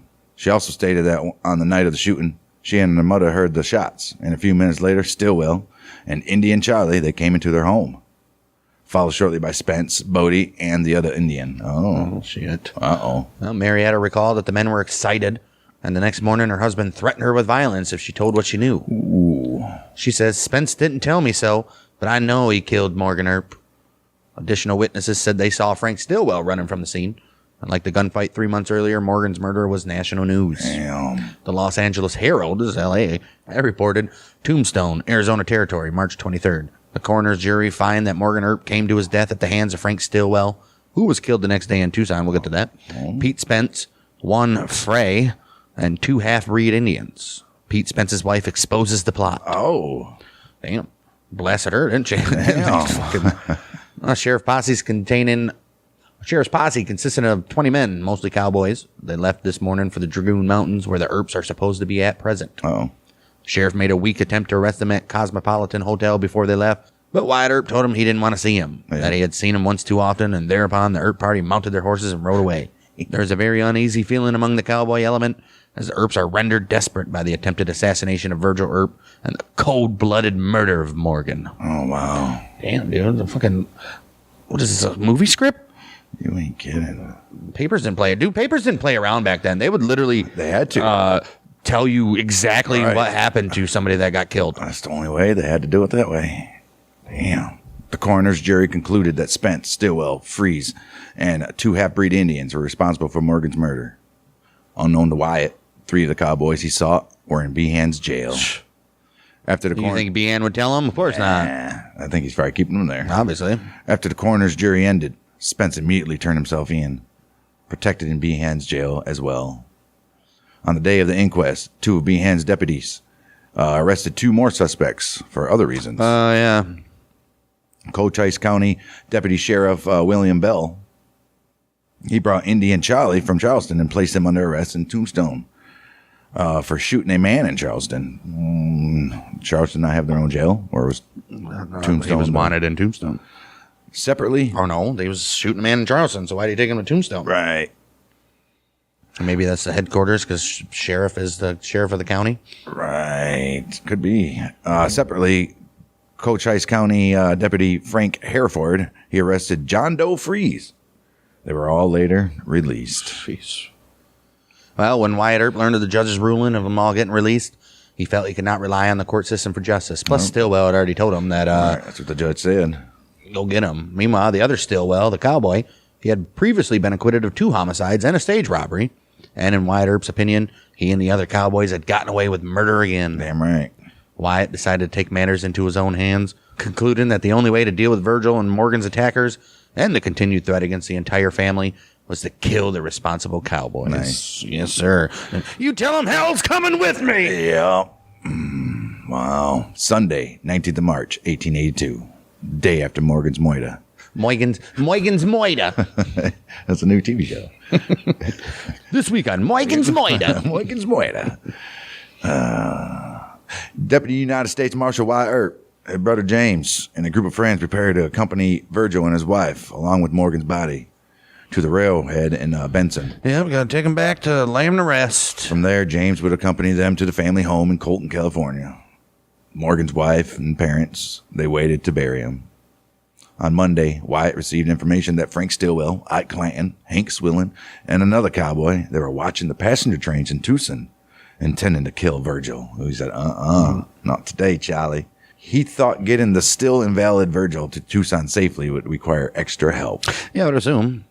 Well, Wyatt, he was accompanied by Warren Earp, Doc Holliday, Turkey Creek Jack Johnson, and Sherman McMaster. They guarded Virgil and Allie, who was his wife. Right. In Contention City, they stabled their horses and picked up an extra wagon. They rode in the wagon to the railhead in Benson, where they caught the next train to Tucson. They were all heavily armed with shotguns or rifles, except for Virgil, who had a pistol. Right. That's all he can use. Right. Nathan Waite of Ash Cannon in the Huachuca Mountains was on the train with Earp party. He said the Earp men were all armed, and McMaster was wearing 2 cartridge belts. He said he was ready for a fight. You ain't kidding. Well, in Tucson, the party was greeted at the train station by Deputy U.S. Marshal Joseph Evans. Look at that. Virgil and other witnesses later reported that they saw Stillwell, Clanton, and the other cowboys at the train station. Almost the first men we met on the platform there were Stillwell and his friends, armed to the teeth, Virgil said to San Francisco Examiner later on. They fell back into the crowd as soon as they saw I had an escort, and the boys took me to the hotel to supper. Did they really think he was going to arrive by himself? Right. That's how G the Earps are. They went into the hotel thing and had dinner. Like, fuck you guys.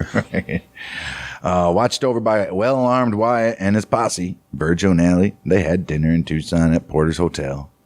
Marshal Evans saw Holiday deposit 2 shotguns at the railroad station office. That's it. Well, he got more. After the Earp group finished dinner at Porter's Hotel, they returned to the train. Holiday asked someone to get his shotguns. Wyatt escorted Virgil and Allie aboard. And a passenger told Virgil he saw men lying on a flat car near the engine. Uh-oh. Wyatt, he saw him too, and he slipped between the tracks looking for him. As the train pulled away from the Tucson station about 7:15 p.m., 6 or 7 shots were heard. Witnesses gave different accounts, but nevertheless, Frank Stillwell's body was found on the morning of March 21st, about 100 yards from the Porter Hotel alongside the tracks, riddled with 2 buckshot and 3 gunshot wounds. Damn. George Hand, who saw the body, said Stillwell was the worst shot-up man I ever saw. They f***ed him up. Damn. Right in the face, too, I would assume. Coroner Dr. Dexter Lyford, he found a single bullet wound through Stillwell's body under his armpits, a wound from a rifle through the upper left arm, a buckshot wound that passed through the liver, abdomen, stomach. Ooh, that's the shot. Another buckshot wound that fractured his left leg, and a rifle wound through the right leg. Is that purposely? I think so. Suffer, motherfucker. Right. The coroner concluded that Stillwell had been shot by 5 different weapons. Jeez. Either the gunshot under his arm or the buckshot through the abdomen that went through the liver and all the other shit. One of those killed him. Or both. Right. One of them, they both were. They were going to. Whatever Probably one the one is. that went through the armpit. You think that hit your heart and lungs? Probably, right? Either or one of them was killing him. Right. The Tombstone Epitaph reported the next day that Stillwell had been shot 6 times. They reported that the round of buckshot in the torso had struck him at such a close range that 6 buckshot left holes within a radius of 3 inches. Dude, that is... Holy crap. It left powder burns on his coat as well. Many years later, Wyatt told his biographer, Flood, that he and his party had seen Clanton and Stillwell on the tracks with weapons, and he had shot Stillwell. Federal deputies looked hard for another man whom Wyatt identified as Ike Clanton, but he got away. I don't think they ever catch Ike. Ike, he claimed in a newspaper interview afterward that he and Stillwell had been in Tucson to respond to a federal subpoena for interfering with the United States mail carrier when he was allegedly robbed the Sandy Bob line of the Bisbee stage, which was supposedly happened on the 8th of September, year 1881. The federal charges had been filed by Virgil after Stillwell was acquitted for lack of evidence on the state charges of robbery. Oh, so he's trying to do whatever he can, huh? Well, Ike, he said that he had heard that the Earps were coming in on a train to kill Stillwell. According to Clanton, Stillwell left the hotel and was last seen walking down railroad tracks, away from the Porter Hotel, towards where his body was later found on the tracks. Well, on the other hand, Virgil told the Examiner, one thing is certain, if I had been without an escort, they would have killed me. You ain't kidding. The next day, the newspapers were full of news about Frank Stillwell's death. The Arizona Star reported, without any provocation, a band of 4 or 5 slayers pursued a lonely man in the dark, and without a word of warning, murdered him in cold blood. Oh, wow. And then hid to their stamping grounds as unconcerned as though they had been out on a hunting expedition. Wow. Or like so many bloodthirsty Apaches rejoice over the crime. Oh, wow. They're very painful. The Arizona Star really got so hard on for these cowboys, You huh? ain't kidding. The coroner's jury in Tucson found Stillwell had died at the hands of Wyatt and Warren Earp, Holiday, McMaster, and Johnson. Tucson Justice of the Peace Charles Meyer issued arrest warrants for the 5 of them. I mean, you got to. I mean, obviously you got to go through the law. Right. But he's a deputy. Well, doesn't matter. But I'm a deputy. 20th of March, night of, after killing Stillwell in Tucson, verifying that his brother was on his way to California safely, the Earp party was on foot. No horses for his men. They walked 9 miles southeast back to the Southern Pacific tracks out of Tucson to the They walked along the Southern Pacific tracks. Papago, the Papago freight stop. Sure. At the Papago stop, they flagged down the night freight train back to the terminal in Benson. Say, hey, let's go, boys. Yep. Did they have none right? Once in Benson, they hired a wagon back to Contention, where they picked up their stabled horses. There's some horses. They rode into Tombstone about 11 a.m. on a Tuesday, 21st of March. Once in Tombstone, they learned of Marietta Duarte's testimony during the coroner's inquest into Morgan's death. She told the jury that her husband, Pete Spence, and several others. We know. Yeah. Yep, they said they did it. So now they got a new target, boys. The Earps returned to the rooms upstairs at the Cosmopolitan, where they had lived in close company, yeah. And Wyatt, Warren, Holiday, Texas Jack, Turkey Creek, and McMaster, they were now wanted men due to the outstanding warrants. Tucson, where the Earps had killed Stillwell, was in the jurisdiction of Pima County. Sheriff Bob Paul, who was a friend of the Earps, though. Okay. He and District Attorney Alex Gamble, they sent a telegram to Behan in Tombstone, asking him to arrest the Earps. Oh, okay. Telegraph office manager was a friend of the Earps and showed the message to Wyatt before it was delivered to Behan. The operator agreed to delay delivering the message to Behan long enough to allow the Earps and their associates to make ready to leave town Tuesday evening. Damn. Earp sent instructions to Montgomery Stable to get their horses saddled. Saddle them up, boys. Run away. Early in that evening, Behan indeed received a delayed telegram. He gathered his deputies and Tombstone City Marshal Dave Neagle. They met in front of the Cosmopolitan Hotel preparing to arrest the 5 men. Behan encountered the heavily armed Earp lawmen as they passed through the lobby of the Cosmopolitan, getting ready to pick up their horses from the stable and leave. Behan, he said, "Wyatt, I want to see you." Wyatt replied without stopping, "Johnny, if you're not careful, you'll see me once too often," Ooh. as the newspaper reported earlier. Right. I mean, he just told you last time. Right. It was too often.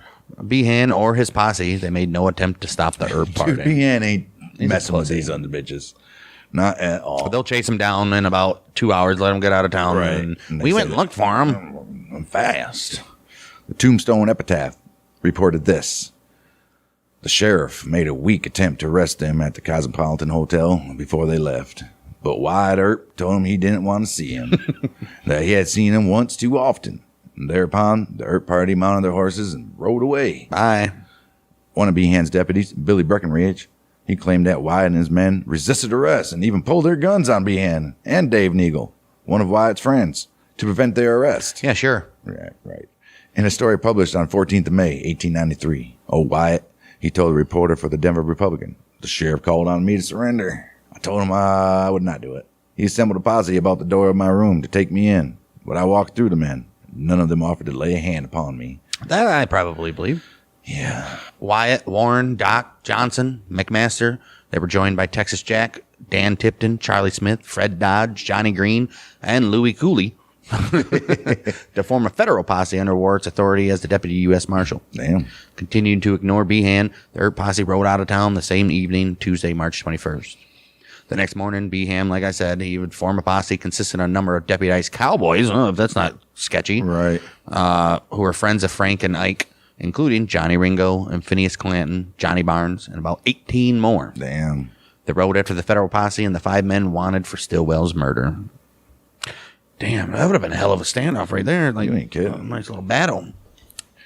Morning of 22nd of March, a portion of the Earp posse, including Wyatt, Warren, Doc, McMaster, and Turkey Creek Johnson, they rode 10 miles east to Pete Spence's ranch and woodcutting camp off the Chiricoa Road, below the South Pass of the Dragoon Mountains. According to Theodore Judah, who witnessed events at the wood camp, the Earp posse arrived around 11 a.m. and asked him about the location of Pete Spence and Florentino Cruz. Call him Indian Charlie. He told them Spence was in jail in Tombstone and that Cruz was cutting wood nearby. They followed the direction of Judah indicated, and Judah soon heard 10 to 12 shots fired. Judah looked for Cruz that night without success. The next morning, he went looking for him again. This time, he found his body full of bullets. Yup. Well, one supposed account says that after the party recognized Cruz, they chased him down and a gunfight ensued. The party managed to capture a fatally wounded Cruz, and he confessed to have taken part in Morgan's murder, and that he identified Stillwell, Hank Swillen, Curly Bill, and Johnny Ringo as the others who killed him.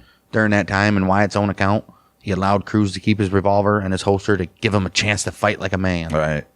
After Cruz's confession, Wyatt gave him the permission to draw his revolver, which Cruz did. But Wyatt managed to draw his gun first and killed him with one shot. The dude's already dead. Right. Wyatt's account of him killing Cruz in a duel is contradicted by Cruz's fatal wounds, though, which was one to the temple and the second through his right side. Oh. Yeah, unless he shot him in his right side and then put a one in his head for good measure afterwards. Right. Man. Either way, he's dead. Right. Thursday, 23rd of March, Smith and Tipton, they left the main body of the posse to obtain information and money in Tombstone. The rest of the posse rode about 12 miles west, and on the night of the 23rd of March, they stayed in a campsite northwest of Tombstone, between Contention and Drew Station. Why are they all just Right. Hovering get around. away, dude? Right. Behan saw Smith and Tipton in town and arrested him for resisting arrest and conspiracy. Quote unquote. The men immediately paid their bond. Smith left Tombstone and rejoined the federal posse, but Tipton, he said, "I'm going to stick around here, guys." When Smith rejoined the group, Earp asked him to return to town and raise $1,000 to cover the posse's expense. Earp later said that he told Smith, "Meet us at Iron Springs. Don't lose any time. We'll be waiting there." March 27th, Smith and Tipton, they were brought before Judge A.J. Felter in Tombstone. The defense asked the judge to dismiss the charges because Behan lacked a warrant, and the judge agreed, freeing the men. Friday, 24th of March, in Tombstone, Dr. George Goodfellow, acting as coroner, examined Cruz's body. At the coroner's inquest, Goodfellow testified that he found 4 wounds in Cruz. 1 shot through his right temple and in the brain, a slight flesh wound to the right shoulder. Ooh, nicked him. A third entering his right side and exiting to the right of his spine. Ooh. And the 4th hitting him in the left thigh and exiting 7 or 8 inches above the point of entry. Damn. He stated that either the first or the third wound were sufficient enough to cause death. Well, I would assume definitely the first. Right. And definitely the third. Right. I mean, it went through him and exited by his spine. Son of a bitch. Well, the coroner's jury ruled that Cruz had been killed by Wyatt and Warren Earp, Sherman McMaster, Jack Johnson, Holiday, Texas Jack, and 2 other unnamed gunmen who ended up being Dan Tipton and Charlie Smith. Right.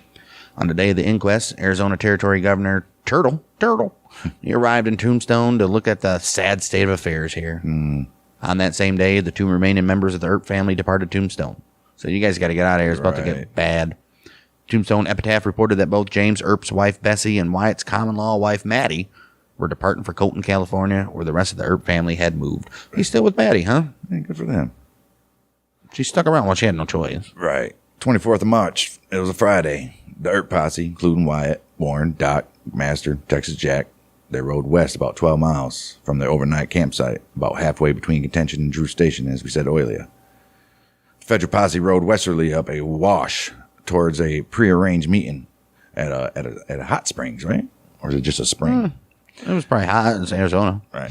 Where they expected to meet Smith, who was to bring $1,000 from Tombstone about 20 miles to the east. Did that happen? Well, the springs were identified by Wyatt as Iron Springs, but the location was reported the next day by the Tombstone Epitaph as Burley Springs.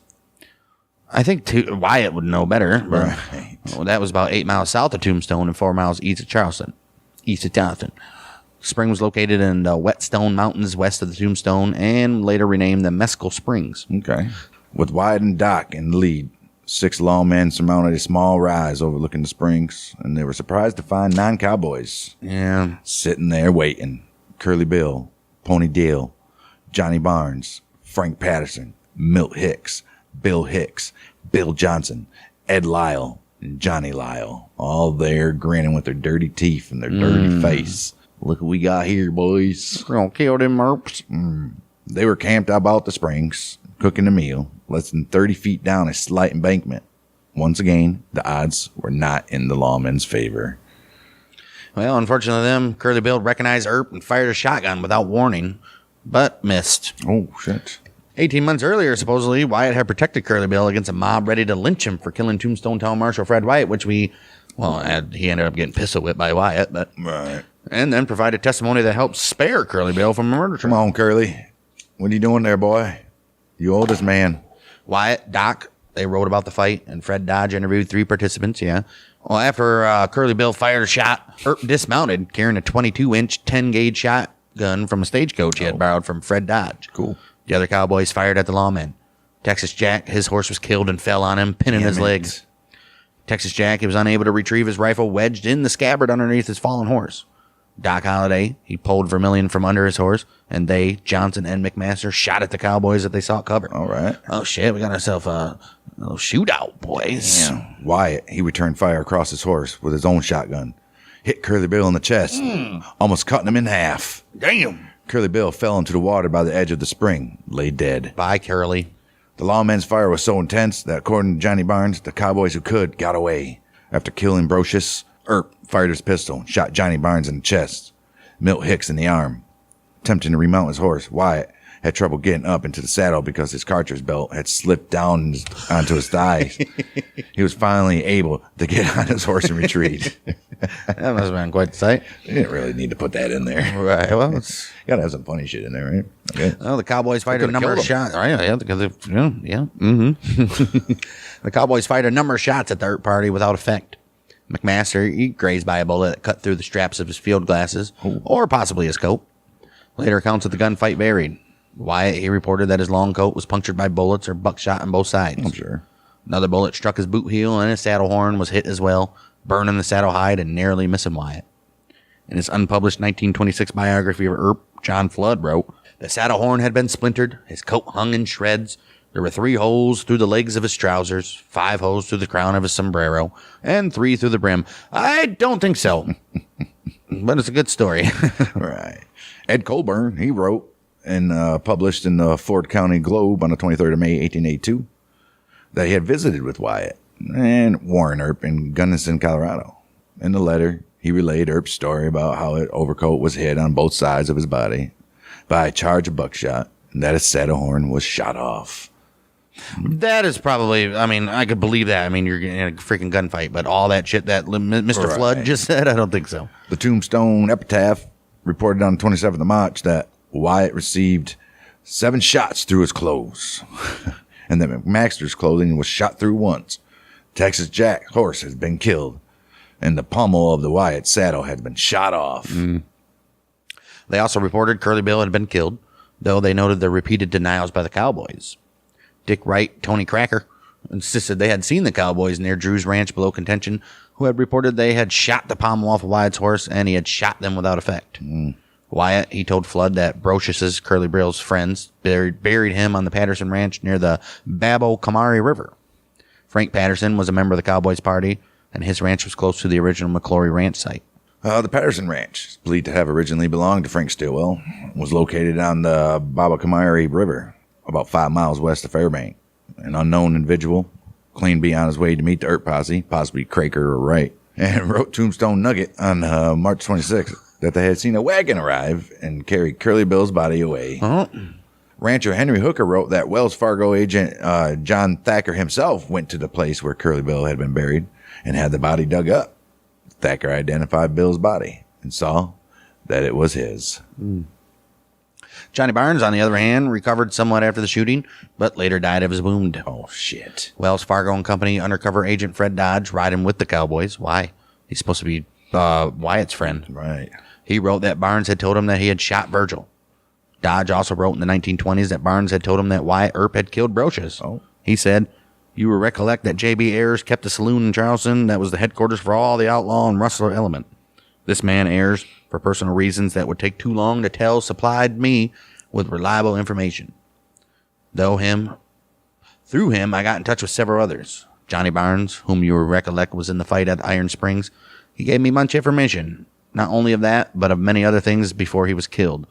Afterwards, all that they said with reference to Curly Bill was corroborated by Ike Clanton himself. Curly Bill's gone."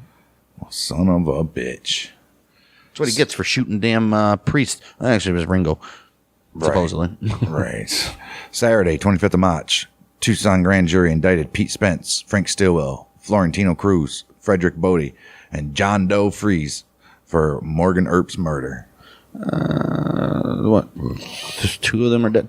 2 of them are dead? Pete Spence's trial began on the 2nd April, ended on the 5th, when the prosecution called Marietta Spence to repeat the testimony that she gave the coroner's inquest. The defense objected that her testimony was hearsay, and as his spouse, she could not testify against her very own husband. If I was the judge, I'd be like, quick, do you want to divorce him? Right. Without her testimony, the prosecution had insufficient evidence. They dropped the case against Spence and Bodie, and the court dismissed the charges. Good lucky on him, right? On the same day, the Earp party arrived from Iron Springs to an area outside Tombstone and met with supporters, including Charlie Smith and Dan Tipton. They were hoping to receive $1,000 contributed by mining owner and Earp supporter E.B. Gage from Smith, but after Smith was arrested by Behan, Tony Cracker, and Whistling Dick Wright were chosen to carry it, and they had not returned. Gage had meanwhile learned of his mother's death and had left town for the East Coast, so he didn't get no more money. Nope. Later that day, the Earp party rode north towards Henderson Ranch, near where they ate and fed their horses. Deputy Sheriff Frank Hereford, he was at the ranch, but didn't show himself in fear of his safety, although the Earp party had only the greatest respect for him. Right. You're a sheriff guy. You're supposed to be, like, arresting these guys, Right. sissy. 25th of March, Sheriff Behan, still a sheriff for some reason, he formed posse of his own that included known criminals. As we said earlier, it had Johnny Ringo, Finn Clanton, and Johnny Barnes. 25-man posse left Tombstone. Searched east of town for the Earp posse for a while before turning back for the night. Around 6:30 a.m. the next day, Behan led a 15-man posse this time, and he headed to the Dragoon Mountains, where they returned that very night again. The Earp posse, they camped Sunday night, March 26, a mile north of the Henderson Ranch, and left at about 7 a.m. the next day for the Sierra Bonita Ranch of Henry Hooker, a wealthy and prominent rancher.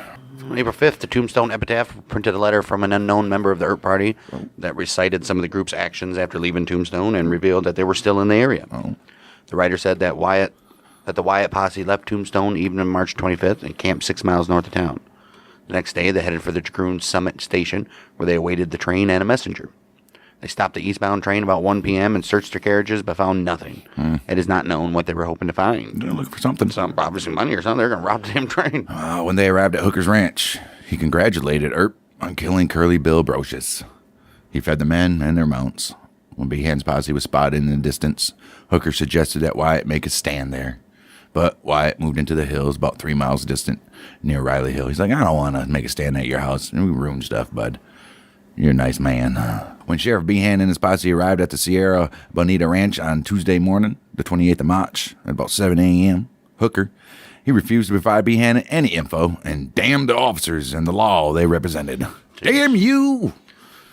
Upon payment, he provided Behan's posse and horses with food and water, but would not supply them with fresh horses.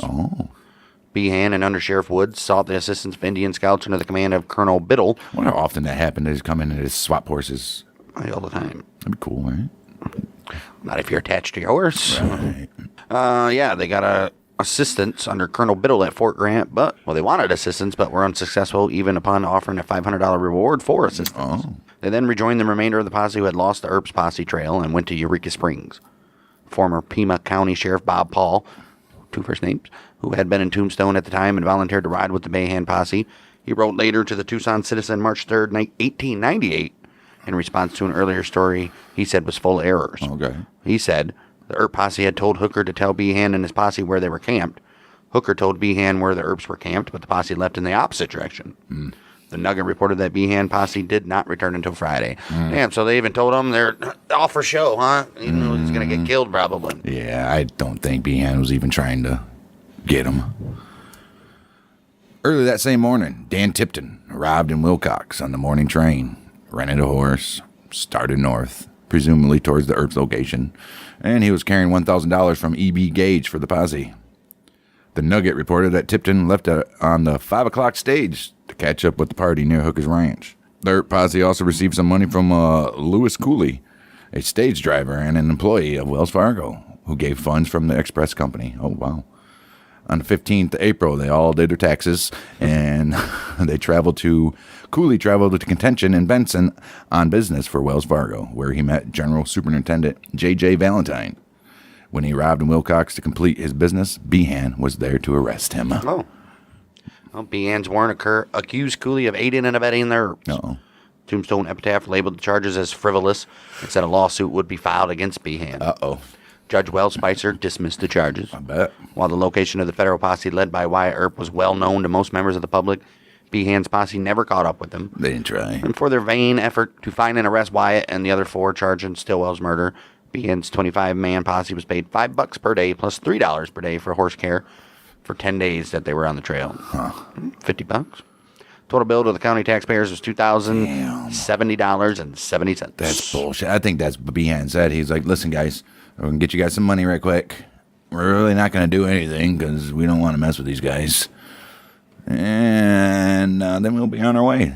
3rd of April, Tombstone Epitaph. They reported that the Earps had eaten breakfast in town on the 27th of March and had been spotted 6 days later on the 20th. On April 2nd, 20 miles north of Hooker's Ranch.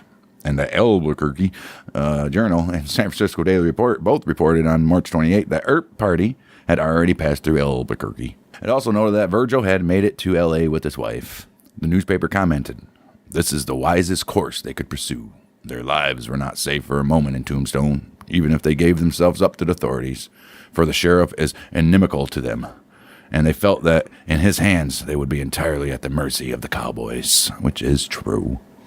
Well, but on April 5th, a member of the Earp party told the Tombstone Epitaph that they were still in Arizona territory. Don't they vote for sheriffs? And how's this guy still sheriff? Well, they haven't had an election yet. This anonymous member of the party reported that from Hooker's Ranch, they rode 5 miles north to the Eureka Springs, where they camped for the night.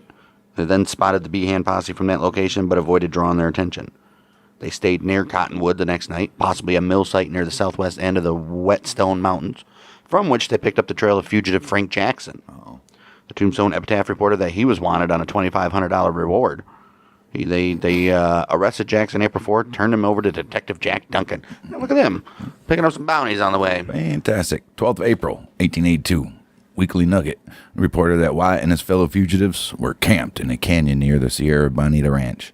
Wyatt, he was quoted as publicly challenging Sheriff Behan to come find him. Sometime from April 10th to 14th, the group headed east out of Arizona, and they stopped at Camp Grant before they left their Arizona territory, and Wyatt signed some property over to his sister. Colonel James Biddle told the Earps that warrants had been issued for their arrests, and he would have to hold them. He invited them in for a meal. When they finished the meal, they found fresh horses ready for them to continue their ride east. Wow. He's like, just get in. I just wanted you guys to come inside. Right. I just wanted to meet you, bud. They rode east again the next day, and on April 15th, they stopped in Silver City, New Mexico. They spent one night in the home of a friend, and the next day sold their horses and saddles before taking a stage to Deming. From there, they took the train to Albuquerque, where they remained for 2 weeks. Oh, wow. To avoid drawing undue attention from their enemies, the Earps visited the offices of the two newspapers and persuaded them not to write any stories about their presence. Oh, they're like, really? Come on. Well, that's bold. That the newspapers didn't do it. Right. Well, Fucking journalists. probably when they left. Right.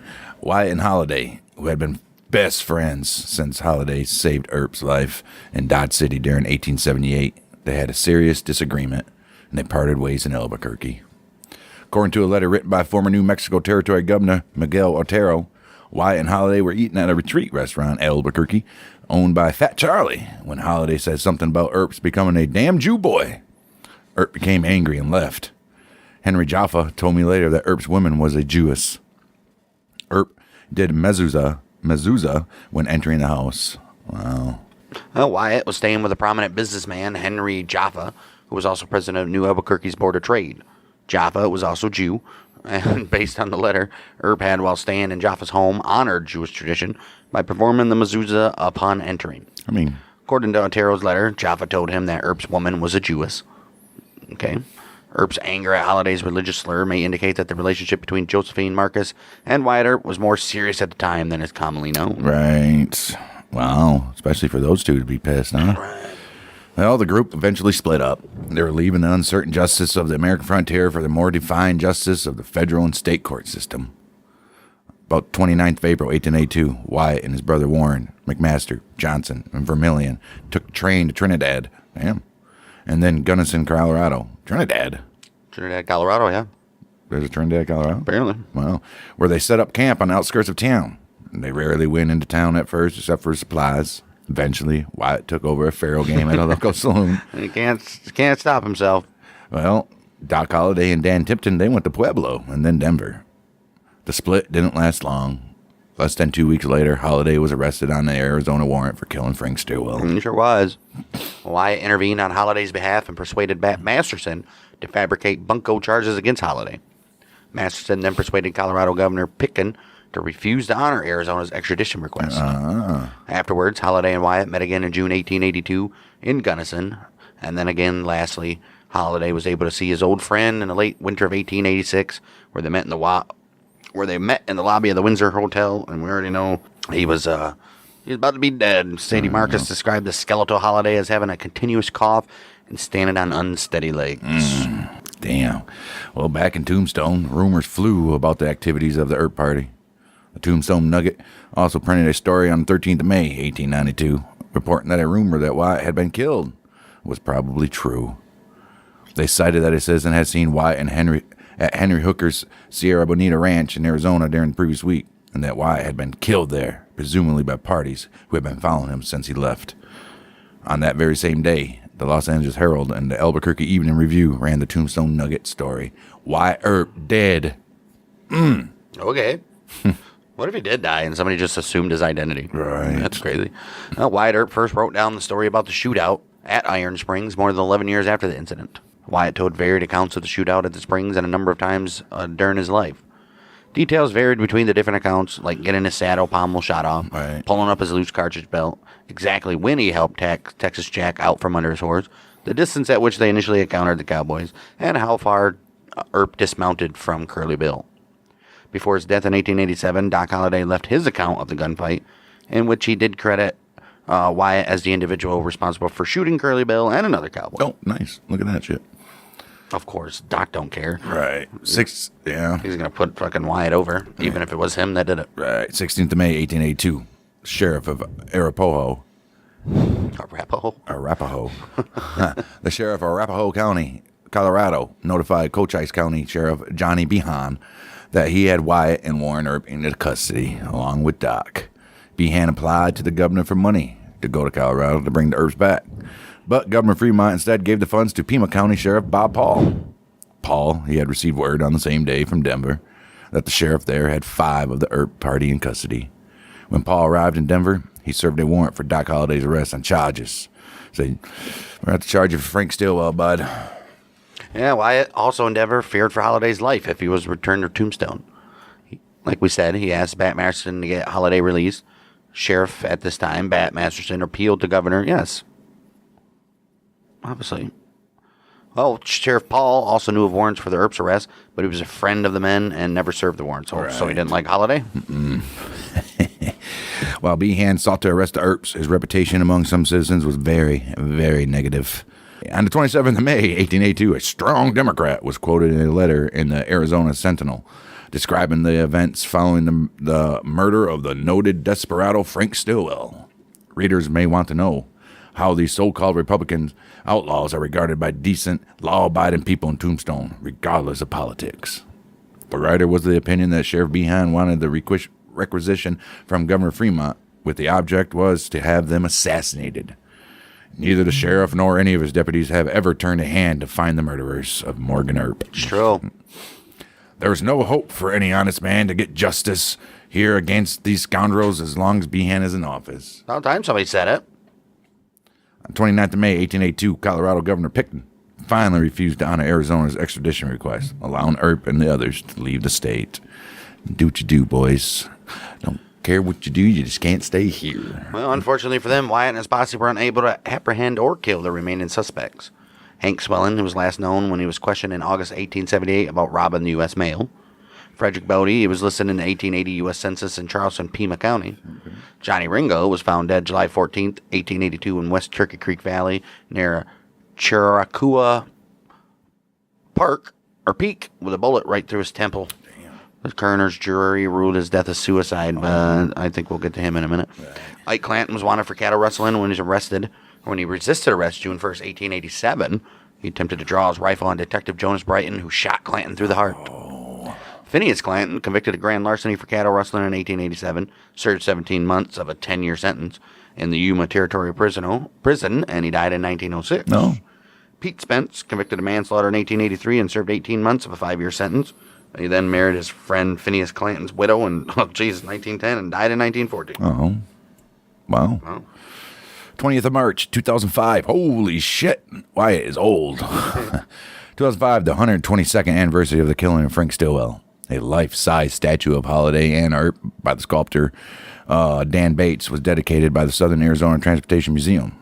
I love how Wyatt and Doc get a statue in honor of the guy they killed. Right. And they put that statue at the restored historic railroad depot in Tucson at the approximate site of the shooting. Crazy. Wyatt Earp later claimed that Doc and I were the only ones in Tucson at the time Frank Stillwell was killed. Stillwell doesn't have a family or something to test this? Right. Not long after the gunfight, Johnny Behan, he continued to spread rumors about the Earps. December 7th, 1897, he was quoted in a story in the Washington Post, reprinted by the San Francisco Call, describing the Earps' law-breaking behavior in Tombstone. After referring to the highly controversial Fitzsimmons-Sharkey fight, for which Wyatt Earp was a referee, the article quoted Behan, "The Clanton brothers and the McLowrys were a tough lot of rustlers who were the main perpetrators of the rascally rife in that region. Between them and the Earps rose a bitter feud over the division of the proceeds of the looting." The Earp boys believed they had failed to get a fair divide of the booty and swore vengeance. Oh, wow. They caught their former allies in Tombstone, unarmed and shot 3 of them dead while their hands were uplifted. Behan went on to say, they were hauled up before Justice of the Peace, warrants were issued for their arrest, and summoning a posse, I went out to bring the Earps in. They were chased entirely out of the country, and Tombstone knew them no more.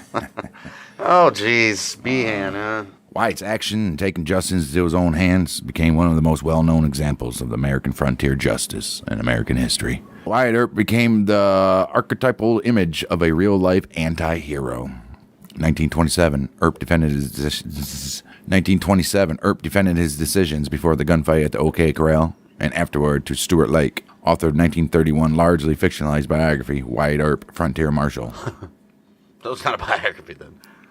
It says this. For my handling of the situation at Tombstone, I have no regrets. No regrets. No regrets. Were it to be done over again, I would do exactly as I did at that time.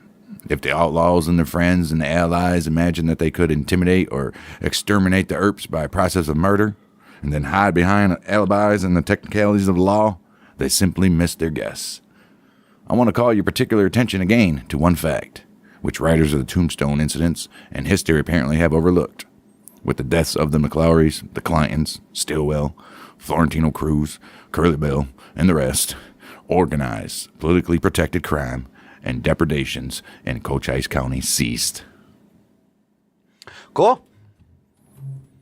All right, well, that was a Vendetta ride. Didn't really get his vendetta. No, Stillwell was the one that technically killed Morgan, so I guess he did. And Curly Bill was a bitch, so. Right. He really wanted Ike, though. That's what he wanted. Right. Yeah, I don't know why it didn't go over than this, but Doc Holliday went to, in Holliday's story, we had that Johnny Ringo was found dead in a fork of a large tree. Right. And he had a bullet hole through his right temple, as we said. And a revolver was found hanging from a finger of his hand. A coroner's inquest ruled it suicide. But according to the book I Married Wyatt Earp, that was wrote by Earp's wife, Earp and Holliday traveled to Arizona with some friends in early July, found Ringo in the valley, and killed him. But Boyer refused to produce his source manuscripts, and reporters wrote that his explanations were conflicting and not credible, though. Yeah, because he had no evidence. Well, he did, but... It's supposedly now recognized by Earp researchers as a hoax. So Okay. They don't know. Did he kill him? I don't know. Another variant of the story, like we saw on Tombstone, was that Holliday stepped in for Earp in response to gunfight challenge from Ringo and shot him. Yep. No, all right. There's no evidence to even know where Holliday was when Ringo died. So... Wrapping up, good old Wyatt story. Wyatt Earp, Mustache Pete. Mustache Wyatt. Right. As you guys know, we did his early life. We did the OK Corral. All right. We did the Vendetta ride, and now we're ending his life. Okay. As we know, the Vendetta ride lasted for over a year, during which the old Earp posse, along with Doc and others, eliminated Old Man Clanton, that's disputable, Billy Clanton, Frank McLaury, Tom McLaury, Frank Stillwell, Indian Charlie, Dixie Gray, Florentino Cruz, Johnny Barnes, Jim Crane, Harry Head, right. Bill Leonard, Joe Hill, Luther King, Charlie Snow, Billy Lang, Zwing Hunt, Billy Grounds, and Hank Swillen. And after Wyatt saw Doc for the final time, his health continued to get worse.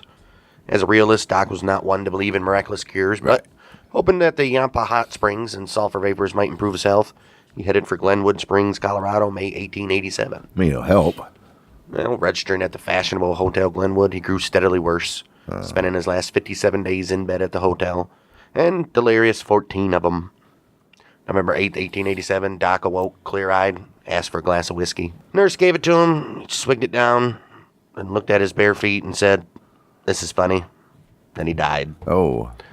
He always figured he'd be killed with his boots on. Well. Not in bed. Damn. Hell of a way to go. Hell of a way to go. San Diego Union printed a report from the San Francisco Call on the 9th of July, 1882. It reported that Virgil Earp was in San Francisco receiving treatment for his shattered arm, and that Wyatt was expected to arrive from Colorado that very day. Wyatt, he took a job managing a horse stable in Santa Rosa. Earp, he developed a reputation as a sportsman as well as a gambler. He was reputed to own a 6-horse stable in San Fran. although it was learned later that the horse is released. Following Wyatt's return to San Fran, Josephine began using the name Josephine Earp. Josephine was Earp's common law wife for 46 years until he died, obviously. Wyatt and Josie remained in San Fran for about 9 months until early 1883. They headed for Silverton, Colorado, where silver and gold mining were flourishing. It was the first of many mining camps and boom towns in which they lived, still trying to get rich. However, he still owned a house in Tombstone with his former common law wife, Maddie, who had waited for him in Colton where his parents and Virgil were living. He said, I ain't going back. During the summer of 82, she sent him a letter saying she wanted a divorce. She had met a gambler from Arizona, and he had asked her to marry him. He said, I'll buy you all the laudanum you need, baby. Earp did not believe in divorce and therefore refused. But she ran away with the gambler anyway. Right. The gambler abandoned her in Arizona, so she moved to Pinal City, Arizona, where she resumed life as a prostitute. She struggled with addictions and committed suicide by opium poisoning July 3rd, 1888. Wow. Earp's friend, Luke Short, part owner of a Long Branch saloon in Dodge City.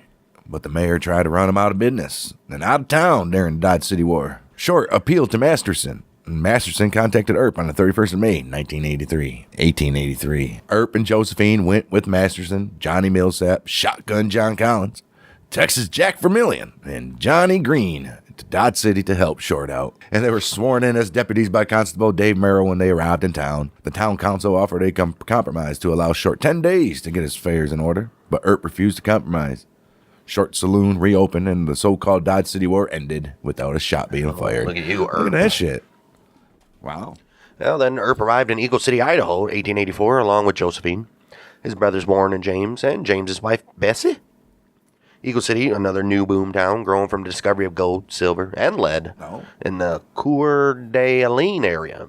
It is now a ghost town in Shoshone County, Idaho. Earp joined the crowd looking for gold in the Murray Eagle Mining District, and they paid $2,250 for a 50-feet diameter white circus, in which they opened a dance hall and saloon called the White Elephant. Fantastic. Earp arrived in Eagle City, Idaho, 1884, along with Josephine. Earp was named deputy sheriff in that area when he arrived, including newly incorporated Kootenai County, Idaho, which was disputing jurisdiction of Eagle City with the Shoshone County. There were a considerable number of disagreements over mining claims and property rights, which Earp had a part in.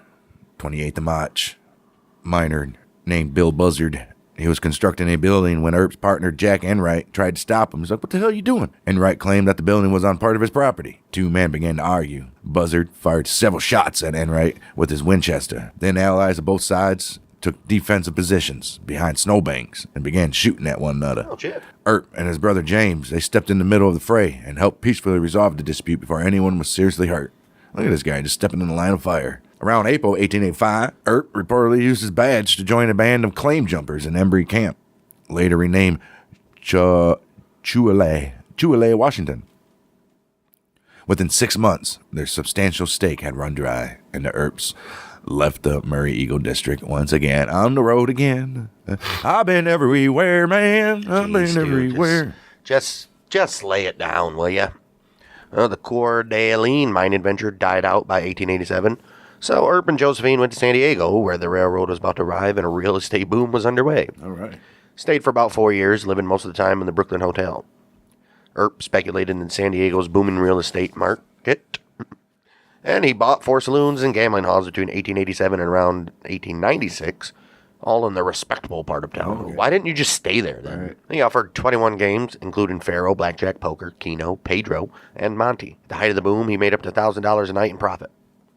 He also owned the Oyster Bar located in the first granite-faced building in San Diego, the 4-story Lewis Bank building at 837 Fifth Avenue, which was one of the more popular saloons in the Stingaree district. One of the reasons it drew a good crowd was the Golden Poppy brothel upstairs, owned by Madame Cora. Each room was painted a different color, such as emerald green, summer yellow, ruby red. Each prostitute was required to dress in matching garments. So look at that. I'm feeling a little yellow tonight. Right. Earp, he was a last-minute choice as referee for a boxing match, 2nd December, 1896, which the promoters billed as the heavyweight championship of the world, when Bob Fitzsimmons was set to fight Tom Sharkey at Mechanics Pavilion in San Fran. Earp, he had refereed 30 or so matches in his early days, though none under the Marquis of Queensberry rules, but under the older and more liberal London Price ring. Probably got away with a lot more in that one. Right, some thin-ass gloves. Right, maybe not even none. Right, the fight may have been the most anticipated fight on American soil that very year.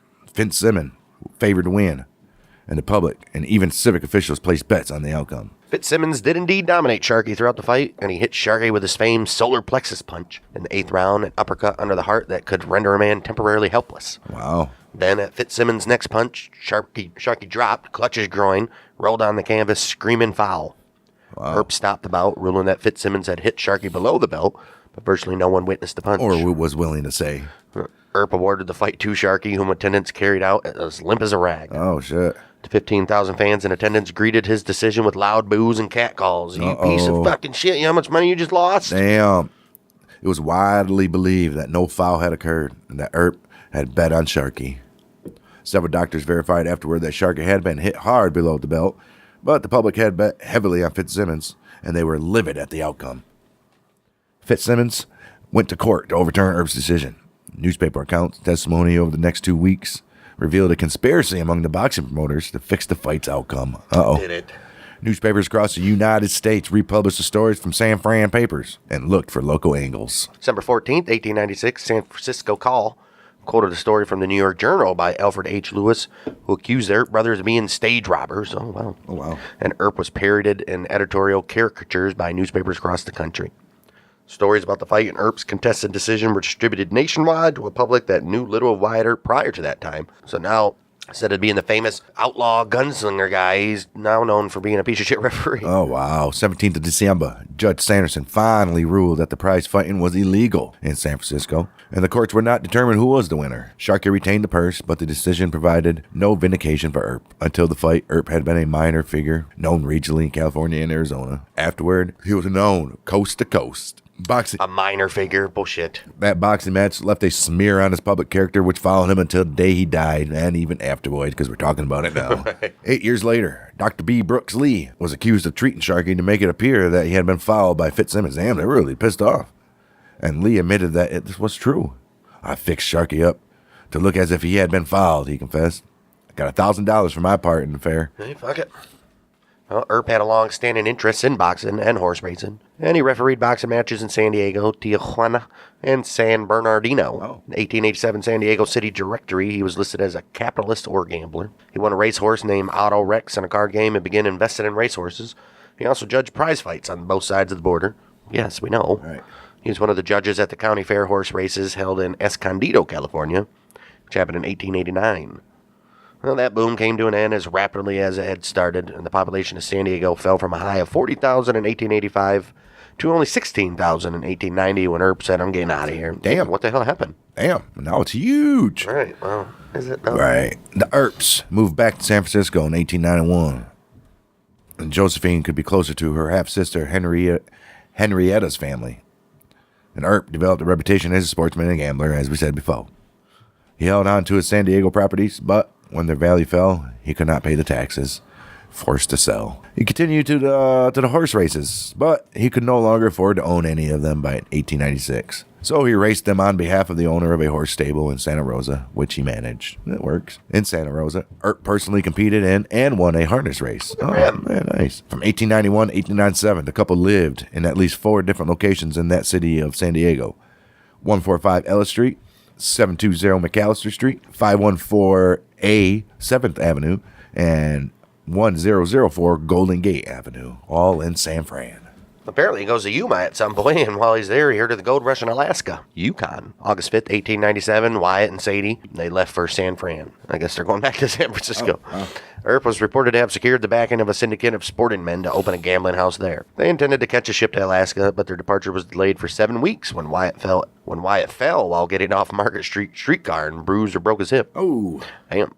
Sadie got pregnant as well, and she thought she could persuade Earp from heading to Alaska. He was in agreement, but Sadie, who was 37 years old, miscarried soon after. He's like, God damn. All right. They then finally boarded the steamship Rosalie, September 21st, 1897, and arrived in Dawson in the Yukon late September, where Wyatt planned to open a faro game. Fantastic. Wyatt and Josephine spent only a month in Dawson. Then they returned north. He's on the move once again. Wyatt offered a job as the marshal in Wrangell, Alaska, but he served for only 10 days. Jeez, this guy. Sadie learned she was pregnant again. I mean, you're in Alaska, all you're doing is fucking, probably. All right, so they went back to San Francisco on 11th of October aboard the steamship City of Seattle. But guess what happened? Oh, Sadie miscarried that child once again. Earp spent the winter in Wrangell before setting out in the spring for Dawson on the board of the Governor Pingree via the Yukon River. Look at that guy. By that very time, they reached Rampart on the Yukon River. Freezing had set in. The Earps rented a cabin from Rex Beach for $100 a month. Spent the winter of 1898-1899 in Alaska on the Yukon. 1898, they got as far as Rampart before the Yukon River froze in place for the winter. Rampart was a friendly place, but far from the real action. They left with the spring thaw and headed for St. Michael on the Norton Sound, a major gateway to the Alaskan interior via the Yukon River. There, he managed a small store during the spring of 1899, selling beer, cigars for the Alaska Commercial Company. But Wyatt's friend Tex Ricard sent him a number of letters belittling Wyatt's steady but small income in St. Michael's chicken feed. Persuaded him to relocate to Nome. He said, come over here. This is where, that's where all the fishermen and shit go. At the time of Earp's arrival, Nome was 2 blocks wide and 5 miles long. The best accommodations Wyatt and Sadie could find, it was just a wooden shack a few minutes from the main street, only slightly better than a tent. The river was an open sewer. Ugh. Typhoid, dysentery, pneumonia. Dysentery. Yep, they were all common. September, Earp and partner Charles E. Hoxie, they built the Dexter Saloon in Nome. The city's first 2-story wooden building and its largest and most luxurious saloon. All right, they built it with fucking seal carcass. Right. The second floor had 12 club rooms decorated with fine mirrors, thick carpets, draperies on the windows, Wow. and even sideboards. Damn, sideboards? They fucking went all out. Well, trading on Earp's name, the Dexter was a success. I thought he wasn't popular. Right. It was used for a variety of purposes because it was so large. It's 70 by 30 feet with 12 feet ceilings. Earp used the club rooms upstairs as a brothel. Another fact that Sadie worked hard to see was omitted from stories about him. Right. Sadie justified the services upstairs because the Dexter was a better class saloon and served an important civic purpose. Right. The Dexter drew anyone famous who visited Nome. Wyatt rubbed elbows with future novelist Rex Beach, writer Jack London, playwright Wilson Misner, and boxing promoter Tex Ricard, with whom Earp developed a long-lasting relationship. Fantastic. Ricard was a partner in the Northern Saloon and Gambling House in Nome. Both the Dexter and the Northern Saloon competed for business, with more than 60 other saloons in town, served an estimated 20,000 residents. There's enough. Right. Wyatt told others he made his money by mining the miners. Right. Oh. He was arrested twice in Nome for minor offenses, including being drunk and disorderly, although he was not tried. Most members of law enforcement were corrupt or otherwise engaged. Right. Wow. All right. November 1899. Earp, he said, Alaska, I'm out. We did that on a 258-foot iron steamer, the Cleveland. The ship was infested with lice. the Cleveland steamer. Right. The ship was infested with lice and was struck by a storm on the Bering Sea, making for a difficult trip. It took 9 days to reach Seattle. Damn. July 6, 1900. Wyatt's bro shot and murdered in his saloon in Wilcox, Arizona. Damn it. Wyatt learned about his death soon after, and although some modern researchers believe he went to Arizona to avenge his brother's death, the distance and time required make the trip unlikely, and no contemporary evidence has ever been found to support that theory. He's too old. 2018, archivist at the Alaska State Library digitized a collection of documents related to Earp's arrival and stay in Alaska. Look at these guys. Right. Earp arrived in Seattle with a plan to open a saloon and gambling room. Just stay in one spot. November 25th, 1899, the Seattle Star described him as a man of great reputation among the toughs and criminals, inasmuch as he formerly walked the streets of a rough frontier mining town with big pistols stuck in his belt, spurs on his boots, and a devil-may-care expression upon his official face. The Seattle Daily Times was less full of praise, announcing in a very small article that he had a reputation in Arizona as a bad man, in which that era was synonymous with villain and desperado. It's true. He then faced considerable opposition to his plan from John Considine, who controlled all 3 gaming operations in town. Although gambling was illegal, Considine had worked out an agreement with the police chief, C.S. Reed. Earp partnered with an established local gambler named Thomas Ugahart, and they opened the Union Club Saloon and gambling operation in Seattle's Pioneer Square. The Seattle Star, they noted 2 weeks later, Earp's Saloon was earning a large following. Considine unsuccessfully tried to intimidate Earp, but the saloon continued to prosper. After the city failed to act, 23rd of March 1900, Washington State Attorney General filed charges against several gamblers, including Earp and his partner. The club's furnishings were confiscated and burned. Yeah, burn him. sell them. Earps returned briefly to San Francisco, April 1900. Oh, when was the earthquake? 1901? But then soon continued on to Seattle. Newspapers in Seattle and San Francisco falsely reported on Wyatt's wealth, which prompted a stampede to Nome to seek similar riches. Nome was advertised as an exotic summer destination, I guess. Right. And 4 shipped today left Seattle with passengers infected with gold fever. Ooh-wee. June 14th, 1900, Wyatt and Sadie boarded the steamer SS Alliance in Seattle, bound for Nome. They brought many luxurious accessories with them to decorate the Dexter. Within weeks, Nome had grown to a city of over 20,000. Damn. Yeah. In 1900, the major business there was not mining, but gambling and saloon trade. There were 100 saloons and gambling houses with an occasional restaurant. Losses of 10 grand per hand in poker were not extraordinary. Prize fighting became the sport of choice, and Wyatt's income soared with side bet. He often refereed bouts himself at the Dexter. Oh, yeah, that. Uh-oh. Good for you. Oh, geez, Sadie. Wow, November 1901, age 40, Sadie, pregnant again. She and Wyatt decided to leave Alaska once again. They sold their interest in the Dexter to the partner, Charlie Hoxie. Wyatt and Sadie left Alaska on board the SS Roanoke and arrived in L.A.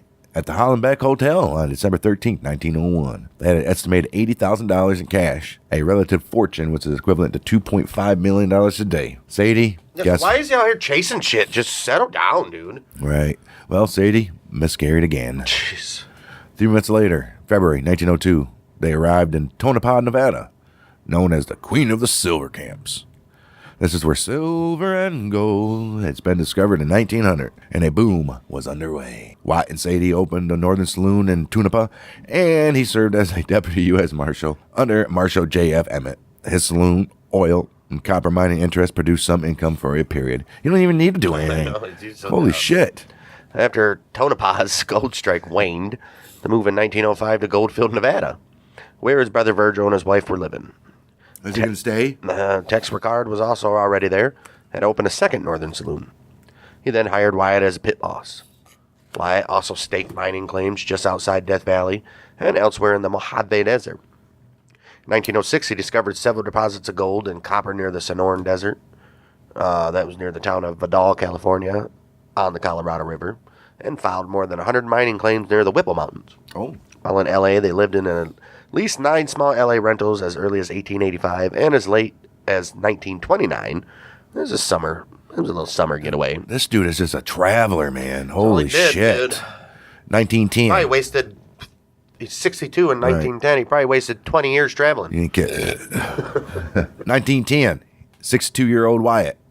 L.A. Police Department hired Wyatt and a former L.A. detective, Arthur Moore King.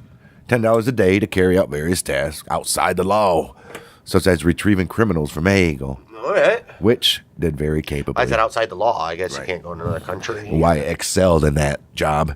This led to Wyatt's final armed confrontation, October 1910. He was asked by former L.A. Police Commissioner H.L. Lewis to head up a posse to protect surveyors of the American Trona Company, who were attempting to arrest control of mining claims from vast deposits of potash on the edge of the Searles Lake, held in receivership by the foreclosed California Trona Company. Potash. Wyatt and the group he guarded were regarded as claim jumpers and were confronted by armed representatives of the other company. King wrote, nerviest thing he had ever seen. With guns pulled, Wyatt came out of his tent with a Winchester, fighting around at the feet of Federal Receiver Stafford W. Austin. Back off or I'll blow you apart, or my name is not Wyatt Earp. He's such a douchebag. The owners summoned the U.S. Marshal, arrested Earp and 27 others, served them with summons for contempt of court, and sent them home. Earp's actions did not resolve the dispute, which eventually escalated into the Potash Wars of the Mojave Desert. July 23, 1911, he was arrested in L.A. and charged with attempting to fleece J.Y. Peterson, who was a realty broker in a fake faro game. Oh. Since money had not changed hands, the charge against Earp was reduced to vagrancy, and he was released on $500 bail. Damn. All right. Well, then Wyatt, he was like, you know what? I'm going to buy a small cottage in Vidal. The only home they ever owned. That's a lie. Beginning in 1911 until Wyatt's health began to fail in 1928, Wyatt and Sadie, they summered in L.A. and spent the rest of the year in the desert working their claims. The Happy Days mine was located in Whipple Mountains, a few miles north of Vidal. Wyatt had some modest success with the Happy Days gold mine, and they lived on the slim proceeds of income from that and the oil wells in Oakland and Kern County. What, he spent $2.5 million already? Holy shit. Dude fucking travels more than fucking flight attendant. In about 1923, Charles Welsh, a retired railroad engineer and friend that Earp had known since Dodge City, He frequently invited the Earps to visit his family in San Bernardino. When the Welsh family moved to L.A., the Earps accepted an invitation to stay with them for a while in their top-floor apartment until the Earps found a place to rent.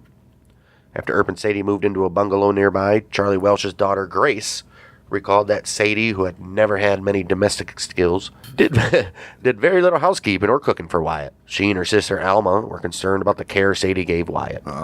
Though he was at times very ill, she still did not cook for him. Well, Grace, her sisters, and her mother brought in meals.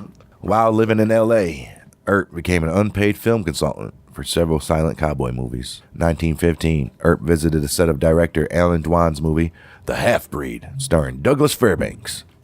In his autobiography, Dwan recalled, as was the custom in those days, Earp was invited to join the party and mingle with our background action. Oh, cool. Earp became good friends with William Hart and later Tom Mix, the most famous movie cowboys of that era. Hart was a stickler for realism in his depictions of Western life and may have relied on Earp for advice. What's he there for? Right. Earp later frequently visited the sets of movie director John Ford, whose movies starred Harry Carey. Ford's son, Patrick, he later wrote, "My dad, he was real friendly with Wyatt Earp, and as a little boy, I remember him." Okay, thinking about you, fucking Patrick. 1916, Earp went with his friend Jack London, whom he knew from Nome, to visit the set of former cowboy, sailor, and movie actor turned film director Raoul Walsh. He was shooting at the studio of Mutual Film Conglomerate in Ellendale, California. Walsh took the two men to dinner at Al Levy's Cafe on Main and 3rd. During the meal, the highest-paid entertainer in the world, Charlie Chaplin, he dropped by to greet Wyatt Earp. Chaplin was impressed by both men, but particularly the former Tombstone Marshal. All right. Was he silent? The first mime. Early 1920s, Earp was given the honorary title of Deputy Sheriff in San Bernardino, which is in California. 25th of January, 1926, Wyatt's only surviving brother, James, died of cerebral apoplexy. Earp, he tried to persuade his good friend, well-known cowboy movie star William Hart. Okay, we don't need his fucking credentials every single time. He's like, can you please set the... I'm well-known cowboy movie star William Hart. He's like, can you please help set the record straight about my life and get a movie made? If the story were exploited on the screen by you, he wrote Hart, it would do so much toward setting me right before the public, which has always been fed lies about me. Hart encouraged Earp to first find an author to pen his story. So you write that story, I will say it. Well, in 1925, Earp began to collaborate on a biography with his friend and former mining engineer John Flood to get his story told in a way that he approved. Right. So you're not doing it justice. Flood volunteered his time and attempted to write an authorized biography of Earp's life based on Earp's recollection. And the two men sat together every Sunday in the kitchen of Earp's modest rented bungalow. While Wyatt sipped a drink and smoked a cigar, they tried to tell Earp's story. But Josephine was always present. She often interrupted and insisted, "You can't write that. It needs to be clean." She also demanded that they add more pep to the manuscript, which in her mind meant including the word crack in all capitals. Damn. In the chapter about the shootout, the manuscript includes 109 uses of crack. Oh, wow. She thought Earp needed to be shown as a hero, and the manuscript includes a chapter titled Conflagration, in which Earp saves two women, one a cripple, from a tombstone fire. Oh, wow. Jeez. Fantastic. Yeah, it just had to sweeten it up with a little sprinkle, a little cripple on top. All right. Flood's writing was stilted, corny, and one-dimensional. The manuscript, completed sometime early 1926, never found a publisher. February 1927, editor Ann Johnson of Bob's Merrill Boobs barrel. wrote back and was highly critical of the stilted, florid, and diffuse writing. She wrote, "Now one forgets what it's all about in the clutter of unimportant details that impedes its pace and the pompous manner of its telling." She pissed. Spolidora, Grace. as a teenager, had visited the Earps many times near her family home in Needles, California. She sometimes sent to San Diego with them. Oh, wow. Well, in an interview with the San Bernardino Historical Society in 1990, she attributed to the highly exaggerated stories about Wyatt Earp to Josephine. Josephine would always interfere when Wyatt would talk with Stuart Lake. She always interfered. She wanted him to look like a church-going saint and blow things up. Wyatt didn't want that at all. He's probably just getting her to shut up, like whatever. Right. Well, Hart tried to help. February 1926, he wrote the Saturday Evening Post, encouraged him to publish Flood's biography so that the rising generation may know the real from the unreal. All right. But Flood was a horrendous writer, and publisher after publisher rejected the manuscript. Wow. Several copies were made and sold in 1981. An original carbon copy of the typed manuscript which was found among Josephine's papers, was given by Glenn Boyer to the Ford County Historical Society. Fantastic. Good for him, right? It's like The Room, right? The worst movie ever made. Right, but then turns into a cult. Wyatt Earp was the last surviving Earp brother and the last surviving participant of the gunfight at the OK Corral when he died at his home in the Earp small rented bungalow at 4004 West 17th Street. We want to make sure everybody knows that he had a small rented bungalow Right. in Los Angeles. You're right. He died of chronic cystitis on January 13th, 1929, the age of 80. The LA Times reported that he had been ill with liver disease for 3 years.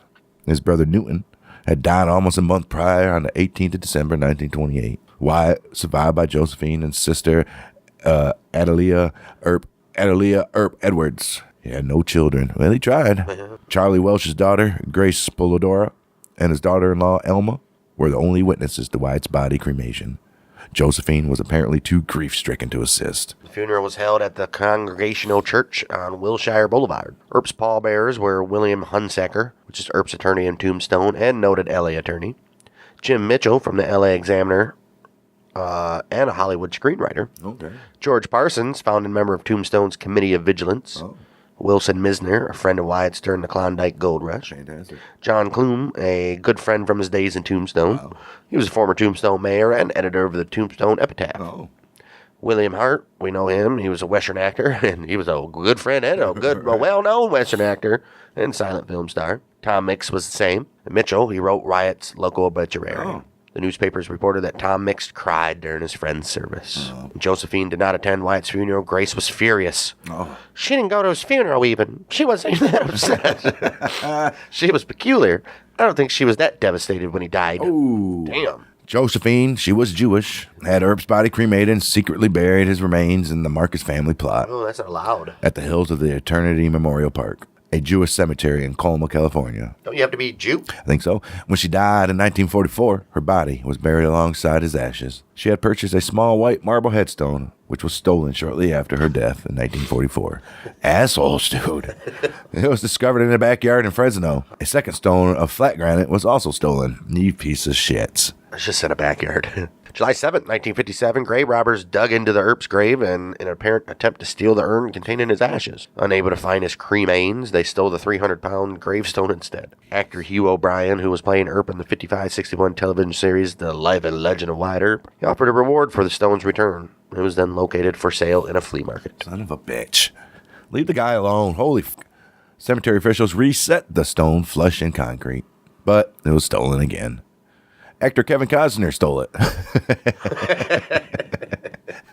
Actor Kevin Costner, who played Earp in the 1994 movie Wyatt Earp, he's like, you know what? I'm going to buy a larger stone. But the Marcus family thought that his offer was self-serving and declined. Wow, what a piece of shit. Why would it be self-serving? Descendants of Josie's half-sister Rebecca allowed a Southern California group in 1998. He's like, can we erect the stone currently in place? Sure. The earlier stone is on display in the Colma Historical Museum, and since 1998, the new erected stone has not been touched. In 1957, the Tombstone Restoration Commission looked for Wyatt's ashes with the intention of having them relocated to Tombstone. Wow. They contacted family members seeking permission and the location of his ashes, but no one could tell them where they were buried, not even his closest living relative, George Earp. Oh, wow. Arthur King, a deputy to Earp from 1910 to 12, finally revealed that old Sadie had buried Wyatt's ashes in Colma, California, and the Tombstone Commission canceled its plans to relocate them. Their gravesite is the most visited resting place in the Jewish cemetery. I would Fantastic. assume. Not even a Jew. Wow. Right. Josephine wrote in her memoir that she and Earp, they were married in 1892 by the captain of multimillionaire Lucky Baldwin's yacht. They did that off the coast of California. Raymond Nez, he wrote that his grandparents witnessed this marriage, but no public record is to be found of the marriage or that there's Raymond Nez's grandparents because were there. captains are allowed to. Right. In maritime law or some shit. Baldwin was a horse breeder. You're a captain. You have, Right. as long as you're at sea or some shit. you Right. can Married at marry sea. people, yeah. Baldwin was a horse breeder and a racer who also owned the Santa Anita racetrack in L.A., which Earp frequented. Earp's relationship with Josephine was tempestuous at times. She gambled to excess, so did he, and he had adulterous affairs. He knew that she preferred Josephine and detested Sadie, but he had a mischievous sense of humor and began calling her Sadie earlier in the relationship. Earp's good friends in the Welsh family did not appreciate Josephine's gambling habit, and they noted that she received an allowance from her half-sister Rebecca and gambled it away, often leaving her husband hungry. Wow. In the 1920s, Earp gave Josephine signed legal papers and filing fees to claim for an oil lease in Kern County. She gambled away the filing fees and lied to him about what happened to the lease, which later turned out to be very, very valuable. He distrusted her ability to manage her finances and made an arrangement with her sister Henrietta. He put oil leases in Henrietta's name with the agreement that the proceeds would benefit Josephine after he died. February 1926, the oil well was completed and producing 150 barrels a day, but Henrietta's 3 children refused to keep the agreement after their mother's death and kept the royalties to themselves. Josephine sued her sister's estate in an attempt to collect the By royalties. a lot of money. 150 barrels a day? Josephine later developed a reputation as a shrew who made life difficult for Earp. She frequently griped about his lack of work and financial success. He had $2.4 million equivalent, and even his character and personality, and he often went on long walks to get away from her. He was furious about her gambling habit, during which she lost considerable sum. Each may have engaged in extramarital affairs. Josephine could also be controlling, and a relative of Wyatt joked that nobody could convict him of cold-blooded murder because he had lived with her for almost 50 years. He ain't killed that bitch yet. Damn. At the time of his death, Earp may have been more well known for the controversy that engulfed him after the Fitzsimmons-Sharkey fight than the OK Corral. His Associated Press obituary gave prominent attention to his officiating of the Fitzsimmons-Sharkey fight, while describing him as a gunfighter whose blazing six-shooters were the most of his life, allied with the side of law and order. Oh, Good for you guys. right. In its January 14th, 1929 obituary, the L.A. Times, they wrote a fictional account of Earp taming Colton, California. As Deputy United States Marshal, Earp had been sent from town to town to quell disturbances and establish peace. His only recorded visit to California in those days was his memorable trip to Colton, which was then known as the toughest town untamed. Within a week, Wyatt Earp had the town running like a clock, but at the cost of not a few lives of prominent citizens. What are you going to do? Earp could shoot with his 2 guns from all angles and instantly made his presence felt in Colton. Long after his death, he has many devoted detractors and admirers. Fantastic. Well, Earp's modern-day reputation is that of an Old West, toughest, deadliest gunman of his day. Yet he is a cultural icon, a man of law and order, a mythic figure of a West where social control and order was notably absent. Due to Lake's fanciful biography, and because Wyatt outlived all of his bros, his name became famous, and he is the primary figure in many movies, television shows, biographies, and works of fiction. Western historian and author John Bossenecker, he describes Earp. He was an enigmatic figure. He always lived on the outer fringe of respectable society, and his closest companions were gamblers and sporting men. Wyatt never set down roots in any one place. When the money stopped coming in or his problems became too great, he'd pull up the stakes and move on to the next boomtown. For his entire life was a gamble, an effort to make money without working hard for it, to succeed quickly without ever settling in for the long haul. That's Wyatt. That's Wyatt. I've been everywhere, man. I've been everywhere. That is Wyatt for you. Well, he did it. He fucking did it. He got his vendetta ride done and accomplished, and then Killed a bunch of people. You know, what more can you ask in life? tarnished his legacy with a bunch of cheating and Right. Being a dumbass. A money-hungry fool. like hungry bitch. That's the Wyatt Earp story.